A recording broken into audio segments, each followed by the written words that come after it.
What's up, YouTube, Facebook, Twitter, Apple, Spotify, and everyone tuned in on the Texas Sports Unfiltered app? Welcome in to another edition of Bucky and BK live on Texas Sports Unfiltered and on the free TSU app. Today is Tuesday, November 19th, 2024, and the Buck and I are with you for the next 2 hours. On today's show, the Texans pick up a win in Arlington. How good are the Texans? How bad are the Cowboys? Plus, Steve Sarkeesian met with the local media yesterday to recap the win over Arkansas and preview this weekend's upcoming tilt against Kentucky. We've got some other Texas football news, notes, and nuggets to discuss as well. We've got some Major League Baseball to get into. The Dodgers apparently meeting with Juan Soto today. We'll talk about that. We've got the new college football playoff rankings coming out tonight. We've got some pickleball drama. Yes, apparently that's a thing. And a whole hell of a lot more on a Tuesday show. What's going on, my man? It is a gorgeous day today.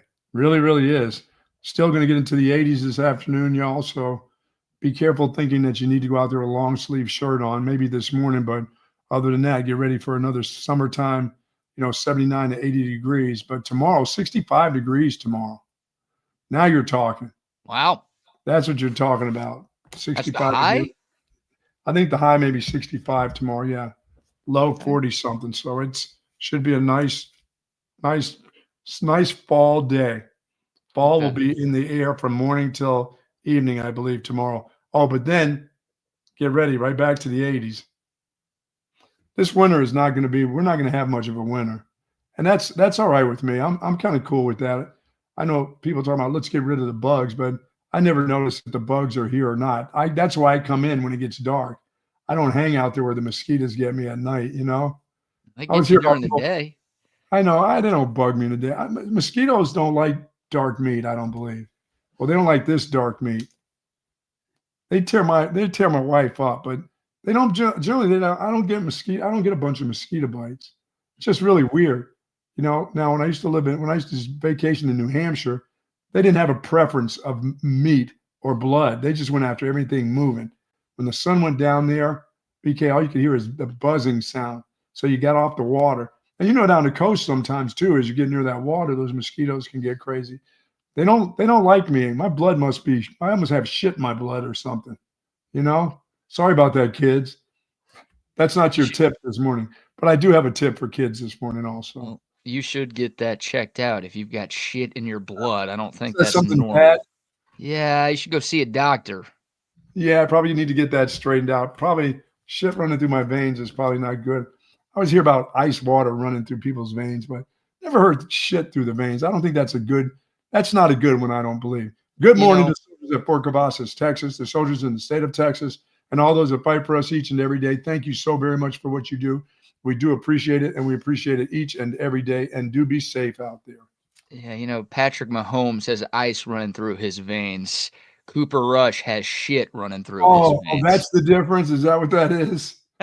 Yeah, if you're a great player who comes up big in clutch moments, you've got ice running through your veins. If you're Cooper Rush, you have the opposite, which in this case, I guess, is crap. That guy has crap running through his veins. It feels like the entire Cowboys team does right now. Dude, how did Dak Prescott ever win 3 games with that group? I know. People aren't really getting it, are they? You're probably thinking, man, this is as good as Dak would have done. How did the dude ever win 3? That's the thing. Like, Dak became a punching bag, and it's not like Dak was playing great football before he got hurt, but it does feel like a minor miracle that Dak Prescott was able to win 3 games with this Cowboys roster. They are terrible. We'll get to that in a second, but it is Tuesday, and it is early enough in the show. All the kiddos might still be in the car line, so let's start things off with a tip for kids brought to you by Relax the Back. Love the folks over Relax Back, sitting in my Relax Back chair right now. Kids, check this out. A true friend is someone who walks through the door when others walk out the door. How's that for a little tip for kids? Let them understand this. Your true friends are the ones that walk through the door when others walk out the door. So be aware of what goes on around you, kids. Know who your true friends are. Start to build that trust with friends now. You'll see when tough times or when things get tough, who's staying with you and who's going out the door. So true friend is someone who walks through the door when others walk out the door. That's great advice for everybody right there, isn't it? Absolutely. Yeah, that's when times get tough, you want people in your corner. You want folks coming to your side to help you out. Absolutely, man. We all need it. There'll be a time in life where we'll all need it. Not everybody breezes through life without needing a good friend. So you got to make sure that you got the right ones around you. And even then, there's things that you have to do yourself. Can't always depend on your friends, but the ones that'll drop everything that they have to do to help you is very, very important. Yeah. Very important to you kids. Good job. That's a great one. Yeah, nobody makes it through this life alone. So no. Having good friends you can count on, that's big in this life. Absolutely. Good advice for you kiddos who are on your way to school, or maybe you're already at school and you've got a little AirPod in and you're tuned into the show. Thank you very much. Yelling at you to do stuff. That's my tip for kids. Hey, those headphones, sneak the wire under your shirt, stick up the through little the side. Yeah, headphone. Just lean, just give a little side lean. Just like this, kids. That way you can listen to your favorite Texas Sports Unfiltered shows. Absolutely. Without skipping class. It's the best of both worlds right there. What are they doing in class at this time of morning anyway? Just trying to wake you up. Now, teacher's nagging at you for forgetting your homework, and you're like, give me a break, teach. It's 8:07, all right? Give me a sec. I just got here. Yeah, let's take it easy. Let's ease into the day a little bit, all right? We don't need to come out all systems go. Good stuff. Tip for Kids brought to you by Relax the Back. And shout out to the tennis team, by the way. The NCAA Tennis Singles Championships start today. So if you're looking to watch some of that, ESPN Plus, we got a Texas Longhorn playing at 9 a.m. this morning. Nice.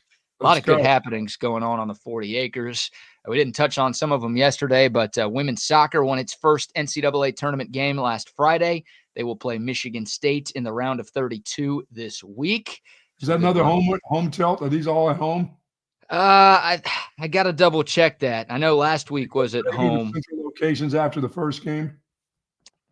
Let's see. I should have looked that one up before. I know they play on Friday against Michigan State in the 4-5 matchup. Yeah, it's going to be in Durham. So first round was at home, but next round will be at Duke. It'll be Texas, the 4 seed in Quad 1, taking on Michigan State, the 5 seed in Quad 1. So good luck to Angela Kelly's group. They beat Boston University 4-1 this past Friday here in Austin to move on to round 2. They are trying to make it to their 3rd straight Sweet 16.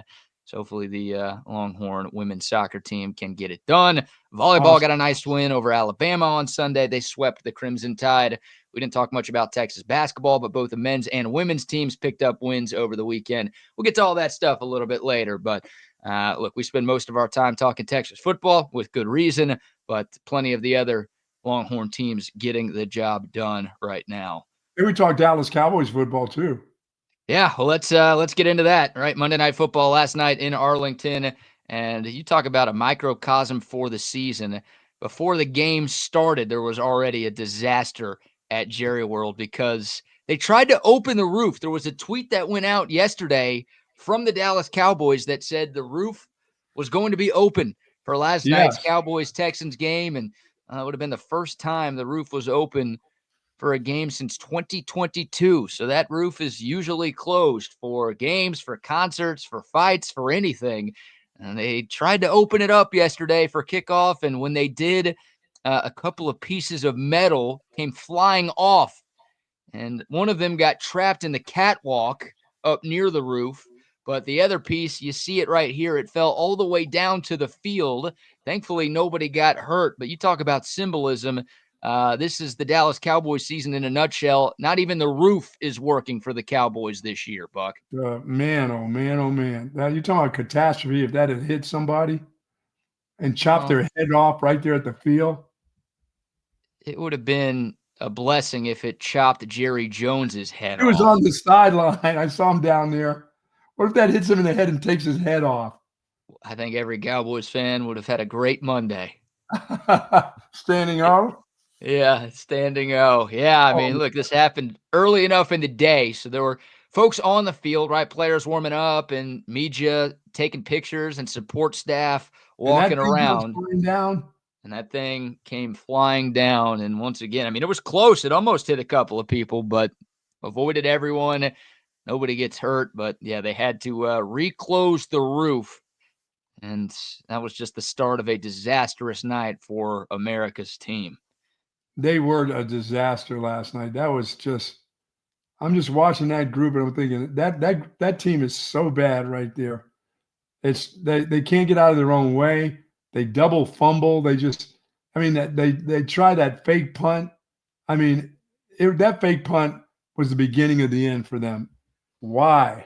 It wasn't like it was the third quarter and you needed to do something desperate. That was such a desperate attempt. They had a guy who was covering the up man. I'm like, no, guys, don't do this. Well, somehow, some way, this was a one-possession game at halftime, right? I mean, despite the Cowboys running a fake punt that fooled nobody, and despite a number of other errors in that first half, this was 17-10 going into the locker room, and this was 20-10 after the third quarter. But you never really felt like the Cowboys had a chance to win. No. And obviously, it was just a matter of when is the Texans finally going to score a touchdown. That's all I kept thinking. It's not that the Cowboys are going to catch you. It's, are you going to get in your own way? Are you going to throw a pick six or have a fumble that just goes the other way? They're not going to really earn it. The Cowboys aren't marching down the field with that offense. No, the Cowboys are terrible. Fake punts, dumb penalties, Cooper Rush being an idiot, the play calling. The Cowboys threw it 56 times last night. Cooper Rush had 55 of those 56. The punter, Brian Anger, had the 56th pass on the play that was just ridiculously dumb. Early, like you said. They talked about all week how they were going to get the ball to Rico Didell or whatever. I'm like, come on, man.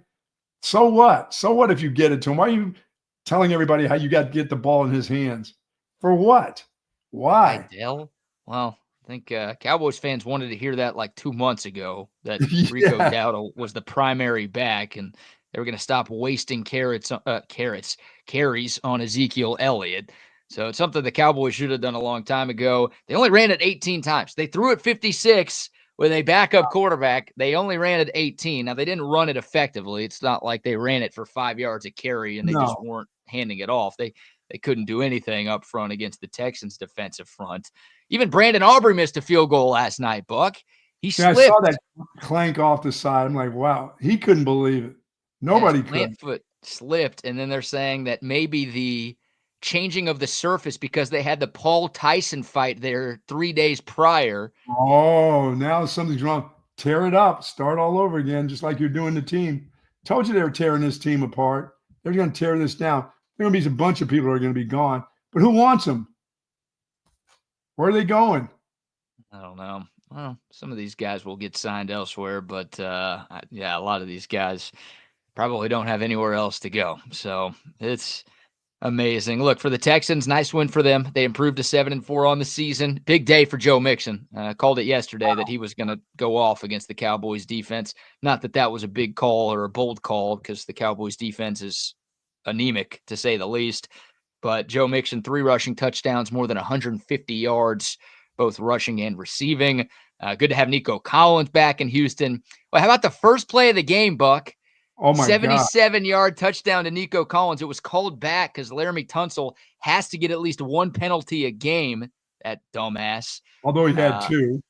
Yeah, he had 2. But, that was just, oh, my God. Talk about, once again, symbolism or metaphors. That first play, it should have been a 77-yard, easy, untouched touchdown for the Texans. Troy Aikman was right on. He goes, that's a play that you've been practicing. That's your play. That's your number one play that you've been practicing all week.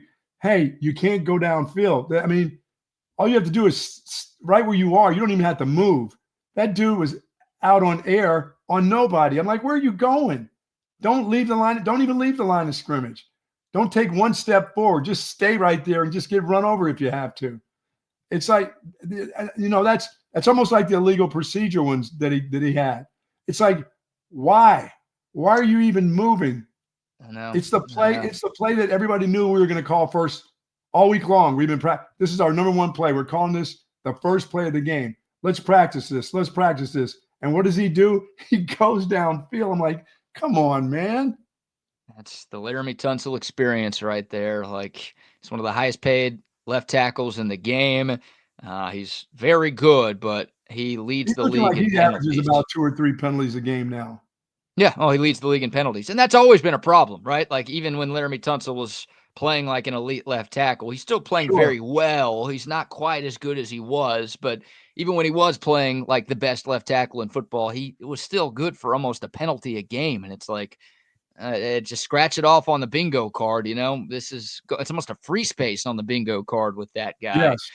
But look, the Texans figured it out. They ended up scoring a touchdown on that drive. It didn't end up mattering too much, but look, the Texans defense was dominant, by the way, while we're still in the giving love portion of this conversation. Oh, yeah. 5 sacks. They're playing without guys. Yeah, no Will Anderson. They had 5 sacks. Daniil Hunter was unblockable last night. Derek Barnett had a big night. 2 takeaways, a defensive touchdown for Houston.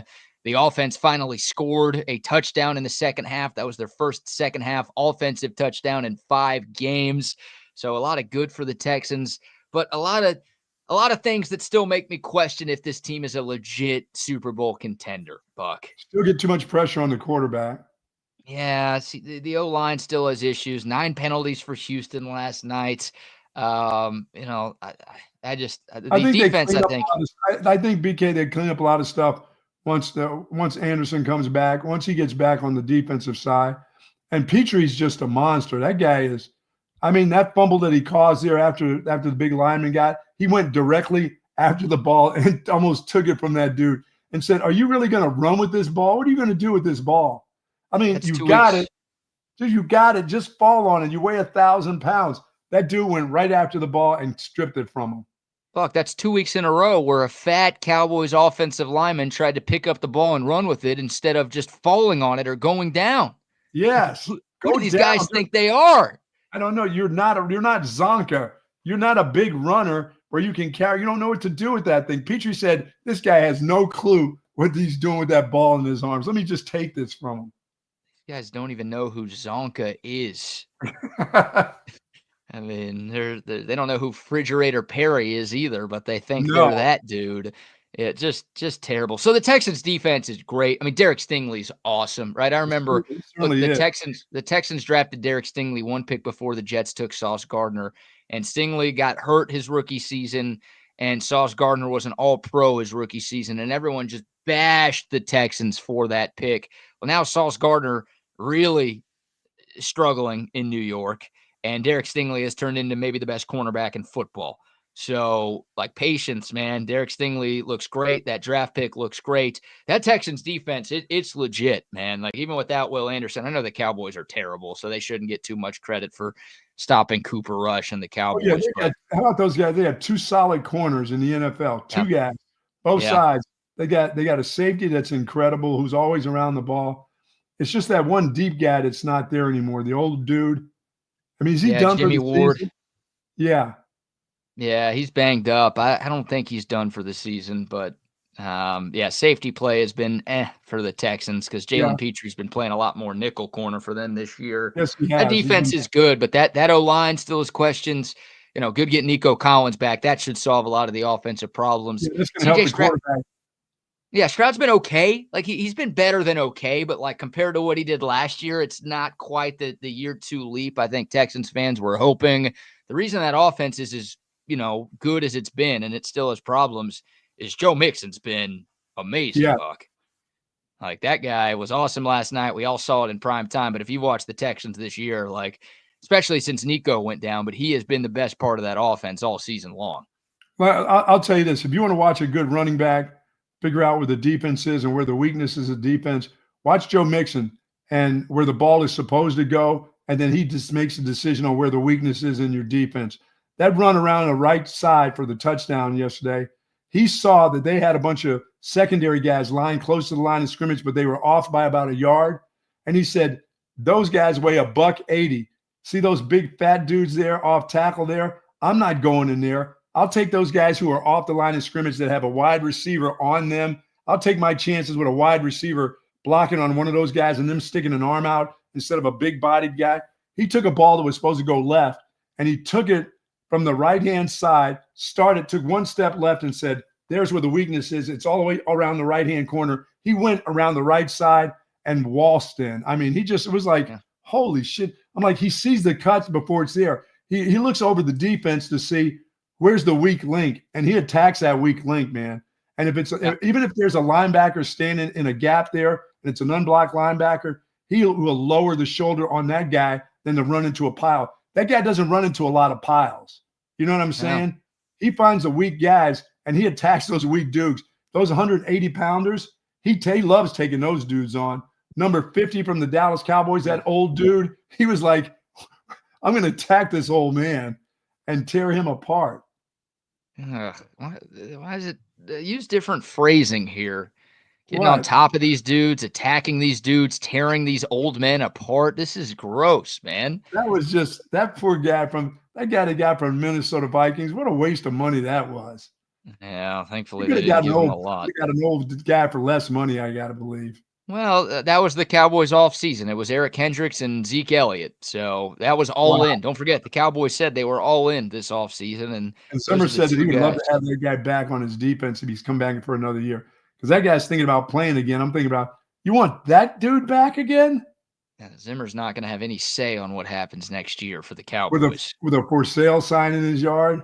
That guy hopefully didn't buy. Like, you step into a situation where you're a defensive coordinator for a lame duck coach without a contract next year. You should be renting. He should know better than that. Cowboys, by the way, speaking of all in, they made some history last night, Buck. They, of course, lost this game by 24 points, which means they trailed by 20 at one point in the game last night. That is the 6th straight home game that the Cowboys have trailed by 20 or more points. That is an NFL record. So this thing is horribly, embarrassingly, comically, disgustingly, excruciatingly bad right now. On the year where the team said they were all in, they have now set a record for home futility. Of course, that stat dates back to the playoff loss to the Packers last season. And if the Cowboys don't learn by now, they were down 24 at home. All the Cowboys fans had left. It was a half-full stadium, and that half that remained was all Texans fans. If Jerry and Steven don't get the message now, Buck, they never will. No. It's starting to come out. The fans are starting to say, you know what? This season's over with. Unless you're probably giving away some of those season tickets to friends that just want to go to the game who've never been there to a game because you generally use those tickets. It sounds like the real diehards are giving up some of their stuff to others. It's not loud. It's not a home field advantage anymore. There are more visitors in your own stadium than there are your own fans now. It's getting bad. Yeah. Oh, it's bad. I mean, it was not even full at the start of last night's game. And obviously, as that game progressed and the Texans started putting a whooping on the Cowboys, it got even more and more empty at AT&T Stadium. I loved all the lead up to the game was, we are the team in Texas. Don't ever forget that. It was so much build up that we are who we are and you are who you are for the Houston Texans. And I'm like, yeah, it doesn't really matter this year. It's a little bit different. You guys aren't very good. I mean, the Cowboys will always be the biggest team in the state of Texas, but what does that mean this year, right? Like, doesn't mean a damn thing this year. Texans are going to win the division. They're going to make the playoffs. They've got a lot of things going for them, a coach that they feel good about, a young quarterback that they feel good about, and a roster that is really, really talented. The Texans' future is incredibly bright. The Cowboys, we have no idea. It's a disaster right now in Big D. And shout out to the Texans social media team, right? We showed the picture of the falling metal from the roof at AT&T Stadium. The Texans tweeted out 2 pieces of metal shaped in the form of an L, saying the Cowboys took an L. Oh, God. At their home stadium last night. Here it is if you're watching on YouTube, Twitter, or Facebook this morning. Hey, all right, so there you go. Cowboys fans, only 7 games left. Please lose them all. We're trying to get Travis Hunter in Dallas, all right? That's the goal for the rest of the season is to tank. Good job by Cooper Rush and the boys tanking last night. It was a successful mission. I think both, I won't tell fans to root for your team to lose ever, but I think the smarter Cowboys fans were rooting for the same thing the Texans fans were rooting for last night. That's a Texans win. Yeah, and don't fade the buck when it comes to the Cowboys, please. No, you're right. Yeah, 25,000 units for you last night. Good call. Texans -7. Why was that line only 7? I don't know. Anything. Let me just say this: two things that are very true. Take the Detroit Lions, no matter what the spread is, and fade the Cowboys every week from this point on. And that line with them playing the commies this week, 10, it may not be enough. It may not. Yeah. It may not be enough. Cowboys at Washington this weekend. The current line is 10.5 for that game. That may not be enough, BK. No. The commies have struggled a little bit. They've lost 2 in a row, and they haven't really played well for the last 3 games. But what better way to get well? Yeah, you can't bet on the Cowboys right now. You might not want to bet on the commies because that line scares you a little bit. It doesn't scare me. I'll probably bet on the commies. But you can't bet on the Cowboys against any team right now. No. I wouldn't bet on the Cowboys against the Longhorns right now, Buck. And you can't bet against Detroit no matter who they play. Detroit plays at Indy this week. So good news for the Texans because the Texans are 2 games up on the Colts right now. Texans host Tennessee. I'll actually be at that game in Houston on Sunday. There you go. And then, Detroit at Indy. So a chance to make it a 3-game lead in the AFC South with 6 to go. Texans are going to win that division. Like that, there's no mystery there. They might be the first team to clinch a division in the league this year. Indy could probably maybe score 3 touchdowns, but Detroit will score 8. This is an over. This is indoors. There's an over coming at you. 8? Yeah. This could be 8 touchdowns against that Colts defense. Well, they did just put up 52. That dude, Big Dan, is looking for points. He's trying to break the scoreboard. He is. And he doesn't stop in the fourth quarter. They try to score 3 touchdowns. They try to put at least 21 up just to let you know that they were around for 4 quarters. Yeah. And the other team, I guess the Colts can score 17 to 21. The over is probably going to be 52. They're getting that. Hell, Detroit may get that.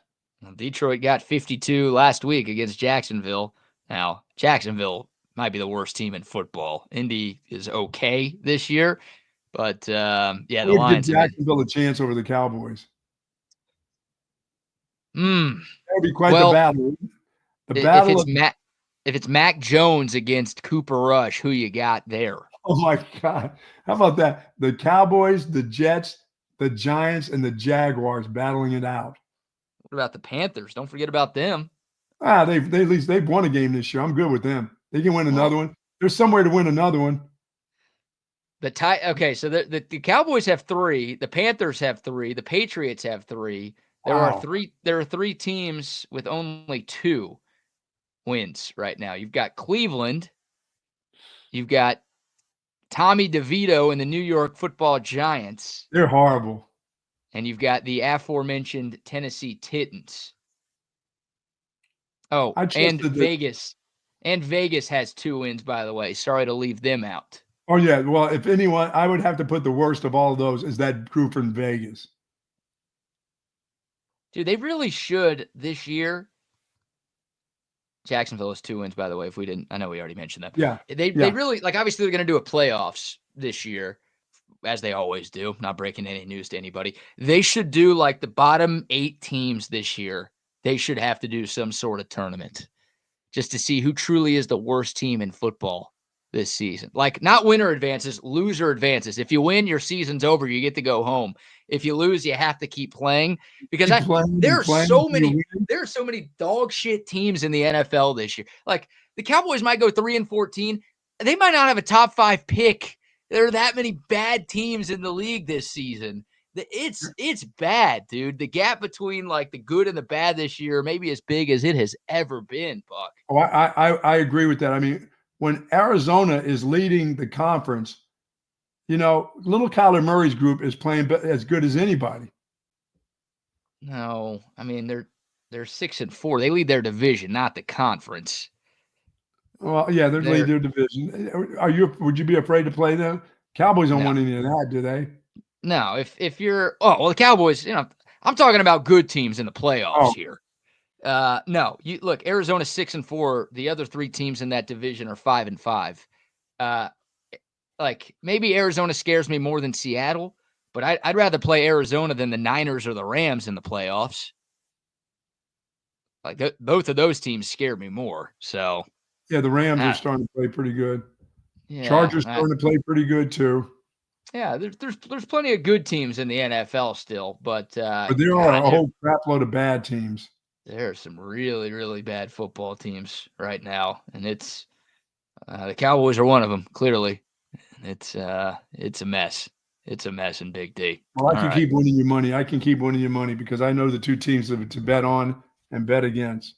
Yeah, I can't advise against that right now. Right, as bad as you've been picking games this year, it feels like when you pick the Lions to win and the Cowboys to lose, you're right more often than not. Yeah. So, and everybody and Vegas that's the one that's hurting Vegas. Detroit's hurting Vegas because they can't make a line big enough. They keep trying to make these lines big. It's just not working.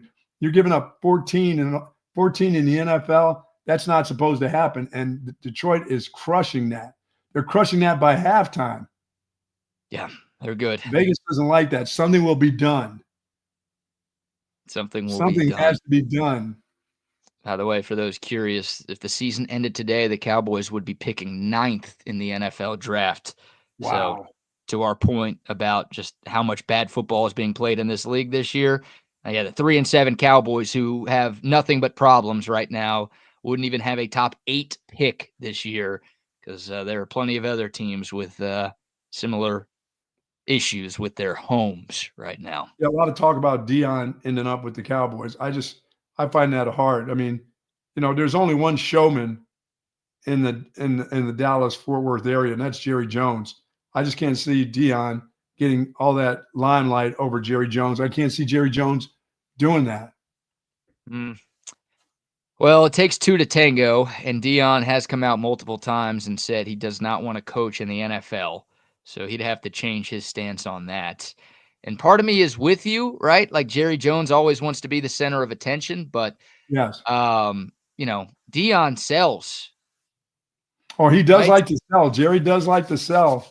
Jerry loves headlines. He loves selling. He loves making money. And I think Dion would help with all three of those things. So that seems to be priority number one over winning in Big D right now. Yeah, and Jerry Jones has to give up too much. Jerry would have to, that shine. He has to shine. I don't think he'd do that. I don't either, but you never know at this point. All right, before we get to our man Chris Phillips from SEC Unfiltered, we're going to go around the SEC with him as we do every Tuesday around this time. Buck, let's give a few sponsor shout-outs. All right, let's talk about our friends at Texas Orthopedics. Folks, if you're seeking that specialized patient-focused orthopedic care, your elbows, your wrists, your neck, your shoulders, contact our friends at Texas Orthopedics. Their surgeons believe in surgical and non-surgical orthopedic care for children and adults, spinal care, sports medicine, rheumatology, joint replacement. Dr. Danny and Dr. Stockton, dedicated orthopedic surgeons there, and their goal is to get you right back into good health and the great quality of life that you deserve. Texas Orthopedics is the largest independent orthopedic practice in the state of Texas. For more information, go to txortho.com. Speaking of feeling good, look what I got this morning, Buck. Got that Olipop. Got the grape ape is out. Yes, that's what I'll be having today on the golf course. Good stuff right there. Love the Olipop. How's it taste? That's one of the classics right there. Oh, delicious. I mean, it tastes just like a grape soda, but unlike the traditional grape soda, this is actually good for you. 9 grams of fiber in this can, 0 fat, 4 grams of sugar, less than 50 calories. It's amazing. I don't know how Olipop did it, but they found a way to make a soda that tastes like soda, but it's actually good for you too. Good for your innards, boy, my friend. It's good for your innards. Good for you. Yeah, I went to Walmart to continue my shitting on Arkansas. I bought more pork from Walmart yesterday to really rub it in on the hogs. Buying food from them, will you? Quit buying their food. Dude, wherever I live, I just go to whatever grocery store is closest. That's who I am. That's who I am. So if it's HEB, it's HEB. If it's Walmart, Target, whatever. You can get Olipop at all of those places. HEB, Walmart, Target, Costco, Whole Foods, wherever you buy your groceries, get you some Olipop. Hey, today is Little Debbie's Day. And I don't mean like I'm not looking for some Little Debbie on the side of the road or something. I will be going to 7-Eleven and picking up that's right, my Little Debbie's cake, my Little Debbie's cream pie. And I know she's there waiting for me today, just like my hard copy. I get my hard copy today too. You're going to get cream pied by a little girl named Debbie, huh? I love Little Debbie's cream pies. Got to have it today before playing golf. That's my energy boost. I got bacon and eggs. I had some pork today, bacon and eggs. There you go. And then a Little Debbie's on top of that, little Olipop on the course, and a hard copy. The Austin American-Statesman, hey, Tuesday edition from last Tuesday. Good to get it. That's why I don't read the newspaper, because it's garbage. Come on, man. All right. I don't even know if our guy CP wants to join us after all this ridiculous. Tuesday at this time, we talk to our man Chris Phillips from SEC Unfiltered, and we go over the biggest headlines from around the Southeastern Conference. CP, what's going on, my man? BK Bucky, what's up, man? Yeah, I don't know really where to start or what question to ask first. I was going to ask Bucky what is handicap sitting at these days, but it's large. I got a little distracted with all the other I'll just say this, dude. I get a lot of strokes, and I almost 70 years old. I don't get to move up to the front tees until I turn 70 in June. Guy's been trying to talk me into moving up to the front tees for over 2 years now. And I said I made the promise that when I turn 70, I'm there for good. I move up with the par fives because they all hit it so long. But now when June comes, my friend, I'm going to gladly move up there and stay there for every hole. I thought 65 was the age for the senior team. That's for old people. That's right. Yeah, 60. It's 60. It's 0 to wow, 65. pride is getting in your way, Bucky. Yeah, pride is getting in your way. I held in there for 5 years, and I've been getting my brains bashed in by being able to get to the par fours in like 3. So it's coming. It's just around the corner, but I'll just take the beating from now on. Hey, Bucky, golf's hard enough without ego. So just remember that. Ain't that the truth? Ain't that the truth? All right, Chris, you'll be making your way to Austin this weekend for the Texas-Kentucky game. Let's go. Before we talk Austin and what your plans are for the week and the weekend, we'll start with the Longhorns' most recent game, right? Texas at Arkansas, 20-10, the final score. A little closer than I think Longhorn fans were wanting, but it's another road win for Texas. Would love to get your biggest takeaways from Texas 20, Arkansas 10. Yeah, guys, I would say there's no such thing as a bad road win in the SEC, first and foremost. I said that after the Vandy game, and I'd say that yet again after this Arkansas game. I mean, to your point, it was a little bit closer than I expected, and I think you got to give the Hogs some credit. I think that, they're a really difficult team. Well, I think we do have them figured out at this point. They're just inconsistent. They're so up and down. You never know what you're going to get. We thought offensively, I thought if Arkansas was going to make it a game with Texas, it was going to be offensively, giving a guy like Bobby Petrino 2 weeks to get ready, and maybe a Jaquindon Jackson could get going. But, Texas's defense, really the story. It's I think it shows a complete team, man, when, you're going to have games where the offense has got to pick you up, and then you're going to have games where the defense has got to pick you up. And, Texas's defense played really, really well. I think that's something really encouraging going throughout the rest of the season. That defense is – I think they're elite. I think they're one of the best in the conference. So I know Texas offensively, you want to see more out of the offense. I've heard a lot of folks talk about this week the 3-high safety look and how they're taking away all the deep shot. You got to run the football, with a little bit more consistency. Just bottom line. I don't think Jaden Blue had a bad day or Wisner had a bad day, but I think that's the only way you're going to loosen up that defense and give Quinn and that group of receivers those shots downfield you're looking for. But I don't know, man. I feel like this is kind of a typical week for Texas in 2024 where I've heard a lot of griping about Quinn Ewers. And, the stat line wasn't great. He didn't turn the ball over, but the stat line wasn't great. You just kind of feel like you're waiting for more when it comes for him. But I think he's fine. I think, listen, again, you go on the road in this conference in a rivalry game and you find a way to win and you pack your bags and you just get the hell out of there. So that's all that matters. Go on the road, find a way to win. Guys, I went to that building and I saw a team lose there in Tennessee. So it's like, it's not the easiest place in the world to win. I'm not saying Arkansas is great, but, they're not a bad team. So I think it's a quality win for the Horns. And like I said, you just find a way to win that type of game and you just keep it moving. Well, I think, Chris, if you can, when you play against Arkansas, if you can force them not to be able to run the ball and put the ball in the hands of their quarterback, I think they have they have a problem. They have one really, really outstanding wide receiver. But besides that dude, there's no one else to throw to. If you cover up the rest of them, single cover them, double him up, and make the quarterback stay in the pocket without taking off and going. And as I told BK, when you get a knee injury midway during the season, it's there for the rest of the season. If you get hurt early in the season, the first 2 games, you may be able to come back later on. You start getting these injuries, hamstrings, week 4, week 5, they're there for the rest of the season. And I don't think their quarterback really wanted to take off and go against this defense. I think he wanted to stay in the pocket, and the pressure was there. And there's nobody really to throw to on that team. Mm-hmm. There's just not an outstanding guy that can make you afraid. Yeah, to your point, Armstrong's a really, really good receiver. Yeah. Their top guy. Outside of that, there's pieces that I like on their team, but they don't have another guy like him. And no. Actually at that game, that was the Tennessee game, I believe, that Taylon Green went out late in that game and suffered the injury. And to your point, it just doesn't go away when you suffer kind of midway. So, Green's a good player, and a lot of their ceiling and what they can do is controlled by how well he plays. But, again, I think you give Texas a lot of credit defensively for just completely suffocating them is what it felt like. So, again, man, you go on the road in this conference in a rivalry game, for Arkansas, I mean, let's call it for what it is. It was their Super Bowl to a degree, and you're still able to come out with a win. Sure. That's a good win. Yeah. Chris Phillips from SEC Unfiltered joining us here on Bucky and BK. Chris, the game you were at, Tennessee at Georgia. Bad news for college football fans who root for anybody but Georgia. I was pulling for the Vols, hoping they could hand the Bulldogs their 3rd loss of the season and maybe eliminate them from the college football playoff.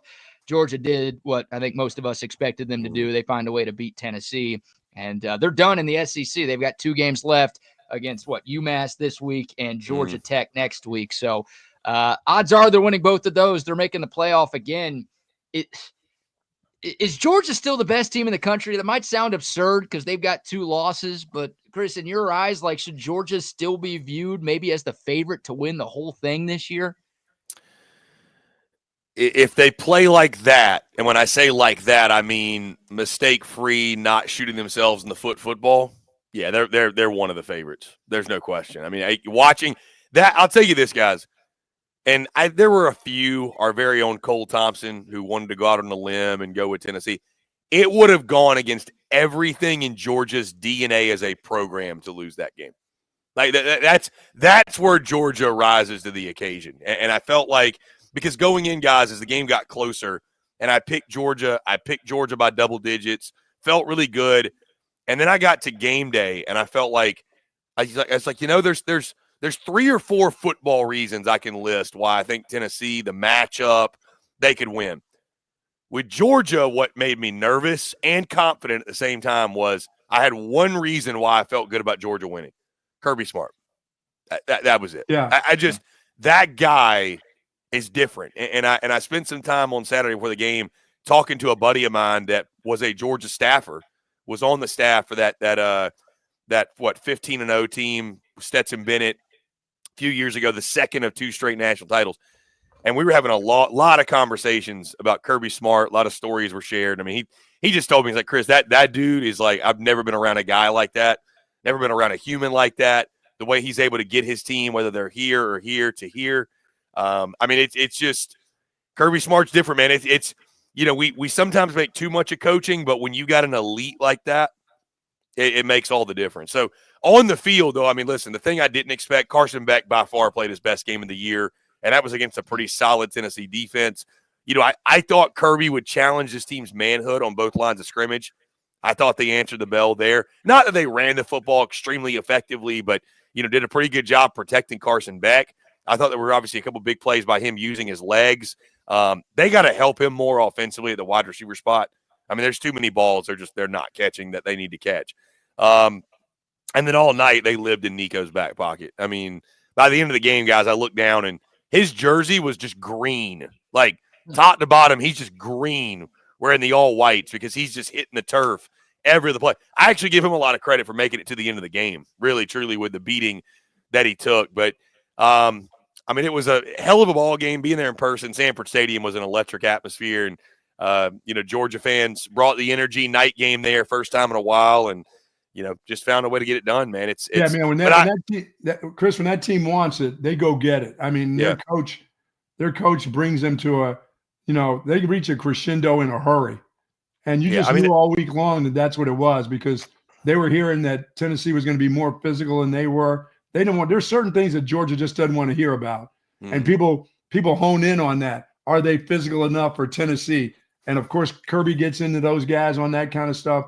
And they, like you said, they didn't run the ball particularly well. They weren't great at the run game, but the guys made play. The quarterback made the plays, and the receivers actually made the catches. They were a little bit more consistent on catching the football. They targeted a bunch of different guys that made plays for them, but the defense is always in your face. And if you're the opposing quarterback, when Kirby gets them cranked up on defense, there's always going to be a hand in your face, a paw in your eye, or whatever they do. They're always around the quarterback, around his legs and stuff. So it does make you nervous as a quarterback. You don't ever have a clean pocket with that group, Yeah, to your point, Bucky, I want to point this out. Really the microcosm of the game, and I mentioned the DNA of Georgia. That last drive, that 8-minute drive, that was just vintage. That was vintage Georgia. Like that was again, my buddy who was a staffer at Georgia. You know what he told me they called that? They called that when he was there? The Death March. Yeah. They've got a nickname for that. That's the Death March. Wow. That's the point in the game where we would say we're going to let it hang and we're going to shove it down your throat and go put this game away. That's it. So, I mean, it's just, again, it's in every bit of the fiber of Georgia football, again, to in that position. Lean on your offensive line, lean on your quarterback and just march down the field, get that final score and put that game away. So, yeah, to your point, answer the question, BK. Yeah, I think the rest of college football should be very nervous because and here's the thing. We made the 12-team college football playoff and said, and we're not wrong by this, said that, okay, more teams are going to get the opportunity to win it all. And you're not wrong. But what's also terrifying is you gave a team like Georgia some mulligans along the way. And now that 10-2 Georgia team is going to get in the playoff. Like, who wants to play them? No. Especially if you got to go to their place. So, yeah, I mean, a lot of the postseason, like every other sport's going to depend on matchups and stuff like that. But, buddy, I would not want to see Georgia in the postseason. I wouldn't want to see them at all because because that's a national championship roster. It's kind of like Texas. Like, people want to, and I'm sure we'll get into it, but, eye test matters. Like, I can see they have a national championship roster. Georgia's the same, man. They when it's clicking for them and they're just not turning the ball over, which sounds so simple, but much easier said than done. When they're not doing that, yeah, they're one of the 2 or 3, I think, favorites in the country. How did you feel about the South Carolina game? How did you feel about what they're doing offensively now at South Carolina, along with the defense right now? That's that South Carolina, Chris, the South Carolina offense starting to come along slowly but surely. The quarterback can make a lot of plays, but they can run the ball too. Yeah, to your point, that was a classic, man. And for South Carolina, I wasn't surprised how the game played out from the standpoint. You had lost 5 in a row to Missouri. And if you're going to snap a streak, sometimes it just takes a game like that. It takes heroics. But offensively, man, to your point, I mean, and I've mentioned South Carolina, I think, is the hottest team in college football, you could argue. But Lenora Sellers, man, that kid's a magician back there. I mean, some of these plays he's making, evading pressure, getting away from guys, turning what should be probably a sack into a positive play. I mean, that type of guy makes, and this, Bucky and BK, that type of guy makes offensive coordinators look really smart. I mean, that helps out a ton. So he's coming into his own. I think you're seeing him progress on a week-in, week-out basis. You mentioned Rocket Sanders in the running game and what also Sellers gives you in the running game. But, yeah, Rocket Sanders is a really, really physical he looks like the Rocket Sanders of 2022 Arkansas, like really, truly.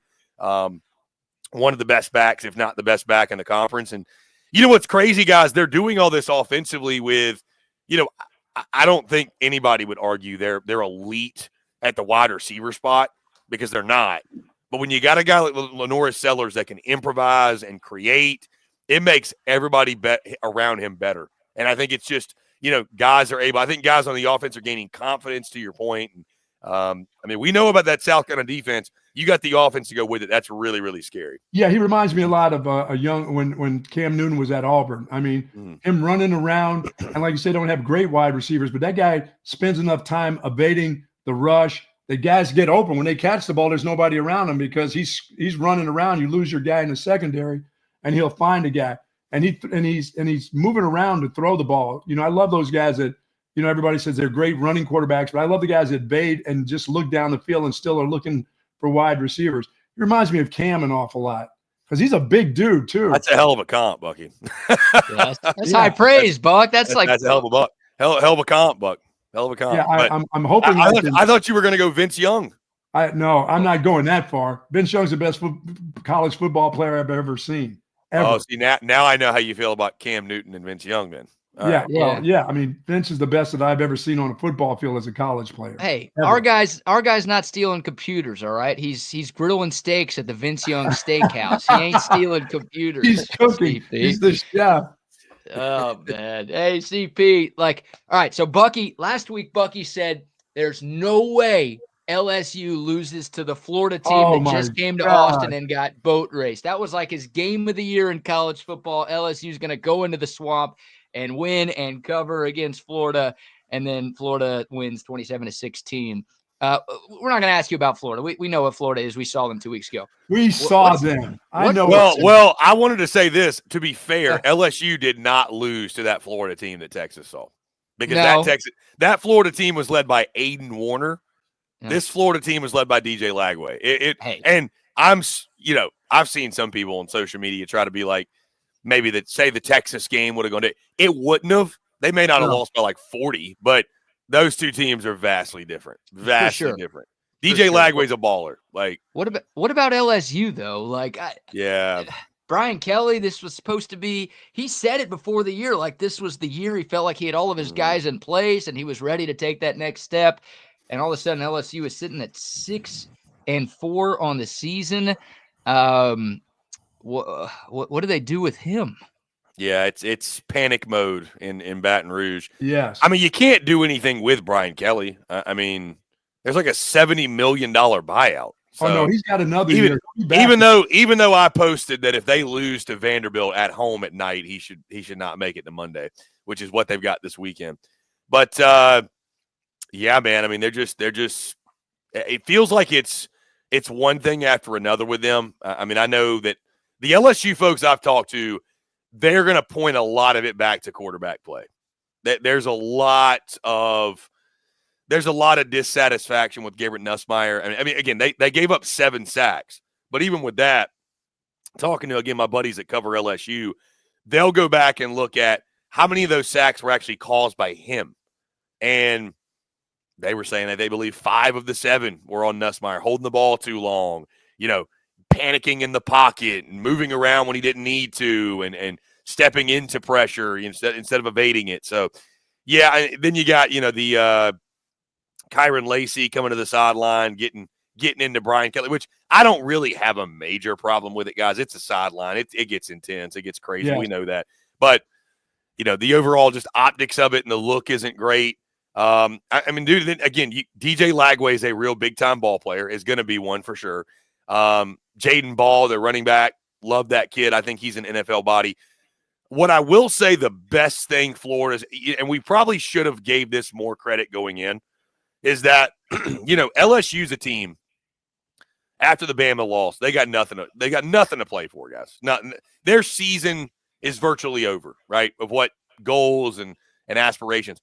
The biggest compliment I can give Billy Napier is that this Florida team, they still play for him. Like, they fight for him. Like, even when they got crushed by Texas, like, I don't sense that he had ever lost the locker room. This team had given up, et cetera, et cetera. So, you got to give Billy and them a lot of credit. I know, again, that's kind of like how much sense college football makes this year, right, where Florida could go lose by 40 to Texas and then go beat the LSU Tigers. But that's just where we are, man, and it's looking ahead to this weekend's game, I try to not be too much of a prisoner of the moment, right? Like, okay, Florida had 7 sacks. They're going to do that again. That's just not how this season is working out. But, yeah, in the grand scheme of things, that LSU win is huge for Billy. And, certainly we can put to bed the chatter of is he going to be back next year, what have you. That's going to be well to rest. But yeah, to your point, it's LSU stuck. That's the way they put it to me. They're stuck.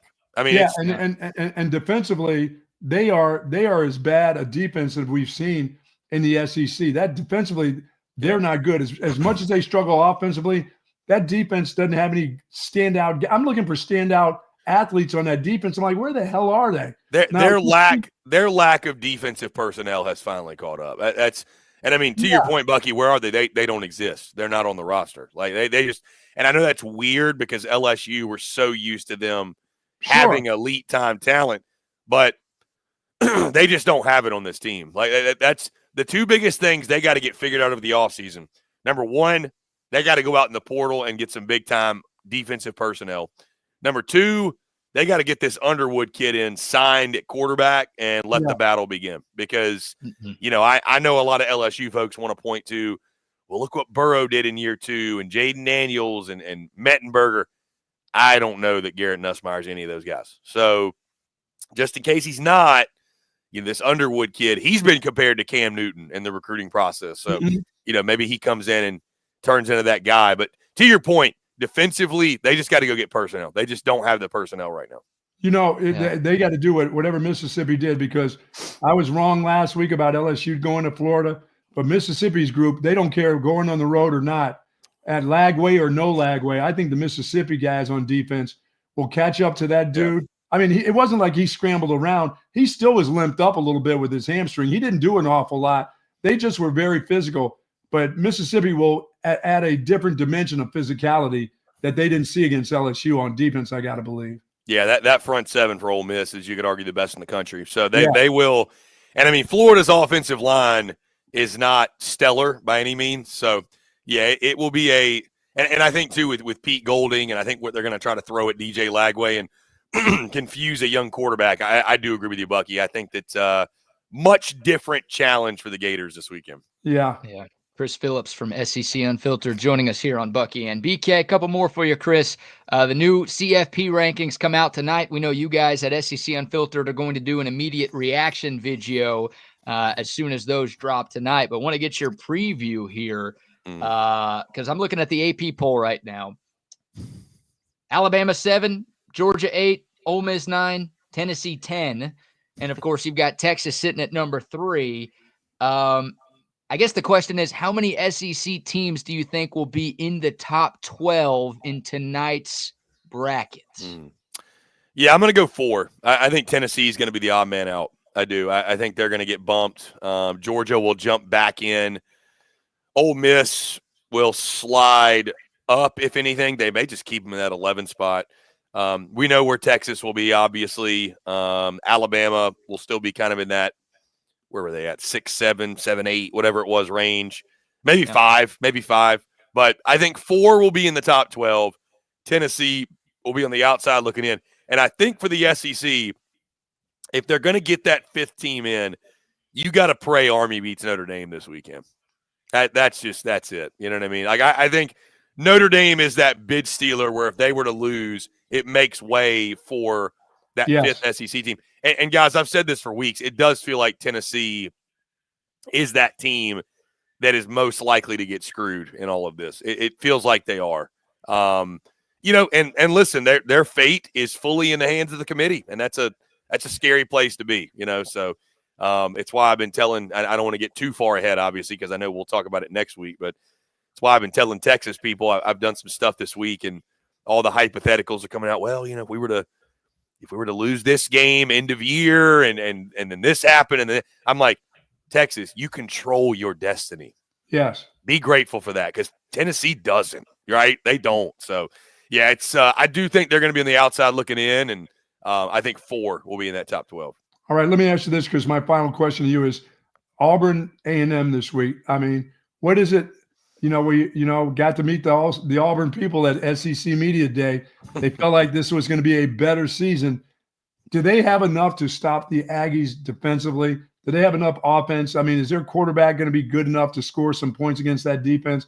Or are the Aggies just too strong on defense right now? The Aggies don't have to do much. It's not like they have to score 40 points. They can score 21 and win this game because can Auburn score 21 points against this defense? Bucky, this is, I think, low key the most intriguing game of the weekend. Yeah. It is just, with I know everybody wants to think about what lies ahead next weekend, but right. A&M walking into Jordan-Hare at night, that is not a place. That is not a place you want to go in there messing around and taking the Tigers lightly. Weird things can happen at that place. So, to your point, the question, here's how I think the game's going to go, Bucky, because this is how Auburn has gone all year. I think that Auburn's going to play well to a degree. It's going to be a close game. It's going to get to the fourth quarter. It's probably going to be tied. And when it comes down to crunch time and Hugh Freeze and that team needs to make the winning plays and the winning calls, they'll fold like a cheap tent. That's what Auburn's done all year. That we talk about DNAs, that's their DNA. That's just what they've done. So they'll lose by a field goal. Somebody A&M will kick the winning field goal. 3-7, something like that. I mean, listen, I think from a matchup perspective, Auburn, if you look at the numbers, they're an actually pretty solid team, disguising as a terrible team. Because the numbers, they're top 50 in both offense and defense. To your point, though, yeah, I think defensively, Mike Elko and then that front seven, I think they're going to give Peyton Thorne. The number one key is stop Jarquez Hunter.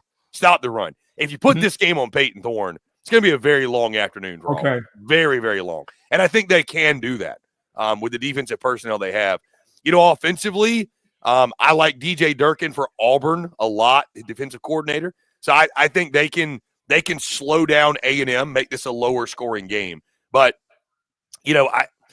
it sets up really well for an upset, and Vegas thinks that too, and the spread's at 2.5. But until I see Auburn win a game like this, where it's probably going to come down to crunch time, I got to go Texas A&M, and that's exactly who I'm going with. So, but buddy, I tell you what, it will change the dynamic of rivalry week quite a bit if A&M loses this football game, which they very well could. We need them to win this game. We want that for next week. We don't want them. We want them as high and happy and fat and happy as they can be. I don't want them coming into the game with a loss, having to play Texas. I want them to think that they're going to really do something and then get that rug pulled out from under them.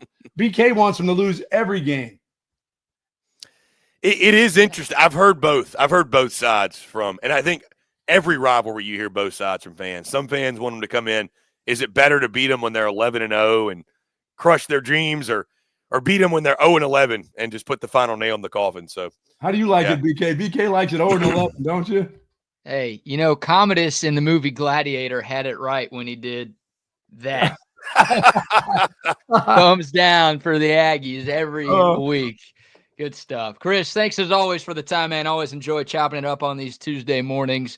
We will always encourage our audience to check out everything you guys have going on at SEC Unfiltered. Check them out on YouTube. Subscribe to their podcast, and make sure y'all follow them on all social media accounts as well. Dude, you get in on Thursday, right? Yeah. Thursday, yep. About 2 o'clock local time. So I've got a full weekend ahead.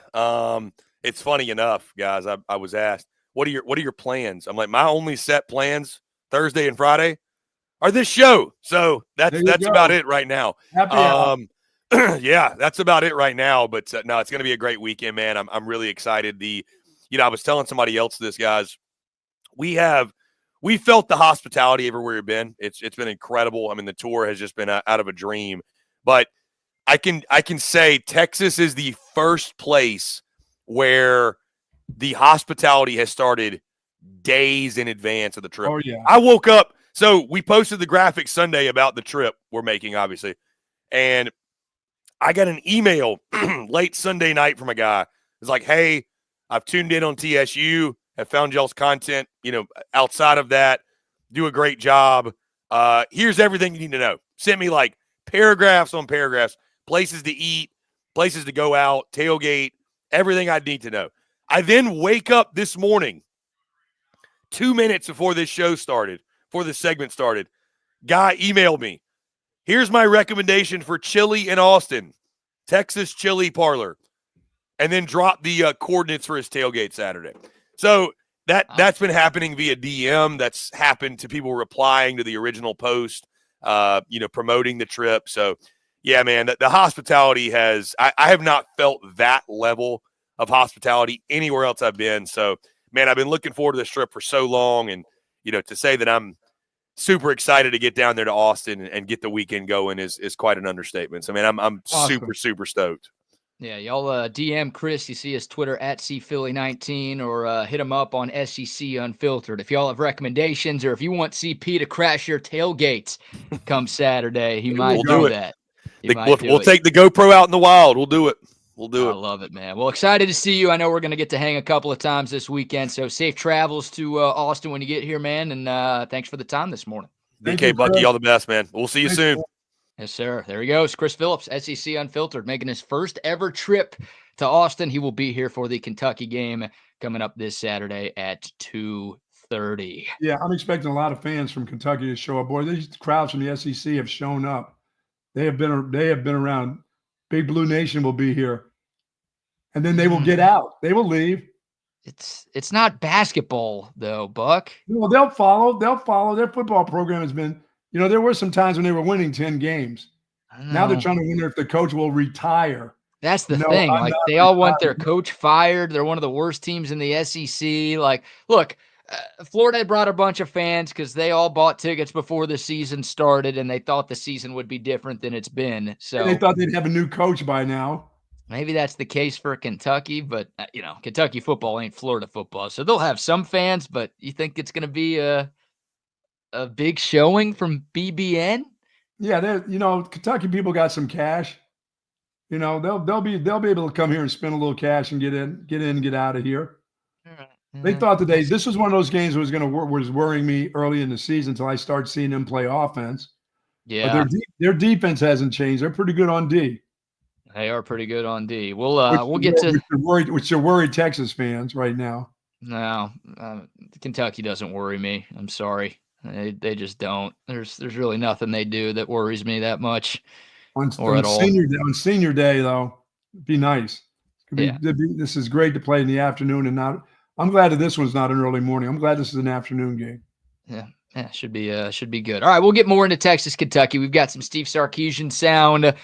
We've got some awards given out by the SEC, and Tom Herman is in the news for the wrong reasons again. But before any of that, or is he just packing? He gone. Oh, God. That guy is collecting buyouts everywhere he goes. It's kind of impressive, honestly. But before any of that, how about a few more sponsor shout-outs? Let me say hello to our friends over at Relax the Back. They've got 2 great locations. But, folks, my back couldn't be healthier. I'm going to play it around the golf today. And thanks to sitting in this wonderful chair by Relax the Back, I've had this chair for a long, long time. And my back has been screwed up for a long, long time. But I get the comfort that I need because of the folks at Relax the Back. Not just any chair, but this wonderful leather chair. And they've got plenty of those office chairs just for you over there. All kinds of special clearance items there. A wide variety of Tempur-Pedic mattresses, pillows, zero-gravity recliners. It's all available to you. If you got thoracic back problems, if you got shoulder problems, if you got lumbar area problems, please go to my friends at Relax the Back, folks. They're in B Caves at the Hill Country Galleria across from Whole Foods, and in North Austin at the Gateway Shopping Center across from the Container Store. Live pain-free like the Buck at Relax the Back. Yes, sir. Shout out to realtruck.com as well. Our friends at Real Truck are offering a pretty cool offer right now. For our TSU listeners. If you are looking for truck, Jeep, or Bronco accessories for yourself or maybe for a gift this upcoming holiday season, head over to realtruck.com. You make a purchase of $100 or more, and you use the promo code TSU at checkout. They're going to hook you up with a free Real Truck hat. It's that simple. Head over to realtruck.com. They've got all the accessories you need to elevate your truck game and to make your tailgates even better. This is the last scheduled home game for Texas, but there might be another one at some point before this year is over. And look, you're going to be traveling to some of the big games that the Longhorns have coming up. Make sure your truck, Jeep, or Bronco is ready for the tailgate with our friends at realtruck.com. And don't forget that promo code TSU to get that hat when you make a purchase online at realtruck.com.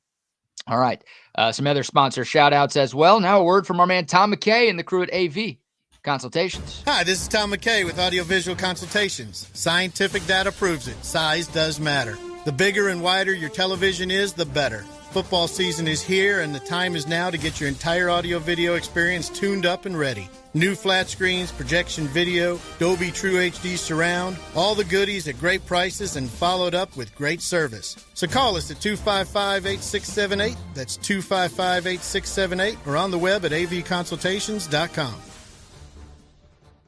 You know, BK, I hate to keep pushing the theme of Auburn football, but boy, there was a time when Auburn football was really, really good.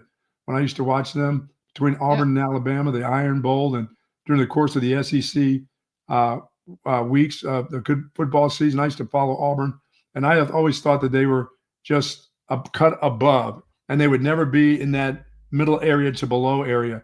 And dude, they just have struggled. That's another place that I can't believe the NIL money hasn't found its way, you know? Because they got cash, you know. They got cash. Well, they made a mistake, right? They had Peyton Thorne as their quarterback last year. They could have gone out and spent some money to bring in a different quarterback this season, and they decided to run it back with Peyton Thorne. And he's not the only problem at Auburn. They've got all sorts of issues up and down that roster, but he has not been good. And you look at, like, you know, Miami went out and got Cam Ward. Look what's happening with them. Oregon went out and got Dylan Gabriel. They're the number one team in the country. Like, Ohio State got Will Howard. They're the number 2 team in the country. There's plenty of examples of teams that went out and were like, hey, our quarterback might be okay, but we feel like we can do better. Right. Those teams went out. They got a better quarterback, and they're all in the mix for a national championship this year. And Oregon is sitting at 4-6 right now because, in large part, due to the decision that they decided to run it back.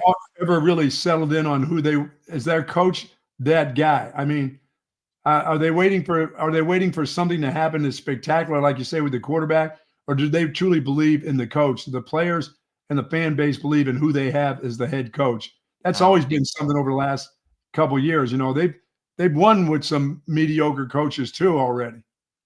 Yeah, it's the weird thing about Auburn, right? Is like, and this is not the case with Hugh Freeze, and it wasn't the case with Brian Harsin, but like Gene Chizik won a national championship there, was fired 2 years later.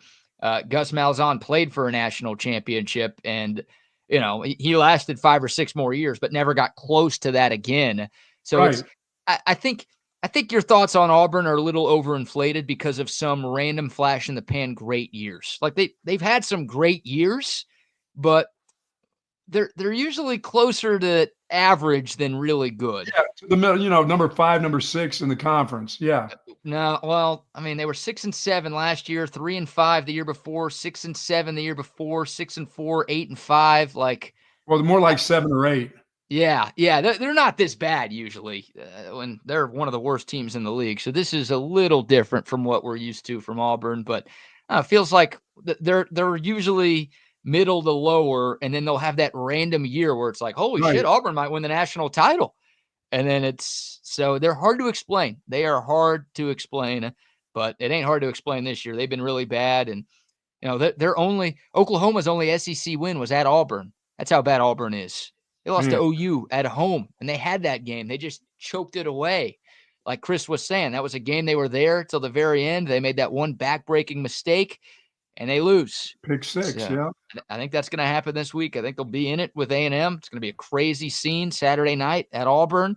But I think Auburn's going to shoot themselves in the foot one too many times, and the Aggies are going to find a W this Saturday night. So there you go. All the War Eagle fans are calling out. Oh, War Eagle. Come on. War damn. Yeah, hey, I'm rooting for Auburn this Saturday against the Ags. Come on, man. Yeah. I usually don't root for Auburn, but I usually do root against A&M. So that means I'll be rooting for Auburn this week.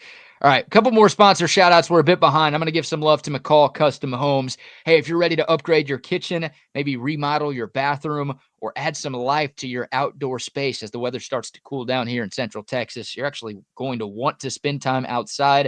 If you don't have comfortable seats, if you don't have a TV out there, if you don't have that outdoor grilling or outdoor kitchen station, call our friends at McCall Custom Homes.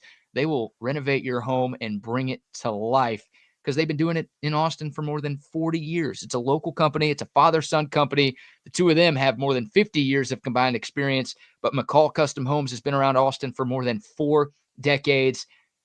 They know what to do, and they will make your home into something truly, truly special. Check out their Facebook page or their Instagram at McCall Custom Homes. You can look at some of the works that they've done over the last 4 decades.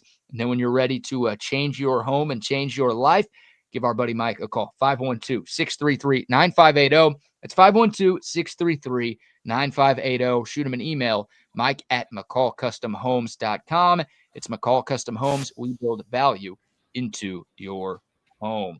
And our friends over at 34 Wine and Spirits, it is the time when you get those spirits, those holiday spirits, where you can pick it all up at 34 Wine and Spirits over on the Southwest Parkway. If you're having that huge office party and you need it delivered, you need your alcohol delivered to you, they are a wholesale distributor, so they can get it for big parties, small events, whatever you need. You can pick it up at 34 Wine and Spirits right there on the Southwest Parkway. Absolutely. Love 34 Wine and Spirits. And they got your all-stat there, brother. They got all the all-stats you want. Great minds think alike right there, man. Yep, all the Altstat beer is there at 34 Wine and Spirits. Altstat, the best beer that you could find anywhere in the state of Texas. They've got a bunch of different brews, like the Buck said. Something for every beer drinker out there. For your tailgates this weekend, oh my God, you want to be the hero at Thanksgiving? Show up with some Altstat beer. Everyone's going to love you, and then they're going to say, why'd you only bring 1 6-pack? You should have bought 10.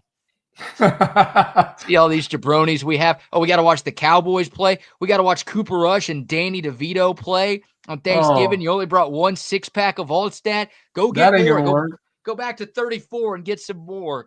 Love the Altstat beer. No impurities, no regrets. Drink it responsibly. Of course. I mean that seriously. Drink it responsibly, but whatever you got going on, enjoy the Altstat beer. All right, Buck. Tom Herman. Remember that guy? I remember that guy. Remember how he got fired here a couple years ago? Double birder. Yeah. Oh, yeah. Boy, he did what a lot of us wanted to do to the Longhorn Network. So Yeah, he was quite the character. He was a little different. he was a little different, but you know what's not different with Tom Herman? What's that? He still gets fired. He got fired yesterday. Even with a vote of confidence? Nah, I don't know if he got a vote of confidence from FAU. He got one at Texas from CDC and then got let go like 3 weeks later.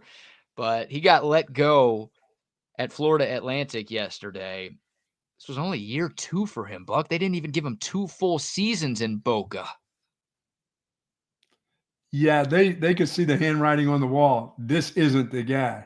And I remember he went viral a few weeks ago after that South Florida game for getting into it in the post-game handshake with Alex Golish, the USF head coach. Yeah. That might have been the beginning of the end for Turkey Tom. 4-8 last year. They were 2-8 this year, and they just lost to Temple. And oh, by the way, how bad is Temple? Temple beat Florida Atlantic and then fired Stan Drayton after. So both of those guys, they were on staff together at Texas. Tom Herman gets fired at FAU. Stan Drayton gets fired at Temple. Both coaches in that game that I'm sure nobody watched over the weekend. Oh, my goodness. No, I had Temple. You did? Yeah, go Temple, go. Go Owls. You bet on Temple? Versus that team, yes. Oh, Temple was minus like 2 and 2.5. Yeah, they hugged it out pretty hard after the game, and maybe it was, hey, you're about to get fired, right? Oh, me too. Sweet. Let's join up forces somewhere like Abilene Christian. No, they can't get that gig. They already have a coach there. Let's go to Applebee's and celebrate this. Yes. Tom Herman, by the way, had 3 years left on his contract at FAU. What? He's owed $4.1 million. So another buyout coming for Turkey Tommy. My goodness. I know. Yeah, they gave him a 5-year deal when they hired him. They thought it would work, and they thought it'd be like the job that kind of got Tom Herman's coaching career back on track, you know? What do you think this is, Houston? I don't know. Well, that's the crazy part, right? Like 7 years ago, Texas and LSU, 2 of the premier programs in the sport, were basically in a bidding war for Tom Herman's services. And that guy could have gotten just about any job in America. Yes. And now, once again, not even 7 years later, Tom Herman's not even 50 years old, by the way. He can't, I don't know if he's going to get another head coaching gig, Buck. Who's going to hire that guy? Somebody, some mid-conference will make him an offensive coordinator. Yeah. He'll get an OC job somewhere. Maybe a low Power 4 OC job. Are you telling Maybe. me one of these schmokes in the MAC who will get a better job? Tom Herman won't get to a MAC job. I don't know. I mean, FAU is not much better than the MAC, is it? I think the MAC's better. Do you? Yes. What's FAU in the belt? They in the Yeah. Fun Belt or the AC? I think they're in the AC. Yeah, they're in the AC. Some of these MAC teams are pretty decent. You know, one of these Michigans, Western, Eastern, Northeastern, Western, Sunset, Michigan. I mean, they got so many of them. He's got to be able to get a gig there. I mean, the Northern Illinois coach who beat Notre Dame is probably going to be up for something somewhere, unless that was his third win of the season against Notre Dame, and they haven't won anything since then. Those guys generally move on. What is the Sunset, Michigan you speak of? Oh, I don't know. It's somewhere in Michigan. You know how many of those they have? It's like Ohio, Miami of Ohio, University of Ohio, Toledo, Akron. I mean, there's so many of those different teams in the MAC. We got MACtion tonight, baby. Yeah, we do. We got MACtion tonight and tomorrow night. We'll see if you've got any Gold Star locks for the people. But here's Tom Herman's coaching career. 13-1 at Houston in year one. That included a win over Oklahoma and Baker Mayfield to start that season. They won a New Year's Six Bowl as well. Went 9-3 in year two. Obviously got the Texas job, and 7-6, 10-4. Felt like things were going right for the Longhorns in that 2018 season. And yeah, Sam Ehlinger declared we were back. We were not. Then he got fired at Texas 2 years later, and then 4-8 and 2-8 at FAU. And Tom Herman is done. Packing again, man. Moving your family, getting them up, and taking them again. What a mess. What a mess that guy has turned into. Him and Charlie, right? Like, now you look at Shaka Smart. Shaka Smart went elsewhere and is having some success at Marquette. But Charlie Strong and Tom Herman, like, those guys' careers both fell off a cliff. Yes. After their times here in Austin, Texas, USA, America. Charlie always was a good coordinator, if you know what I mean. Is that like a sexual thing? No. He was always a pretty good coordinator. Oh, I know what you mean, Red McCombs. I know what you I think you know what I mean. I don't know why that took me so long. Well done by you there, my friend. Well done. One more Texas nugget, by the way, before we get to some Sark sound. It was made official yesterday. The Texas A&M game will be a night game. Great. 6:30 kickoff on November 30th. So 1 week from Saturday. We've all known the date for a while. And I think we've all expected this to be a night game. If you look at the other SEC games on November 30th. The best on the schedule. None of them are even close, right? Like the Iron Bowl's not a great game this year because Auburn sucks. Ole Miss, Oklahoma, LSU, Oklahoma, that game sucks. Now both of those teams are really, really bad. South Carolina, Clemson is okay, but and the Iron Bowl will be on TV though on the ABC on the Southeast Conference Network though, won't they? Yeah, I think that'll be on ABC. That'll be the game before Texas A&M. Okay. So they always do those like triple header SEC games on ABC. And yeah, Texas will be the nightcap. So no surprise. Those of you maybe hoping for an 11 a.m. kick for a less hostile crowd in Aggieland. Sorry about that. It's going to be a madhouse. It's going to be dark down there. Oh, do they have lights? Iowa State, do they have lights out there? Oh, they have lights. They've got plenty of lights. They'll use their car lights to get it going there. Believe me. Yeah. So there you go. It was made official yesterday. Once again, Texas A&M next Saturday, 6:30 p.m. on ABC. I love it. Yeah. You have to. I mean, I wish that game was on Thanksgiving. Still annoyed that it's not, but maybe everyone's going to be out after this year. It needs to be. I don't know if the Aggies want that, man. Yeah, I don't know. Yeah, especially coming back here. They've had their Thanksgivings ruined enough by Texas. I don't know if they want that coming back. I do. I would love to ruin some more Aggie Thanksgivings, but I don't know if that's going to happen anytime soon. Unfortunately, feels like college football has kind of let the NFL have Turkey Day now. because I don't know if there are any college games on Thanksgiving. They moved the Ole Miss Mississippi State game, which kind of replaced the Lone Star Showdown as the Thanksgiving night college rivalry game. That game's now on Friday instead of Thursday. So there you go. All right, Steve Sarkeesian. That's next week. We got Kentucky this week. It's senior day here in Austin. Kentucky, come on now. Well, we some Texas fans might be overlooking Kentucky, but Steve Sarkeesian yesterday in his opening statement talked about the importance of this weekend's matchup against the Wildcats. Proud of our guys and just proud of the way they're working. And as I told them today, I think this is the biggest game of the season coming up. Kentucky's a really good football team.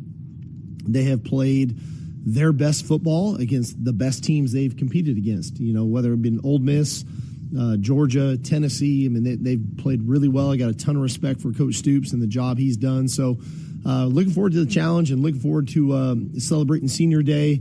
A lot of these guys have done so much work for us and have been such catalysts for our culture and what we do. And so to celebrate them, looking forward to that and looking forward to the opportunity to play Kentucky Saturday.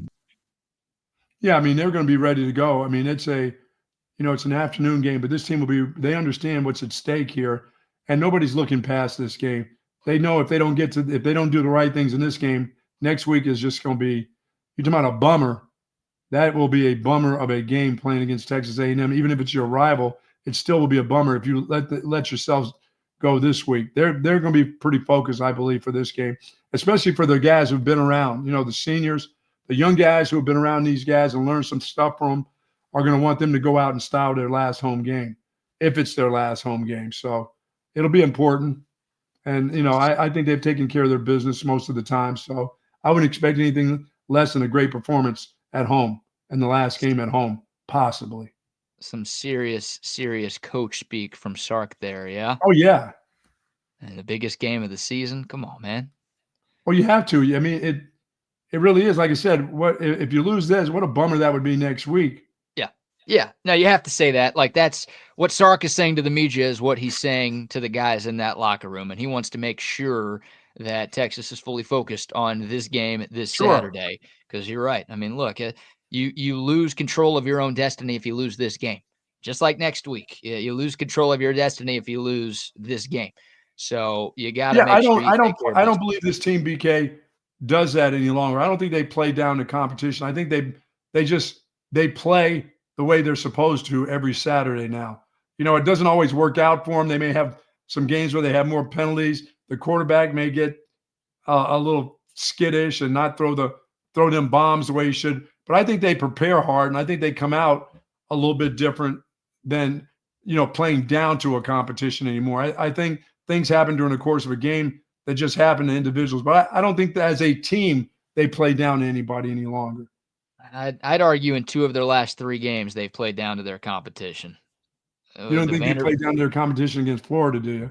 No, that's why I said 2 of the last 3. Vanderbilt and Arkansas, I think they played down to their competition in both of those games. So, look. Why wasn't it? Isn't Vanderbilt the Cinderella story? Why is everybody now, they're not the old Vanderbilt, they're the team that everybody, why are they not that's a Cinderella story still, isn't it? Vanderbilt football? It's not. I just think it's the best year they've had in a long time. Like, they are a great story, but they're 6-4. And right. Sark said it after the game. I think we all agree. If Texas didn't play down to its competition, they probably win that game 45-10. But they kept shooting themselves in the foot, making mistakes, letting the other team hang around, and instead it's 27-24. So look, it's a better.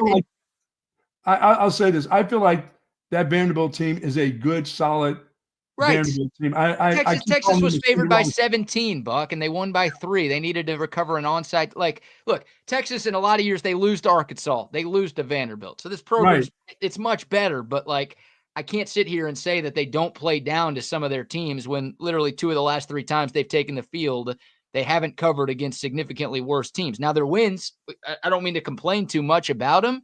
But like that unfortunately, and that's maybe life in the SEC, but that unfortunately is not completely gone away for this team. Yeah, I think we're gonna find out after the first year of the SEC that is life in the SEC on any given week.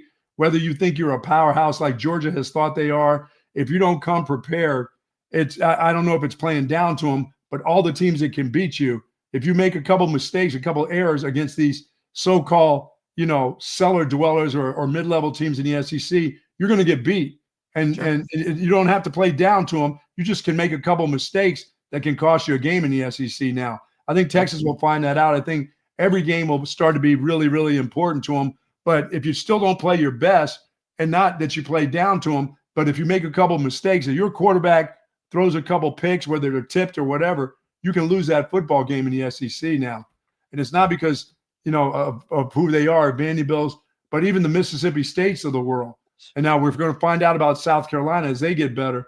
And once again, Auburn ain't going to stay bad, Well, but I think anybody in the SEC, I truly believe that Texas is going to find out this is not like life in the Big 12 every week where you say, oh, okay, God, we got them this week. We're okay. I think they'll find out that mistakes can cost you every week now. Yeah, 100%. And you like to play a clean brand of football against Kentucky because, look, I'm not going to sit here and advocate that Kentucky's a good team. They're 4-6, and they have one SEC win this season. But that one win came against Ole Miss in Oxford. Yeah, and you've seen them play, and you've seen them in games, even the ones they've lost, how they can play. I mean, they can be shit, but they can also be pretty exciting on their defensive side for sure. Yeah, and to Sark's point, they have played their best games against the best teams on their schedule. And they play well on the road. Maybe that's because they've been overlooking. Teams have been overlooking Kentucky. Oh, it's Kentucky. We don't need to focus on them. They're not very good. And they almost beat Georgia very early in the season. That was a 13-12 Georgia win. They did beat Ole Miss, and they lost to Tennessee by 10, but they were down by 3 points with about 8 minutes left in the fourth quarter in that game. So you look at some of the results. They lost to Florida 48-20. They lost to Auburn, Buck. That's Auburn's only SEC win. They lost by 2 touchdowns to Auburn. They lost to Vanderbilt. South Carolina beat them by 25. They've thrown up some stinkers this year, and you kind of are what your record says you are, but they have played their best games against their best competition. So if Texas does make those mistakes, or if they are overlooking, then this is a game that could be a lot closer than any of us want it to be. Yeah, I just don't. I know what I feel like they can't do. I don't think they can score 21 points on this Texas defense. You have to hand give them the ball. Your offense will have to give them the ball in field position where it's, a couple field goals here, a couple, we scored a touchdown here or there. I don't think they can score 21 legitimate points against Texas defense. I think you're right. Yeah, I think it's going to have to be at least one non-offensive touchdown for Kentucky to crack 20. I mean, Arkansas was a top 10 offense in college football, and they got 10 at home. Kentucky's offense, I'll do the research on the numbers tonight, but their offense is bad. It's really, really bad. They've got a solid defense, like you said, but they are 108th in scoring offense in the country. Yes. Looking at it right now. They're 21st in scoring defense, so they do some good things on that side of the ball. But yeah, they average 22 points per game. Buck, they've played Murray State, they've played Ohio out of the MAC, they've played Southern Miss. Southern Miss is awful. Right. They score 22 points per game, and they've got those wins on their schedule. None of those defenses can hold a candle to Texas's. Yeah, like I said, I don't know how they score 21 points. I don't think they can. I don't know if they could score 14 against Texas on offense. You have to give them points. You have to give them points. So I would expect Texas offense, like I said, they can score 7 or 8 touchdowns. So, and that's a good defense. They got a couple pros on that defensive line.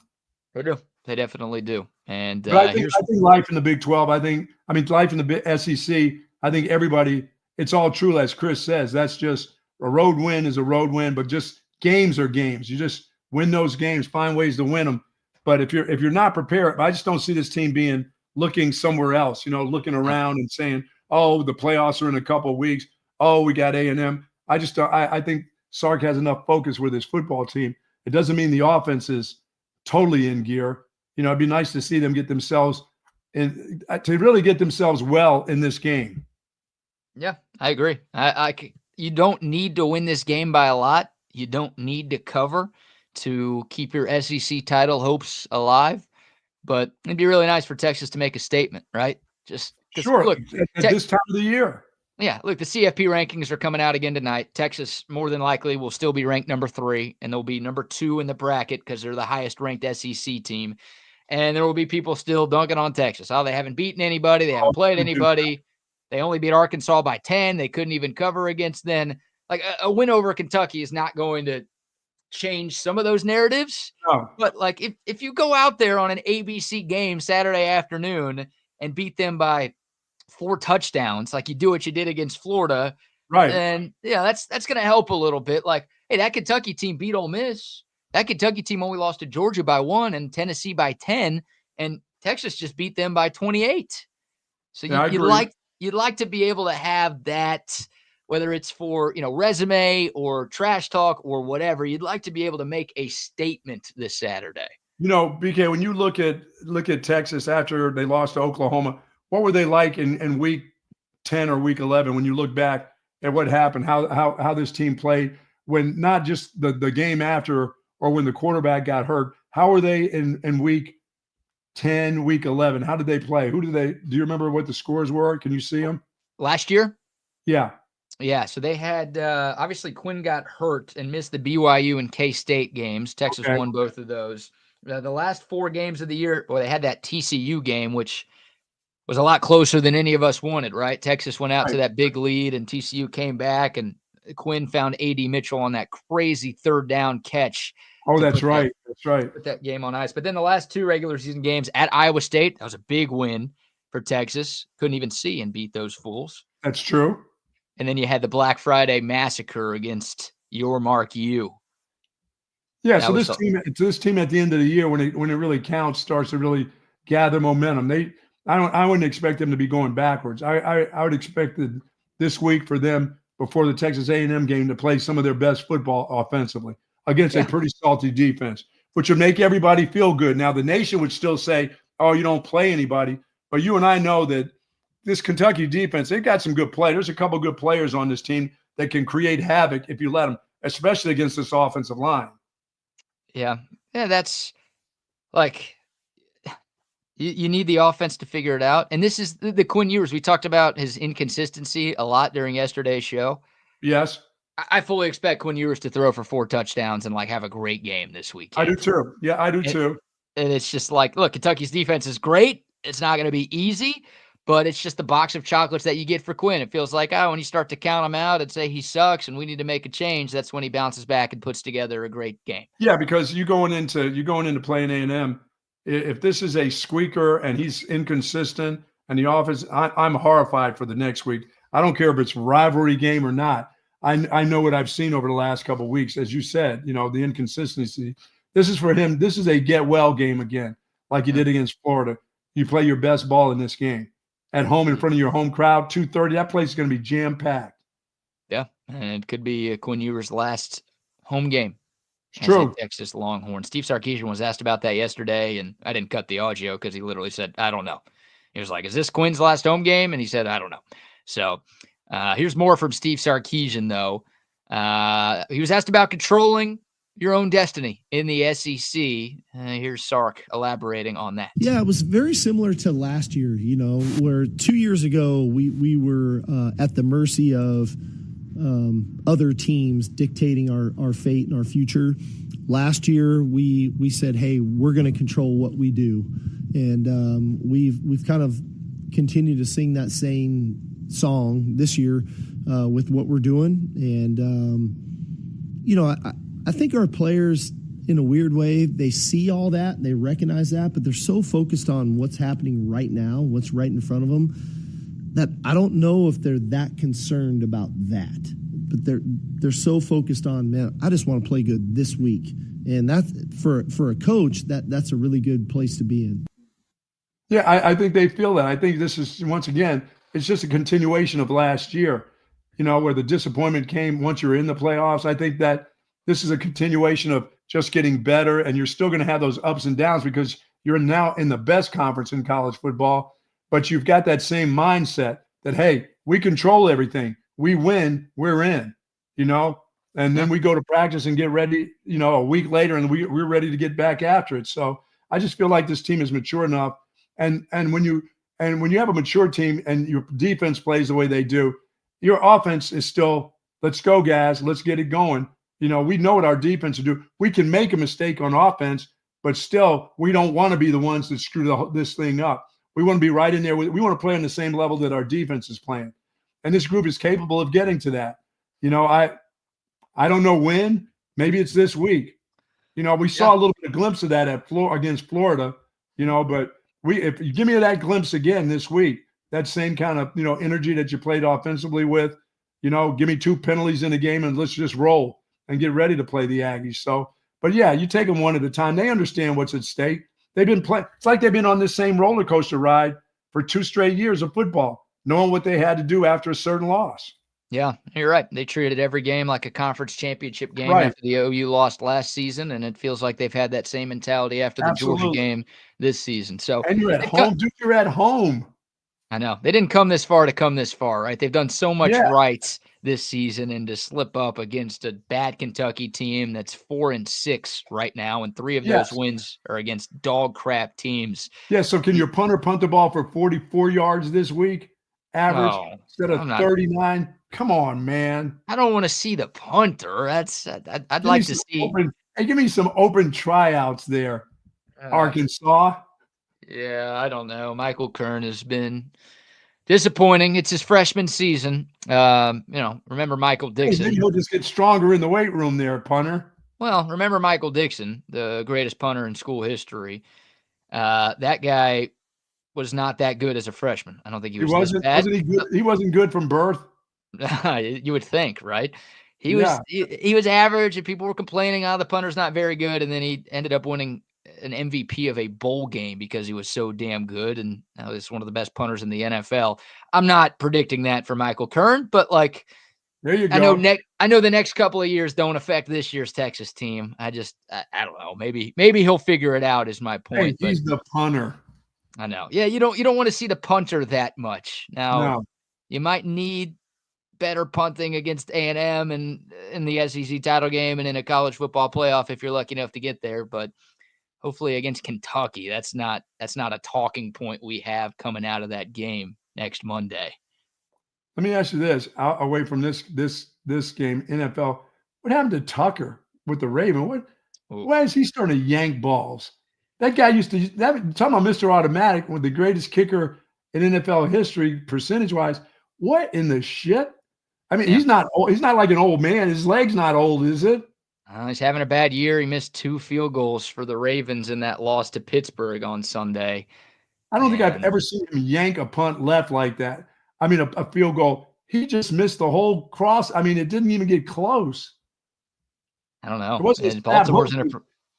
It was long enough. It just was way left. Look, he is. See if I can find his numbers this season. He's 16 of 22 on field goals this season. He's already missed 6. Wow. And that's 72.7%. That is 38th in the NFL this season. He is the greatest kicker in the history of the NFL, but it's been a struggle for Justin Tucker. He's finally looked human. He's been bionic for his career to this point. Yes. And now, that dude was the original 50-yard plus guy, wasn't he? Yeah. And it's his 13th year in the league. He's 34. He's been around the block. Maybe the leg is getting old. But yeah, Baltimore's in a weird spot with him because he's a legend and he's making a lot of money and he has earned that money. But yes, he has. That's a team that wants to win the Super Bowl, and you'd like to be able to count on your kicker to get it done for you, and he hasn't been doing that this season. So wow. I don't know. They're still backing him. They should back him. They're going to give him every opportunity to get it right, but he has not been right this year. Yeah, I think they play the Chargers this week. I think that's Dicker the kicker versus Tucker, and Dicker's been crushing it. Yeah. Maybe Dicker took a young leg. He's got a young leg. Maybe Dicker took Tucker's powers. Oh, man. It's a changing of the guard with Longhorn kickers in the NFL, perhaps. Wow. Maybe Bert Auburn can have some of that magic, too. Okay. That'd be nice. Hey, made his 1 field goal against Arkansas. So that's all that matters, brother. Just keep making them. Keep making them. All right. Before we get back to Texas football, we've got some awards to talk about as the Longhorns we're giving some love around the SEC for their performance against Arkansas. We also have funny pickleball video. Oh, my God. No, it's not Wags eating shit, but we've got some pickleball drama to get into here. But before we shift gears and have a little fun, let's give a few more sponsor shout-outs. Let me tell you about our friends at Woods Comfort Systems. Now, tomorrow it's going to get a little cool. Be ready. Be ready for that thermostat to change up. And with that cool weather comes that heater. When that heater cranks on, you better be ready. I'm telling you, it can get cool in a hurry around this place, especially these mornings. And if you think you got problems and you've been messing around with the thermostat, it's not staying the way it should be, or you're noticing that the ducts around and your filters are dirty, you need to call Woods Comfort System and get the guys out there as soon as possible. Yes, we will have some cold days. Yes, we will have a couple winter days. I don't think we're going to have any winter weeks or months, but you will get those cold days when it changes over from air conditioning to heating. Make sure the folks at Woods Comfort Systems get out to your place and get everything all cleaned up and all prepared for the winter months. And still, it could jump back into the 80s too. We just never know around here. All of a sudden, it can become summer again. But you want everything cleaned out and fixed and ready to go for the winter and summer months here in this area. Plus, Woods Comfort Systems also does plumbing. So if you've got problems with your plumbings, you got that faucet that just keeps leaking, and you don't want that thing to crack, believe me, during the winter. If you get those winter days and you've got that outdoor faucet and you put a sock on it, Mama told you to put a sock on it, you know what I'm saying? Make sure you go and have that checked out. Make sure none of those pipes outside are cracked for some of the winter days that we're going to have. Woods Comfort Systems has been doing it for close to 70 years in Central Texas. They are the company that you want to rely on when it comes to heating, plumbing, and air conditioning. Yes, sir. WoodsComfortSystems.com is their website. 512-842-5066 is the phone number. Yeah, kids, make sure you put that sock on that door. I think that's what wrap that thing. Wrap that thing. Wrap it up, kids. Yes. All right. Hey, shout out to Passes.com. If you're a Texas fan and you've never been to Passes.com, you are missing out. Passes is the content creator company that the Texas One Fund has partnered with, and they're giving Texas fans behind-the-scenes access to all of your favorite teams and players. This is stuff you can't find anywhere else. And, hey, you've heard of the Texas One Fund. Hell, Wheels from Texas One Fund was on with Chip and Zay yesterday talking about some of the work that they're doing. Now you can donate to the Texas One Fund and get something back in return. Head over to Passes.com. You make a donation to the Texas One Fund there. You're going to get access to tailgate parties, meet and greets, signed memorabilia, VIP experiences, and so much more. You're not just helping the future of Longhorn athletics, you're helping yourself as well, because you're getting access to things that no other Texas fan can get. Head over to passes.com/Texas One Fund for more info. Once again, passes.com/Texas One Fund for more information. And speaking of some of the work that Texas One Fund is doing, how about Longhorn Fan Box? We'll let some of the Texas Longhorns tell you about this really, really cool opportunity that Texas fans can be a part of. Hey Longhorn fans, it's me, Anthony Hill. It's Madison Booker. It's DeAndre Moore Jr. And I'm here to announce that I'm partnering with you, our most valuable fans. I'm signing collectibles for the Longhorn Fan Box just for you. Each box comes filled with signed posters, prints, trading cards, and more from your favorite Texas student athletes. And if you purchase the Longhorn All-American box, you can receive this signed poster from me. So join the thousands of Longhorn fans who are supporting student athletes and capturing the magic through every season through the only player endorsed and university approved Longhorn Fan Box. Your fan box come direct from my hands to your doorstep. Click below to support us and get a free gift valued at $99. We are in this together. United we fans. Sweet, I want Madison Booker. I want her autograph because I know I can block her jumper. You know I can get up and get that jumper. No? You think she'd take me to the rack? Yeah. You sure? Yeah. She's a girl. She's one of the best players in college basketball. What's that got to do with me? I was a stud. Hey, I was all district. You're old and brittle. Doesn't mean I can't get up at least 6 inches off the ground to block her stuff. I may pin it to the board. Number one, I don't think you can jump 6 inches off the ground. And number two, that's not going to be nearly enough to block Madison Booker's shot. No, to pin it, no. LeBron, what are you talking about? Come on. Come on, man. I don't have any. Hey, I'm not Dak Prescott. I'm not like your guy that has my meat falling off the bone. I'm Dude, not that bad. Dak Prescott with a torn hamstring can jump much higher than you can. Oh, you gotta be kidding me. You gotta be kidding me. What are you talking about here? You think you're meat on his bone? It's off his pelvis. Don't you think you could take Madison Booker in a game of one-on-one? I didn't say anything about taking her one-on-one. I just know if she goes to the rack, I'll be there to pin that on the board. How's that? You know what she's going to do? She's going to lay it up over you, and then she's going to give you the little guy celebration, where you hold your hand low to the ground. She's going to call you a small. Kyler? Yeah, she's going to call. You think she's going to treat me like Kyler?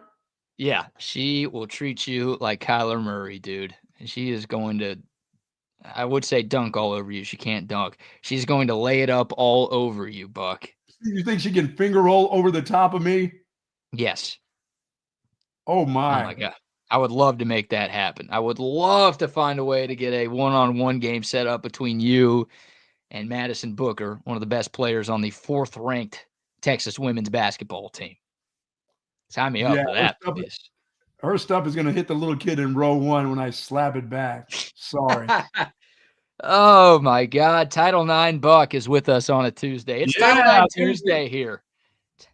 Title IX Tuesday. I am making a note to turn that into a clip for social media. Do not get that to the One Fun people. Do not get that to the One Fun group. It was only kidding, kids. They're going to see it, and they're going to make it happen. It'll be an event for Texas One Fund, you versus Maddie Booker. That's great. Yeah. That is great. Shout out to Longhorn Fanbox. Go to longhornfanbox.com to get in on the action. And shout out to our guy CB, by the way. Been a member for 7 months. We got some new emojis, too. If you're not a TSU member on YouTube, we'd love for you to join our membership program. It helps support us. It allows us to do what we do each and every day. And you get access to some cool emojis that if you're watching on YouTube right now, you can see in the chat. Also gives you access to earlier videos and best of content as well. So if you're not a member on TSU to our agent program, feel free to join. We really do appreciate it. Somebody says I'm thinking of the times I played Jeff Georgia Nerf football, Nerf basketball on my knees in the basement in Illinois in Champaign-Urbana. Yeah. I was good. I was a Nerf ball king, man. That was what, 30 years ago? Yeah, it was probably 30. Yeah, a little more than 30 years ago. Yeah. Well, 30 years ago, you could have maybe blocked a Madison Booker shot. Now you're talking. But not now. You've got a knee replaced. Bad back. Bad back. Carpal tunnel syndrome. Stroke. I mean, some things have happened, yes, along the way. Yeah. But I'm more experienced in timing things. My timing is even better now. That's my golf swing. Ah, yes, because that's the same thing. Yeah. But that 170 drives are not. Yeah. Okay. All right. Get a golf. It won't happen. That's awesome. I'm glad you said it. That is fantastic. All right, we've got a funny video for the people today, Buck. Okay. Are you you're familiar with pickleball, right? I am. I have not got into it. After I saw Wags fall down, I can't fall like that. So if you missed the video, this is a couple of months ago. We were playing some pickleball out at Bolden Acres in South Lamar, and I was filming this, and thankfully I was. Wags was playing a little pickleball, just hitting back and forth, a casual game. And we've got the slow-mo video of things not going well for Wags. Clearly, I'm stalling trying to find this video. Here we go. Here's Wags a few months ago going back on a pickleball. Oh, that right leg buckled. That right leg buckled on him. And the poor people on the other court are going, oh, my God, is he okay? The poor people on the other court were like, what was that earthquake? What was that sound? Something just shook the ground here. My God. So there was Wags, right? No drama here, just embarrassing. No. Wags, past his athletic prime. He's like you. He's had better days. Yeah, he's not very athletic. I'll tell you that right now. Even my right knee, I've got a new right knee. That one gave out on him. Yeah. Show it again. Show the right knee just buckling. Watch the right knee buckle. That was tough to watch here. Oh, I don't know if it was under the weight or just not enough strength in that hamstring.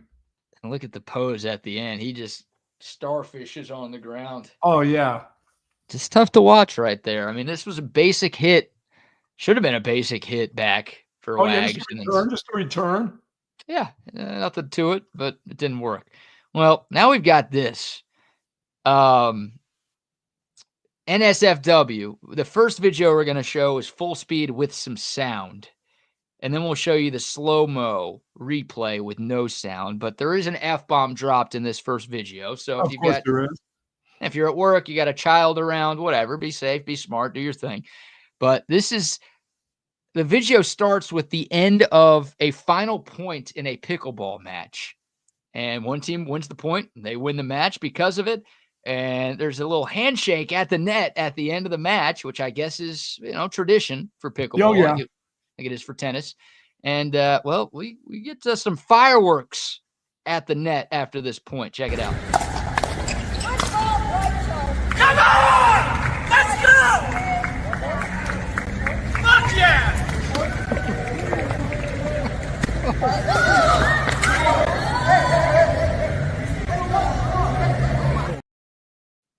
Did he kick that dude in the head? Kicked him in the head. That's not very sportsmanlike, kids. So here's the slow-mo, no sound version so we could talk while this is going on.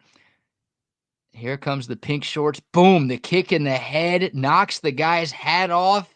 Takes the net. That right there, that guy went down. That was a direct shot to the jaw. Oh. Yeah. Look, the hat goes flying. He goes straight down. His neck takes the net down. And he was down for a couple of seconds. It didn't knock him out, but he was knocked down for sure. Look at this. Boom.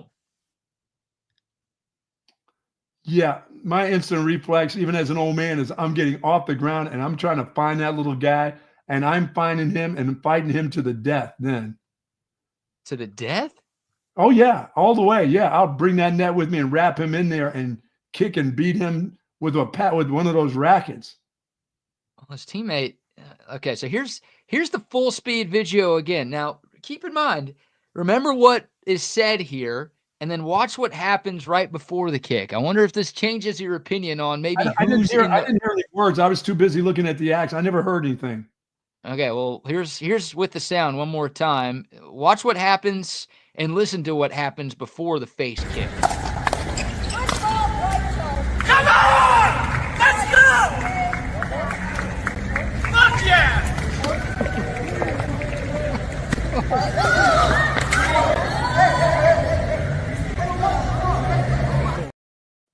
He just said F yeah.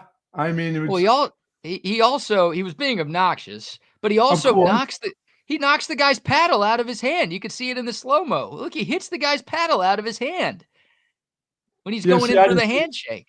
Show me that deal with the handshake. The paddle gets knocked out by that dude. Here's the full one more time. Come on! Let's go! Fuck yeah!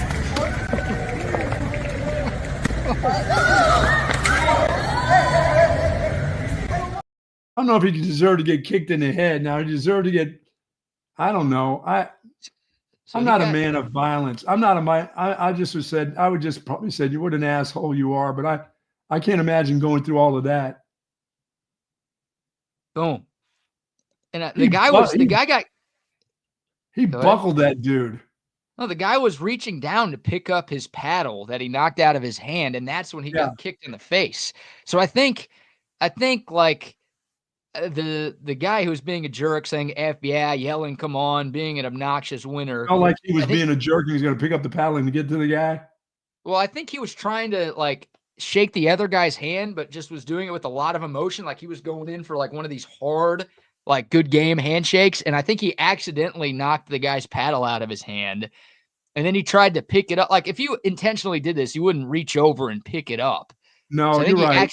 He accidentally knocked the paddle out of his hand. The guy probably thought it was on purpose. And his reaction, look, if you're wearing pink shorts, you're automatically a douchebag. Pink shorts reaction is to literally kick this guy in the head as he's reaching down to pick up his paddle. Bang. Yeah, it was just too much. It was too much for a pink shorts guy. Brother, going to jail over pickleball is probably the softest thing I've ever seen. Yeah, it is. You know, my man Wags is there. Wags is watching because Wags would be into that. Wags wouldn't let that happen. I'd like to think Wags is smart and mature enough to not kick somebody in the head over pickleball. No, but if somebody would have done that to him, he was coming back. Have we lost all of our testicular fortitude to where your homie gets roundhouse right in the fucking mouth and you don't do anything? You go over and want an explanation from the guy that kicked him? No, Wags. Your partner's got to be on top of this dude, like knocking him out. I'm sorry, Ziddick. Are you in the comments here, Ziddick? Like, hey, me and Ziddick have gone to jail because of this. This is pickleball. This ain't. Somebody hit your dude. Somebody hit your dude. You knock him out. I'm not a violent person either, but look, there's a time for violence. And when someone assaults you, you assault them back. Over a fucking pickleball game? Are you kidding me? All right. Yeah, if I got kicked, my bad. But that's legit violence. That's direct violence. Hey, this is why men should not be playing women's sports. All right. There are all these commercials about this before the election. Keep the men out of women's sports and things like this don't happen. I'm just why are those four dudes playing pickleball anyway? Well, one dude's wearing leggings, so I guess that excuses him from not. Yeah, the dude that doesn't help his buddy out is wearing leggings. So yeah, fuchsia shorts, nice roundhouse kick. He does land square. I mean, it looks like he takes a step back and gets his kick right. Hits him flush, dude. Knocks him out. I'm really taken back by the dude that didn't help his friend. Like I'm a little taken back by that. But Wags, even at my old age and my ability to fall down, I'm going to get off that ground so quick. Unless he's knocked out. He's knocked out before he even gets to the ground. He's out right there. He's cold. He's done. Okay, well, he ain't getting up quick.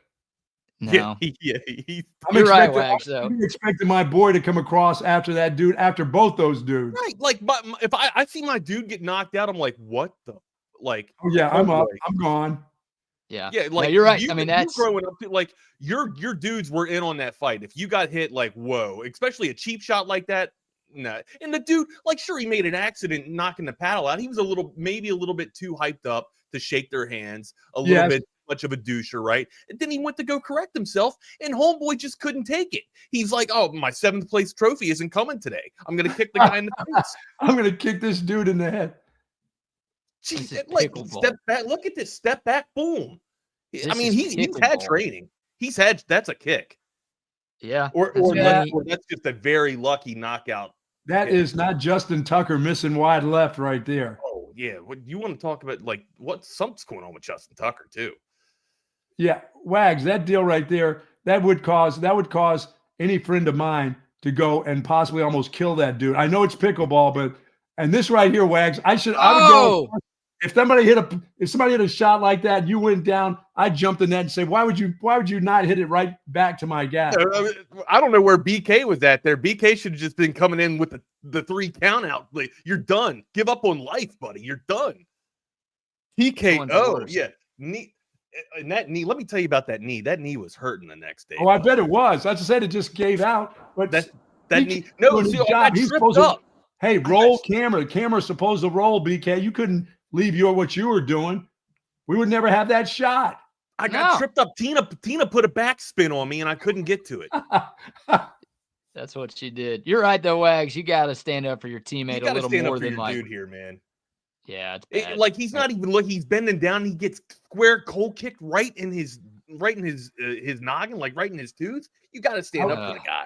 I would have come over the top of that net that was down and jumped over. I wouldn't have met him around the corner. That would have been a full-on fight for me. And I tell you, that's one of those ones at old man age. I just take the mug in the bar and I don't even talk about what's about to happen. I just take the empty mug and I go to the head. Bang. Sorry about that. I just let a guy.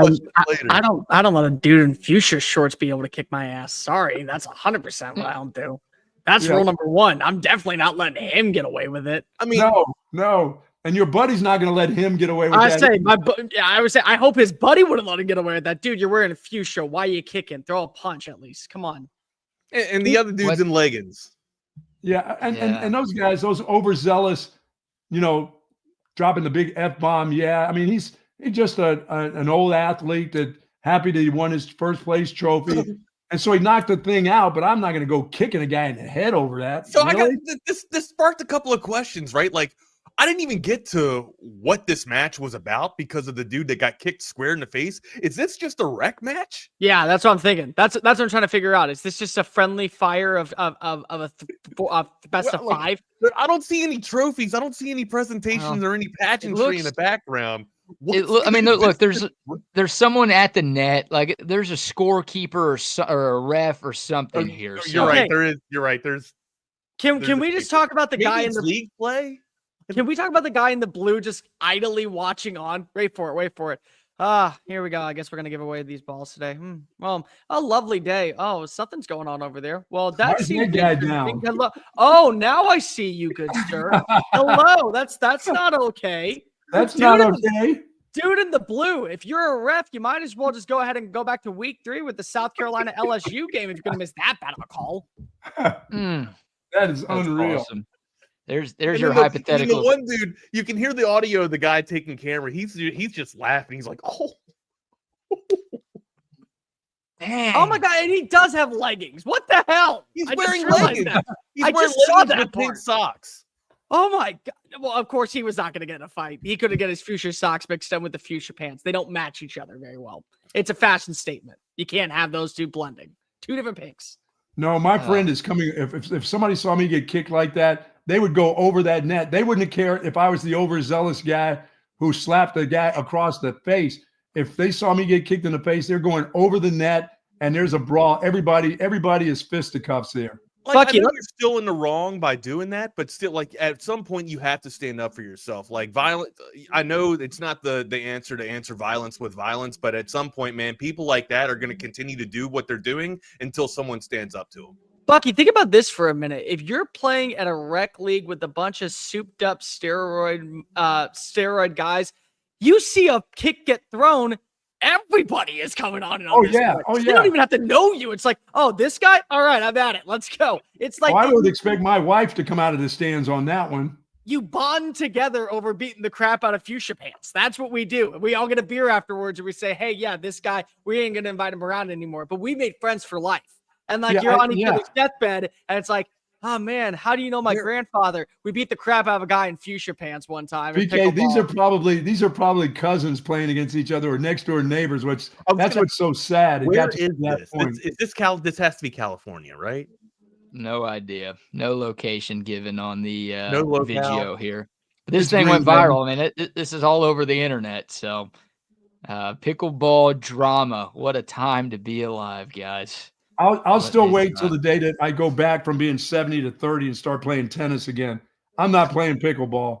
I'm not gathering together with my fellow neighbor and playing pickleball. Sorry. I love pickleball. I think pickleball. Bucky, you don't want to play pickleball? I think you'd be fantastic at it. No, I started out playing tennis. I played racquetball, tennis ball. I've never got to pickleball. I've never got into pickleball. That's what happens. You get knocked out when you get in my kitchen. That's what happens. You get knocked out when you get in my kitchen. Why? Do you have a better tuna salad recipe than Matthew McConaughey? Is that what we're talking about at this point? Just a little bit of a better. Okay. Oh, congratulations. I can't wait to hear about today. I'm headed to the golf course for real fights where when a golfer hits into you, now you go back with a 9-iron at him. Or you don't use a 9-iron. Bucky, you hit him straight. Bucky, you I have to use that 9-iron on a road runner. Now that's how you get back. You got the good curve. Right. It's a good swift pick. Yeah, that's BK, we got a hypothetical at all?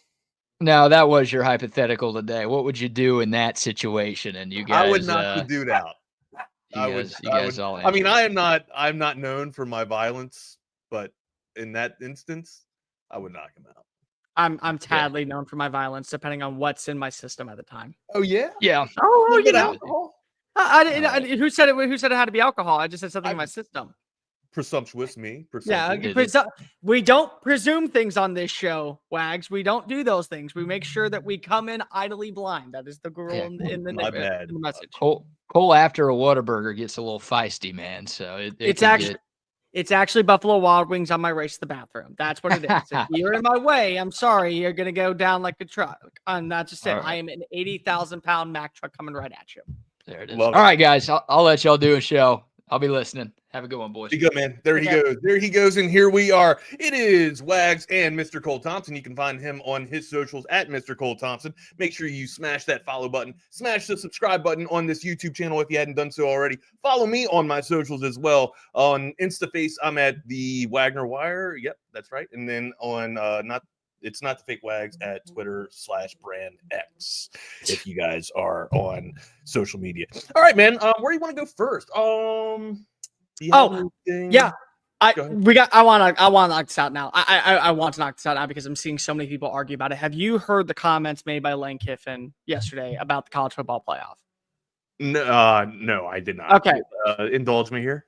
So Lane Kiffin during his press conference was asked about the college football playoff and also about the SEC championship game and how this is going to affect the seeding and the rankings for the CFP if you are to go to Atlanta.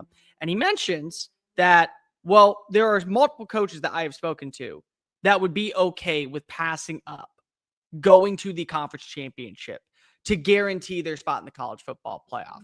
And now we've gotten into a tussle with many people who have said, well, if you go to the college football if you go to conference championship in the Big Ten or the SEC, you should automatically be guaranteed your spot in the CFP. You should not have to worry about it. This is for bragging rights. This is for you to be able to claim. I think I'm on board with that. If you win your conference championship, or excuse me, if you get to your conference championship, I think that you should be awarded a spot into the college football final. Now, unfortunately, there are some people on the internet. We don't call them out by name, but we will call them for what they are. Idiots that believe that does not guarantee you a spot in the college football playoff. In fact, there is one scenario. I will not point out his name because I do respect him in this industry. However, he is an idiot when it comes to this take. You can guess who it is, and I'm sure that you'll see this graphic floating around. Has a scenario where Texas A&M beats Texas next week in the Lone Star Showdown. Texas A&M. Texas is out? Well, just stay with me. Okay. So then Texas A&M goes to Atlanta. They play Alabama. They lose to Alabama. And then Texas A&M and Texas are both out of the college football playoff because they would have 3 losses or not a significant win. So, Wags, I'm going to present you and the audience a scenario. No Jake Bayless. It is not Danny Cannell. But I was going to say, is it Danny? Because Danny. It's not, all right.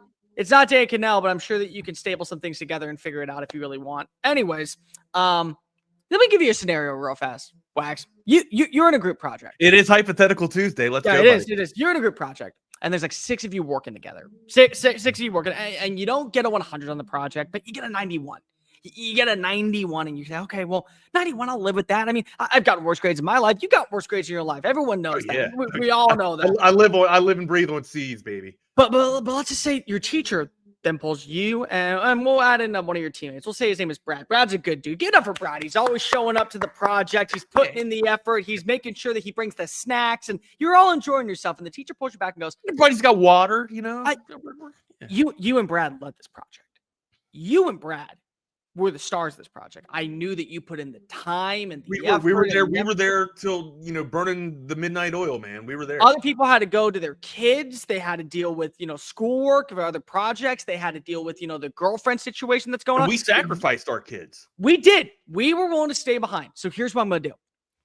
I'm going to give you a shot to boost up your grade for the semester. You'll get the 91 for this year. Don't worry. You're going to get the 91 on the project. That's not changing. But I'm going to boost up your grade for 1 full letter the rest of the semester. Whatever you get at the end of the year, it's 1 more letter. Here's the catch. So, Wags, if Brad does better than you on this extra credit assignment that I'm not requiring you to actually do, but now you're going to do it, if he does better than you, you are actually going to lose a letter grade for the remainder of the semester. So you're still going to get that 91. But professor, how does that work? You're still going to get that 91. But here's the deal. If Brad does better than you, then you are now actually going to finish with like an 84 versus a 94. And that regardless of all my hard work, regardless of all your hard work.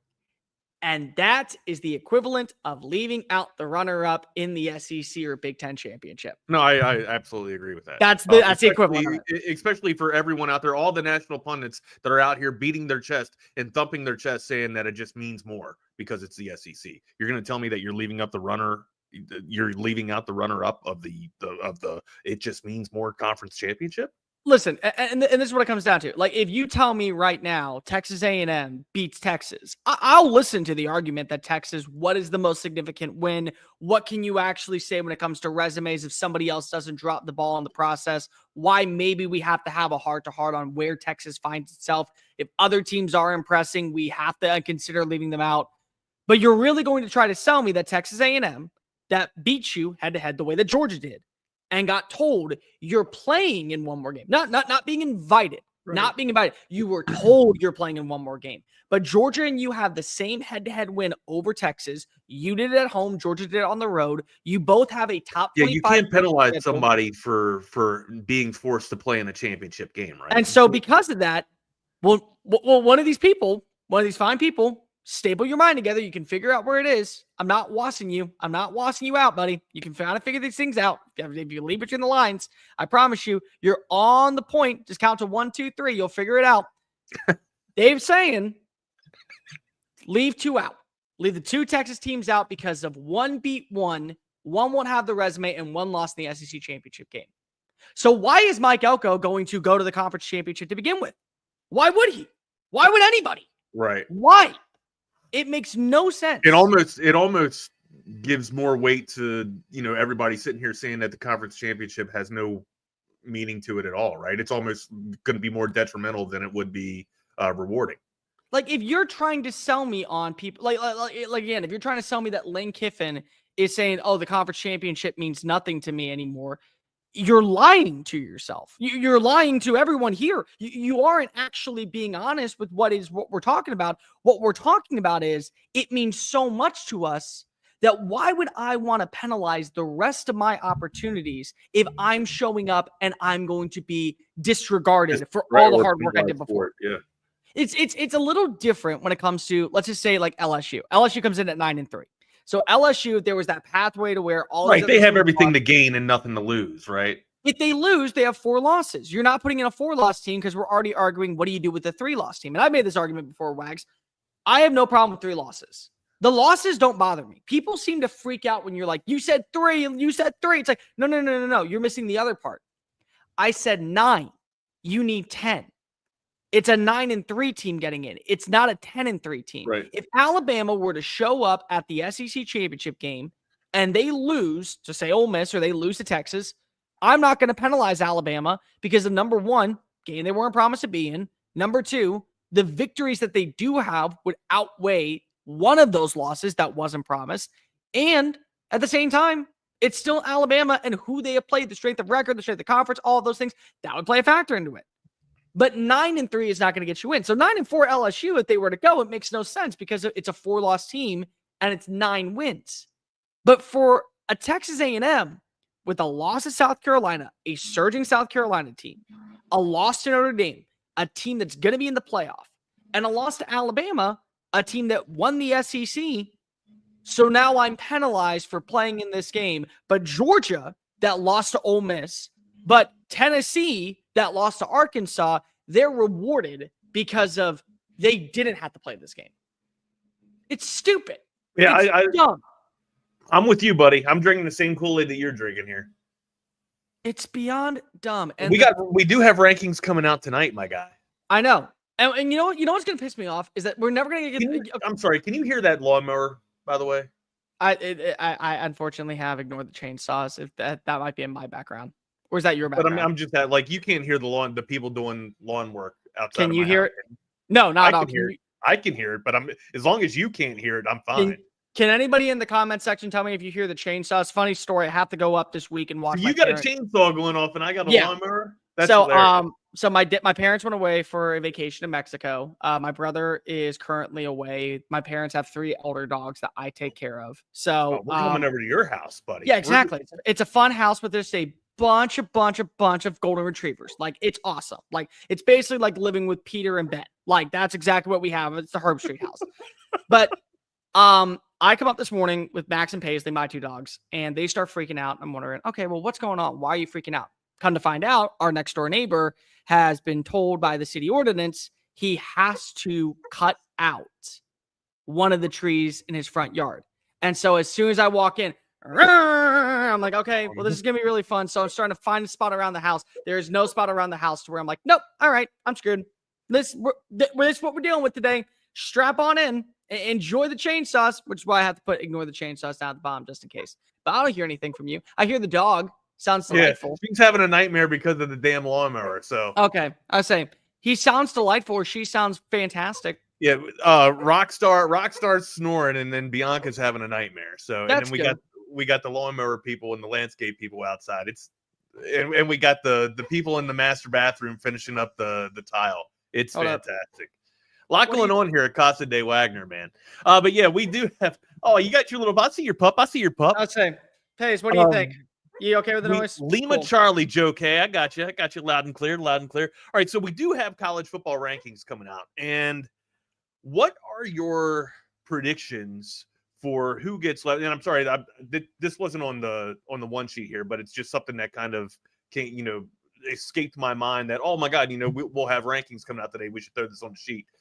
What are some of the teams, or do you think that you'll have a team that is snubbed immediately right away? Or will it be an SEC team? Will it be an ACC team?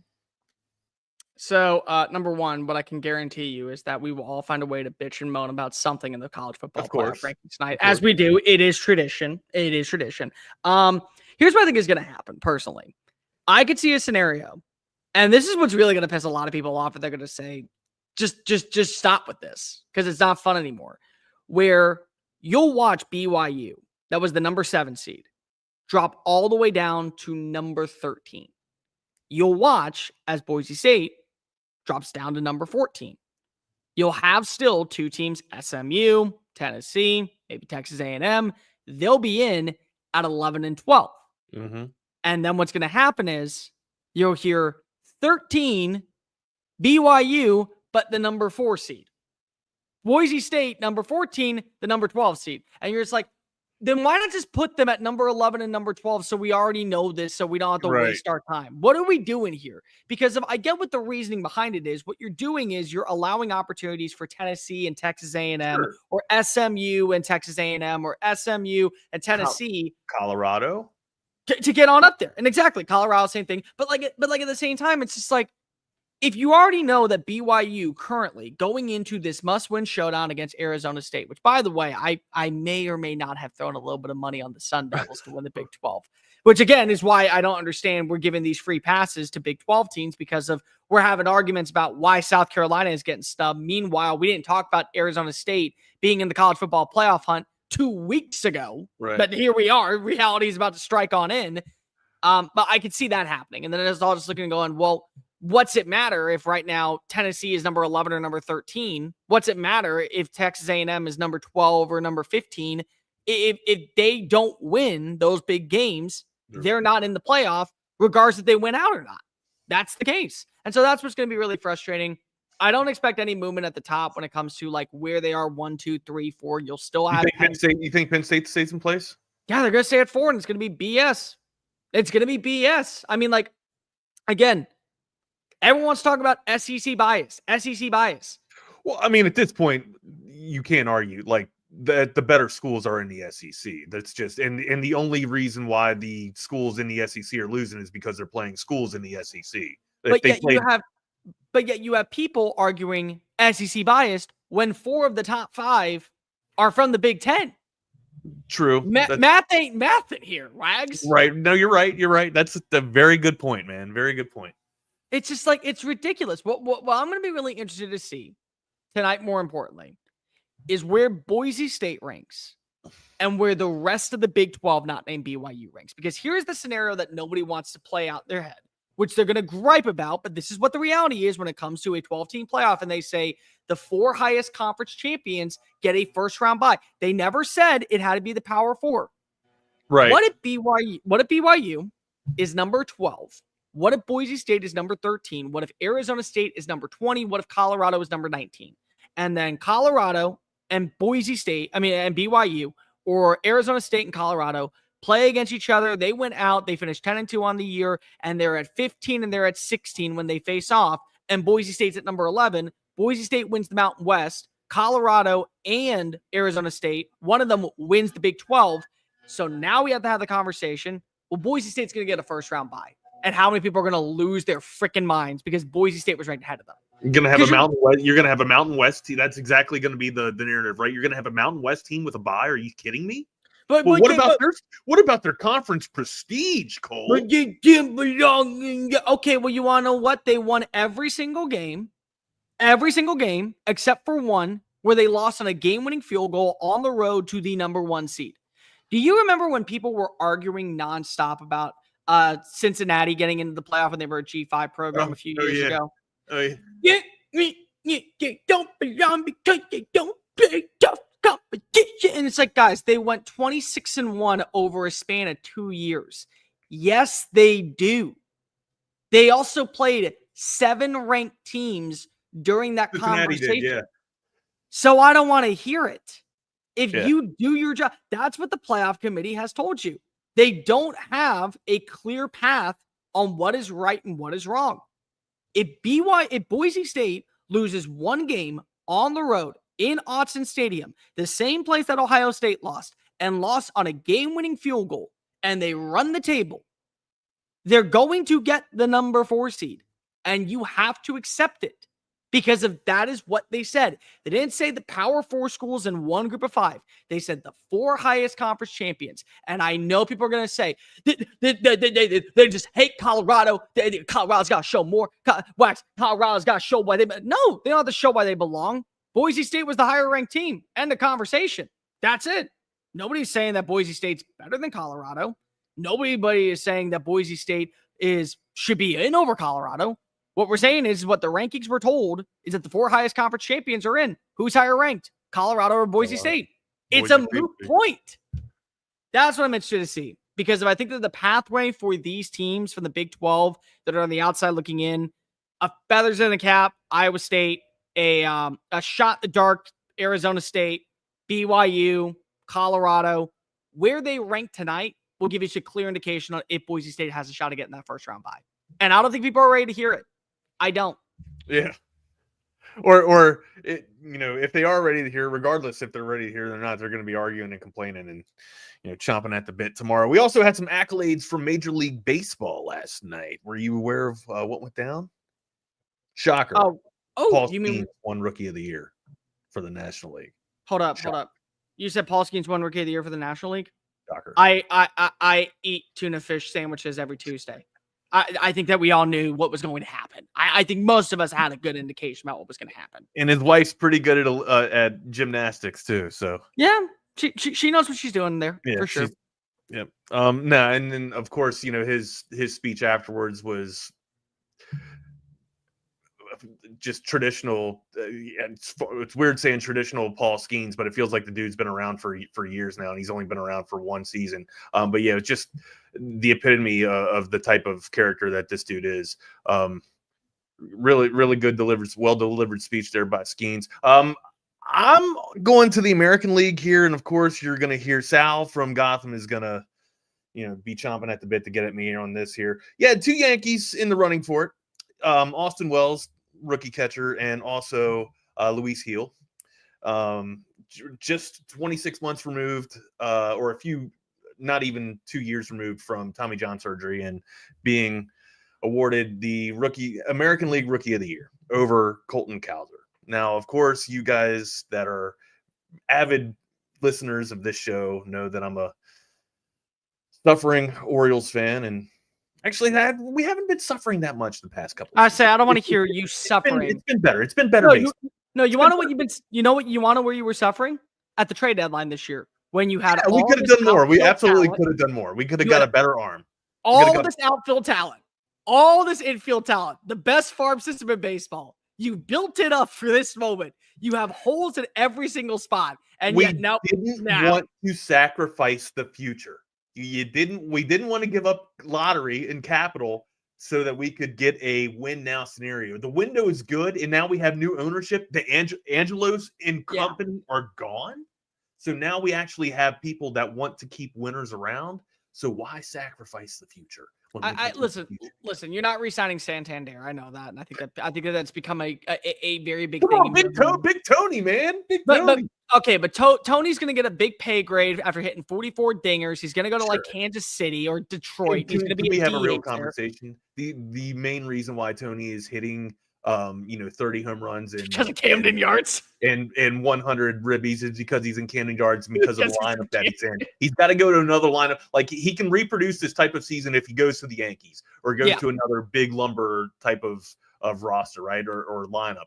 But if you go to a small ball club, you're not going to be doing this, dude. Well, I think it's more so the dimensions of the park. I mean, when you look at some very true. I mean, they hold on now. They did redimension Camden Yards to make it more pitcher friendly. It's still a hitter's ball club. I say it's still a hitter's ballpark. Let's just go look at his splits between when he is from home and when he's away. I mean, like that tells you how many long shots left the park at Camden. Listen, I'm not going to argue with you on this because I know that you're very upset about Colton Cowser not getting the award. I do. I'm not too upset. I mean, I just thought it was a snub. Like he was fantastic. And again, I think if Cowser's average was a little bit higher, I think Cowser gets in. 24? I think it was like 24 home runs and somewhere shy of just under 80 ribbies or something like that. It's a decent rookie season, but again, we just talked about having benefits of being in that lineup, right? And regardless of the lineup or not, you can't deny of Cowser's smashing ability. But at the end, I guess you always give the tip of the cap to the hurlers, right? The hurler usually has the hardest job. So I think that's my point, Wags. Is I want you to just do me a favor. Go look at these three. I'm going to give you three players, and you just tell me who you think belongs in the Rookie of the Year. Okay, so player number 1 had a 292 average, 24 home runs, 90 RBIs, and 826 OPS. He led the league. He led all rookies in doubles, and he was a top 5 defensive player. Player number 2 had a 242 batting average, 24 home runs, 69 RBIs, 768 OPS, a slugging percentage of .982, and was one of the better defensive outfielders. Player number 3 had hit 275, 21 home runs, 79 RBIs, 791 OPS. He also had a slugging percentage of .464, an OPB of .327. He also had 29 doubles and 31 stolen bases. Damn. Yeah. See. So who do you think belonged? I like the third player just because player C? Just okay. because of how active they are on the base pass too. So so Jackson Churio got snubbed then for Paul Skeens. That's my point. Is that when you look at him and Jackson Merrill, who both put up better numbers than Colton Cowser and put up better numbers in a better season than Lucas Heel as the number 4 pitcher for the Yankees, as prime outfielders for their respective ball clubs in a hunt for the playoff spot, for a playoff berth. I think we're at a point where we just give we gave out 2 rookies. We give one to a pitcher and you give one to a position player. Hey, I mean, because if we're going to continue to see this path where a Paul Skeens, who, in my opinion, I know that people are going to say he was absolutely dominant, though, right? He was, but here's my argument. People are going to argue tonight when the Cy Young gets announced. He dominated, and what he showed you in such a short time, that was the most dominant pitcher. Okay, Chris Sale we thought was dead and had the lowest ERA and the highest strikeout rate at 35 years old. I want to hear it. That guy is winning the Cy Young. I don't want to hear it. I'm with you, man. I'm like, in this dude, he was left dead in the water. His career they traded him from Boston for a shortstop that is in the minors that started last year. And now the dude's a Cy Young winner. So way to go, Bravos. Way to go, Bravos. He was dead. And I growing up in a household with the White Sox, my dad was so pissed off when they added in Yoan Moncada and Michael Kopech for him. And I said, Dad, this is going to be the best thing for you. He's going to start to lose his pop. He did. And now he's looking at me and he's like, yeah, look at it now, son. Look at it now. I'm like, Dad. Not in the youth. I was like, Dad, he sucked in Boston. Who is your team? Or who is your I'm an Astros. Baseball. I'm part of the Bang Bangs. I'm part of the Cheaters. I mean, everybody. Everybody's looking for an advantage. I wouldn't call you cheaters. I embrace the fact that we got caught doing what everyone else does, but we have to now own it. I'm okay with that. The other thing is that I'm not, but I'll tell you what I'm not okay with, Wags. They changed the name of the ballpark, and I'm still not going to be fine with it. Yeah, I just saw that. No more Minute Maid, huh? No more Minute Maid. It's going to be Dakin. It's no longer going to be the juice box. It's going to be the ice box. And I'm like, guys, it is like 82 degrees in there. It is the furthest thing from the ice box. It is a furnace. It is a furnace. Don't you guys have to let the roof open to get it cooler in there? Isn't that There are times. weird? There are times that you got to open up. Weird because it's in Houston, right? Yeah, it's in downtown And Houston. does usually have triple-digit weather. Oh, humidity, on a good day in the summer, you're looking at 91. That's a good day. That's when you're able to put on a jacket and go, oh, it's a little brisk outside. I don't need to wear a tank top or have a change of clothes in my car just so when I get in the office from walking 60 feet. I feel pretty good about myself. Yeah. Yeah, so that's my thoughts on Major League Baseball's Rookie of the Years. Again, like you just mentioned, we will have more accolades for Major League Baseball tonight. Also, we'll have our rankings for college football tonight. But we also had Monday Night Football. And thankfully, you're a Texans fan. I cover the Texans for a living, so I was up until 3:30 in the morning writing articles and getting that stuff prepared for today. That way, I was able to do the show and other things later. So it was a busy night for me. I got to watch all four. Thank you for your time this morning, good sir. You mean I get to come on here and actually complain? I get to complain about Jerry Jones and have a valid reason to? Oh, Wags, you spoil me. You have the floor, good sir. You have the floor. He is Mr. Cole Thompson. You can find him on the socials at Mr. Cole Thompson. Okay, I guess I will go. Come here, Cowboys fans. Come here. Let's all just take a deep breath together. All together. One more. I'm a Giants fan, so I'm just. You feel good? You feel good? You calm? Because this is your life, and this is going to be your life forever. Forever, as long as he lives, this will be your life. Because let me ask you something, guys. Jerry Jones wasn't caring about the score. Oh yeah, you got him on the camera at the very end of the game where he was just disappointed. He was drinking Johnny Walker all damn night, man. Disappointed. We got to find a way to close out the games. It's the fun pathway for us to succeed victory.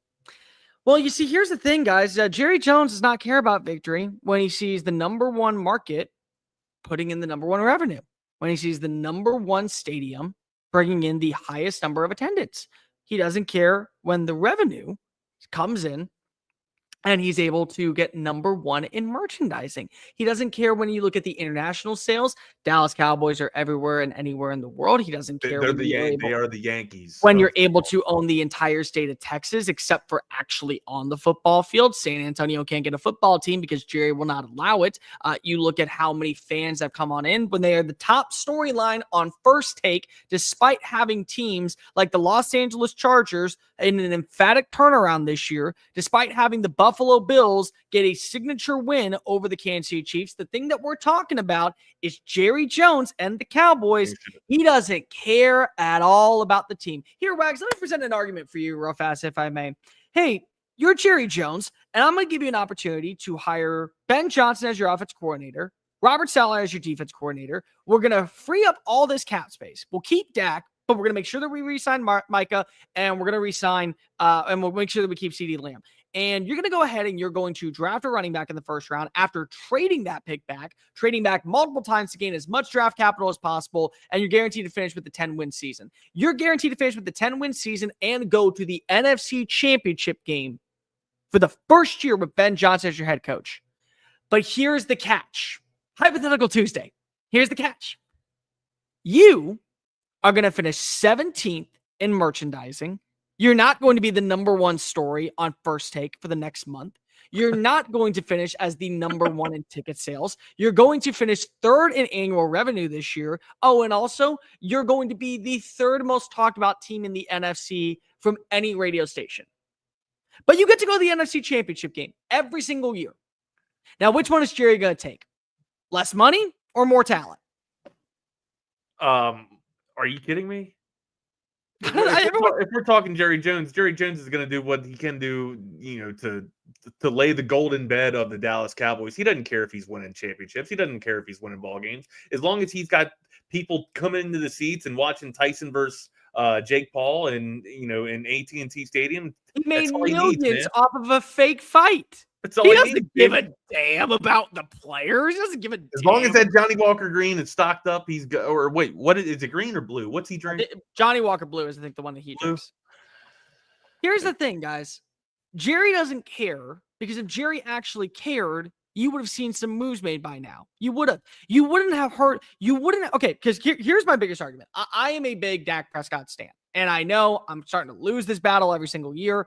But my reasoning is that it's not Dak Prescott's fault that the market dictated what quarterbacks were getting paid. Well, no, I agree with that. It's Jerry's fault that when he had an opportunity to sign 5 players in an offseason, he went Jalen Smith, the most most overrated player in terms of the 4 that you can replace at linebacker. I thought if Smith was able to come back from that injury, because the dude could fly, right? He could absolutely fly. It just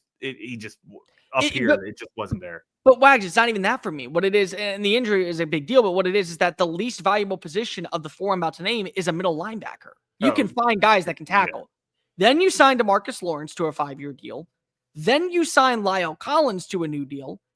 And then your running back that did not win Offensive Rookie of the Year, but his teammate in the same draft class and as his quarterback did, you sign him to a 6-year deal, because if he threatens to hold out, and then people sit here and go, Dak's not worth it. Dak's not worth it. Well, Dak was worth the actual asking price when initially conversations were going on. And then Jerry decided to go lean into the running back, lean into the offensive tackle, lean into the defensive end, lean into the linebacker, and then franchise tagged the QB for 2 years to where the asking price went to $50 million because it had to get to $50 million because you go and follow the market. That's what it is. It's Jerry's fault. Jerry could. That's why Jerry is reluctant now to be so in bed with a running back because of what he gave Zeke and how it turned out with Zeke.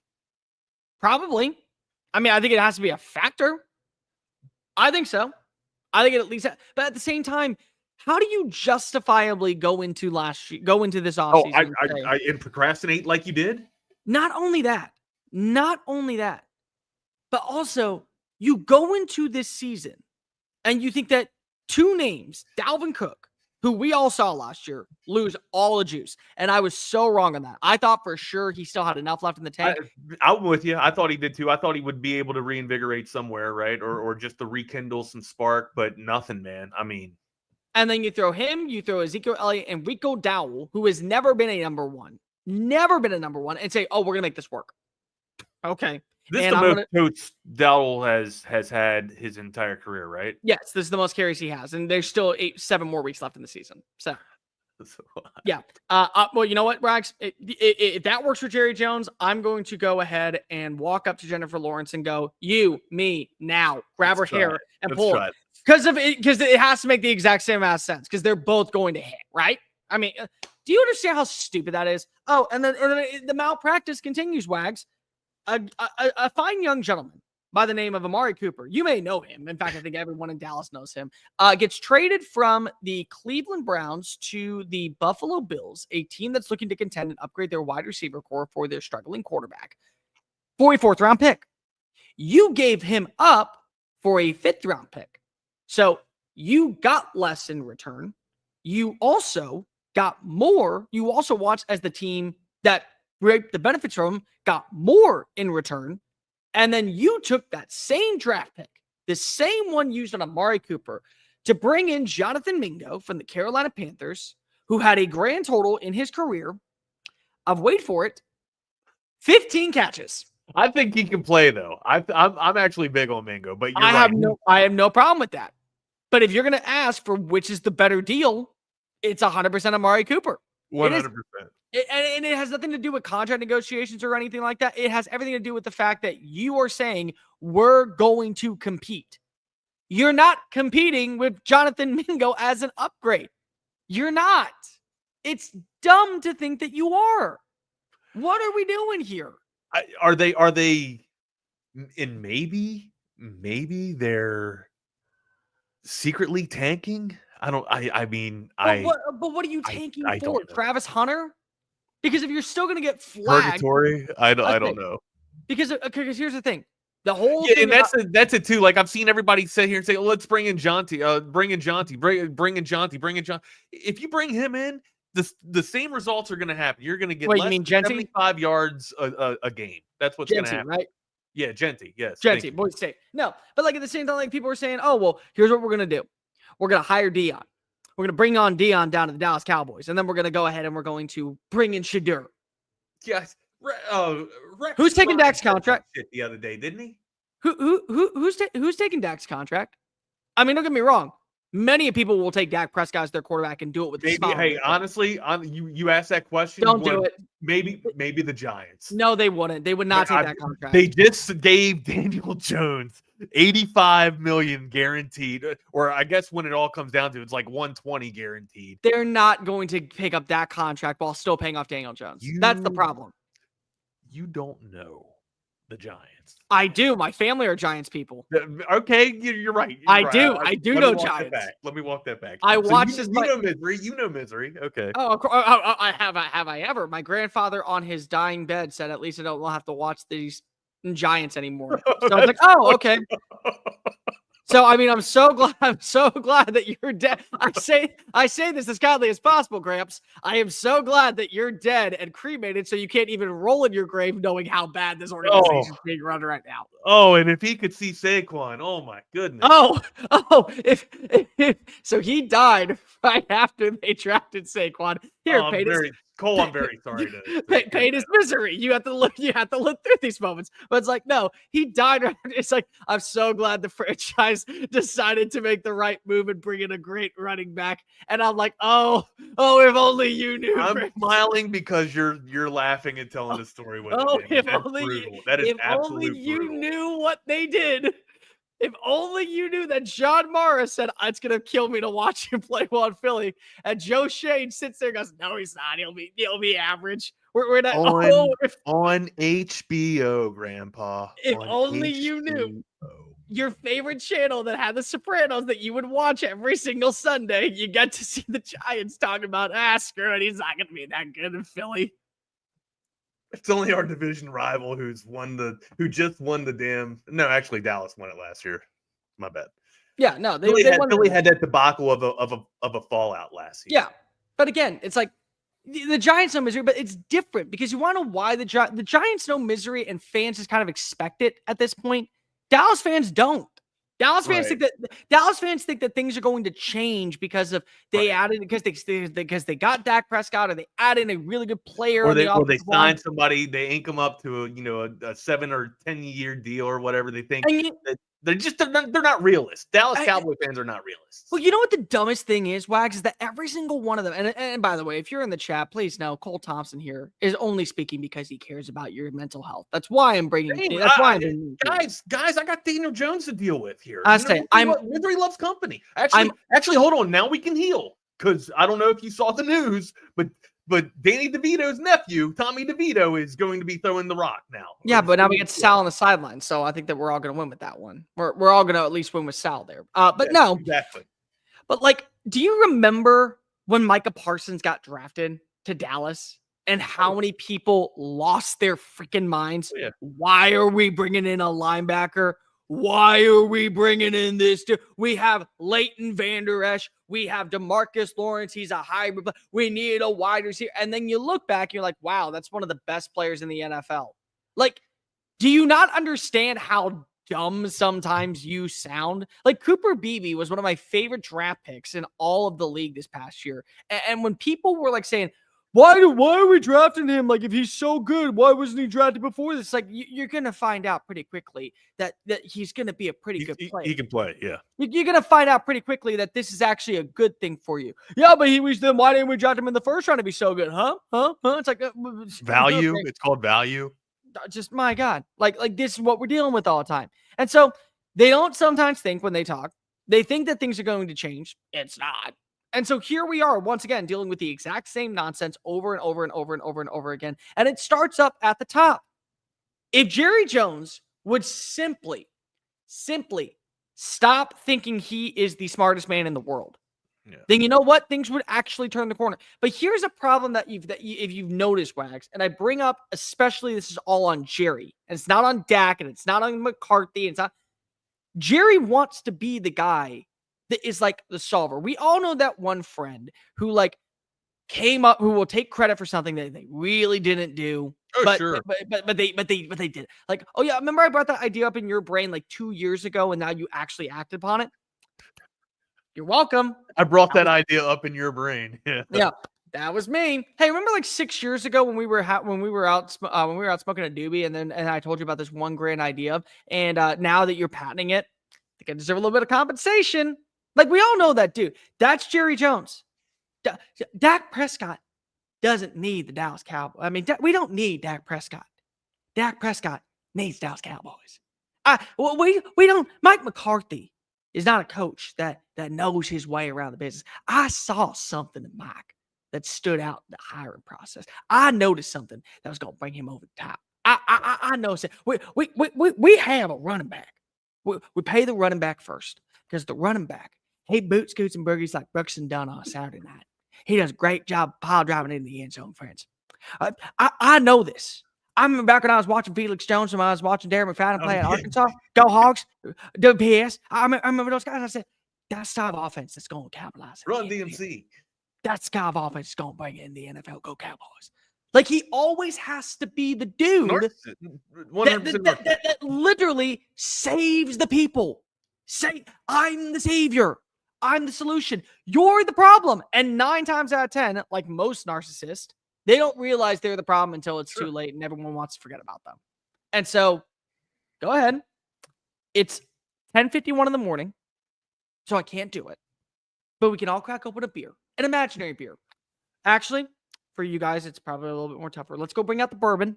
Let's go bring out that. In light of Jerry Jones, let's go bring out the. I ain't got any blue. I don't have any blue. Let's go bring out the Jim Beam because we're all poor and we can't afford. I ain't got no blue. I ain't got no Johnny Walker Blue. And just remind ourselves, this is life. Jerry wants to be the GM. Jerry wants to be the owner. Jerry wants to be the CEO. If Jerry could, he would be the coach. And because he can't fire all 4 of them, Jerry's going to be doing this until he dies. And as I've already told all of you before, I've made this abundantly clear. I have a small savings. Very, very, very small savings. Wags, on the day that Jerry Jones passes away, I will have a flight. I will take the red eye to Las Vegas. I will march on into Circus Sport. Which, by the way, Circus Sport, fantastic place. We've worked with them before here at Texas Sport Unfiltered. They're great people. If you've ever get an opportunity to go to Vegas, make sure that you say it's Circus Sport. Tell them that the fine folks at TSU sent you. And maybe we'll be able to go back and have more fun events in the future. Have a drink at the pool on me. Have a drink at the pool. I'll save you some money if you really want. I'm taking all that money in my savings and I bet on the Cowboys to win the Super Bowl. Because Jerry Jones, as long as he lives, will never hold another Lombardi trophy again. He never will. I didn't think that was actually true, but I'm starting to believe that sentiment now. It's true. He just doesn't. He can't get out of his own way. He just can't. In spite of himself, right? That's the thing. He wants success so bad, but he doesn't understand that he is the barrier for his success. And you know what kind of sucks for McCarthy? And like, I'm not a McCarthy apologist. I don't think that McCarthy's the greatest coach or one of the greatest coaches ever to, stand on the sideline. But I do think he got put into a really bad situation. I think any coach that goes to the Cowboys is in a really bad situation. The smart ones avoid it. I don't know how it ever worked with Bill Parcells. And I think that's why that, tour kind of ended abruptly and didn't go as long as people thought it would go. But I think the smart coaches stay away from, people like Jerry or owners like Jerry Jones, right? To where, hey man, if you're the head coach, you kind of want, your pulse or, a good pulse on the team so that you know how to address it, right? Or what you want to do in the war room to get after it, a good relationship with the GM. You don't want your owner to step in the way and basically just be the barrier of all the talent, which is seemingly is been Dallas's, demise for the past, decade here. again, and it looks, Dallas hits on a few, draft, or hell, I think Dallas the past couple of years has been great in the war room with the draft, but it's like we've just been talking about. Jerry Jones is just a damn barrier that gets in the way and doesn't allow success to happen. So again, I kind of feel bad for Mike McCarthy. I didn't know how well this would work out for him. I thought maybe they would have some success here, but this looks like it's going to be Mike's last year with the Cowboys, and I don't know. Is it though? I say that. You're right. I say that, but I don't know. That's the thing. Like, I don't know who the succession plan would be for McCarthy. And honestly, like, McCarthy is not the reason why they are losing. No, like, no, don't get me wrong. They don't have 75 yards. They struggle to get 50 yards on the ground each week. So don't get me wrong. Don't get me wrong. McCarthy is partially a reason why they're losing. They are, not having your starting quarterback out there. That's another reason why you're potentially losing. You're also talking about not having a consistent number 2 weapon. That's potentially why you're losing. I mean, Jake Ferguson caught his 15-yard pass and hit his head, and now he's out for the game, and you don't have a secondary weapon outside of CeeDee Lamb. Your defense ranking 31st in run support, ranking 30th in pass coverage, ranking 29th in scoring defense, ranking 31st on third down conversions, ranking 35th on red zone 31st on red zone opportunities. That's a factor into it. But at the same time, as you say, misery loves company, and the company that you keep is Jerry Jones is your boss. And that's all I need to say for all of this to make sense. That's it. That's all this is. It's not to take a shot at Jerry, and it's not to take a shot at the Cowboys fans. We're not trying to dump on the Dallas Cowboys here. We're just, because I'll be completely real with you. Like, people are now saying, well, look at Houston and how they performed last night and what they look did. Good. Mixon looked fantastic. Nico Collins is all right. And you cover the Texans. Am I hyperbolic here? Is Nico Collins? He's a top 5 wide receiver. No. Top 10. I will 100% agree with that. I thought you were saying the Texans. No, Texans once again. Okay.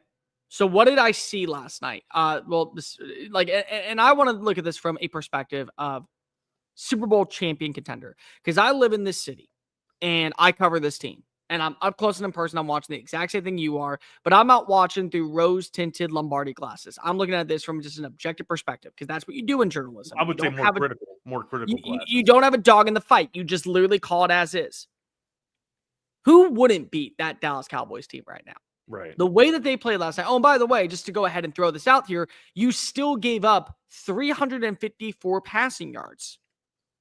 Not to Dak Prescott. To Cooper Rush. You dropped 4 interceptions. You also nearly allowed 2 touchdowns, one of which, the only reason why they didn't score is because of it was a 4th down stop. And the other reason why they didn't score was because of it was a turnover on downs inside the red zone. I mean, it was an interception in the red zone. So it's like your defense has balled out at times, but you've also given up far too many explosive plays. CJ Stroud hasn't looked like the CJ Stroud that was rookie of the year last year. Until last night. I still don't even think he was. I thought that he made a lot of good throws. I thought he made a lot of dumb ones. I mean, again, I think that this was the best that we've seen of him in over a month, but that doesn't mean, again, that I'm going to say that he is back to that conversation of top 6 quarterback in the NFL. Yeah. You look at the offensive line, you went up against the 31st ranked pass rush. If you allowed more than 2 sacks on the night, I would be a little upset. I think most fans would be a little upset. You went up against the 31st ranked run defense.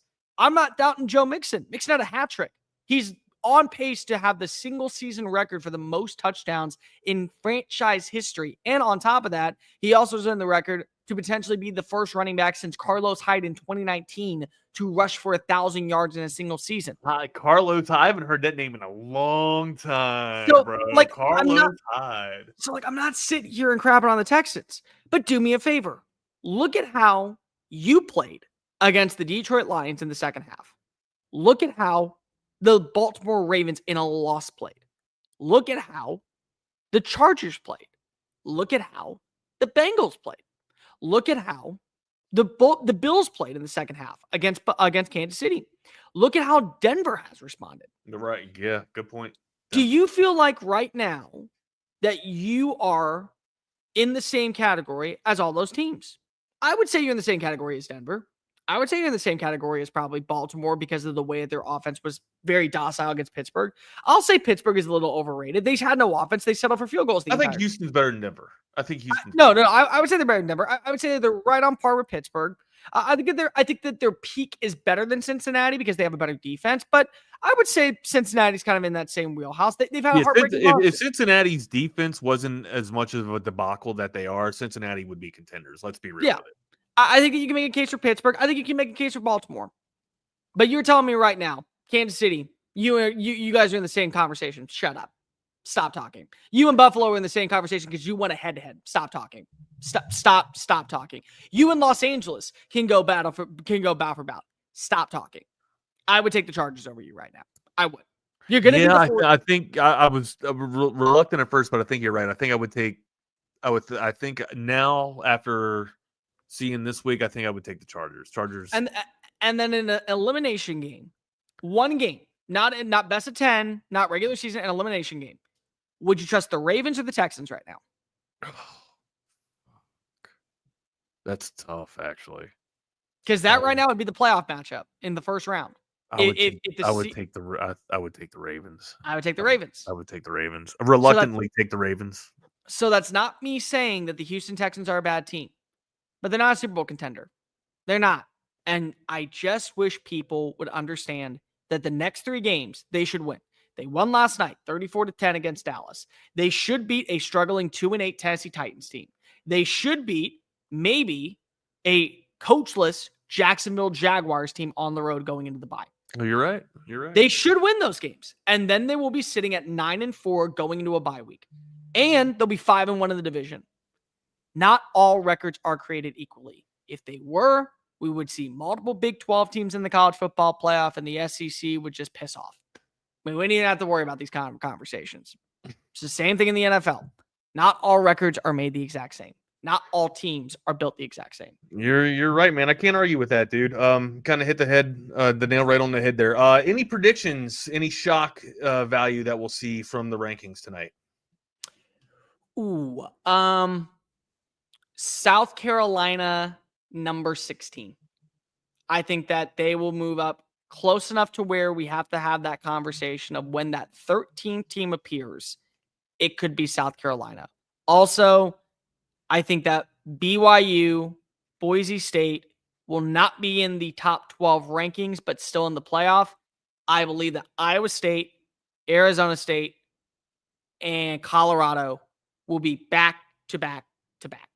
So all 3 of them will be lined up for a winner-take-all kind of showdown to where you can be, where if you beat up on each other, that's how you get in. That's biggest number of the night? I think Missouri is going to be out of the top 25, and I wouldn't put them out. I think even in a loss against South Carolina, they look like one of the better 3-loss teams in the country. If that's the version of Missouri I'm going to get for the rest of the year, that's the version I believe that can go ahead and win 9 games. And I think that if we're going to penalize teams, we need to penalize them in both wins and losses. And in a good loss, I think Missouri is going to be out because they were number 24 going into last week. Unpopular opinion, SMU in over Miami. That's not an unpopular opinion. That's the right opinion. I think it is because people think that I think people have more faith that Miami is a stronger team and wins out and SMU is pretenders, even though the people that have been paying attention to Pony Run in the Express know damn well that Jennings can play. So, well, let me ask you out of curiosity, okay, do you think that tonight the Ponies will be above Miami? Because neither played last week. Not because both have there was no movement, so I don't think either goes. So beautiful. I would love this to be 2 more weeks into it and Army still be undefeated. That'd be a nice little. Well, again, I think I've made this clear with as many people as possible. I believe Tulane is the best 2-loss Group of 5 school. I think Tulane's the best Group of 5 school, and so it'll strengthen their resume if Army were to beat Notre Dame. Somehow Boise drops a game. And then Tulane wins the AAC championship, and now they're in the playoff. There's still a shot for that to happen. So I want Army to be undefeated, so that way you get more quality wins for a team like Tulane. The green wave are rolling. The green wave are rolling. All right, besides everything else that's going down with college football, we got some NHL that's going down. Hey, Ovi had 2 goals last night, but had to in the contest a little bit abruptly there. Had a lower body injury, or I guess it's a leg injury, but they call it a lower body injury in hockey. Regardless if you're watching hockey, basketball, college football, or NFL football, you do it with audiovisual consultations. They've been setting the standard in audiovisual automation for the past 35 years, since 1988, and they can still do it right now to this day. Here's a word from our friends, Tom McKay and Audiovisual Consultations. Hi, this is Tom McKay with Audiovisual Consultations. Scientific data proves it. Size does matter. The bigger and wider your television is, the better. Football season is here, and the time is now to get your entire audio-video experience tuned up and ready. New flat screens, projection video, Dolby True HD surround, all the goodies at great prices and followed up with great service. So call us at 255-8678. That's 255-8678, or on the web at avconsultations.com. All right, my dude, just a little bit more time before they get in here, before Jeff and Jordan get in here. Where do you want to go next? Well, I mean, we're about 5 minutes past the hour anyways, but usually let's see. We can kind of bullshit just a little bit until Jeff gets ready to jump Oh yeah, on. you're fine. What was the thing that you were talking about? Because when you sent me the rundown this morning, I didn't get one of the things you mentioned. What was it? Malice at the Palace. Oh, the Malice, 20th anniversary of the Malice at the Palace. I'm trying to.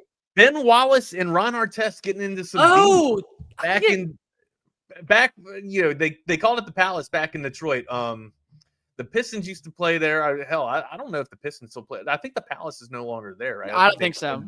No, it's Quick Lane Arena, I think, now. Thank you very much. But yeah, Ron Artest, after getting into a little bit of a scuffle with Ben Wallace, goes up into the stands, and it's the fan game. Okay. Right, exactly. Okay. Exactly. And then after that, I think that's what inspired or motivated Ron Artest to switch his name to Meta World Peace. It doesn't shock me. I mean, but hold up. You said it's the what anniversary is it? The 20th? The 20th anniversary, 20th year. It's been 20 years, my dude. I'm old. I was 11 when that happened.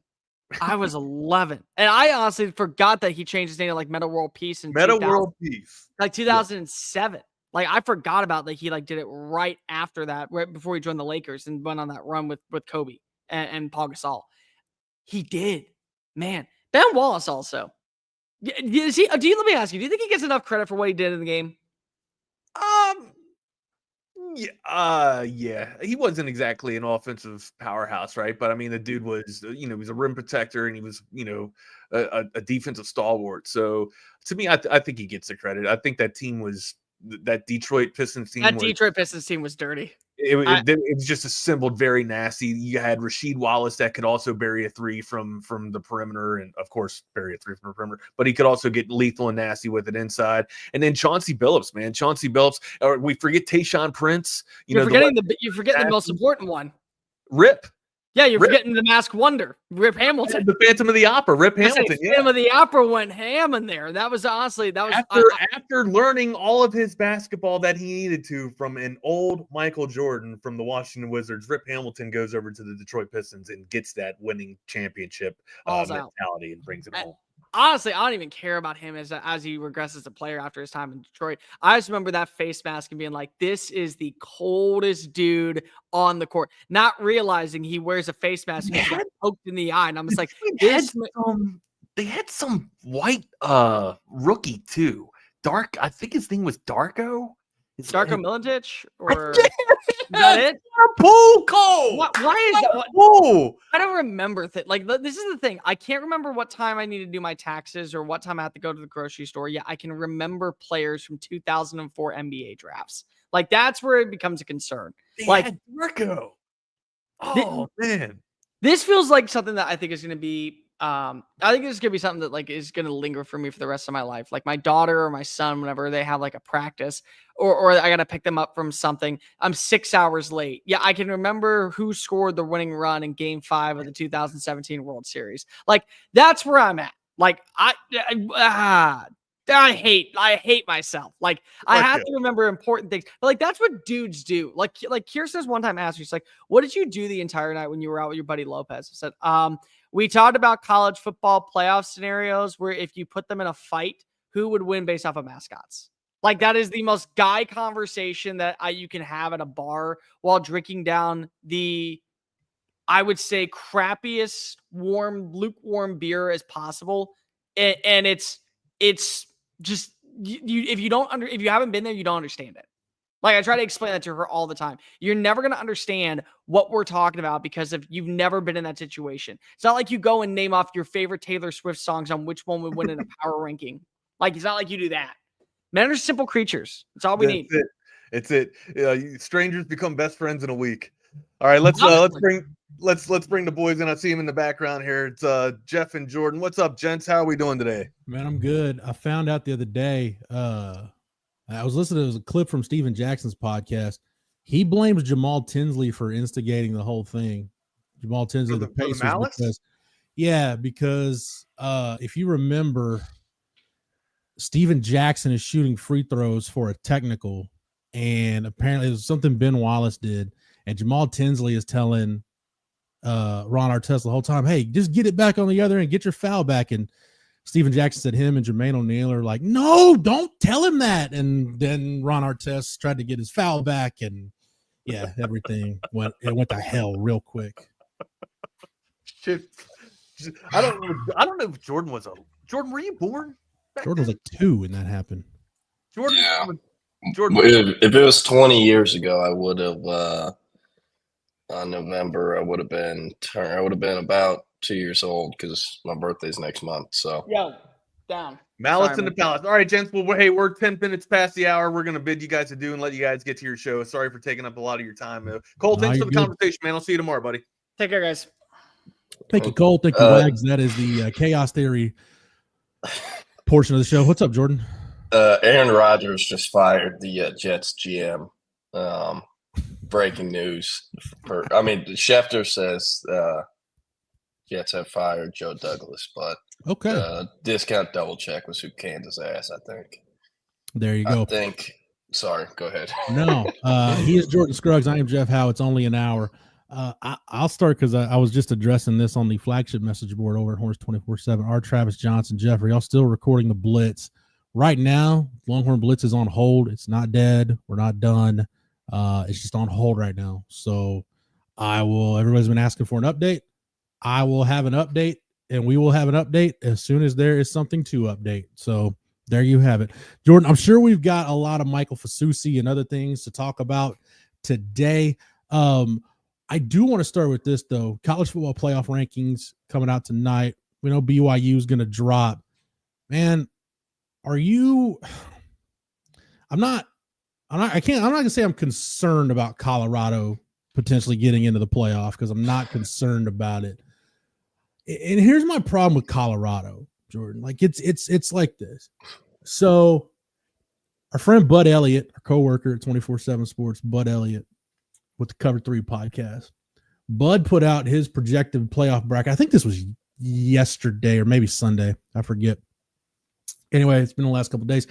And Bud had Colorado in as the 4 seed because as the Big 12 champion, they get an auto bid and they would be, clearly the 4th of 4 with the SEC champion, the ACC champion, the Big 10 champion, and the Big 12 champion. And in the messages, in the responses, it's like, oh yeah, Bud was hating. What a 180. He's not a hater anymore. It's not about hating or not. Like, I hate that. Like, you're hating on Dion. No, I called out what was a god-awful football product last year. And with respect to Deion Sanders, I didn't expect it to get that much better. But lo and behold, it has. I will blame the Hateful Eight because you guys had one job. You had one job, which was to save us from Colorado being relevant in the month of November. And Baylor, K-State, none of you. You couldn't do it. So that's on you guys. But I'm not nervous or worried, Jordan. I actually want to see Colorado go up against a competent defense. And we know, look, that's me generalizing, right? There are good defenses in the Big 12. We know that, right? Like, I'm not going to pretend there's not. I'm not going to suddenly be SEC homer. But I want to see Shador Sanders go up against the combination of a good scheme with NFL-type talent on the other side of the ball. In the Big 12, there's no question. You got good scheme, and the coaches in that league defensively get the most out of what they got, whether it's Matt Campbell, Chris Kleiman, just go on down the list. But I want to see Shador Sanders against a Big Ten defense. I want to see him against Ohio State. I want to see him against Notre Dame. I want to see him against A&M or Texas or Georgia or whoever. I want to see Shador Sanders against like a defense with dudes on it to see how he does. Not that I'm hoping for him to succeed, but he's going to be the toughest eval, Jordan, for all these quarterbacks coming out, because I don't know who you compare him to. How do you tell what offensive system he's running? How is it going to translate to the league? He's an elite playmaker. I'm not saying they're the same guy. The only thing I can compare Shador Sanders to is when Michael Vick came out of Virginia Tech, because he's so unique that whoever drafts him is really going to have to be willing to say, all right, you're our guy. Basically do the opposite of what Jeff Fisher did with Vince Young. You're our guy. We are going to tailor our offense to fit you. Kind of like what Greg Roman did with the Lamar Jackson in Baltimore.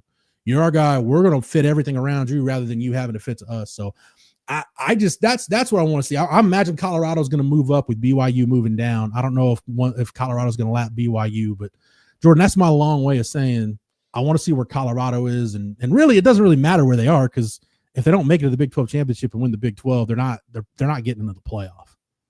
Yeah.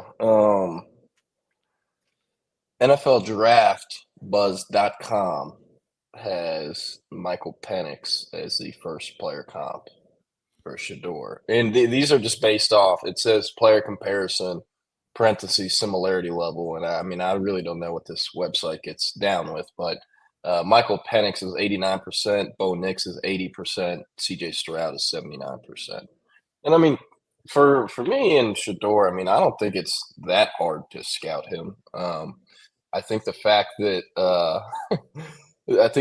that he's played with the worst offensive line, arguably in FBS football, for however many years in a row, is helping his stock, because chances are he's going to go top 5 or at least top 10 to a school who, or not a school, a team who has a piss poor offensive line and other problems and holes, and he's already accustomed to running for his life. Now, as far as Colorado's ceiling in the college football playoff goes, if they run into a Big Ten school named Penn State, I almost said Michigan, named Penn State, Oregon, and maybe Indiana, I don't know. I need to watch more of Indiana, or Ohio State, or if they run into literally any SEC school, they're losing. Like the offensive line, the offensive line has been better this year. They've held up, but I don't think this is going to come as breaking news to anyone.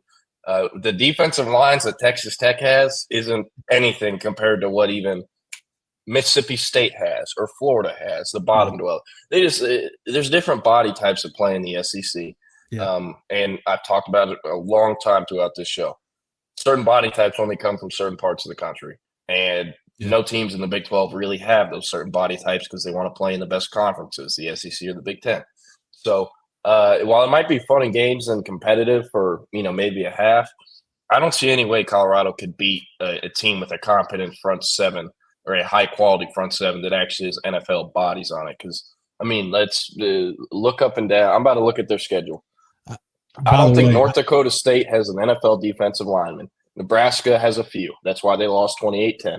Colorado State has no NFL D lineman. Baylor has no NFL D lineman. UCF has no NFL D lineman. K-State, no. Good, Arizona, solid scheme. They get the most out of what they've got. Cincinnati doesn't have any NFL D linemen. Tech might have a few, but they're guys that are freak athletes that need to be coached up and developed, so I'm not really counting them. Utah, no. Kansas, they don't really have an NFL D lineman, but they have Kobe Bryant, who's probably the best corner in the Big 12, not named Travis Hunter. And then Oklahoma State, they got good linebacker play, but they don't got NFL dudes on that D line. Right. So the second that they do have to play a team with one or two of them, they're going to lose. Look at the Nebraska game. They lost 28-10. So because, with Nebraska, it's good scheming, coaching, play calling along with NFL bodies. So when you run into that again, they're going to lose. And I've been a Colorado hater for a long time since, Dion got there because the way he handled things with the kids in Texas. Yeah, I think it is a cool story. Like, if they're in the college football playoffs and they got to go to, Ole Miss or something, I'm going to be like, F it. I'm pulling for Colorado. My mom's a Buffs alumni. My sister they get the auto bid. They get the auto bid because, like I said, the only way they're getting in is if they win the Big 12. You're right. Forgot about that. But they go to, like, I think the Big 12 champion goes to the Fiesta Bowl. They go to the Fiesta Bowl and they draw, Penn State or Tennessee or, Georgia, something like that. I mean, it's going to go the way we think it goes. I think, by the way, I'm going to give Ike some credit here. Ike said, is Shador a smaller Steve McNair? Man, I think that is a very fair comp, Ike. And here's the difference, though. And we won't know this until Shador gets some years under his belt in the league. At a position where you've got to be physically, mentally, emotionally tough, I don't know that I've ever seen a quarterback at that position tougher than Steve McNair. So that's why that's high praise for me to compare anybody to Steve McNair. But I think just in terms of the skill set, because Steve McNair played in a wide open offense at Alcorn State. So we talk about competition levels. You really didn't, like, Steve McNair was a guy you knew was going to have to sit and watch. I think it was Chris Chandler, the quarterback for the Oilers when Steve McNair got there. But I know he had to sit. It was clearly, hey, he's a project. He's going to sit and watch, and we're not going to throw him to the wolves right away. I just think with the way the league works now, they're not going to wait very long. Whoever drafts Shador isn't going to wait very long before it's like, yeah, he's going to play some as a rookie. Yeah, and I mean, shoot, man, Colorado could legitimately win out. They got to go to Kansas, who obviously just went to Provo and whooped up on BYU, and then they have Oklahoma State, who hasn't won a game since Game 3. So, dude, but it would be like the most Mike Gundy and Oklahoma State thing ever if they go 4-8 because they win their Game 12 versus Colorado in Folsom or at Folsom Field in Boulder. So, we'll see. I'm curious for that one. That sounds right up my alley. Oklahoma State and Colorado, 11 a.m. kick. ABC, come on now. Hey, and Kansas, Colorado, 2:30 on Fox on Saturday. Like, talk to me nice. I'll be watching that. Don't. I'm telling you, man, don't. The Jayhawks, they're going through the Jeff Grimes experience, but they've figured some things out. Yeah. Hey, Jeff Grimes walked into Provo, and he's like, hey, I know y'all put me on the map as a play caller, but I'm going to win this game. Sorry, I have Jalen Daniels, and you don't. They can play some defense too. Kansas can. You mentioned Kobe Bryant. I mean, they're pretty good in the secondary. It's funny. Kevin Flaherty is a good friend of mine. I need to call him back, by the way. Was acquainted with a member of the Kansas staff, and when Texas played in Lawrence 2 years ago, where they went that 55-14, something like that, didn't feel like it was that close. Well, Jonathan Brooks is basically breaking arm tackles in the fourth quarter because it's like, I'm sorry, he's our number 3 tailback.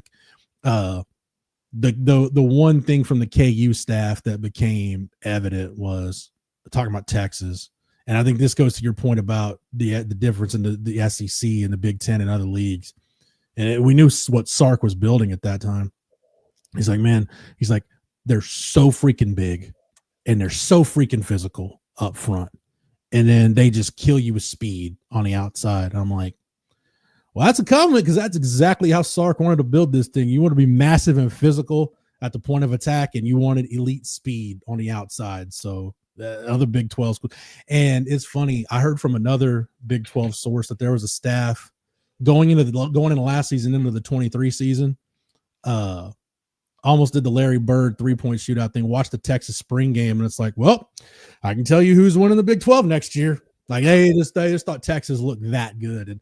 But to your point, man, about the SEC, everybody's got dudes. Now, Mississippi State and Vanderbilt and Kentucky don't have as many as Texas or Georgia or Alabama or Tennessee, but man, you can look up and down every roster and you've got defensive front guys and offensive linemen that could start anywhere in the country. Yeah. You can find at least one on somebody's roster. No, I mean, it's true. Definitely true. But let's I want to let's talk about Biff Poggi real quick before we have a glorious week this week. We got Tom Herman in a pack, Biff Poggi in a pack. We're not putting Stan Drayton in a pack, but Tom Herman is getting smoked tonight. I was going to say we got three. There are three big firings in the American, and let's talk about them. So Stan Drayton, how about this FAU Temple story? I'm like, there are way too many former UT coaches and administrators involved in this story. Like, it's just too weird. So you had Stan Drayton beat Tom Herman in a game. Then Arthur Johnson, who's now the AD at Temple, fires Stan Drayton. Everett Withers, who was an assistant at Texas at one time, is the interim coach. And then Tom Herman himself gets fired at FAU. Have you heard this deal that makes the FAU thing just it's weird to me? I don't know that I've ever heard this. And maybe with the DC coming back? Yeah, so Tom Herman fires his defensive coordinator last week. He gets fired, and then the interim coach brings back the fired defensive coordinator. That may have happened at some point. Man, is that not weird? No, hey, this college football universe, man. The DC who's now the interim, his name is Rock Bellantoni. Yeah. And Rock Bellantoni's getting that shit back from Tom Herman, man. How about Rock Bellantoni and the Owls? Look, did you also see the stat that all 4 college football programs with the mascot of Owls have been fired? All 4 of them. They're gone. Who's calling for their head? I don't know, but someone's doing, But sorry, that was horrible. But by the way, listen to some of these reminders of the Biff Poggi era at Charlotte. Yeah, Biff Poggi got fired, which means we're bringing 2 things back to college football. We're bringing dignity and sleeves back to college football. Yeah, so this is from someone on Twitter. But these are some bullet points from the Biff Poggi era at Charlotte. He transfers in dozens of players from St. Francis Academy, where he coached in high school. Calls out the media for them for picking them to finish 14th in the AAC. They finished 12th. Told fans to get quote get out of their grandma's basements, end quote, after a 1-point win over Gardner Webb, their first win of the season. His defensive coordinator Ryan Osborne spars with fans on Twitter after a 1-point win over Rice. Goes 3-7 in his first season or second season. He's 6-16 overall and gets fired. Legendary stuff. Dude, there is a video of him at practice this morning. I opened up Twitter to pull up this bookmark I had of the bullet points on Biff Poggi, and the first thing that pops up is this video of him walking onto the Charlotte football practice field this morning, and the team is like running up to him celebrating. So, hey, Charlotte admin, y'all might have a problem on your hands. It's clear someone wants to play for Mr. Poggi. Maybe not Jeff Howe, but Charlotte 49ers. How can you? Yeah, dude. I Biff Poggi. I can't. So you shouldn't look like a plumber standing over on the sideline coaching football. You can't look like me. Like that's what Biff Poggi wears on game day. That's what I look like mowing my lawn during the summer. Like you can't do that. You gotta have a little more respect. It blows my mind. So yeah, all these coaching changes in the American, with Rice, FAU, Temple, and Charlotte. Yeah, Tim Brewster's the interim at Charlotte now. I got to imagine this is going to be. This has got to be Tim Brewster get to Charlotte. I want to say this is it's either his first or second year. It's not like he's been there forever. He was only at Colorado 1 year. I thought he was still at Colorado. No, he was at Colorado the 1 year because he was with Mack at North Carolina. I believe he was with Mullen at Florida. This is his coaching career. GA to Purdue in '86. Was head coach at Lafayette Central Catholic High School in Indiana from '87 to '88. North Carolina special teams / tight ends coach '89 to '97. Went with Mac to Texas. Was at Texas '98 to '01 as the tight ends coach. Yep. San Diego Chargers. He was their tight ends coach '02 and '03, and then got promoted to associate head coach and tight ends in '04. Was the Denver Broncos tight ends coach '05 '06. I didn't even know he head coach in Minnesota. It was Minnesota's head coach 07 through 2010. Mississippi State's receivers coach 2012, so must have taken a year off. It was Florida State 2013 through 2017, tight ends again. Tight ends again at A&M in 2018. Was the North Carolina associate head coach, tight end / recruiting coordinator. 2019 was the Florida associate head coach / tight ends coach. 2020 through 2021, Jackson State tight ends in 2022, Colorado tight ends in 2023. And then in 2024, he became the associate head coach / tight ends coach at Charlotte, and he is obviously now the interim. So Stevie is correct. He seemingly has coached everywhere. I'm pretty sure that 1 year gap for Tim Brewster between Minnesota and Mississippi State, where he was on Dan Mullen's staff, I'm pretty sure that gap is he did TV for that 1 year, because I think that would have been 2011, right? Yeah, 2011. I think that was the first year that Fox had the Big 12 and the Pac-12 contracts, but they weren't doing it on Fox. I think they were doing some games on Fox prior, but FS1 was where you found most of the Fox stuff. So yeah, Tim Brewster, I think, was doing some TV stuff for Fox. Yeah. I want to get into a little recruiting, if you're cool with that. Yeah, so we'll take your questions on Texas and Kentucky. If you got anything on the Arkansas game, revisit that, whatever you got. But yeah, let's go ahead and get to some recruiting. Jordan, you want to get to Joseph Mbachu first, or I'm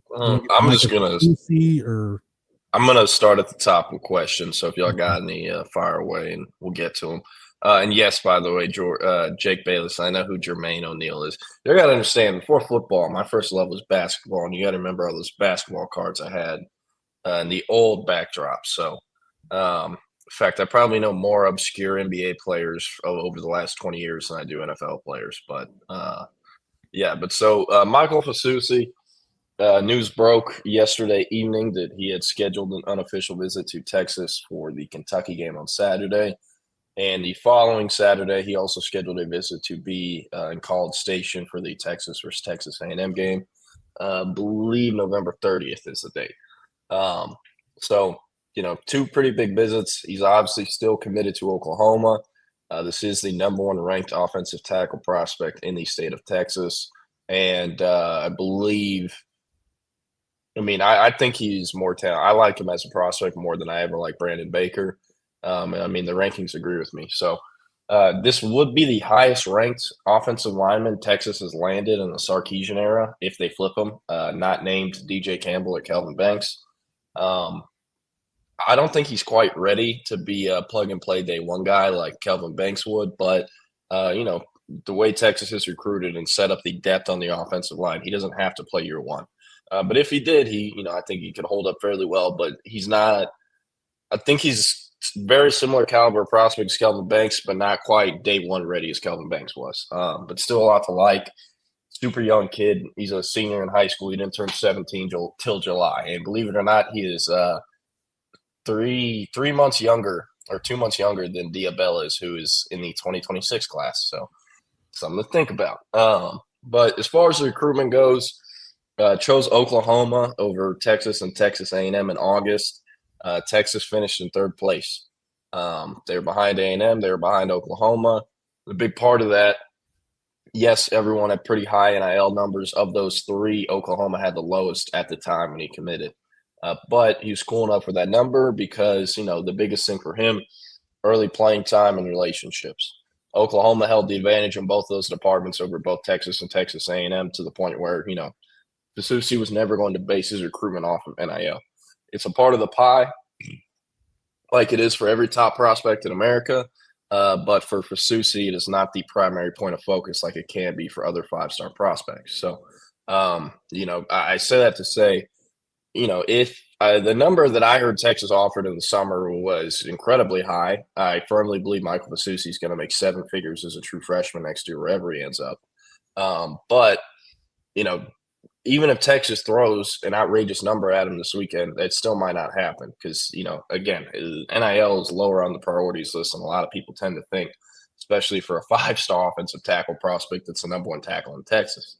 I still kind of feel the same way, whereas, if Bill Biedenbaugh is retained on the Oklahoma staff, I think he will keep Fasusi. A source spoke with one of Colin Kennedy's sources, told him, it's kind of just a second round of recruiting and wants to make sure he's making the final decision with Oklahoma. The way I'm kind of looking at it, I still think he is pretty firm with his decision to go to Oklahoma. It's just, I'm going to take these last few trips in case, or he's looking for someone to give him a reason not to go to Oklahoma, I feel like, Yeah.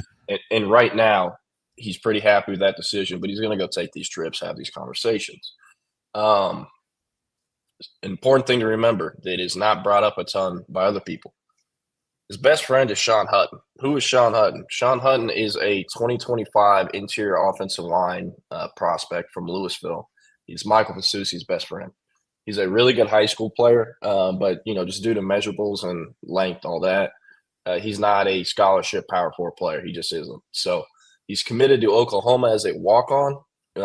He always wanted to go to Oklahoma. Sean Hutton's father attended Oklahoma. He's an OU alum. Did not play football there, but just an OU alum as a student. So Sean Hutton was always going to go to Oklahoma, walk on or Scully, and he committed to Oklahoma either late May, early June as a walk on, and then went with Fasusi on all of his trips to OU as well. They've taken a lot of trips together. They've been to Texas together before. They've been to A&M together. And Texas A&M also offered Sean Hutton preferred walk-on spots on the roster. But Oklahoma did it in like January, A&M did it in like March, and Texas waited till like May for whatever reason. So that's part of the equation too. I don't think, Michael Fasusi is making the decisions for his life, based off of his best friend's feelings. But that is part of the equation as to why Oklahoma is an attractive opportunity. They're supposed to room together as freshmen next year and be roommates and, so on and so on. So they have a lot of advantages in the relationship department. The entire staff has, put more effort in than any other staff has in terms of making them feel welcomed and recruiting the family as well. Oklahoma has every single relationship advantage there is. So bringing that up to say, like, Texas could blow out Kentucky this weekend. He could have a phenomenal visit. He could get a new NIL number from Texas, and he could still stick with Oklahoma. So, what's the saying? Recruit through the whistle, especially for the top-tier prospects, and this is a top-tier prospect. If Michael Fasusi was to end up in the Texas class, he would be the best prospect in my eyes, not named Jonah Williams. So, and I think the rankings agree with me on that. But he is enrolling in January, correct? Yes, he'll be an early enrollee. So, the signing period is December 4th through 6th, so he has until December 6th to finalize a decision. But something to think about. A&M did finish second. I think technically, Jordan, he technically he doesn't. If he wanted to, he could he could enroll, wherever he wants. You are correct, but they're not, and no one's really thinking that at this point. I think I'd be pretty surprised, but I get what you're saying. I've told you if I whatever this new document is that's replacing the national letter of intent, I wouldn't sign it. I wouldn't sign it if I've got leverage. Now, like I said, Michael Fasusi is one of the guys that has leverage. What do you think Oklahoma's going to tell him? No, like, no, we need you to sign this right now or you're not coming. No, he can do what he wants. But yeah, and I've seen people be like, well, what about Oklahoma's rule where like your scholarship gets pulled if you visit another school? Yes, it's always been a rule, but when I brought it up, I've always said it doesn't matter for the top tier guys. Like, you think Oklahoma's going to call Fasusi and be like, hey, buddy, you show up in Austin this weekend, your scholarship is no longer. Yeah. Like, Texas can do that. Like, Texas literally did that with Samaje Burrell when he was looking at Baylor late in the process. Like, Jeff Choate literally told him, if you show up in Waco, we are pulling your offer. And Samaje Burrell is who told me that. So, you can do that with certain guys. But if Texas ever tried to do that with Kelvin Banks late in the process, it wouldn't happen. They would never try that. Certain guys just have more leverage than others. And Fasusi he can do whatever he wants as long as he's committed to OU. They can't do anything about it. So I think as long as he shows up this weekend, Texas could have a chance. I do think, if they were to flip him, a visit is required because some conversations need to be had. And, to ease up the relationship front, give Texas a better shot because, I keep saying how Oklahoma holds the advantage over them. So does A&M. I do think A&M has a better shot of flipping Fasusi from Oklahoma than Texas currently does. And that's just based off the feedback we've gotten from sources. And, another thing, everyone wants to talk about Texas and NIL, like, oh, they can just put a big number and flip them late. A&M can pay him just as much as Texas can if that's what it comes down to. Yeah. Now, Oklahoma can't really compete with those two schools if it really turns into a bidding war. But Texas and Texas A&M could infinitely compete in NIL. That's just how those schools are set up. So yeah, I think I'm with you. I think I see these as CYA visits. Basically, if stuff gets blown up at Oklahoma to the point where it no longer appeals to him to go there, then clearly his next two options are either Texas or Texas A&M, and he's only got one opportunity to visit each of those schools because A&M's at Auburn this weekend. They're not home. So he goes to Texas this weekend, goes to College Station the following weekend, Thanksgiving weekend, and then he just has to wait and see what happens with the OU. And then if Bedenbaugh's fired or whatever happens, and it's sudden, like you said, it's suddenly not an attractive option for him anymore, then he can look at, all right, is it Texas or A&M? I just visited both. Let's weigh some pros and cons and pick a school. Yeah, and like, you know, for Texas and the relationship department, you know,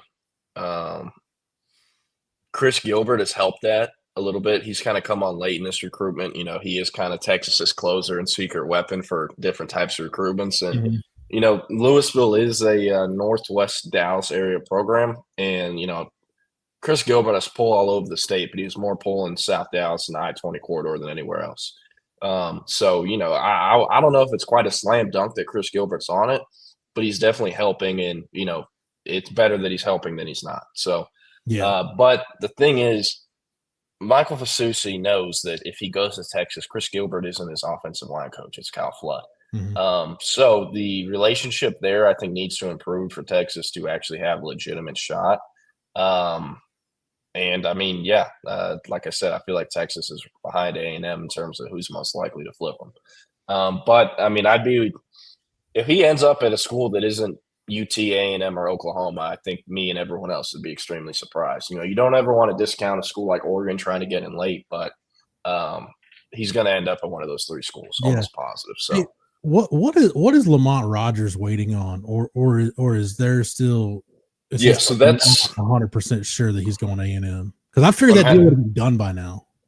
Yeah, I'm happy you brought that up. I was actually told week 1 at the end of August, I was told it was I forget what game I was even at, but I was in the press box talking to some other folks, and everything I was told led me to believe he was ending up at A&M then, and it was pretty much a done deal. But I was told then it might take all the way until December 4th. So,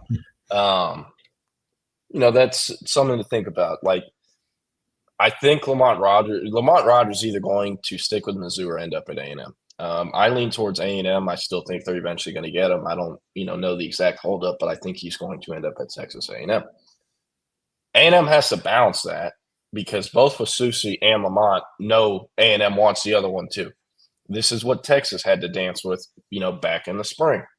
And it caused for some, kind of awkward times with Lamont Rogers and his camp. Yeah. Because it's like, are you really telling me I'm the number one offensive tackle on your board when Michael Fasusi's visiting 4 times in the spring? Yeah. Kids aren't stupid. And, I'm not calling the Texas staff stupid. This happens to every other college staff in the country, right? But with Lamont, Lamont and Michael Fasusi are close friends. Or I wouldn't say close friends, but they talk. They FaceTime, they play Xbox together sometimes, they talk. And I'll say that for later. But with Lamont and Fasusi, there is a chance that they don't handle that the right way, and they don't end up with either of them like Texas got stuck with back in the summer.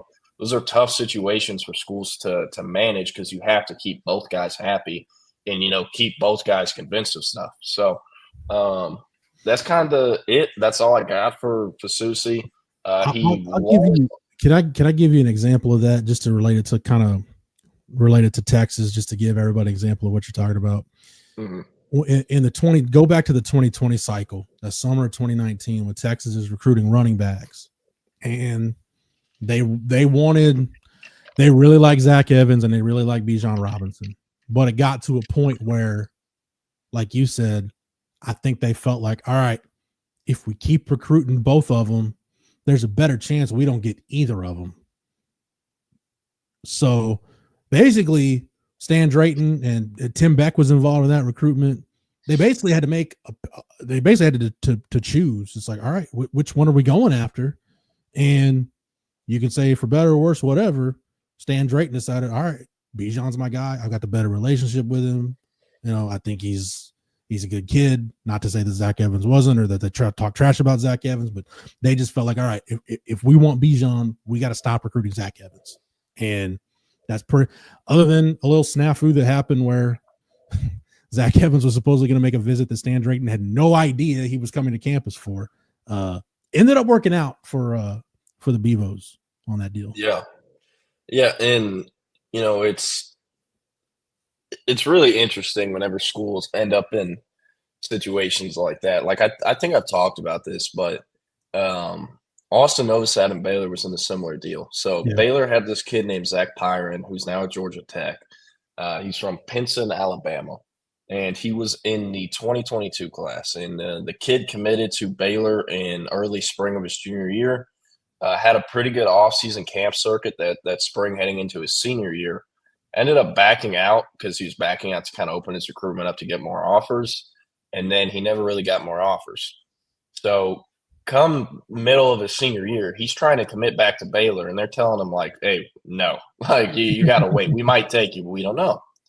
And it's because they had offered Novosad that summer, who was in the class below in 2023, and they loved him. They were his first offer. They loved him. I think Baylor messed up a lot of that Novosad situation themselves if they would have just kind of done the things that they asked for or that I was telling them y'all need to do. But early on, they made a great eval and offered him, and they loved him in the class below. So as the time went on, they were recruiting him super hard. And Pyron is trying to commit the entire fall to Baylor. And the week before signing day, Novosad, they asked him, like, hey, would you be open? He's like, I don't know. And then they make the promise, like, hey, if you commit to us, we will not take this class of 2022 kid. That's how much we like you. And, we will gamble and put all of our chips on you. He's like, okay. Waits until signing day. Pyron ends up at Georgia Tech. That's the only school that would take him that I think he was cool with going to. And then the day after signing day, December 16th, Novosad committed to Baylor. Stays committed all the way up until signing day the following year. And at 6 a.m. on early signing day it would have been December 2022, he flips to Oregon, and Baylor went 2 years without a quarterback because, they let Pyron walk because they loved Novosad so much. And then Novosad ended up walking, left him at the altar, and they ended up 2 cycles without a QB. So always interesting situations where you got to pick a guy and really invest in him. And, if those guys leave, then you are shit up creek without a paddle. That's why Baylor's had so many struggles. They can't get QB right because they've had the portal for it. But, shout out to Randa. He's keeping his job. So yeah. The Fighting Aranda. Yeah, I remember a time where Texas went 2 cycles about 20 years ago. They went back-to-back cycles without taking a quarterback, but it wasn't for lack of trying. Everybody just knew Texas had Vince Young. It's like, yeah, I don't want to go sit behind DY for 3 years. So yeah. Hey, did you see that video of Elko from his press conference? No, I have not seen it. I'll look for it afterwards. I was so tunnel vision with Texas stuff yesterday. So for those that don't know, someone in the press conference was like, hey, Coach Elko, like, you got to go to Auburn this week, but obviously you have Texas following week. Like, how do you manage your team's focus heading into, kind of a trap game with such a big game following? And he's like, whoop-de-woo, it's not a problem. We're super focused. Like, the task at hand is, the game versus Texas. I meant Auburn. And I'm sure it was just a slip up, but still, it's a funny moment. Like, if that's Sark, I'm still laughing at it. Yeah, what's interesting to me is really diving into a full season of SEC football. It's really like the only thing I can compare it to is a Big 12 basketball season where there are no trap games, especially in the old 10-team format where hey, you're gonna have to play Kansas twice, you play Iowa State twice, you're gonna play Baylor twice, so you're gonna have to go to all those places. Like, man, I don't care if Texas Tech is a 6-win team. You go to Lubbock on a Tuesday night, that's not an easy trip.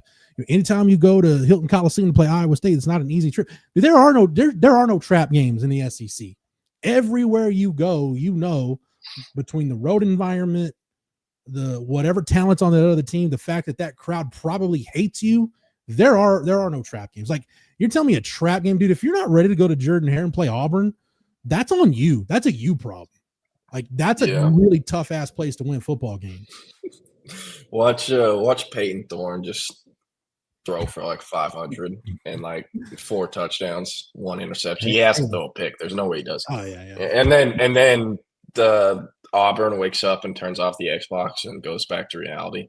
So Joseph and Batchu, top 246. Before you get to Jose, just CB, I didn't know this. So Texas A&M apparently made New Mexico State their senior day game and not the Texas game. Yes, I noticed that. Okay, you do Hilarious. that. You do that because I think there is going to be so much hype, so much emotion that to have senior day that same day for this one, I think if you're Mike Elko, that would be pouring gasoline on the fire. Like, you don't, your guys are already going to be emotional enough and hyped up enough that you don't want to throw the senior day thing into that. So I plus you're going to have dads walking out there like a boxing let's be real. You're playing New Mexico State. So if you want to celebrate your seniors, make sure everybody gets in the game. You can do that against New Mexico State. I can't guarantee Johnny, the walk-on safety, that he's going to get on the field against Texas. I just can't make that promise. No, that ain't. They go. Imagine they do the 12th man kickoff versus Texas. That'd be the one. Matthew Golden's like, I don't care if I'm catching this on the end line. I'm running that thing. Man, on the end line, I'm going, son. Yeah, but no. So Jose talked about Joseph Batcher. He's a top 247 4-star defensive lineman out of Grayson High School in Loganville, Georgia. Same high school that is home to Nick Brooks. Well, Nick Shout Brooks out is to a Robert senior. Candici also. Oh, yeah. But Nick Brooks, the Texas offensive tackle commit, is also there for a senior year. And Batchu, really interesting prospect. First year ever playing football. Was kind of a basketball prospect. There was kind of a tweener. He wasn't going to play major college basketball. He just wasn't. But someone in Georgia was like, hey, you need to take your 6'4", 6'5" athletic ass frame and put your hand in the dirt because you could go to the NFL with that athleticism. So whoever told him that, props to him because it's changed his life. He's picked up offers from everywhere in the country. And as Jose says, just got fonged to Texas. This has been Texas Auburn kind of going back and forth. I think he was at Florida over the weekend for that LSU game. He actually was committed to Florida at 1.2. Seemed like a lot of guys went to that game because, I mean, if you live within driving distance of Gainesville and you can get a free ticket to LSU Florida, well, why the hell wouldn't you go? Oh, yeah. So there's been some quiet confidence from Texas over the last few weeks. I know, there's a lot of predictions in for Auburn. And that's who our board is worried about. I was asked about Auburn like all the time. And I kept saying whenever he decommitted from Florida, he posted he was going to wait till December to make a decision. And for everyone that's afraid of Auburn getting him, it's an incredibly, positive note that he made it out of an official visit to Auburn and committed. Because, look at Auburn's 2024 class. They landed half of those guys on OBs by just basically having them in an office. And they're like, hey, here's his NIL number. You get it if you commit. So if he did that and walked out of Auburn uncommitted, it's a very, very positive note. I think it could swing back, maybe to another school between now and signing day. But, we've had some quiet confidence on Texas for a little bit and just wanted to wait. So once I get off the show, I'm excited to dive into what we can, dig up with Hank. But, I at this point, I would be surprised if Mbachu ends up at a school that isn't Texas or Auburn. So, Texas, dude, if you're Texas, if you're Kenny Baker, you got one thing to sell, man. That's, hey, you got a chance to come in here and play early because Alfred Collins is gone. We think Vernon Broughton's gone. Jermaine Lole is gone. Bill Norton's gone. Pretty much everybody that's playing significant snaps this year, Jordan, I think is not coming back next year. Is there somebody I'm forgetting that's because like Dre Bledsoe's not playing significant snaps. Sadir Mitchell's not playing significant snaps. Like pretty much your primary rotation guys are all. This isn't like where you've had, we're losing Moro Ojimo and Keandre Coburn. Yeah, but Sweat and Murphy played a lot last year. And even like, we're losing Sweat and Murphy. Well, at least Collins and Broughton have played. You're basically going to reset the board and into your defensive line next year. So, hey, man, as many able bodies as you can get in that thing, dude, you'll take them all at this point. Yeah. And another thing, I don't want to get anyone's hopes up. I still 1,000% think this kid is going to end up at Georgia. But there is some optimism out of Austin about Justice Terry, the 5-star defensive tackle out of Manchester, Georgia, who is a top 10 prospect. So if they get him, it's because he's going to be one of the highest paid players on the team next year. I'm just going to call it how it is. It's NIL. It's been an NIL recruitment from the jump. Hey. If you remember, he committed to USC in the spring and stayed committed for a few months before backing out. That is NIL written all over it. It was his first ever time in USC, and they got him to commit on an unofficial before leaving. So, your defense Texas is, yeah. Go ahead, Jordan. I'm sorry. I was just saying, if Texas isn't going to get him, it's because they won the NIL battle. Yeah. So, Georgia, it's hard to not see him going there. It's very easy to look at this like the Texas and Colin Simmons recruitment. Yes, everyone wanted Colin Simmons, but at the end of the day, Texas was going to do whatever it took to keep him from leaving the state and not going to Texas. Georgia's approaching it the same way. So, again, there is some, amount of optimism out of Austin about Justice Terry. But again, I still think the kid is going to Georgia. Just wanted to talk about it. There's those programs and coaches, Kirby in Georgia, Ryan Day with kids from the state of Ohio, to an extent, Sark in Texas, even though we know Texas is different. If there's a kid from your backyard that you really want, like you're going to do whatever it takes to get them. Like you said, if they decide they want that kid, it's not going to come down to, we didn't offer enough money, either whether the NIL deal wasn't right or playing time or whatever. It just ends up being he just didn't want to come to your school. Yeah, and also folks got to realize Justice Terry's been getting recruited by the entire SEC conference since the 8th grade year. Yeah. Texas did not get into this thing till the month of October. He had never visited until the Georgia game in October. So, if Texas loses this and Texas fans are pissed, I don't know what to tell you. You're just getting mad for no reason at that point. No, I go back to recruitments. There's one random visitor back before the early signing period. There was one rando 4 or 5-star visitor every January. The one I'll just never forget, man, is at the All-American Bowl one year. The guys that were committed to Texas at the time, I think Laramie Tunsil's going to visit next month. I'm like, guys, come on. I'm not selling that false hope. You know what? No way Texas wasn't going to get in, especially a new staff at Texas wasn't going to come in at the last minute and outbag. No, that was the coach stage. But yeah, it was. They were gonna. Yeah, Texas was gonna get Laramie Tunsil. Laramie Tunsil wanted to come on a visit to Texas. I'm like, I think Laramie Tunsil wants to come see if Texas is gonna play the game, and they're not. So he'll have a good weekend in Austin. But Laramie Tunsil's never coming to Texas. Laramie Tunsil and that would have been Charlie Strong. I know. I think Laramie Tunsil was 13 actually, so that was still Max. So yeah, so there was no way in hell they were playing the game at that point. They're like, hey, we got shops that smell a ton of gas mask bongs. Come on down. Yeah, Mac Brown wasn't killing himself on out-of-state recruiting until the next year when he went to recruit Dalvin Cook. Yeah, it was 13. Yeah. It was class of 13. Yeah, they no way in hell Mac Brown was recruiting Laramie. Man, if Mac Brown had issues with guys like Ricky Seals-Jones, there's no way the Laramie Tunsil bong mask was ever going to work with Mac Brown. Hey. Burnt Vegetables is a good nickname for Brent Venables. I don't know why. That's stupid, but it's hilarious. You know who I think of every single time I see Brent Venables? See, I like figuring this out like doppelgangers, so I don't know. You want to hold up, I'm pulling it up. Every single time. This is who I think of. If you don't know, this is Red Skull from Marvel or Captain America. I see it. Yeah, I see a resemblance. I mean, BB has a nose, so it's but this is Brent Venables. You can't tell me it's not. Does Burnt Vegetables. Hey, by the way, stick Red Skull's face in that dumbass GIF they be doing with that when he's on the airplane when they first hired him. Man. By the way, I don't I don't want to make it sound like I don't run and tell like Colin, oh, listen to what Jeff and Jordan are talking about. Seriously, I know Coach Venables is going through a tough time right now with his wife and her cancer. Oh yeah, jeez. I forgot about that.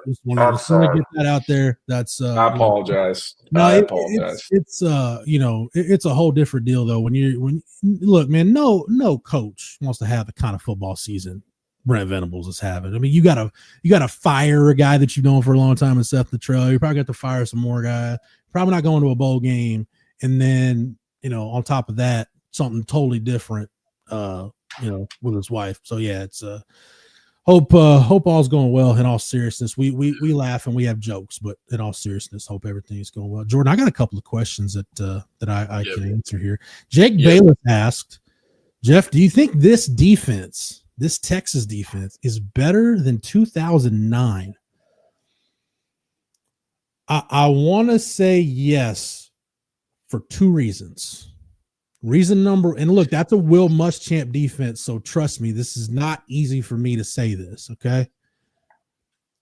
I trust this defense more against the run. Even though that defense led the country against the run, I feel like I trust the whole that is the Texas interior D-line rotation. I feel like I trust them more than just the individual players of Lamar Houston and whoever was Keyston Randall or whoever was beside Lamar Houston on a given snap. And take Aaron Williams out of the equation because he was kind of a nickel move around guy. I trust Manny Muhammad and Jahdae Barron more than I trust Shockey Brown and Curtis Brown. And that really goes back to I didn't trust Shockey Brown a whole heck of a lot. Extremely talented guy, played in the NFL, was drafted, really good player. But, man, Shockey Brown was one of those guys, Jordan. It's kind of the life of being a guy that's looked at as an elite man cover corner. Like, you're gonna make some plays, but, brother, you're going to give up some too. And Shockey gave up his share. Plus, the one trump card that, and this is no disrespect to Taft or Makuba or whoever, the trump card for the 09 defense is, okay, you had Earl Thomas. So who should have won the Thorpe Award that year. Yeah. Real quick, just want to circle this before you get out of here. CV is correct. I think it is somewhat telling about Fasusi scheduling these trips to go to Texas this weekend and the next one, because he was scheduled to be in Norman. He had told the Oklahoma coaches he was coming to the Oklahoma-Alabama game, which is a primetime night game at Gaylord Memorial Stadium in Norman. So if he had told them he was coming to then later, a couple hours later, schedule these visits, could be a sign. So just wanted to talk about that. But I get one. Can I get one more from Jose? Yeah, go ahead. You got the rest. He asks, what do you attribute most of the pass defense success to, the D-line pass rush or the upperclassmen players in the secondary? To me, it's both. And this is kind of what I was talking about. This is why I loved Will Muschamp as a defensive coordinator. Like, does Will Muschamp excite you? Is he my football spirit animal? Yes, even though Kurt Cignetti is giving him a run for his money right now. Biff Poggi ain't your spirit animal? No, Biff Poggi, no. Biff Poggi, there's some animal terms I could use for Biff Poggi, but spirit animal is not one of them. But the thing that made Will Muschamp defenses great, Jose, if you go back and look at them, whether they're just playing just straight up base defense or, it's a blitz, it's a zone blitz, whatever kind of pressure packages he's running, you watch it and everything makes sense, right?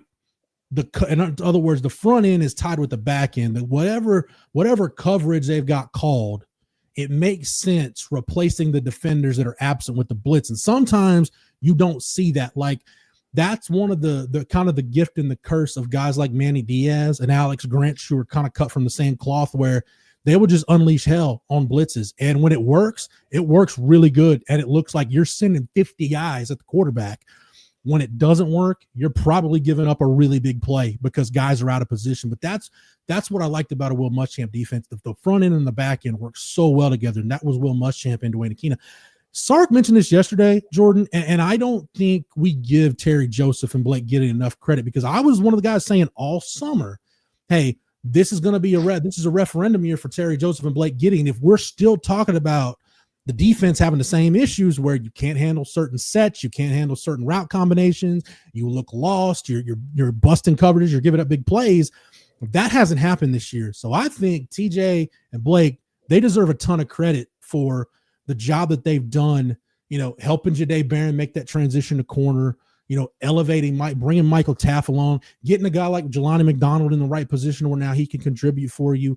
Obviously, Makuba's a plug-and-play guy. You don't have to really worry about Manny Muhammad, but I will give Terry Joseph and Blake Gideon their flowers. They've been very good. And when you watch a Texas pressure now, Jose, everything makes sense. In other words, there's not just wide open space in the middle of the field. It's like, man, I saw a guy vacate that area and nobody replaced the blitzing defender. There's nothing to compensate for it.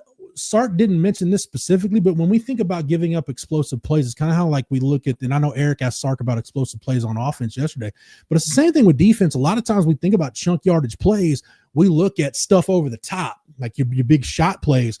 The one thing this Texas secondary has been really good at, Jordan, maybe with the exception of the Georgia game, probably, they've been really good at preventing yards after the catch. In other words, if a guy catches it, they're pretty much getting the ball stopped immediately. Guys aren't catching it for 12 yards, and then it's a 35-yard gain because you gave up the other part after the catch. So I think this is a really good one of the hallmarks of really good Texas defenses that I've seen is the secondary, really your linebackers and your secondary, really good tacklers.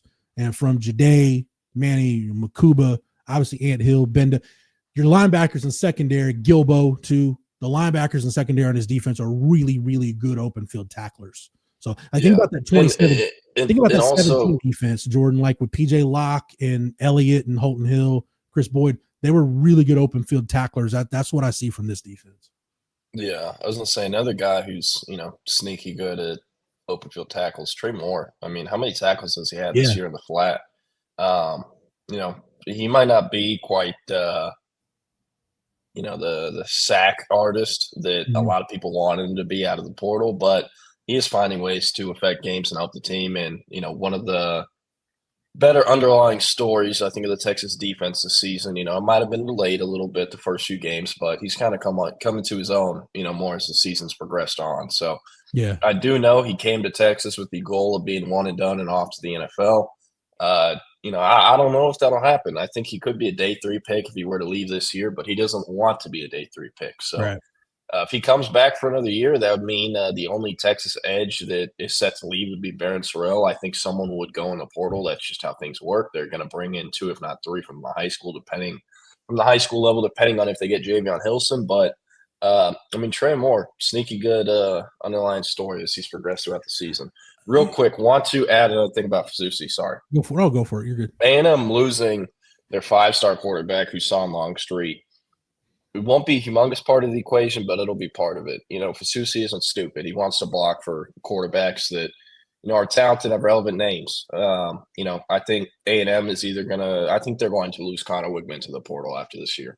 I think Marcel Reed is a guy, I think that's been established, and I expect Wigman to leave. They have the Fresno State transfer. I think he's out of eligibility after this year. Henderson, let me check that because I think you're right. He's close to it. And they got this white kid named Miles O'Neill, I think, who's either from Pennsylvania, New Jersey, somewhere in the Northeast. But I think the only Scully QBs they are set to have next year, if Wigman leaves, is Miles O'Neill and Marcel Reed. Jalen Henderson has 1 more year. Okay, so never mind that. But they want a high school QB. I keep seeing people talking about Keelan Russell. I don't think there's any way that happens. All the A&M fans are just get an NIL number to where he can't say no. SMU literally it was prepared. SMU was prepared to make him the highest paid player in all of NIL, all of NIL, to keep him as a 5-star quarterback, stay home at SMU, and he still went to Bama. He has shown money isn't going to be the end-all be-all for him. So that being said, I don't think it will be this time around. Another thing, Coach Top might be able to, testify to what I'm about to say. I know he played for Coach Samples. Reginald Samples, who's not super involved in, his kids' recruitments at Duncanville. Right. But I've heard this through the grapevine to multiple people. He is very adamant of at least telling the kids, hey, you need to make this decision and involve it with the fact that if football wasn't on the table and you were just a regular student, would you actually still want to go to this school and be on this campus in this part of the state or country? When you think about that, how many Duncanville or Skyline players have gone to Texas A&M besides the guy that committed murder on the jogging trail? I forget his name. That's the only one I can think of. Now, Coach Top might be able to call up with someone else, but that's the only one I can think of. So that combined with the SMU nugget about how much money they had prepared to give Keelan Russell and he still went to Bama, I don't see that happening. So if I'm A&M, though, I know they're looking at different options. All their fans say, oh, go after Schobel. He's only committed to TCU, and he's in Columbus. Schobel has a ton of family ties to TCU. Yeah. And he's already been committed to 3 different schools. I don't know if he's going to want to do that. It's not a good look. Another thing, if I'm A&M, I'm calling Lloyd Jones at Hitchcock. That's who I'm calling. No doubt about it. You already have his receiver, Kelshawn Johnson, committed. Whoever the QB take isn't going to have to play anytime soon. And Lloyd Jones is a really intriguing high 3-star developmental upside QB prospect. Great basketball player. Phenomenal stats at the 3A level with Hitchcock, and is also a coach's kid. His dad is basketball and football coach at Hitchcock. But phenomenal kid, goes by Chubby, super intriguing, about 6'4", 6'5", 200 something, an athletic dual threat kid. And he's only committed to Texas in the Tech. past, by the way, Coach Top. I haven't thought about Dominic Patterson probably since about 2010. So appreciate it. Got it. Okay, so thanks, Coach Top, for that. But what I'm trying to say is Texas having a QB, it might not be a humongous name, but they have KJ Lacey, and they obviously have Arch Manning, who's set to start these next 2 years. A&M doesn't have a big name guy like that. I think Marcel Reed is talented. That's not quite a humongous name, where Hussam Longstreet could be in that category. He's a 5-star on every single site. So them not having kind of a QB of the future, I think, could hurt A&M's chances. But again, I and everyone I've talked to believes A&M currently has a better chance to flip for Susie than Texas does as of last night, Monday, March 18th. So if I'm not that Mike Elko needs advice from me or Colin Klein needs advice from me as we bring in the guys, but if I'm them, I would rather start looking at the 2026 quarterback board and make sure I get a guy I really want than just take somebody because you want a high. That's how you end up with depth chart issues and wasted scholarships and dudes who can't play for you. Is I want this, so I'm just going to take fill in the blank prospect. Like I hear coaches all the time. Well, this is what I like about the way Sark does it. Hey, I want to get 4 offensive linemen this year. Okay, what if there's only 3? No, I want 4. All right, why don't you go get you a defensive tackle or somebody that can actually play for you?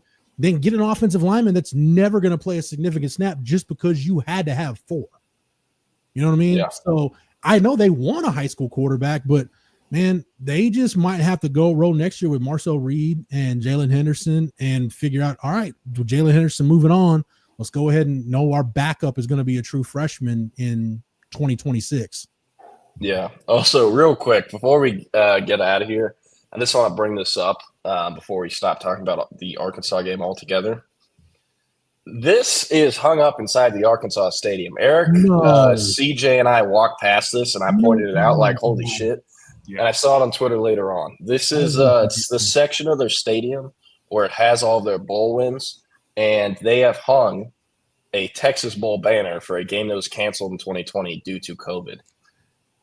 You guys remember back in the day, I don't think the video game does this anymore. Back in the day when the NCAA football game, it used to have programs that had like Texas and USC had like they were 6-star prestige, and then you had the next year was 5.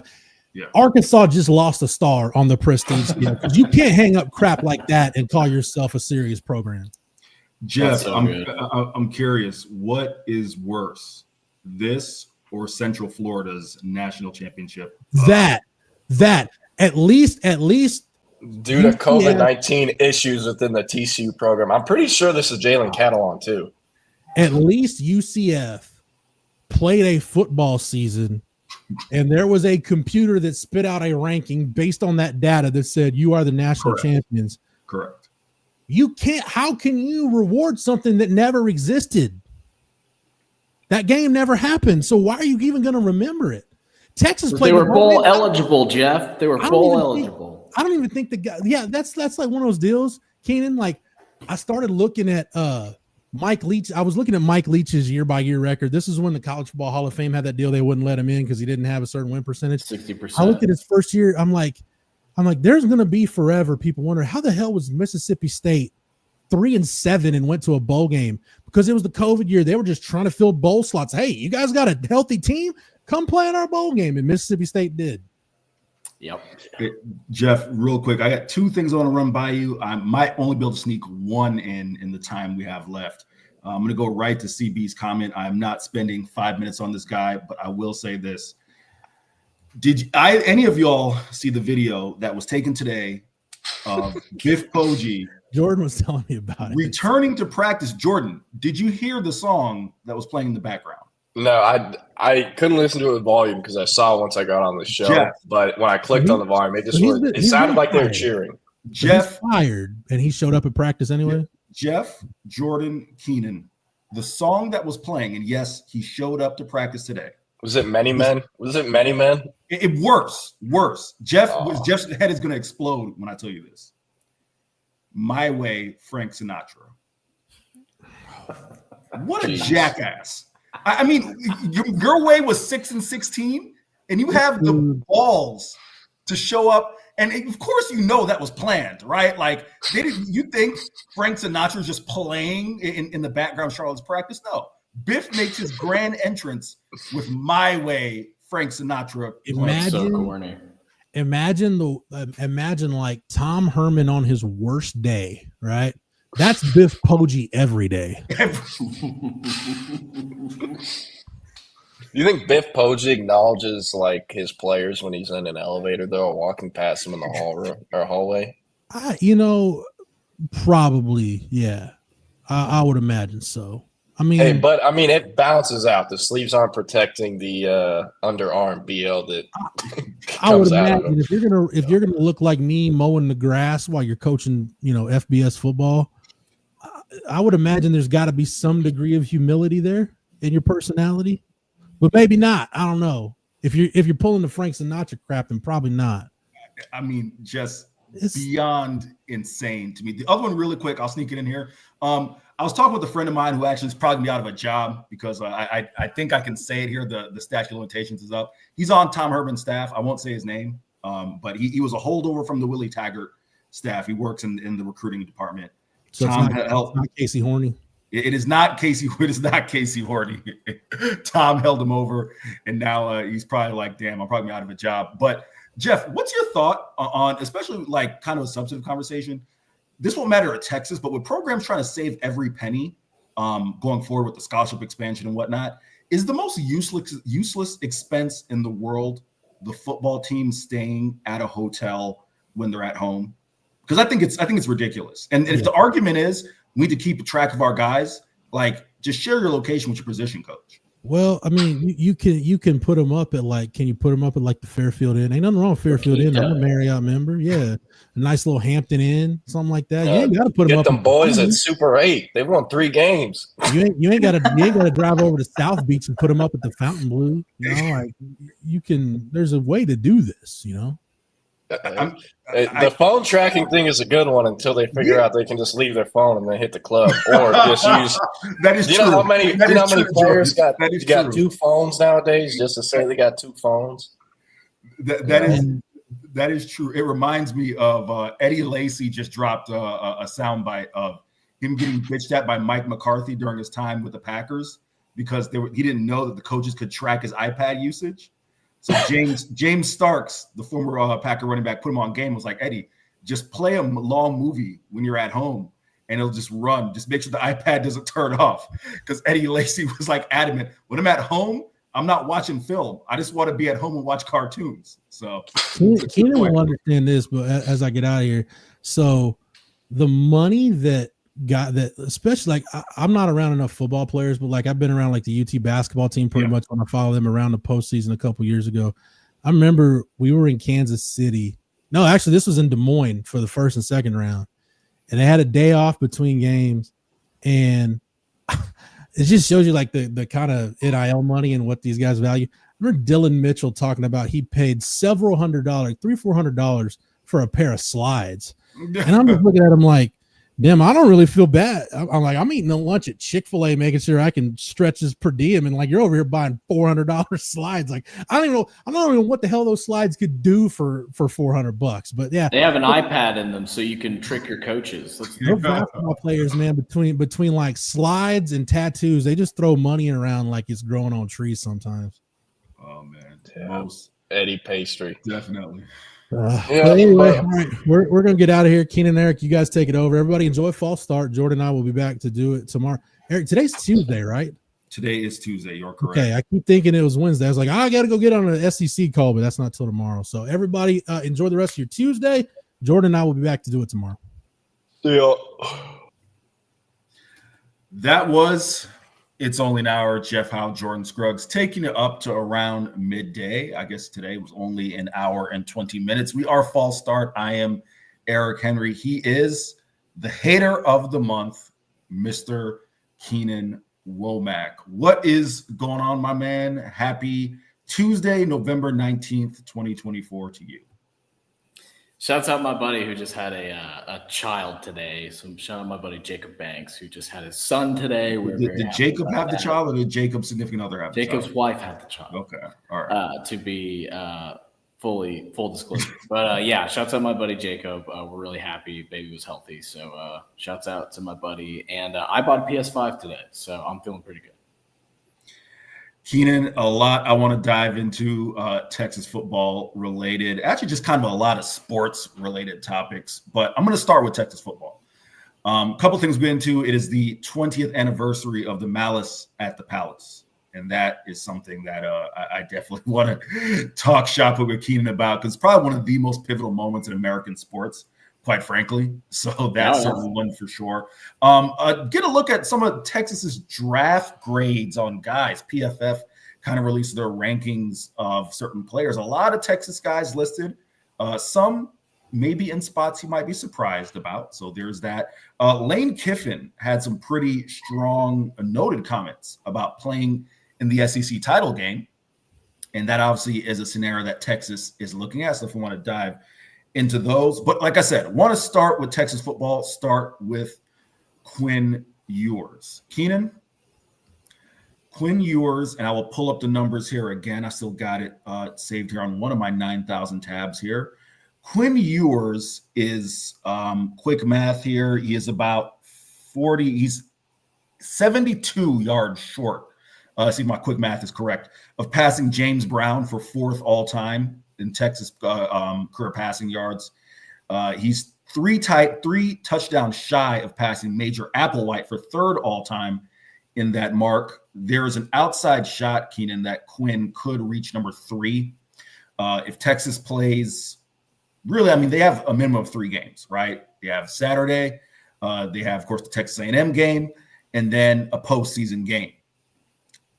But there's an opportunity if Texas makes a deep postseason run that Quinn could climb to number 3 all time in passing yards. And I really believe you talk about a team that's gone 9-1 back-to-back years. First time that Texas has had that type of success in back-to-back seasons since 2008 and 2009. Quinn Ewers deserves better. And I'm going to write that. That'll be in my 4 downs. It's actually going to lead my 4 downs column tomorrow, that Quinn Ewers deserves better from the Texas fan base. I know Kirk Bowles actually just wrote about it today over in the Houston Chronicle. This is an era of football. And listen, I am not a Texas Longhorn fan, right? So I don't necessarily feel equipped to tell Texas fans how they should feel. But I would imagine that after everything the Charlie Strong era provided and everything that the Tom Herman era provided, and the fight and the clawing and everything for this Texas football program to regain national prominence, that this is an era that fans are going to look back on fondly. I believe that. I have to believe that they're going to look back on it fondly. And the quarterback of that team, who's been standout, has been Quinn Ewers. Keenan, I don't believe that 10, 15 years down the road, And we'll see how the season plays out. But I don't believe that fans are going to look back on this year and be like, well, Quinn was the thing that held us back from winning a national title if Texas doesn't win a national title, Keenan. I want to get your thoughts, and then I will play some sound from Quinn Ewers' availability yesterday, in which we kind of asked him, or I asked him, I should say, about kind of if this is enjoyable for him.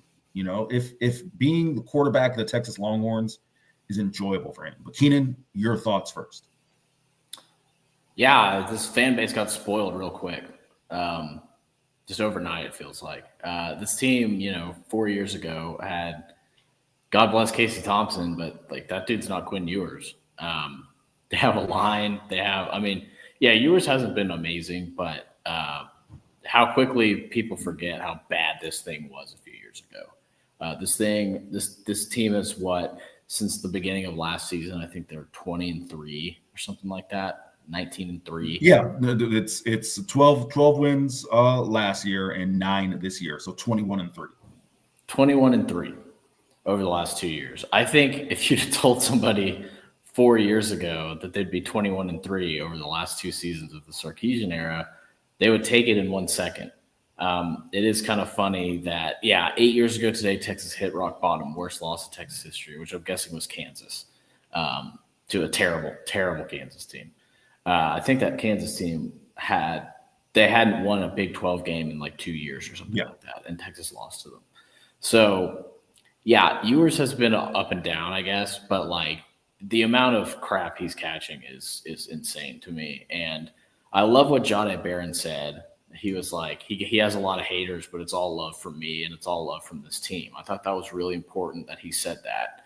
About Ewers, and it made me happy for the team. Like, they're all riding behind this guy. There's no quarterback controversy. Nobody thinks, even Arch is like, don't interview me. This is Quinn's team. And like, that kind of cohesion is super important, not just, in the locker room, but on the field too, because you can tell when a defense trusts their offense, they're going to play a lot harder. They're going to go out there and ball out, and they trust Quinn. Chris Bennett asks, do I think Quinn Ewers can come back? The answer is no. All right. Yeah. And again, I'm going to write this in my 4 downs column.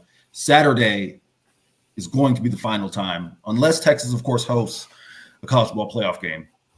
Saturday will be the last stand for Quinn Ewers at home in Austin. There is no way. First off, it would – I can't even – and CB, I appreciate the question, but I can't even start to run down the list of things, the chaos that would create around this program. Quinn's every throw is already scrutinized, as is this year. That's heightened to the nth degree next year. Not only do I believe this is Quinn Ewers' last season in Austin, I think this is last year in college football. I feel very strong about that. But I'm going to play the sound from Quinn Ewers, Keenan, and I'll get your thoughts on the other side. Again, as I like to preface when playing sound, I know BK does a great job getting the sound. He's able to clip it, pretty succinctly, things he can get from the LHN network. This is right off my phone, so you're getting the raw sound. I want to start with the question I asked Quinn. You're going to hear a little bit of the lead up, some back and forth between me and Mr. Kirk Bowles, but nevertheless, I asked Quinn, is he enjoying this UT experience? Is this enjoyable for him? Here's the sound. Hang on 1 second. Let me just pump the sound, and here's the sound. You got a lot, bro. It's okay. So is this your last home game? Given everything. Yeah, Kirk will get that question. Quinn, given everything you've been through in your career at Texas, is it possible to truly enjoy this experience in the moment, or is it something that you got to kind of look back 10, 15 years down the road, and then you can actually look back at this with a level of enjoyment? Yeah, I think that's the fun part about playing in a program like this is being able to kind of sit back and just understand the pride and tradition that comes with playing here. And I try to fully embody and experience as many moments as I can. Obviously, it's not possible, but I try to for sure. Is this your last home game? Who knows? I'm just trying to win. Keenan, what did you make of Quinn's answer? Not necessarily the words, but the almost pensive, the almost, cautious hesitation in answering that question. I'm just curious your thoughts. It sounded pretty honest to me. It sounds like he's pretty focused too, though. He's pretty focused in on what's ahead. He's probably not thinking too much about his experience overall right now. He's probably thinking much more about the Kentucky game, the A&M game, the upcoming games.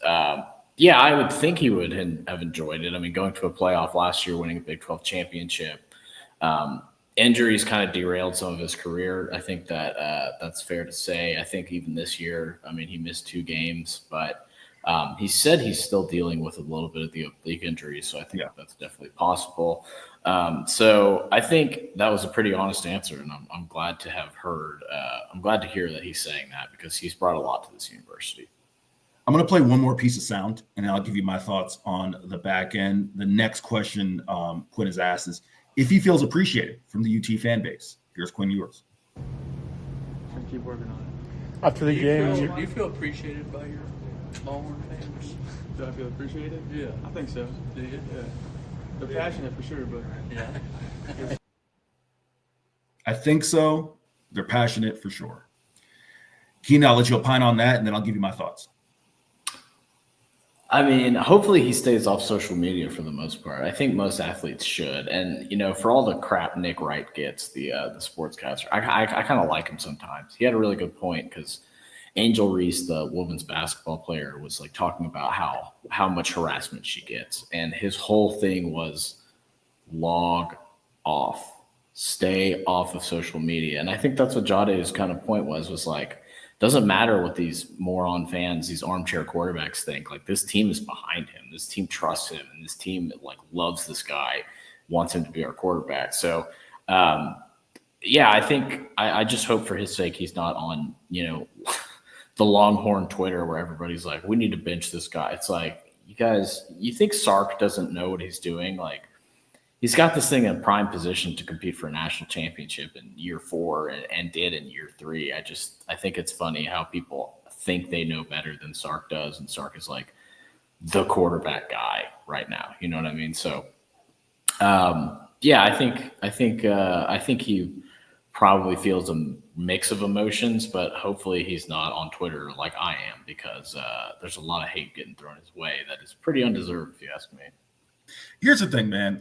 And I'm not even going to say moron fans because fans are allowed. I'm not someone, Keenan, who thinks just because you buy a ticket, you can say anything. But with that being said, fans do spend their hard-earned money, and Texas football tickets are not cheap. And the amount of investment that, fans have in this program, it is not cheap.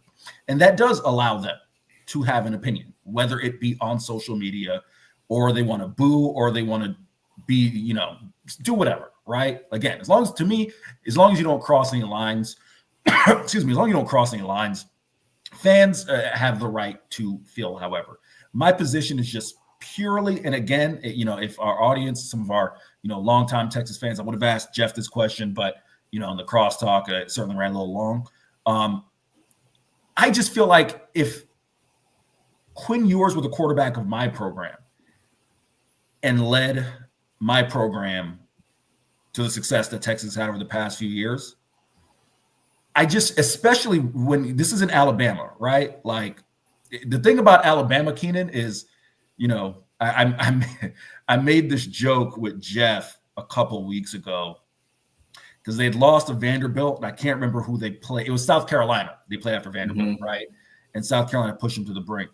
And I said to Jeff, because this was pregame Texas, I said, Kalen DeBoer might be the first white man in Alabama to have a cross burning in his front yard if he loses back-to-back games to Vandy and South Carolina, right? But here's the deal. Jeez. Well, here's the deal, right? At Bama, the not just the level of success they've had, but the consistency of the success, right? Yeah. And I understand, and this may rub some Texas fans the wrong way, if it's Alabama we're talking about, then maybe you are only judged just like the New York Yankees, the Los Angeles Lakers on titles, right? Like, we only acknowledge titles. We don't acknowledge anything else. Not, division titles, blah, blah, blah. Texas hasn't had those fortunes over the past decade and a half. So it just feels to me, and I understand, and I'm going to get to some of the comments in a second, I understand that there are 2 games left in this season, and for all intents and purposes, Texas goes out and loses them both. that's going to sour a lot of fans on the Quinn Ewers era, especially if Quinn doesn't play well. I just think he deserves better based on the body of work to this point, because the body of work to this point has been outstanding. It has been something that Texas football hasn't seen in a long time. And again, it doesn't mean that fans can't be like, hey, this is one of the most talented teams that we've had in a while, and we should win the national championship. But with that being said, I think two things can be true. You can have those expectations, feel very strongly about it, which I would agree, but at the same point in time, also recognize that the Quinn Ewers era has been, quite frankly, not the norm around here for a very long time. Keenan. Would that be fair? Franco's comments? No, totally true. He's been a lot better than anything they've had since Colt McCoy, frankly. There was a year where Sam Ehlinger was really good, but he didn't have the success as far as wins and losses that Quinn has had. Quinn is, was he 2-1 versus Oklahoma? If he beats A&M, he'll get their first win over A&M since the last game they played in 2011. From 2010, David Ash had a good season, but he was injured so often. Quinn's been the best quarterback they've had in 15 years. Going to run through some of the comments here. We'll start first with CB says, 8 years ago, Texas hit rock bottom, worst loss in Longhorns history. James Cox, as always, appreciate you rocking with us. Had a great weekend. Hope you did as well. Got that damn ticket in Oklahoma, but outside of that, I cannot complain. SD, going to run through a couple of SD's comments. He said, someone tell Q that SD said, let your nuts hang. Well, like that. Quinn definitely does that with the guys, certainly not with us. Although SD also says we reserve judgment for the end of the year, and he feels that Arch Manning is the better quarterback, while also saying that Q is the best quarterback they've had since Colton Sam. Our guy Jake Belts always appreciate you rocking with us. The fans that root for him to fail, so they can have a "I told you so" moment are weird. Cutting your nose off to spite your face. I'm going to pause there. Keenan, what do you think of that? Because I've never considered from that perspective. I totally agree. I see that a lot in NBA draft Twitter. I see that all the time. They're like rooting against prospects, so they're right. And it's just really weird to me. I've never understood it. I want everybody to be successful. But yeah, no, I see that. They want to be right more than they want to win, which is really weird. I agree with Jake. SD says that he's only been happy with Texas football one other time in his life, 2005. Winning it all is the only thing that matters. Every other season is just foreplay. I'm inclined to agree with you based on, this is Texas football and the standard should be a national title. However, Keenan lived it, right? Like you lived it. As a student. There were a lot of years when you would have taken 9-1 at this point in the season, before you even get to a national championship. Is that fair? Yeah, hell yeah, man. I lived through the Charlie Strong losing 41-7 to BYU at home era. I was at that game.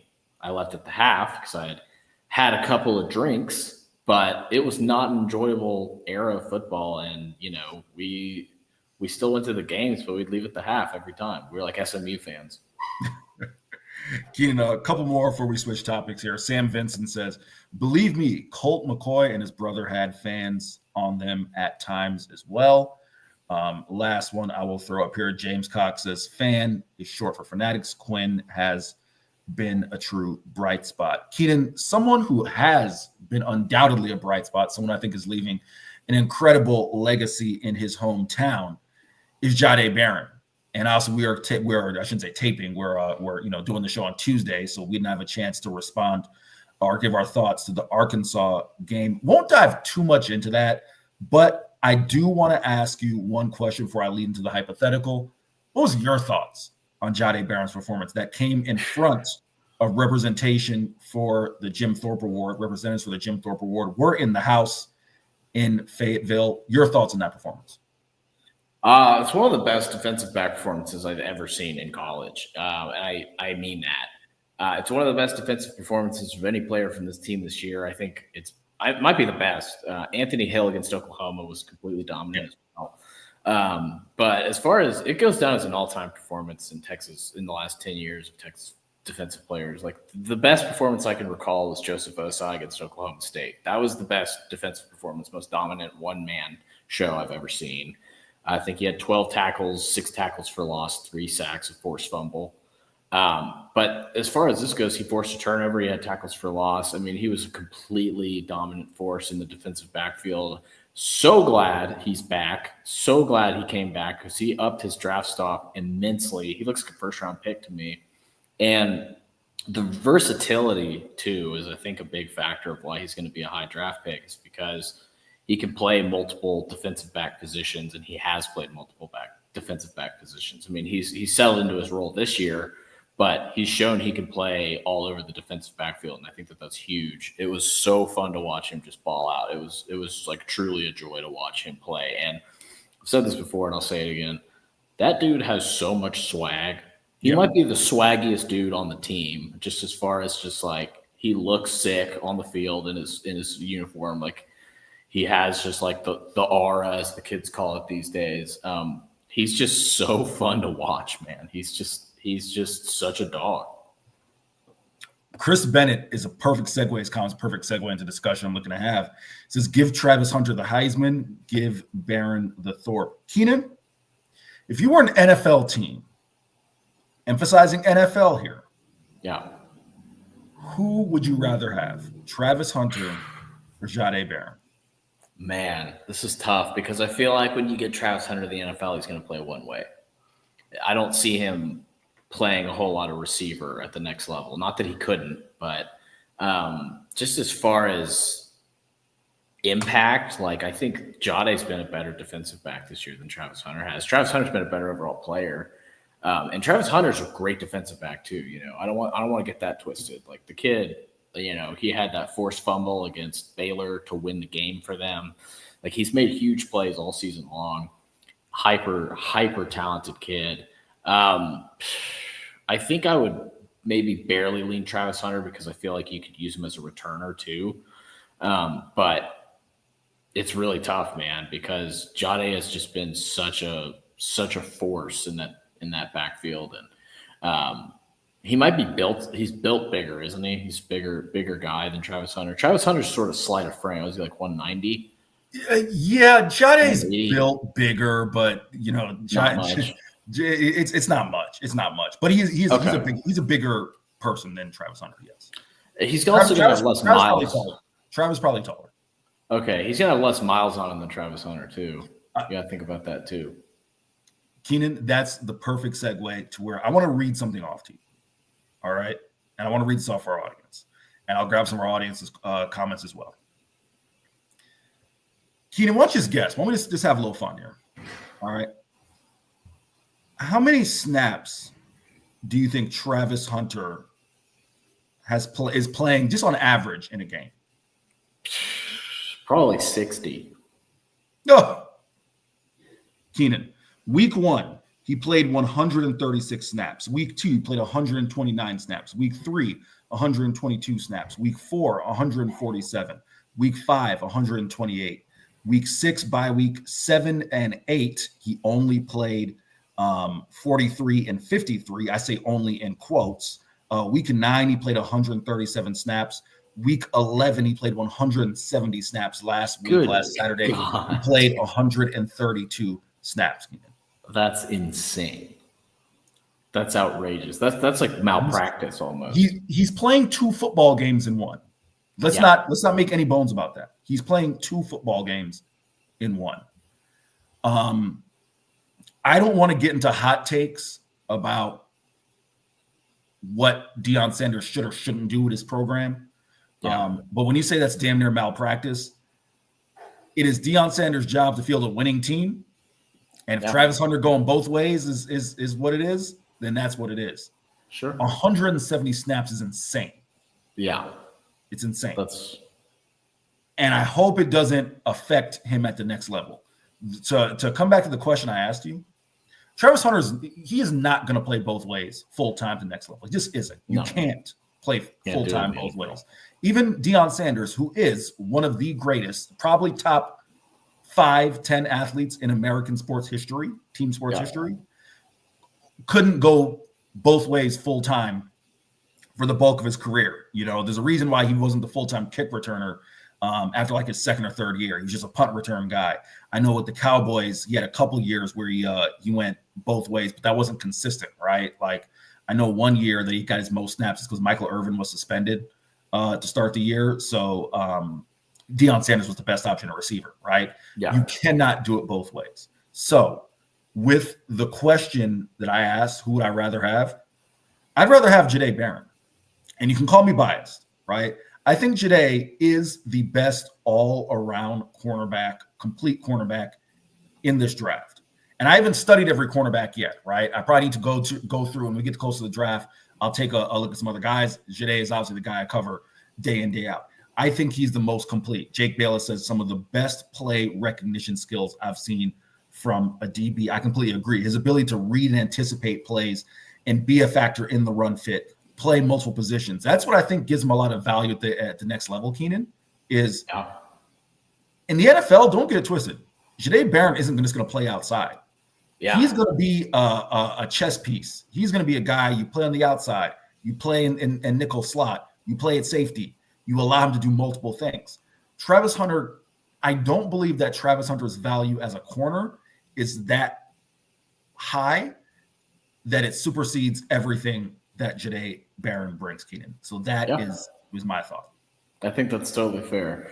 And, you know, we've seen like guys like Champ Bailey do sort of similar things. Yeah. But the NFL is different now, man. Everybody's so much. I mean, even 20 years ago, they weren't as big and strong as they are now. I think that's probably fair to say with advances in science and health and things like that. Like, you know, I mean, God bless Travis Hunter. He's one of my favorite players in all of college football to watch. And my brother is a University of Colorado graduate, so we'll watch those games sometimes.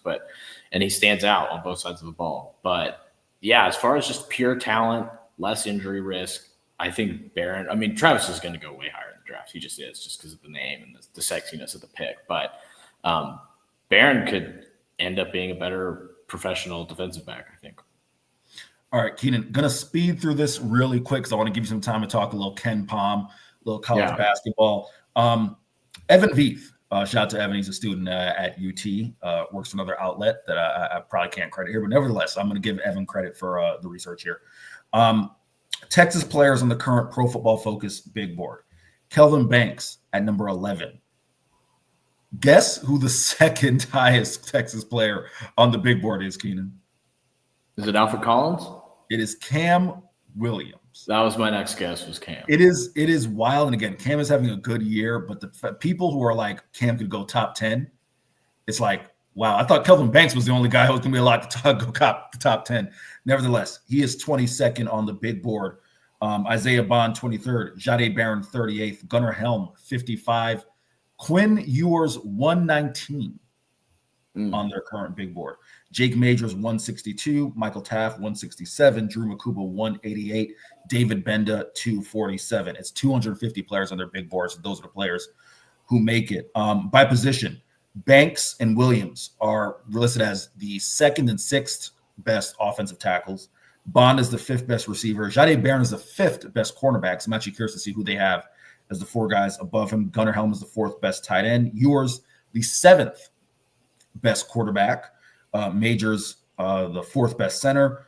Taft and Makuba, safeties 12 and 15 respectively, and Benda 24. Notably, Alfred Collins, Vernon Broughton, not found on this list. DJ Campbell, Matt Golden, not found on this list. So that is interesting. Keenan, any quick thoughts before we definitely give a shout out to the fine folks at Sleep Cycle Center and talk a little Ken Pom?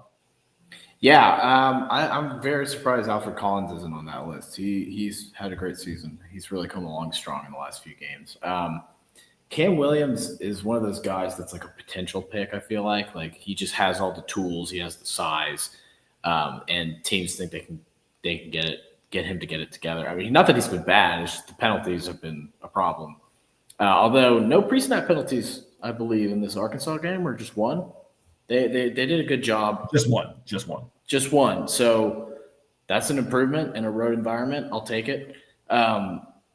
Yeah, Isaiah Bond looks like a dude in the NFL to me, and I'm surprised Matt Golden isn't getting any hype. I feel like he'll get drafted in the later rounds and be like he just feels like an NFL receiver to me, Matthew Golden, because of the blocking and because of all the other things he does, not just catching the ball, but he's been a revelation the last few games. He's been so great, so consistent. What a huge pickup for Texas to get him on their roster in the transfer portal. And I'm surprised. I guess Makuba's not like an athletic freak necessarily. Maybe that's not why he's not higher, because he's a damn good college player. I think Matt Golden is someone who I think probably would be best served come back for another year. Just as, listen, this offense, no one could have predicted how, spread out the targets would be. I mean, Gunnar Helm's leading this team in receptions and receiving yards. I jokingly said on the board, the Horns247.com message board before the year, jokingly said that if Gunnar Helm led this team in receptions and receiving yards, I'd give someone a week's paycheck. Well, I'm not giving a week's paycheck, but I'm going to be wrong there in all likelihood. I mean, Gunnar Helm, no one could have predicted that, right? So I think another year with Golden, if he comes back for a senior season, kind of has, although he's proven to be a damn good number 2 option, come back and be a number 1 option. I think that would help his stock, especially with the prospect of playing with Arch Manning. So I do think that certainly would help. But Keenan, it is Tuesday. You got the Wildcats coming up on Saturday. And then you got a busy week following that. It's going to be Thanksgiving week. You're going to be with family. You're going to be friends. It's the holidays. It's going to be an eventful week. So you're going to get run down. You're going to get a little tired. Leading up to that A&M game, you got to get your rest. You have to get your rest. You have to, because it's going to be a night kickoff, intense environment. Want to make sure you have enough rest through the holidays to survive. And Keenan's going to tell you the folks who are looking out for your rest. Keenan, take it away. You're getting very good at these, man. I actually was with Dr. Denman this morning. I had an appointment, and we talked a little bit I told him about how elaborate your setups are, and he enjoyed that quite a bit. So Sleep Cycle Center, I am a client over there. They helped treat my sleep apnea. It has completely changed my life in the best way possible. I'm getting full sleep now. I didn't even sleep that many hours last night, and I feel so much better than I did 5 months ago when I would have slept for 9 hours. The snoring, it's a problem. Sleep Cycle Center is the place to go to get your issues figured out. They want to educate you on your body and provide all possible treatment options related to your specific issue. They provide screening, at-home testing, evaluation of airways, and treatment options related to sleep and breathing issues such as sleep apnea. If you're really tired all the time, you're just constantly exhausted, yawning, falling asleep, taking naps constantly. Like, I don't take naps anymore because of Sleep Cycle Center. I don't have to.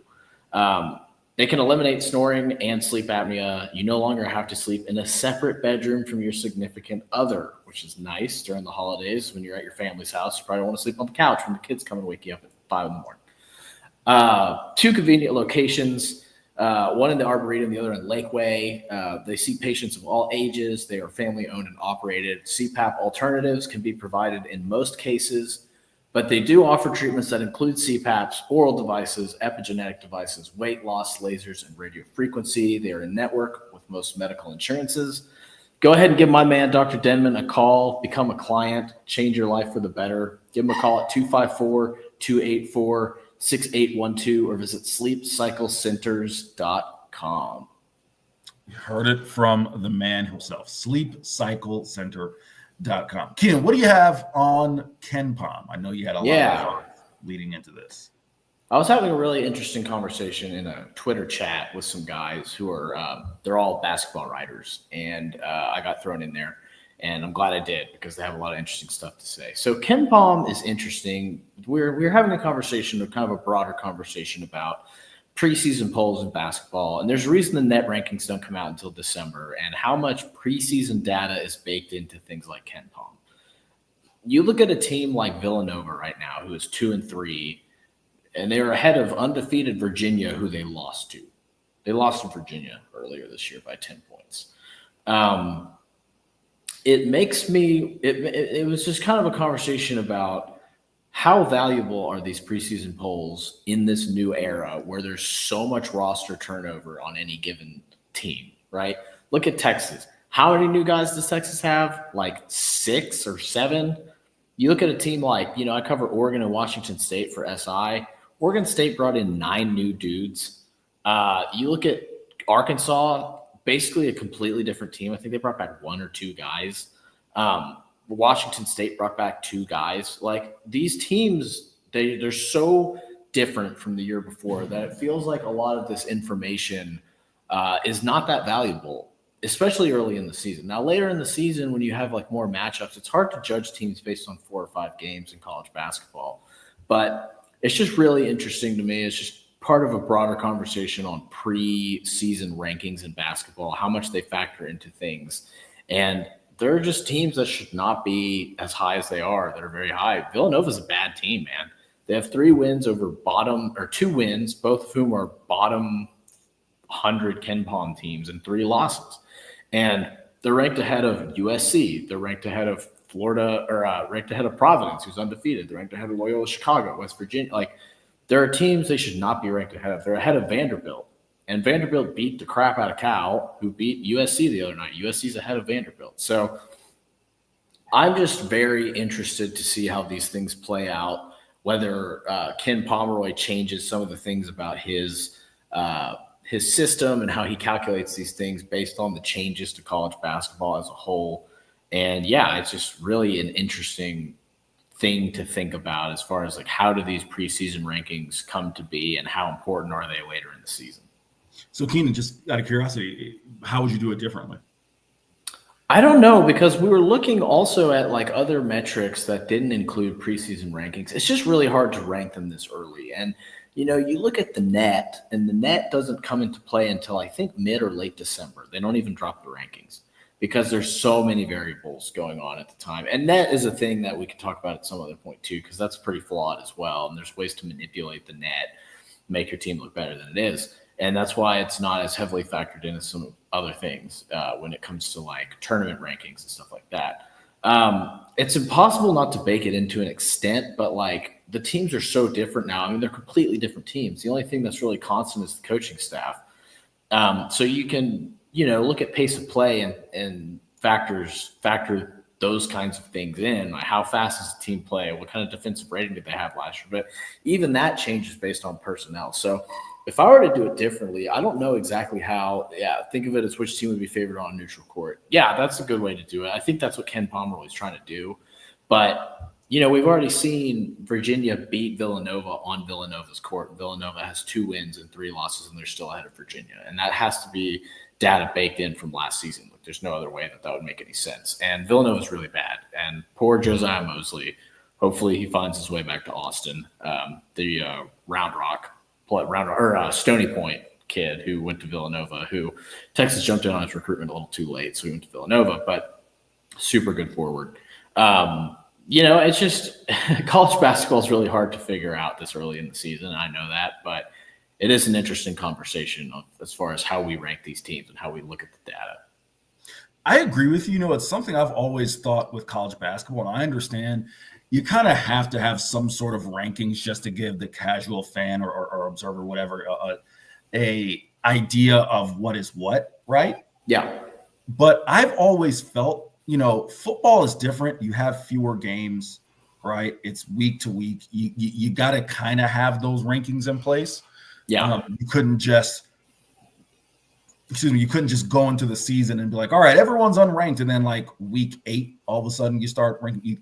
But am I so out of bounds in thinking that in college basketball, rankings don't really matter until conference play? No, it's true. They don't. Again, it's almost like a preseason too, right? Like, you play so many games against these bottom Ken Pom teams that are just like, they're just really, I don't want to say worthless games, but they're impossible to gain any data. Well, really quick, I don't want to cut you off, but you kind of had made a statement last week that hammered it home for me. You said, in your opinion, that Texas could gain more from scrimmaging against each other than playing Chicago State. So just kind of hammer home your point. Yeah, no, and you're playing against better players. You're playing against guys that are 4 stars, that are transferred, 4-star transfers, that are a few 5 stars, Chicago State, not to pick on them or any of these teams, Mississippi Valley State, whoever you want to pick from the bottom 30 of Ken Palm, these are teams that lose games to Division II teams. They play Division II teams and they don't win those games. They will lose by 10 points to whoever. NAIA schools can beat some of these teams. You know what I mean? Like it's just a weird time of the year where it's really hard to like kind of select who you think is the best team.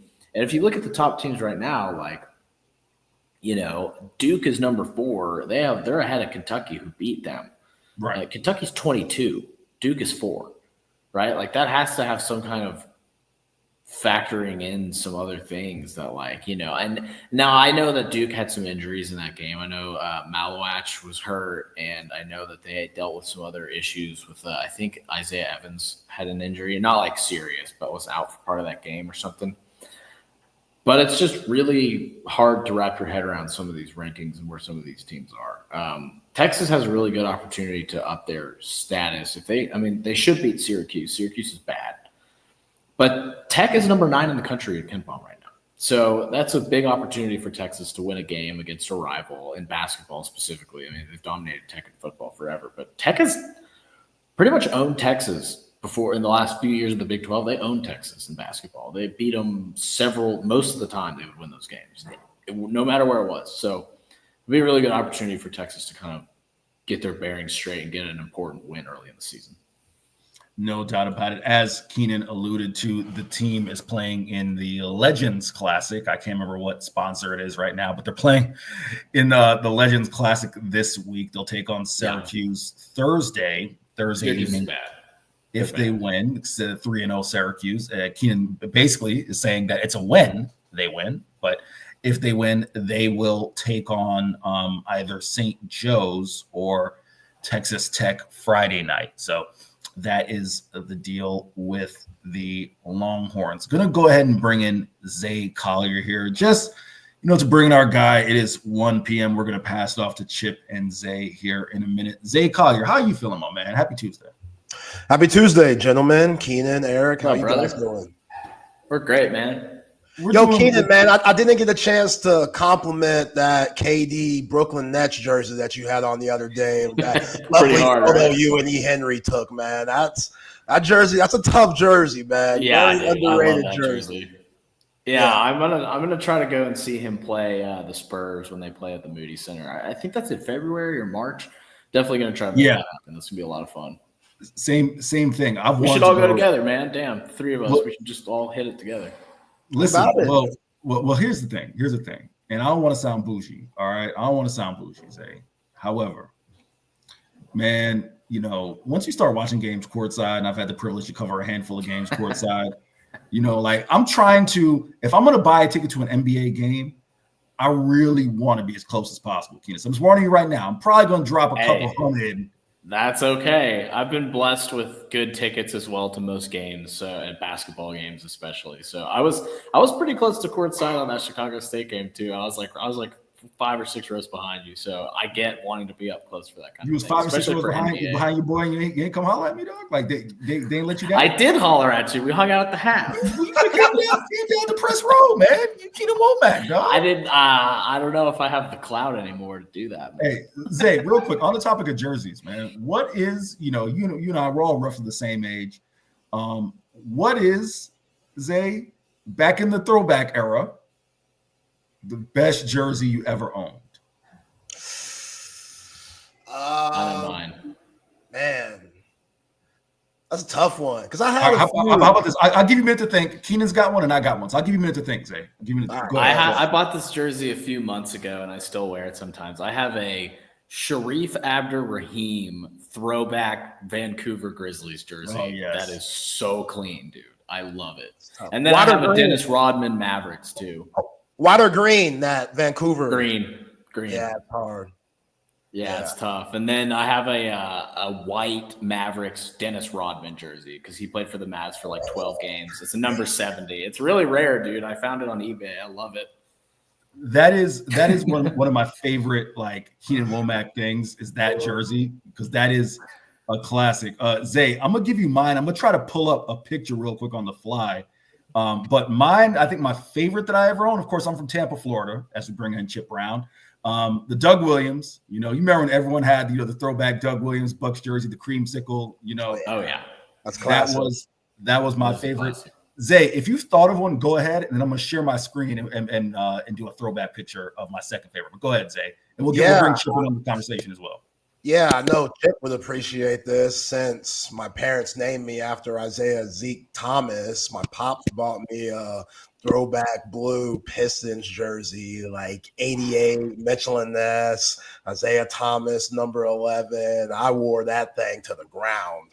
Like until I couldn't fit it in anymore, until the number was peeling off and stuff. That jersey, that was it for me. So, yeah. Chip, here's the conversation. I'll give you a minute to think as I share my screen and show this picture. So, Chip, we're just reminiscing. We're talking about jerseys and just wondering what's your favorite jersey you've ever owned. I'm going to share this picture. Now, this is the true. Zay's going to appreciate this. Keenan's going to appreciate this. Chip has never seen this picture, so he'll appreciate this. This is me circa freshman year of high school, 2006, rocking the Jermaine O'Neal. Oh man, let me share this screen. This is gonna be Zay's gonna enjoy this. Let's go to the Facebook tab. Here we go. Share screen. Can you all see that? Yes, dude. Yeah. I mean, come on. That's look. Hey, Zay, look at those shorts. Look at those shorts. Yeah, those are that's shorts. What I'm talking about. Those are shorts. Wow. Those are shorts. Yeah, look at the chain. Awesome, look at the iron. The jersey. Yeah, Jermaine O'Neal. I thought it was a Pacers jersey. That just made my day. The All-Star game. The All-Star game. Awesome. Shout out to Exita Del Toro. Class of 2010 in the picture with me there, but oh man, that was the era, Zay. That was the era. So Chip, with that, what's your favorite jersey you've ever owned? Well, it's a Steve Yzerman Red Wings jersey. Okay. Although I've got an Amon-Ra St. Brown jersey now. Yeah. That's moving up the list. You know what I'm saying? Oh yeah. The Yzerman jersey, I wore that to Game 7 of a Stanley Cup final between the Red Wings and the Penguins, and the Red Wings won, and I was wearing it in Pittsburgh. Wow. And I was getting hell. I bet, dude. Pittsburgh fans don't mess around. So that Yzerman jersey and I have been through some stuff, That's a great story, man. That's badass that you were at Game 7. That's so cool. Indeed. Yeah. Story. That was all nuts. Right, fellas. It is all y'all. We've taken up enough of your time. Fall Star will be back to do it again tomorrow. Chip and Zay gonna take you up to 3 p.m. Fellas, y'all have a fantastic Tuesday. Let's go. Thanks, Appreciate fellas. y'all. Hey, in the immortal words of Judy Brown, happiness is a choice. We're happy to spend some time with us. It's a wild and woolly Tuesday. We got our favorites. We got Chris Hummer coming up at 1:30. We got Hank South coming in at 2:15 to continue the conversation about the college football season. Big week in college football this week. Zay. Yeah, I can't wait to ask Hank about Michael Fasusi, because Michael, that school that you committed to, they packed it up. They packed it in. I don't know if you've seen on Oklahoma social media account, but they're already talking about the spring game, 2025, April 12th. I'm like, what? Y'all are already that far gone? Y'all got games left. Y'all got Bama this week. Come on, Brent. Brent, my man. Brent. Come on. You got a lot of guys on that team with pride. Danny Stutzman got a lot of pride. You know what I'm saying? What's my man's name? The corner. I can't even think of it right now. The safety. Bowman. Billy Bowman? Billy Bowman. They got a lot of pride. Come on. You owe those guys a ton. Stick it out with them. You shouldn't be looking to the future already. I can't believe that. If you would ask Steve Sarkeesian right now, when's the spring game? He'd be like, what are you talking about? I'm not focused on that crap. What? I'm in the What's moment. my man Oh my Jaleel God. Farouk doing? Why you think Chris Jackson should give him a call once the season's over with? Is he off IR yet? I don't know. I don't follow those guys. Yo, CB, what are you talking about? I saw this yesterday. I have no idea what he's talking about. Is there something that I'm missing that I'm not seeing? Because I don't know what he's talking about. Like our names, the underscores, and all that stuff. He was talking about it yesterday. And I was like, I don't know. Maybe he has a glitch or something. But now this is the second day in a row. So now I'm paying attention to it. I don't know what he's talking about, but I don't know. Everything's cool. What new emojis? Huh. I know my ADD acting up. What's going on? Yeah. I think it's rubbing off from my wife. My wife got bad ADD. Oh, really? And she's one of those, we'll be on a conversation, and then she'll take a little bit from that conversation to start another one. And I have to bring her back to the OG conversation that we were having 5 minutes. I let her roll. You know what I'm saying? I'm a good husband, Chip. That's what y'all husbands, y'all should take notes from me. If your wife got ADD and she could be talking, she go off to 3 different topics and it feels like it's hard to keep up, just stick with it. Just stick with it. Stick with it. You could bring her back. I'll bring her back and I let her know, like, hey, babe, you know, the original topic. Like now you're talking about lima beans and stuff. And, you know, we were just talking about your aunt, like how we get there. You know what I'm saying? But you know, I love her. You know, I love her for those things. But man, yeah, it's rubbing off. 2 ADDs having a conversation that could go anywhere. For sure, you could definitely go anywhere. You and I are ADDs, so oh yeah, it's a little bit. I think the folks that's part of the charm about this show. You know, exactly. That's what makes the show good. You know, you don't quite know where it's going. It could go anywhere. Yeah. You know what I'm saying? Yeah. They tried to diagnose me with that early on. And they were like, yo, Zay, take the Ritalin. I wasn't taking no Ritalin. I was like, y'all trying to make me something that I'm not. I'm only one. Embrace it. I thought Ritalin was for hyper kids. I don't know. I don't know the medicines. They were just trying to ply you with anything. Hey, just give him something. Give him some Ritalin. Give him some, heroin. I don't know. Just give him some. Yeah. But hey, that's right. It is. Oh man, come on. Quinn's number 1, QB1, baby. We about to throw for 6 touchdowns. We going for the record. Screw the football gods this week, Chip. If Quinn has 5 touchdowns, we going for the record. I don't care if we up by 40. You gotta show the committee something. We going for that record. F the football gods. They understand. Quinn needs this. This Texas offense needs this, especially against a pretty stingy Kentucky defense. Them boys, they don't mess around. You know, they got some guys, man. Them linebackers ain't no punks. De'Aaron Jackson, Dumas Johnson, them brothers be hitting. They be hitting. It's the offense that ain't worth a flip. So if Quinn can light it up against these guys, hell yeah, you want that. Light it up. Screw the football guys. Leave them in the game. He put in Arch just to get a little bump. Nah, we leaving them in the game this time. Rack up those points. Because also you need to let the committee know that eye test needs to be a big thing. Like, Ole Miss, the same team that might squeak into the college football playoff, they lost to this Kentucky team that Texas could beat by a 30 ball. Like, that means something. That could go a long way. You never know. You don't want no 7-digit teen victories. I wouldn't feel comfortable with that going into A&M. Now, trying so hard, Chip, not to look too far ahead, but come on. It's there.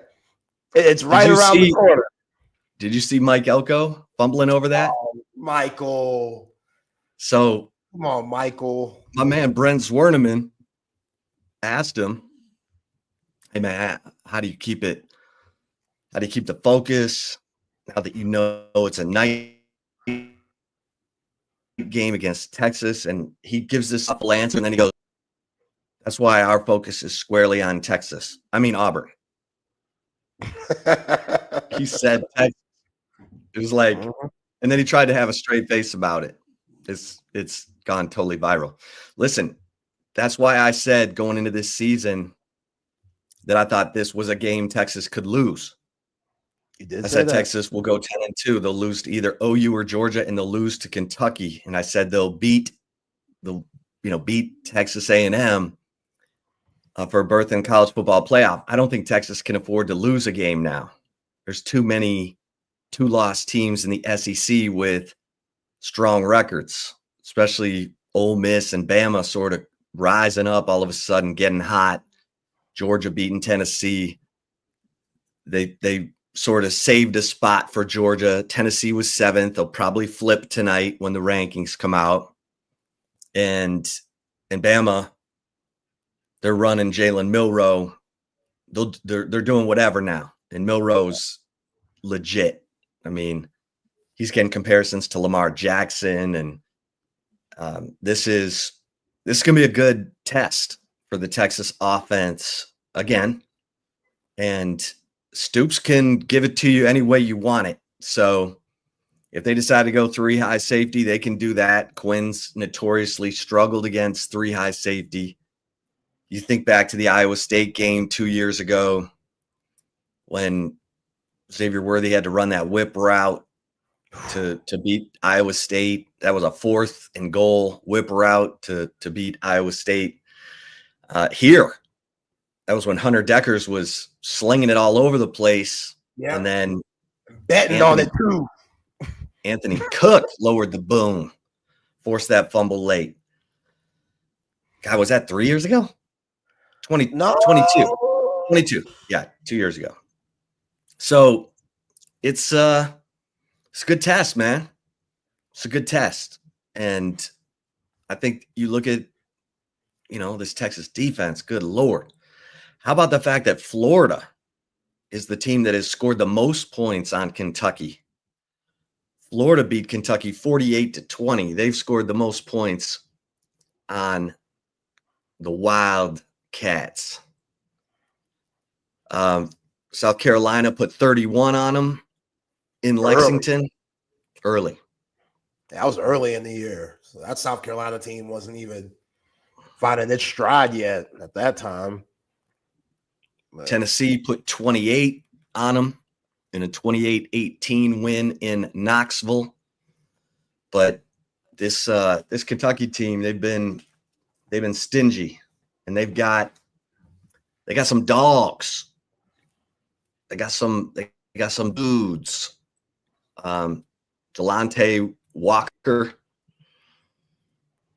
is projected as a or Dion Walker, I should say, is projected as a first-round guy.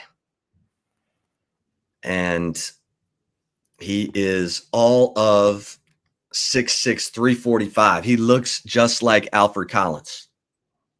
But he's not playing like Alfred Collins. But he can play like Alfred Collins. So he's number 0. You can't miss him.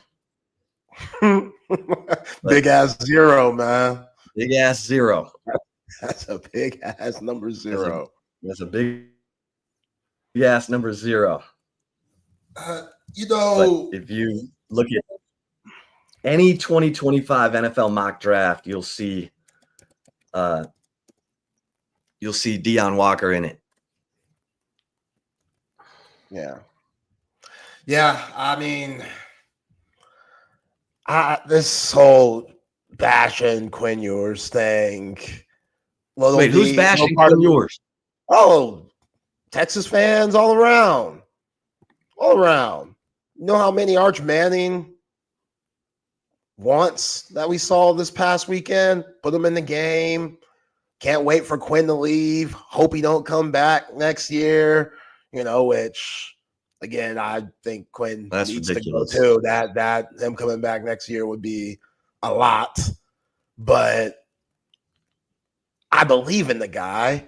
Like we said yesterday, the dude, there's been other dudes that have won it with less arm talent. They did exactly what they needed to do to win, but you can manage the game. Sark has to help with that. He has to continue to help with that. This offensive line, they got to move people, man. These running backs, they got to be better.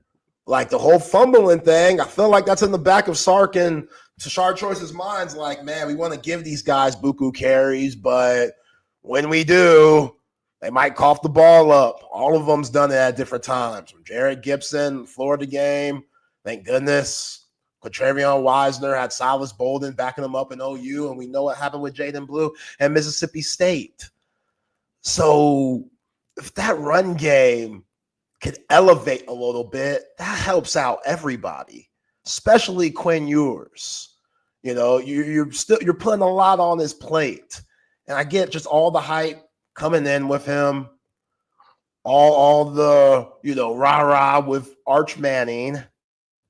But look, there's 4 huge drops in that Arkansas game that would have completely changed the game at those moments. The Silas Bolden one was the biggest. The Quinn Ewers, the fact that he didn't get tackled in that pocket and was able to make a pass on the money, and his receiver didn't help him out any. Silas Bolden's been really good as of late, too. DeAndre Moore wasn't available basically the whole game.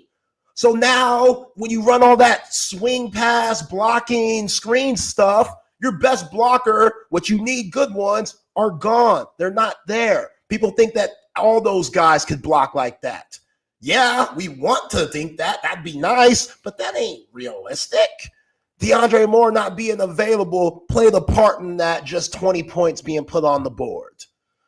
So I get it. The deep ball, that's an issue. Like you got to hit some of those deep passes. The one you mentioned yesterday with Gunnar Helm on that 3rd down, you're in the red zone. He runs that little quick slant. Gunnar Helm's too big of a body for Quinn Ewers to be thrown in the dirt like that. The dude's like 6'6". I could hit him in that spot. Legit. Come on, Quinn. Legit. That's unacceptable. The footwork in the pocket, that's problematic at times. But to sit here and just put every single thing on him with this offense, I think it's unfair. I do. Like Kelvin Banks, he be getting beat sometimes. Old Jackson, he beat Kelvin Banks on a couple of plays. And yes, some of that has to do with Quinn not getting the ball out of his hands, but are his receivers getting open every time? Are the plays that Sark's calling, do they fit to make Quinn look productive every single play? Because the coach for 3 high safeties, that's been Sark's kryptonite too. You say it could be on Quinn, that could be Sark too. Travis Williams, he was prepared for that. He's seen what those Big 12 teams used to do over the years. But they're still winning. They're still winning games. That Georgia game looked really freaking bad. And I think a lot, Chip, was due to that oblique injury and his head just not being in it as much as it should be. Because he's worried about getting hurt. He's still a little bit rusty. And Kirby had the right formula, completely outcoached Sark that game. There's just too much positivity with this team to completely put everything on Quinn. CJ Baxter not being there. CJ Baxter, I mean, if he was going to start, it makes sense. But Travion Wisner's good, but has flaws. Jaden Blue's good, but has flaws. Like, I just think we sit back and we look at all of the past guys like Joe Burrow. We know Sark coached Mac Jones, what they did at Alabama. We've seen elite quarterback play. And Quinn Ewers, even though we thought he was going to be that, he's not. But it's cool. You can still win with it. You just got to have the best game that day. You got to have the best game plan that day. The coaching staff has to outcoach whoever's on the opposing sidelines that day. And if that happens, then this Horns team could still win a national championship. But again, what Jahdae Barrett said, I love what Jahdae said. That's why he's the ultimate leader. Like, yo, man, I hugged Quinn after that 4th and 2.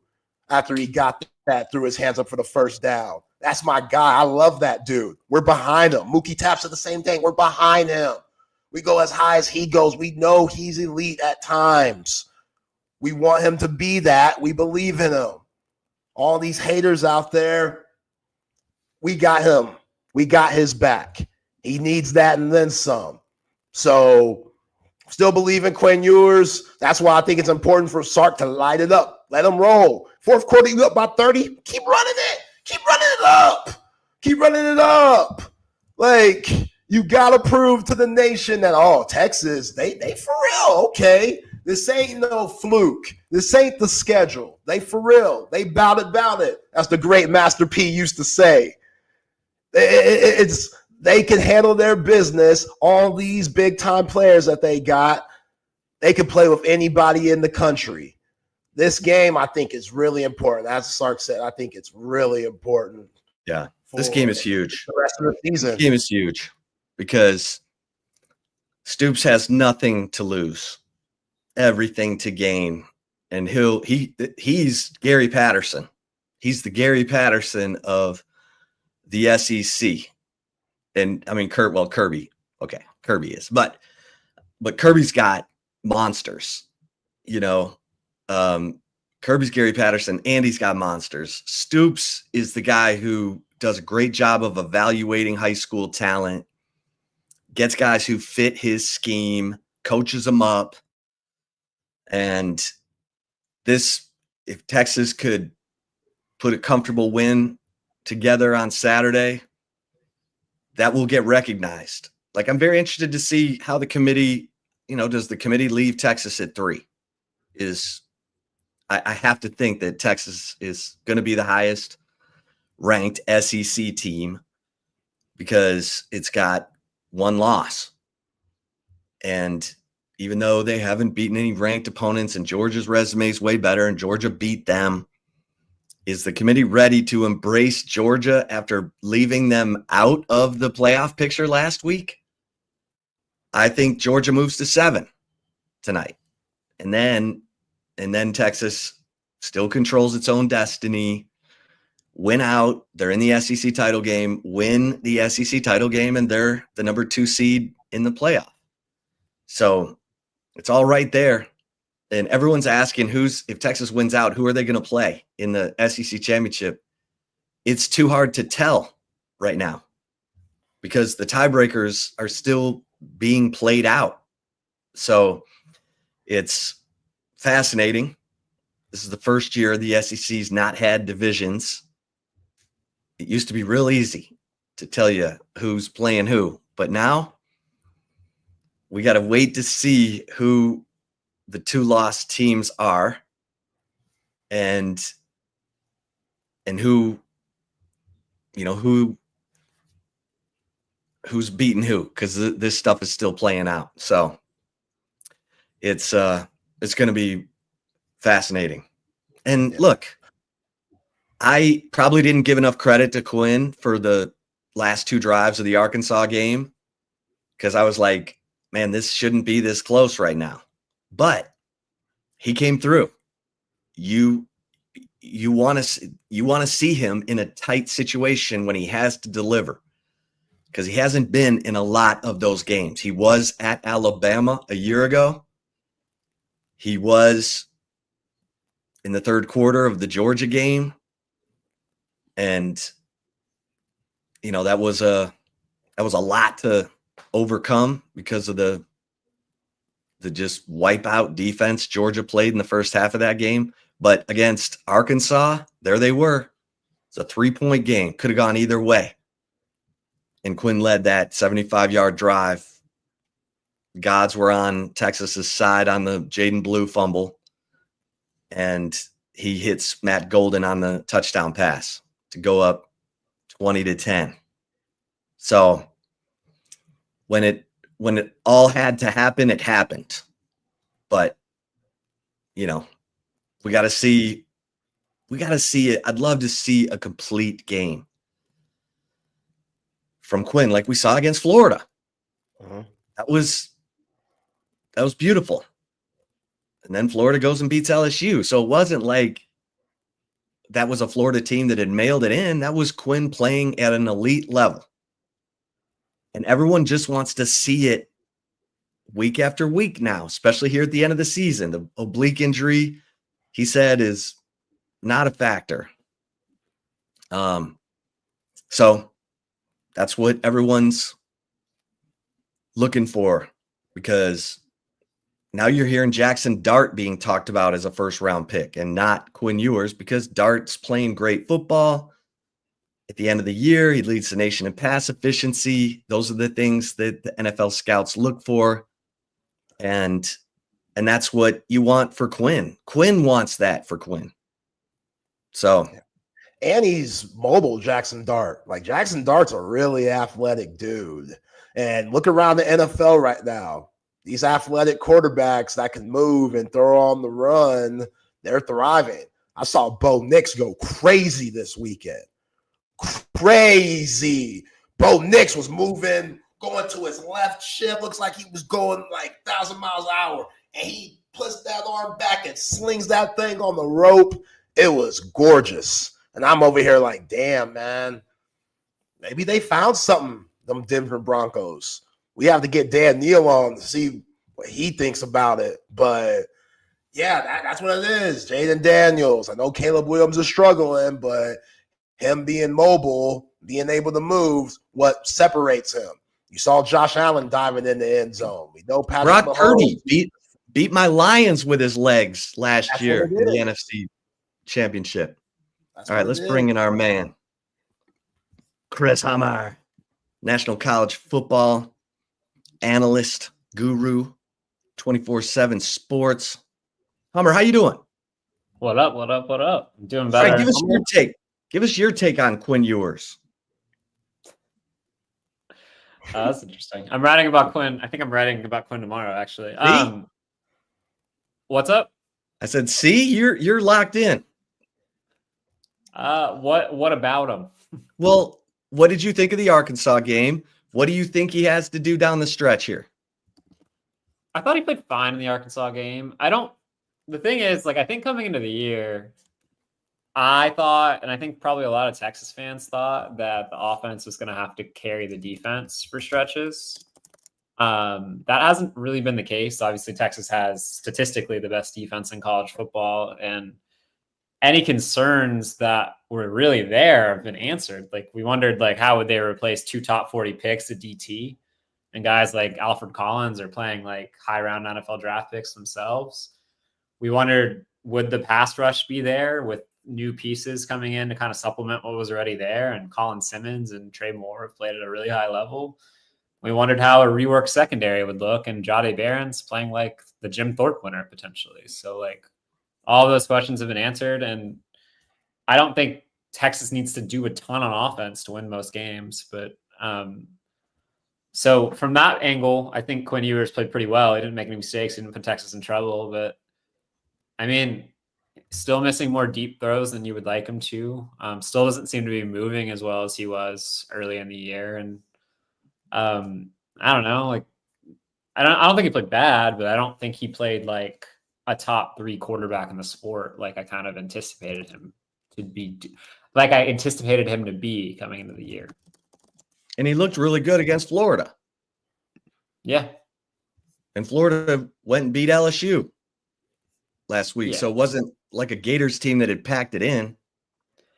And like, I don't know, like it's kind of tough to measure a QB in Steve Sarkeesian system anyway, because like there's just so many throws that are open. You know what I mean? Like you don't really like Sark schemes people up better than anybody in the country. And like Quinn isn't often in stressful situations, like as a passer, unless the pass rush like gets there.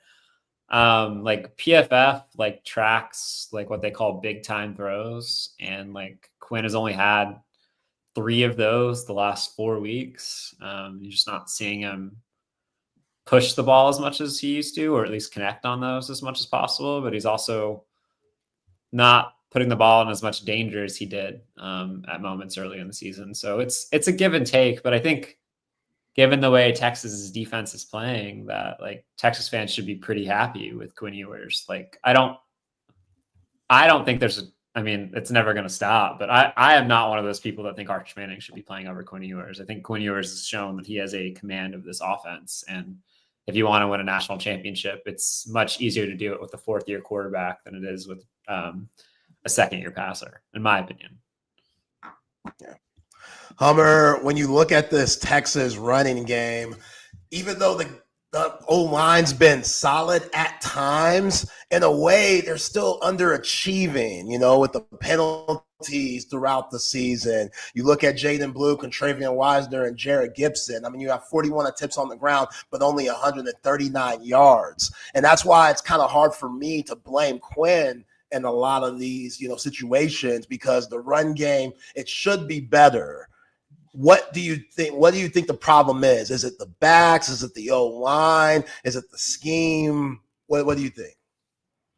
I wouldn't say scheme, because historically Steve Sarkeesian and Kyle Flood have had quite a bit of success, but I just don't think the offensive line is run blocking the way I think we all anticipated it would. And I mean, Texas, frankly, lost two of their top backs going into the year. And I think Trey Wisner has played really well, but in a lot of ways, I think he is better suited to being an all-purpose back in terms of swing passes and creating on the perimeter. And Jaden Blue has obviously been a little turnover prone with fumbles, and also is not on the smaller side necessarily, but isn't somebody you expect to eat up yards on the inside. I don't know what the exact number is. I can pull it up here in a second, but I would imagine Texas does not rank particularly highly in yards before contact. Yeah, so Texas ranks 55th nationally in yards per contact before rush. I think it's 2 yards basically,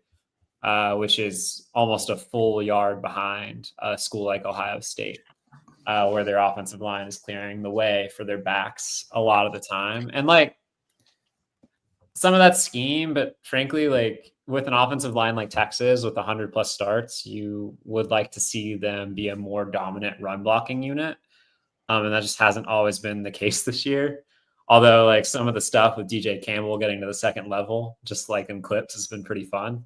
Obviously he's an athletic freak, but yeah, I think you would, if you're Texas, like to see more consistency from that run game, but I don't think it's scheme. I just think it's a combination of maybe the O-line not playing as well as you might have expected, and also just some injuries there that were unfortunate early in the year. What you think the committee makes any major changes tonight? Do you think Texas is still number 3? I'd be surprised if Texas wasn't number 3. They're the only SEC team with one loss in conference play remaining, right? Am I right? Well, A&M has one conference loss, but they have 2 losses overall. Yeah, so I think Texas is still going to be the 3rd team in the rankings for sure. I'd be surprised if they weren't. Yeah, I don't anticipate a lot of changes from the committee this week. I didn't think it was a particularly consequential week in terms of movement. I'll be curious to see where Tennessee falls to. I think Tennessee is going to be of interest to Texas fans in 2 weeks, potentially, because there is a scenario out there, I think a pretty strong scenario where if Texas loses to A&M, I want to say that with an if, then you're going to have Tennessee and Texas essentially competing for one spot as an at-large team, and that'll be really interesting. But yeah, otherwise, I don't think there's going to be a lot of wholesale changes this week. I'll be much more curious what happens a week from now. Let's say if Ohio State beats Indiana, to see where Indiana ends up in the rankings. Yeah. Hummer, that Army Notre Dame game is interesting because I think SEC fans should be looking at that one, because if Notre Dame goes down, then I think you got guaranteed 5 SEC teams in. Do you think that's the case also? Yeah, I think if Notre Dame loses the second time, they're probably out of the picture, given one of their losses was to Northern Illinois. But given the way Notre Dame handled Navy earlier this year, I have a hard time seeing Notre Dame losing this game. I don't want to say Navy and Army are the exact same. They run different offensive schemes, but they're similar. You have to defend the option. The talent level is not quite as high as you would see at a place like Notre Dame. And I think that's a difficult combination for them to overcome. I know Army's got a number next to its name in terms of the rankings, but like I said, in terms of Notre Dame status, I'll be much more curious how they handle USC next week, because USC, as bad of a season as it's been for Lincoln Riley, I think is very capable of upsetting Notre Dame. Hummer is Travis Hunter, has he wrapped up the Heisman? Vegas seems to think so. He's, I think, like a minus 500 favorite at the moment. And I can't argue with it. I mean, if you're Cam Ward, like, you've been awesome, but you've lost a game. Like, Miami's lost a game, and really you could argue Miami should have 2 or 3 losses at this point. He's been amazing, but and if you're Ashton Jeanty, you're probably like, what do I got to do, right? Like, I might break Barry Sanders' single season rushing record, but there just hasn't been a player like Travis Hunter in modern college football history, and really, like, in college football history. He's a top 10 receiver in the sport, and he's a top 10 cornerback in the sport. And he is one of the 2 biggest reasons that Colorado, a team that I think a lot of people didn't expect to make a bowl this year, is now favored to reach the Big 12 championship game. A sentence I did not really expect to say in November, but credit to Deion Sanders and his staff. So yeah, like I think Travis Hunter is easily the favorite for the award. I don't personally have a vote. Like, I'm not one of the 2,473 people that have earned one of those honors. Chip, are you a voter? I am. Yeah, I figured. Chip's an institution around here. They let legend. Only legends give votes, man. I figured he would be voting, but yeah, like, I feel like if people are watching ball this year, then Travis Hunter's a pretty easy choice. Hummer, Mike Elko kind of made headlines and went viral this week, and I kind of feel bad for Michael. He just got caught up, especially for his first one and the rivalry being renewed. But they are going to a tough place to play right before Texas. Texas has it way better off this weekend with Kentucky coming in. Is this a trap game for the Aggies going to Auburn this weekend? 100%. Honestly, it's funny. If you look on paper, I think everybody thinks it's been a disastrous season for Auburn, and it has in a lot of ways. But you know what Auburn does have this year that I don't think people have been paying attention to? Auburn has a top 12 offense and a top 12 defense in terms of yards per play. Like, that is a formula for a championship contender usually. And freaking Auburn's case this year, because they rank almost last nationally in turnover margin, it's been a recipe for maybe missing a bowl. But if they don't turn the ball over, like, a big if, like, it's a really difficult team to deal with, especially at Jordan Hare. And I'm not saying A&M is going to be caught looking ahead. Like, I don't think that's going to be the case. Like, they are also playing for an SEC championship spot. They're playing for a playoff spot. There's a lot on the line for A&M. But I think Auburn has an excellent chance to just pull the upset just based on the roster and the talent alone. It's just a tough place to play. And I think through all the BS that you've seen this year with them with turnovers, like, it's a really good team. And if they play clean, I could definitely see an upset on Saturday. Yeah, this is a night game at Jordan Hare. A&M's only favored by 2.5.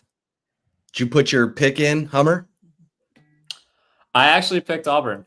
I think I picked the upset. I don't know if it's going to happen, but I think Auburn is due. And A&M, I think, is a really well-coached team, and I think has done some really good things this year. But there have been some moments against high-level competition, especially defensively, where I question what that passing attack has looked like. So I like Auburn, but I could look very silly. Well, A&M loses Le'Veon Moss, but the backup is pretty good. I mean, how devastating or not is the loss of Le'Veon Moss? I mean, it's definitely not ideal. I think Le'Veon Moss is one of the best runners in the SEC, and, like, it's not just Le'Veon Moss. Like, obviously they still have Amari Daniels, but, like, if we remember, I think in the preseason we talked about, like, Reuben Owens was lost for the season. So this is a situation just like Texas that at the time, I didn't think like Ruben Owens was that big of a deal because they had Le'Veon Moss and Amari Daniels. But now when you only have one of those three down the home stretch, especially given how well Le'Veon Moss has played this year, I think it's a pretty significant blow. Le'Veon Moss, you could argue, has been their best offensive player overall, and they're definitely going to miss him. Hummer, Ohio State, Indiana. Ohio State at Wrigley Field beat up on Northwestern. We knew that was going to happen, but Indiana coming off the bye, going into this game, how do you think it's going to go? Do the Hoosiers have a chance, or are they going to get rolled in the horseshoe? Well, what's the line now? It's like 14, right? So Vegas does not view this as like a particularly competitive game. I'd be very surprised if Ohio State lost. I think Indiana hasn't faced a team close to this talented this season, but I don't want to dismiss Indiana at all. And I think if there's like an area Indiana has a chance to be successful, it's the pass rush. I think they rank like second or third nationally in pressure rate in drop back situations. And this is an Ohio State team that has had its issues at times in terms of consistently blocking along the line of scrimmage, especially given some of the injuries they've had at tackle.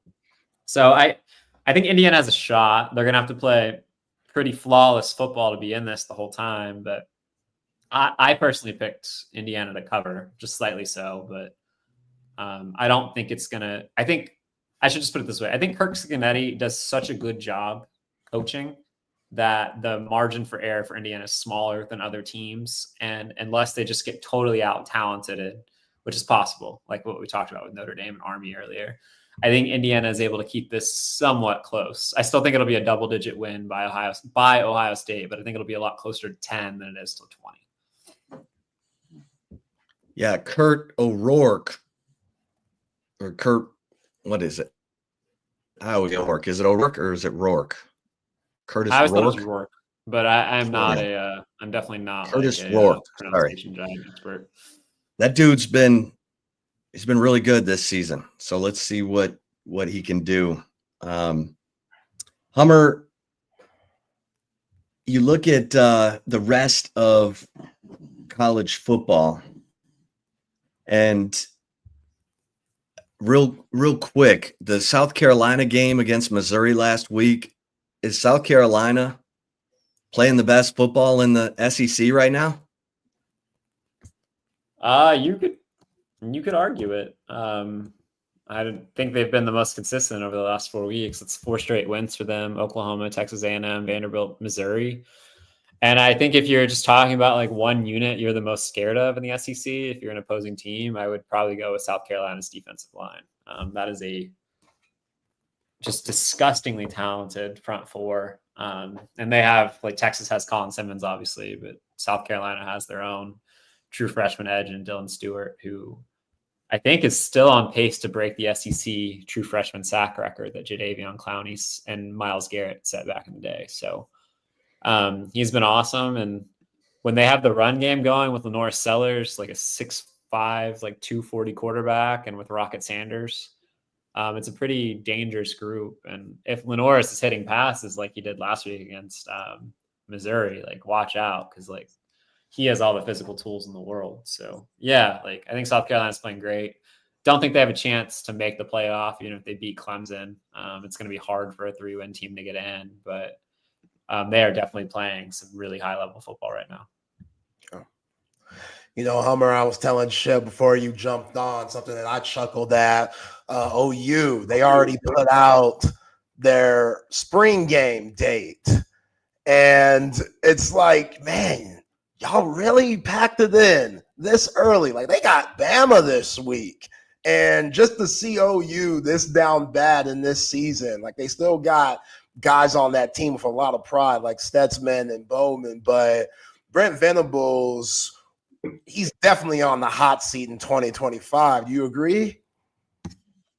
Yeah, I don't think there's a lot of question about that. I mean, he has the benefit of his significant contract. I think it runs through, I feel like 2029 is what they gave him earlier this offseason. And I think people need to remember that it was just in June that Brent Venables got a contract extension. I don't know why athletic directors keep doing that, giving people contract extensions after one good season. But I'll be curious what it looks like at Indiana here in a couple of years too, with Kurt Cignetti, by the way, because like I was thinking about this the other day, like who is Indiana competing with? There's only going to be like 2 or 3 Power 4 jobs that even come open this cycle. So I think pressure is going to be on Brent Venables next year. He's going to have to hit his offensive coordinator hire out of the park. They're going to have to figure out what they're going to do on offense, and like you're going to have to hope. Like I think people like are overlooking Oklahoma's recruiting. Like I know Texas fans are probably paying attention right now, given the Michael Fasusi news, but they've done a really nice job. Back-to-back top 10 classes. The base of the team is there, except for basically the offensive line.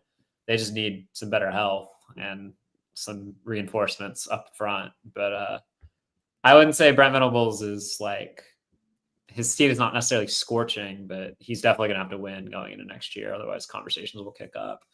And it could be a really busy year in the SEC next year in terms of coaching changes. There's, I would say, 6 coaches going into next year if Arkansas stays stable, where there's going to be a real chance a change happens. Yeah, how about Tom Herman? He fires his defensive coordinator. And then Tom Herman gets fired, and they bring back the defensive coordinator. They said, wrong man fired there at Florida Atlantic. Your thoughts, Hummer? Yeah, I would encourage everybody to go to the defensive coordinator's Twitter page because he dropped a diss track, basically. Old school, like 50 Cent in there to explain his return. But yeah, I mean, things have been rocky over at FAU. I think there's just some minor details that the Owls have struggled with this season, and it's really cost them. And Tom Herman, like we know, can be interesting to work with, I think, when things are going bad. And you just can't lose. You can't lose to Temple, man. You can't lose to Stan Drayden. You can't lose to your old running backs coach. You can't lose to one of the worst teams in the group of 5, a team that literally fired their head coach. Arthur Johnson fired Stan Drayden after a win. Interesting stuff. But yeah, like I think we broke that news 24/7 CBS that Herman was out, and it's just something we've been following for a while. Like he is somebody that I know is a big name in college football, but it just hasn't gone well for him since he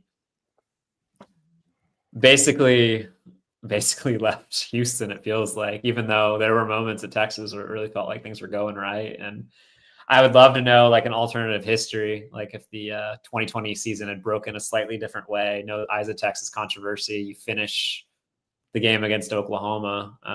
Like Tom Herman could be where Steve Sarkeesian is now. It's college football is like sometimes the game of inches, quite literally. And Tom Herman's career has gone the wrong way since missing out on a few of those in 2020. Yeah. Does it feel like the carousel? Like, what as you look into your coaching carousel crystal ball, do you think it's going to be lower? Slow. Churn? It's going to be slow. It's going to be real slow.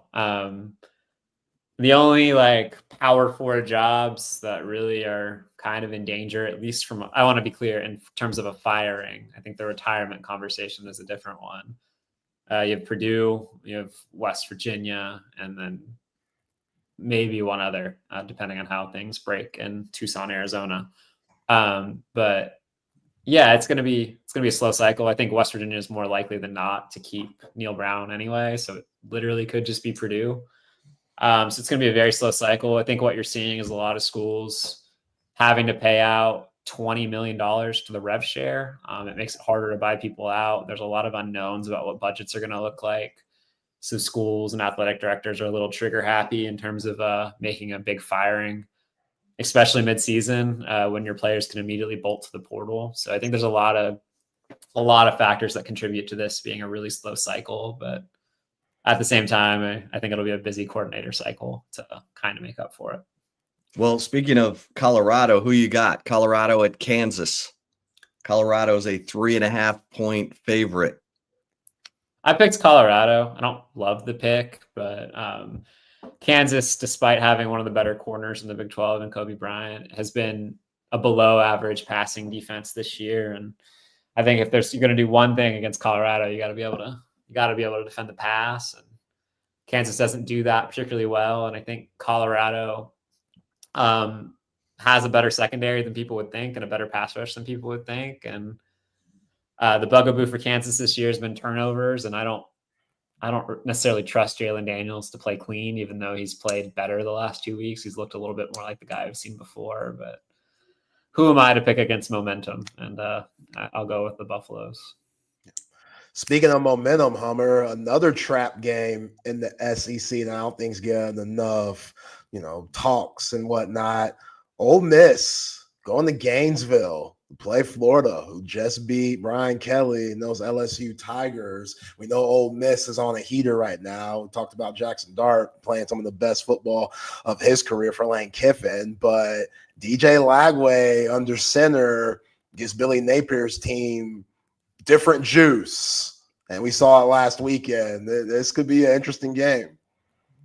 Yeah, it's a really interesting game when you think about it. I think the easiest connect the dot in the industry the last year has been Lane Kiffin to Florida. Like, it's been openly discussed. And now Billy Napier, kind of gets a chance to show what he's doing at Florida. And I think it's tough sledding for Florida, to be honest.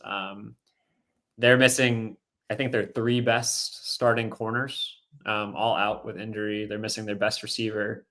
Obviously, their starting quarterback is hurt, and DJ Lagway played really well last week, but miss Graham Mertz. And I don't know. I think it'll be a close game for a while, but I would take Ole Miss in that one. It's just one of those situations where I think the Rebels have a pass rush that's going to be difficult for Florida to deal with. The Rebels have a lot of talent at receiver that's going to be difficult for Florida to deal with, and frankly, just have a more explosive offense. So I like Ole Miss, but I think Florida's playing well enough to at least keep it close for a while.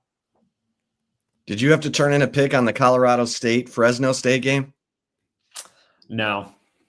Okay. What about Army Notre Dame? Of interest to you, Chip? Yeah. Why are we bringing that up? What are we doing? Let's not waste Hummer's time here. Come on. No, I mean, it's an important game for the coaching carousel. I'll tell you that.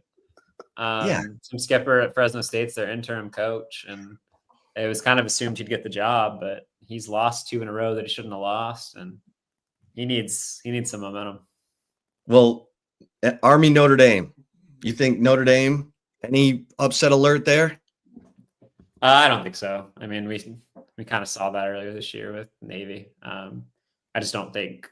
I think Notre Dame is a really sound football team. I think they will be able to defend the option really well. They have better athletes. I'd be really shocked if Army pulled that one out.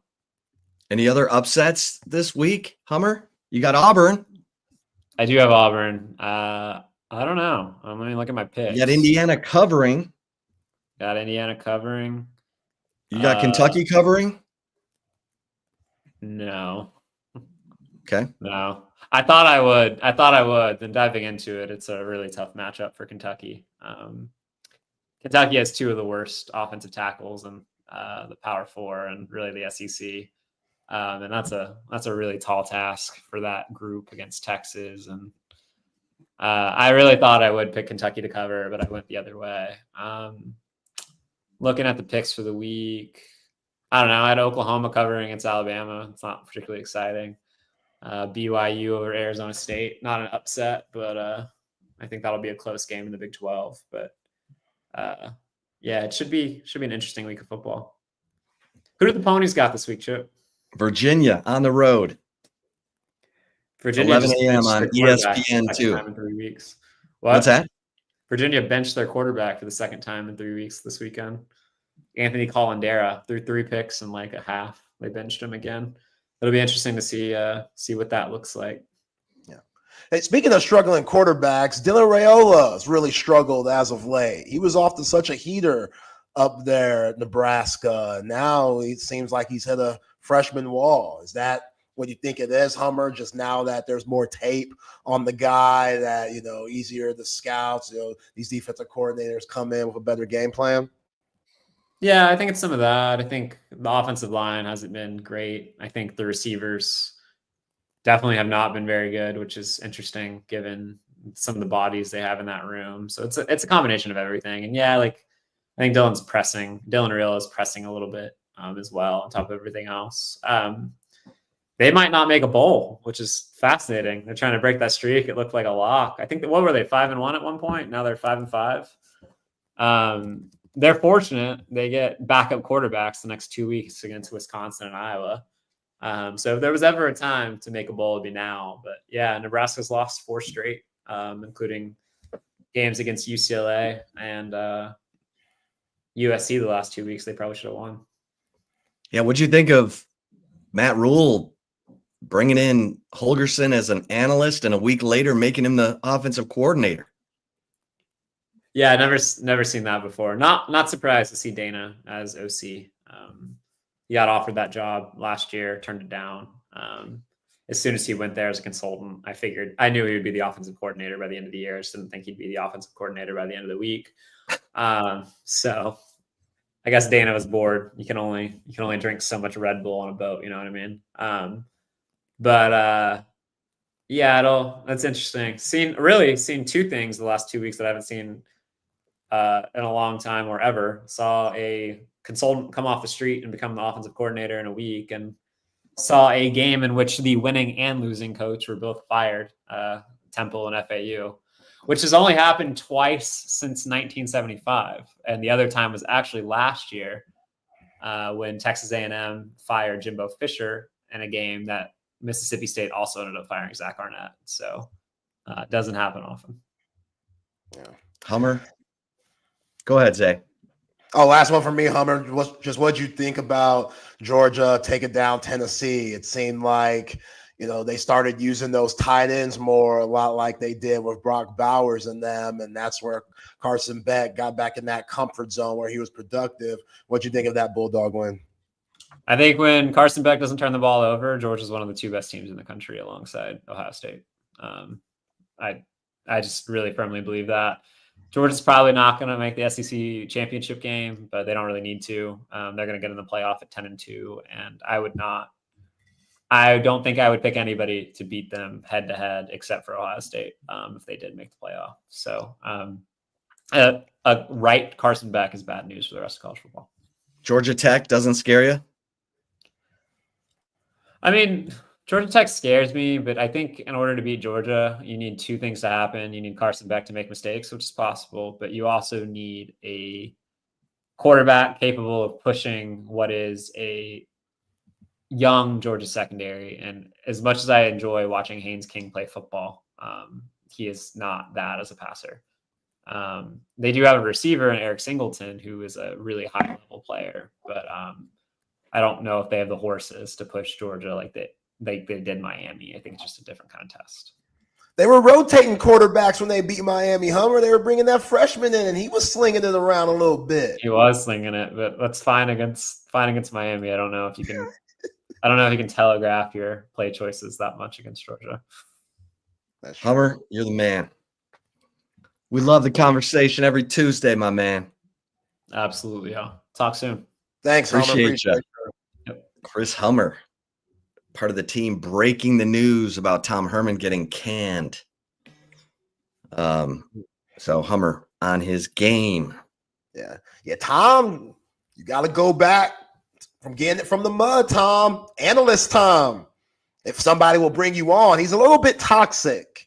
This ain't like Steve Sarkeesian going from Washington and becoming an analyst and all that stuff with Nick Saban. Like, Tom's ruffled a little too many feathers and has shown his personality in a negative light that I don't think teams would want that in their locker room, or coaches, no matter how good of a football mind he is. And he's a good one.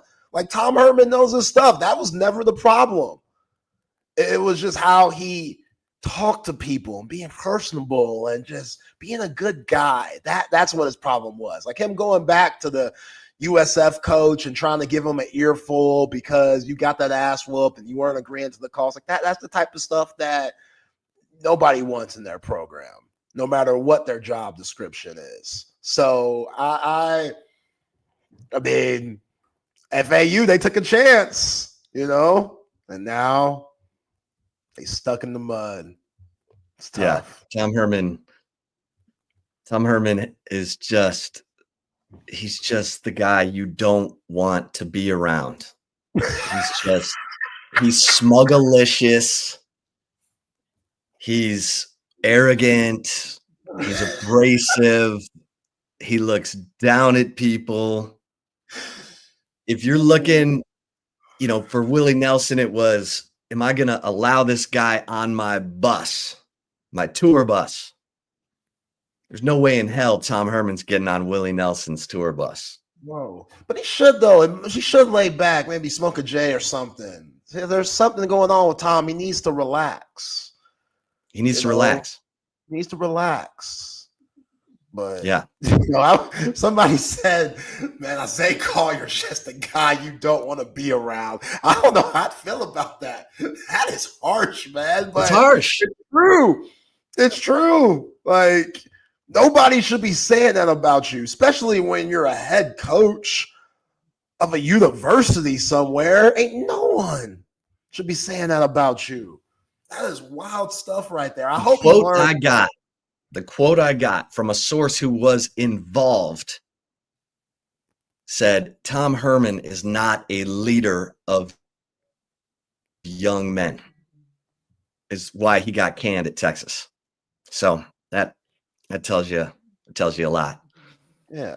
All right, let's get a couple mentions in here. You know what I'm saying? How about avconsultations.com? Listen, the holiday season is fast approaching, and it's time for you to get, that big screen of your dreams or the surround sound. How about new lighting for a room or surveillance, electronic shades? Maybe Jerry Jones needs to call AV Consultations for some electronic shades for that end of the AT&T Cowboys Stadium. You know what I'm saying? But Tom McKay can make it happen and has made it happen for 30 years in Austin, Texas. All you got to do is call 255-8678. 255-8678. Tom and his crew are going to bring everything to you, from the free consultation to installation. So simple, so easy. You're busy. You don't need to be lugging big screens around town, punching holes in your drywall. Let Tom and his crew just come in, do it. And again, holiday season coming up. Better get on that schedule. Give that special someone in your household that new TV, or say it's for them when it's really for you. You know what I'm saying? You know how that, hey, come on. I'm just trying to keep it real. And Fanbox, I want y'all to listen to this commercial. For Fanbox, we had Patrick Wheels Smith on yesterday, the head of the Texas One Fund, and announced Texas One Fund's partnership with Fanbox. You go to longhornfanbox.com, and this is what you're going to see. Hey, Longhorn fans, it's me, Anthony Hill. It's Madison Booker. It's DeAndre Moore Jr. And I'm here to announce that I'm partnering with you, our most valuable fans. I'm signing collectibles for the Longhorn fan box just for you. Each box comes filled with signed posters, prints, trading cards, and more from your favorite Texas student athletes. And if you purchase the Longhorn All-American box, you can receive this signed poster from me. So join the thousands of Longhorn fans who are supporting student athletes and capturing the magic through every season through the only player endorsed and university approved Longhorn fan box. Your fan box come direct from my hands to your doorstep. Click below to support us and get a free gift valued at $99. We are in this together. United we fans. Yeah. Go to longhornfanbox.com. A young Zay Collier, a young Chip Brown. We would have tripped over ourselves to get this gift for a Christmas or a birthday. So there's only 1,500. Get in now and go to longhornfanbox.com.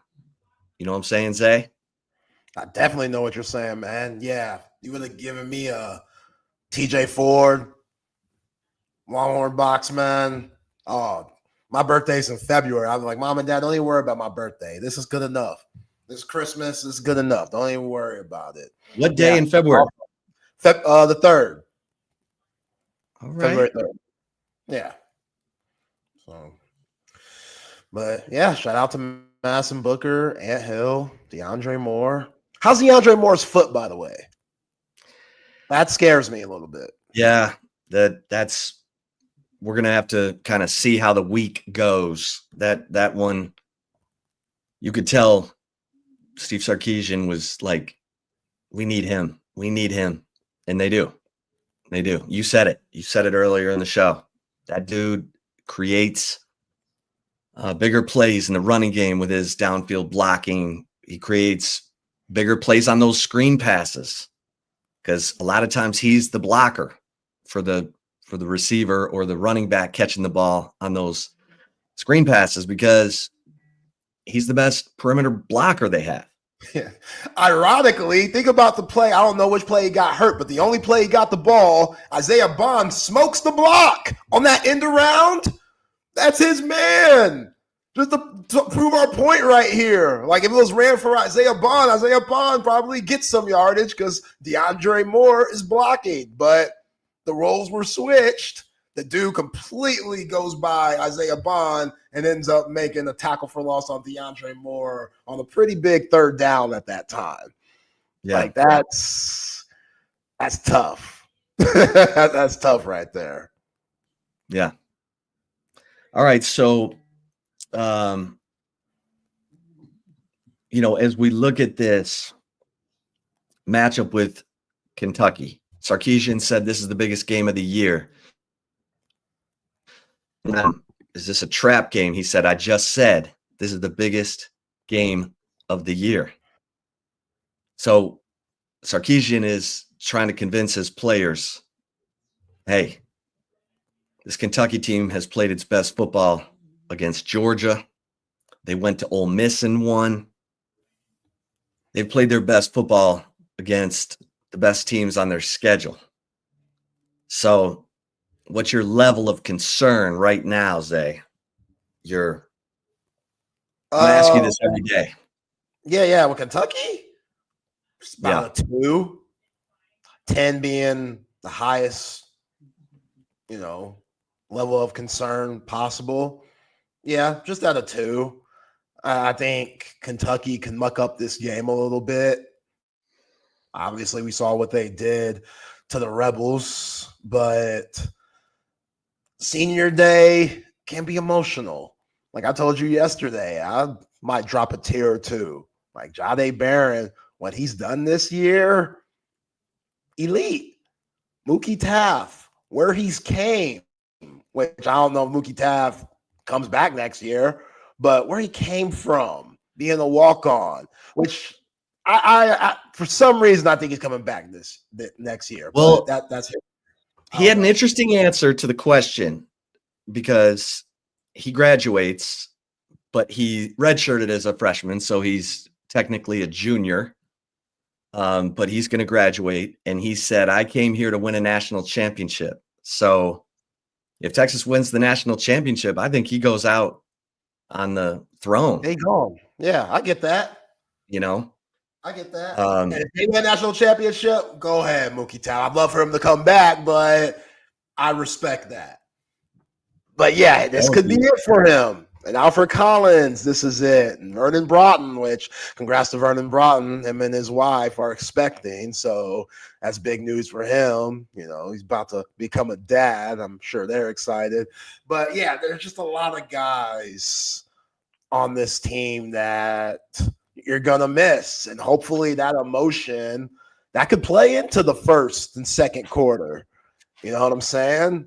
And if that does, and Kentucky could finesse some points on the board and get some stops, and you got a game come fourth quarter, that pressure, you could get a little tight with all the expectation and goals that that are out there. Plus, just the human feeling of looking too far ahead on the biggest game of the year going to Kyle Field. So I appreciate Sark saying this is the most important game of the week. You don't want to say trap game if you're a coach because that's, that discredits Kentucky. You say biggest game of the year. Biggest game of the year. Biggest game of the year. Yeah. So Kentucky can't use that in any way as bulletin board material. Once you say trap, I mean, no, there shouldn't be no trap game. You need to look at us on the same level. So I appreciate that. Sark's a smart gentleman. But yeah, only a 2, Chip. on being nervous. Like, I think they're going to handle their business. I don't know if they're going to cover yet. I think that's the bigger question for me. Do I feel like they're going to cover at this time? As of right now, I'm not feeling that. I'm not feeling that. Yeah. Doesn't mean that they can't still win convincingly by like 17, 18. Take that. But the 21 that we see going around Vegas and whatnot, at the moment, that feels a little high. It shouldn't, but I think that defense, Stoops, the kitchen sink he's going to throw at Steve Sarkeesian. What do they got to lose? Yeah, they could play 3 quarterbacks in this game. So, they try to mix it up. You got Brock Vandegrift, who's the thrower, and then they got a couple of guys who can run it a little bit. But real quick on the guys who are playing their last game, listen to how important the role is for these guys. Alfred Collins, Jahdae Barron, Vernon Broughton, Andrew Makuba, David Benda, Jermaine Lolay, Tia Savea, Bill Norton, Jake Majors, Hayden Connor, Gunnar Helm, Juan Davis, Mo Blackwell if he's well enough, Gavin Holmes, Baron Sorrell, and Silas Bolden. That's a lot of impact dudes. And just say Kelvin Banks too. You didn't say that. Just might as well say it. Just say it. Just say it. I don't even know why we're wasting our time. Let's not waste our time. He ain't coming back. This is his last game at DKR, ladies and gentlemen. That's one of those. Sarkeesian better not let him come back. Okay, here are the guys who have a decision to make. Isaiah Bond, Matt Golden, Kelvin Banks, Cam Williams, Michael Taft, Quinn Ewers, Jaden Blue, Trey Moore, Ethan Burke.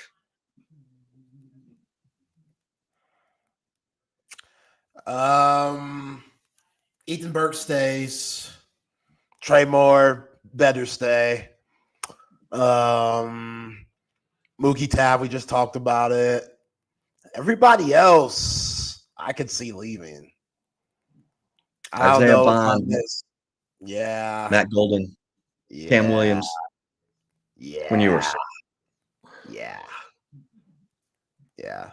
Especially Quinn. I don't know if Quinn could take coming back next year. Well, that's a lot. That'd be a lot, I think. I don't know. We really don't know. Who knows? Because if you come back and you're Quinn, you're in a battle now. This ain't we waiting around for you anymore. Like, this is your team. No. If Arch beats you out, he beats you out. You willing to risk that? Take that and deal with all that fuss and commotion. That's a lot.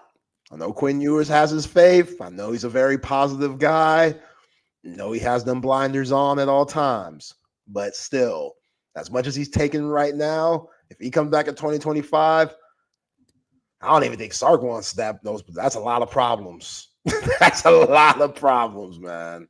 Well, let's bring in the guru, the recruiting czar of horns247.com, the one and only Hank South. Hank, how you doing? What's going on? I'm good. How are y'all? Oh, man. Good, Hank. Can't believe we're heading into the second to last game of the regular season, Hank. All right. It's crazy. I mean, Thanksgiving is right around the corner.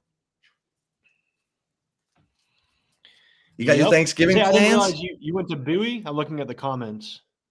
Yes, I did. Yeah, Pops was the basketball coach there for like 35 years. So played for him. It was cool. Yeah, Bowie alum, South Austin, Texas, native. Very nice. Absolutely. We're in South Austin, so that's where my kids will go if we're still at this house. Let's go. Yeah. Future Bowie Bulldogs there in the South household. We'll see. So I don't know. I have to change my allegiances. You went to Westlake. I went to Westlake. Yeah. Oh, man, I never knew that. Wait a minute. Hold up. Time out. I never knew that. This changes everything. Hank, you've had me fooled for so long. You're one of the cool ones, Hank. Wow. Hey, you've made exceptions in the past. I have, and I'll continue to make exceptions with Hank. I'm glad I found out this way. I'm glad that you've been coming on the show, and I've known you for a few years now, that I got to know you. Because if I would have known already, if Chip would have been like, yo, we're going to bring Hank on for the foreseeable future, he's a Westlake guy, I'd be treating you different. I'm not going to lie. And it wouldn't be fair to you. Not because I want to, just because it's in my blood, Hank. You understand. Hey, y'all been a part of some dark times. Dark times in Westlake Chaparrals. 09. Okay, I graduated in 09 too. So so you were with Slopin though. You guys were we had a good football team when I was there. We beat our senior year. We shouldn't have beat y'all my senior year, but y'all had like Matt Dodds and some other guys that were. Yeah, Matt Dodds, DeAndre Perry, who went to that was a good team. University of Houston, Flander Moore that ended up going to Ole Miss. That's some guys on that team, but y'all had Swope and stuff. I remember playing like Pee-wee basketball with Swope. One of the best athletes I've ever seen in my life. You guys are freak. Ridiculous, man. Lanier. What's up, CB? What's up? All right, Hank. Man, we are getting down to the nitty-gritty. We are just over 2 weeks from the early signing period, the December signing period, whatever we're calling it. And how interesting are things getting, Hank? Because very, very interesting. A lot about guys on Flip Watch both ways. Yeah. It's there's a ton going on. And it kind of, obviously this is the time of year where things start happening. You see, especially in the NIL era, schools that maybe weren't making a lot of noise are starting to, put their last offers on the table for kids, get them thinking. Schools are popping up out of nowhere to flip kids. So yeah, and with Texas, it's very interesting. This past weekend, I think, is the first time it's really been illuminated, I guess, a little bit more in the fact that like there's other schools that want these Texas commits. We saw three guys committed to Texas visit Florida this past weekend. Biggest being Jamie French, the 5-star wide receiver. He took an official visit to Florida, and then Myron Charles, who equally as important of a commit, big-time defensive tackle, and then Zalis Hicks, the safety commitment that just reclassified. We saw Nick Townsend show up to Texas A&M. Not a huge shock. They're making a big push for him late. I think they're upping the ante on him or trying to. We saw Josiah Sharma visit BYU.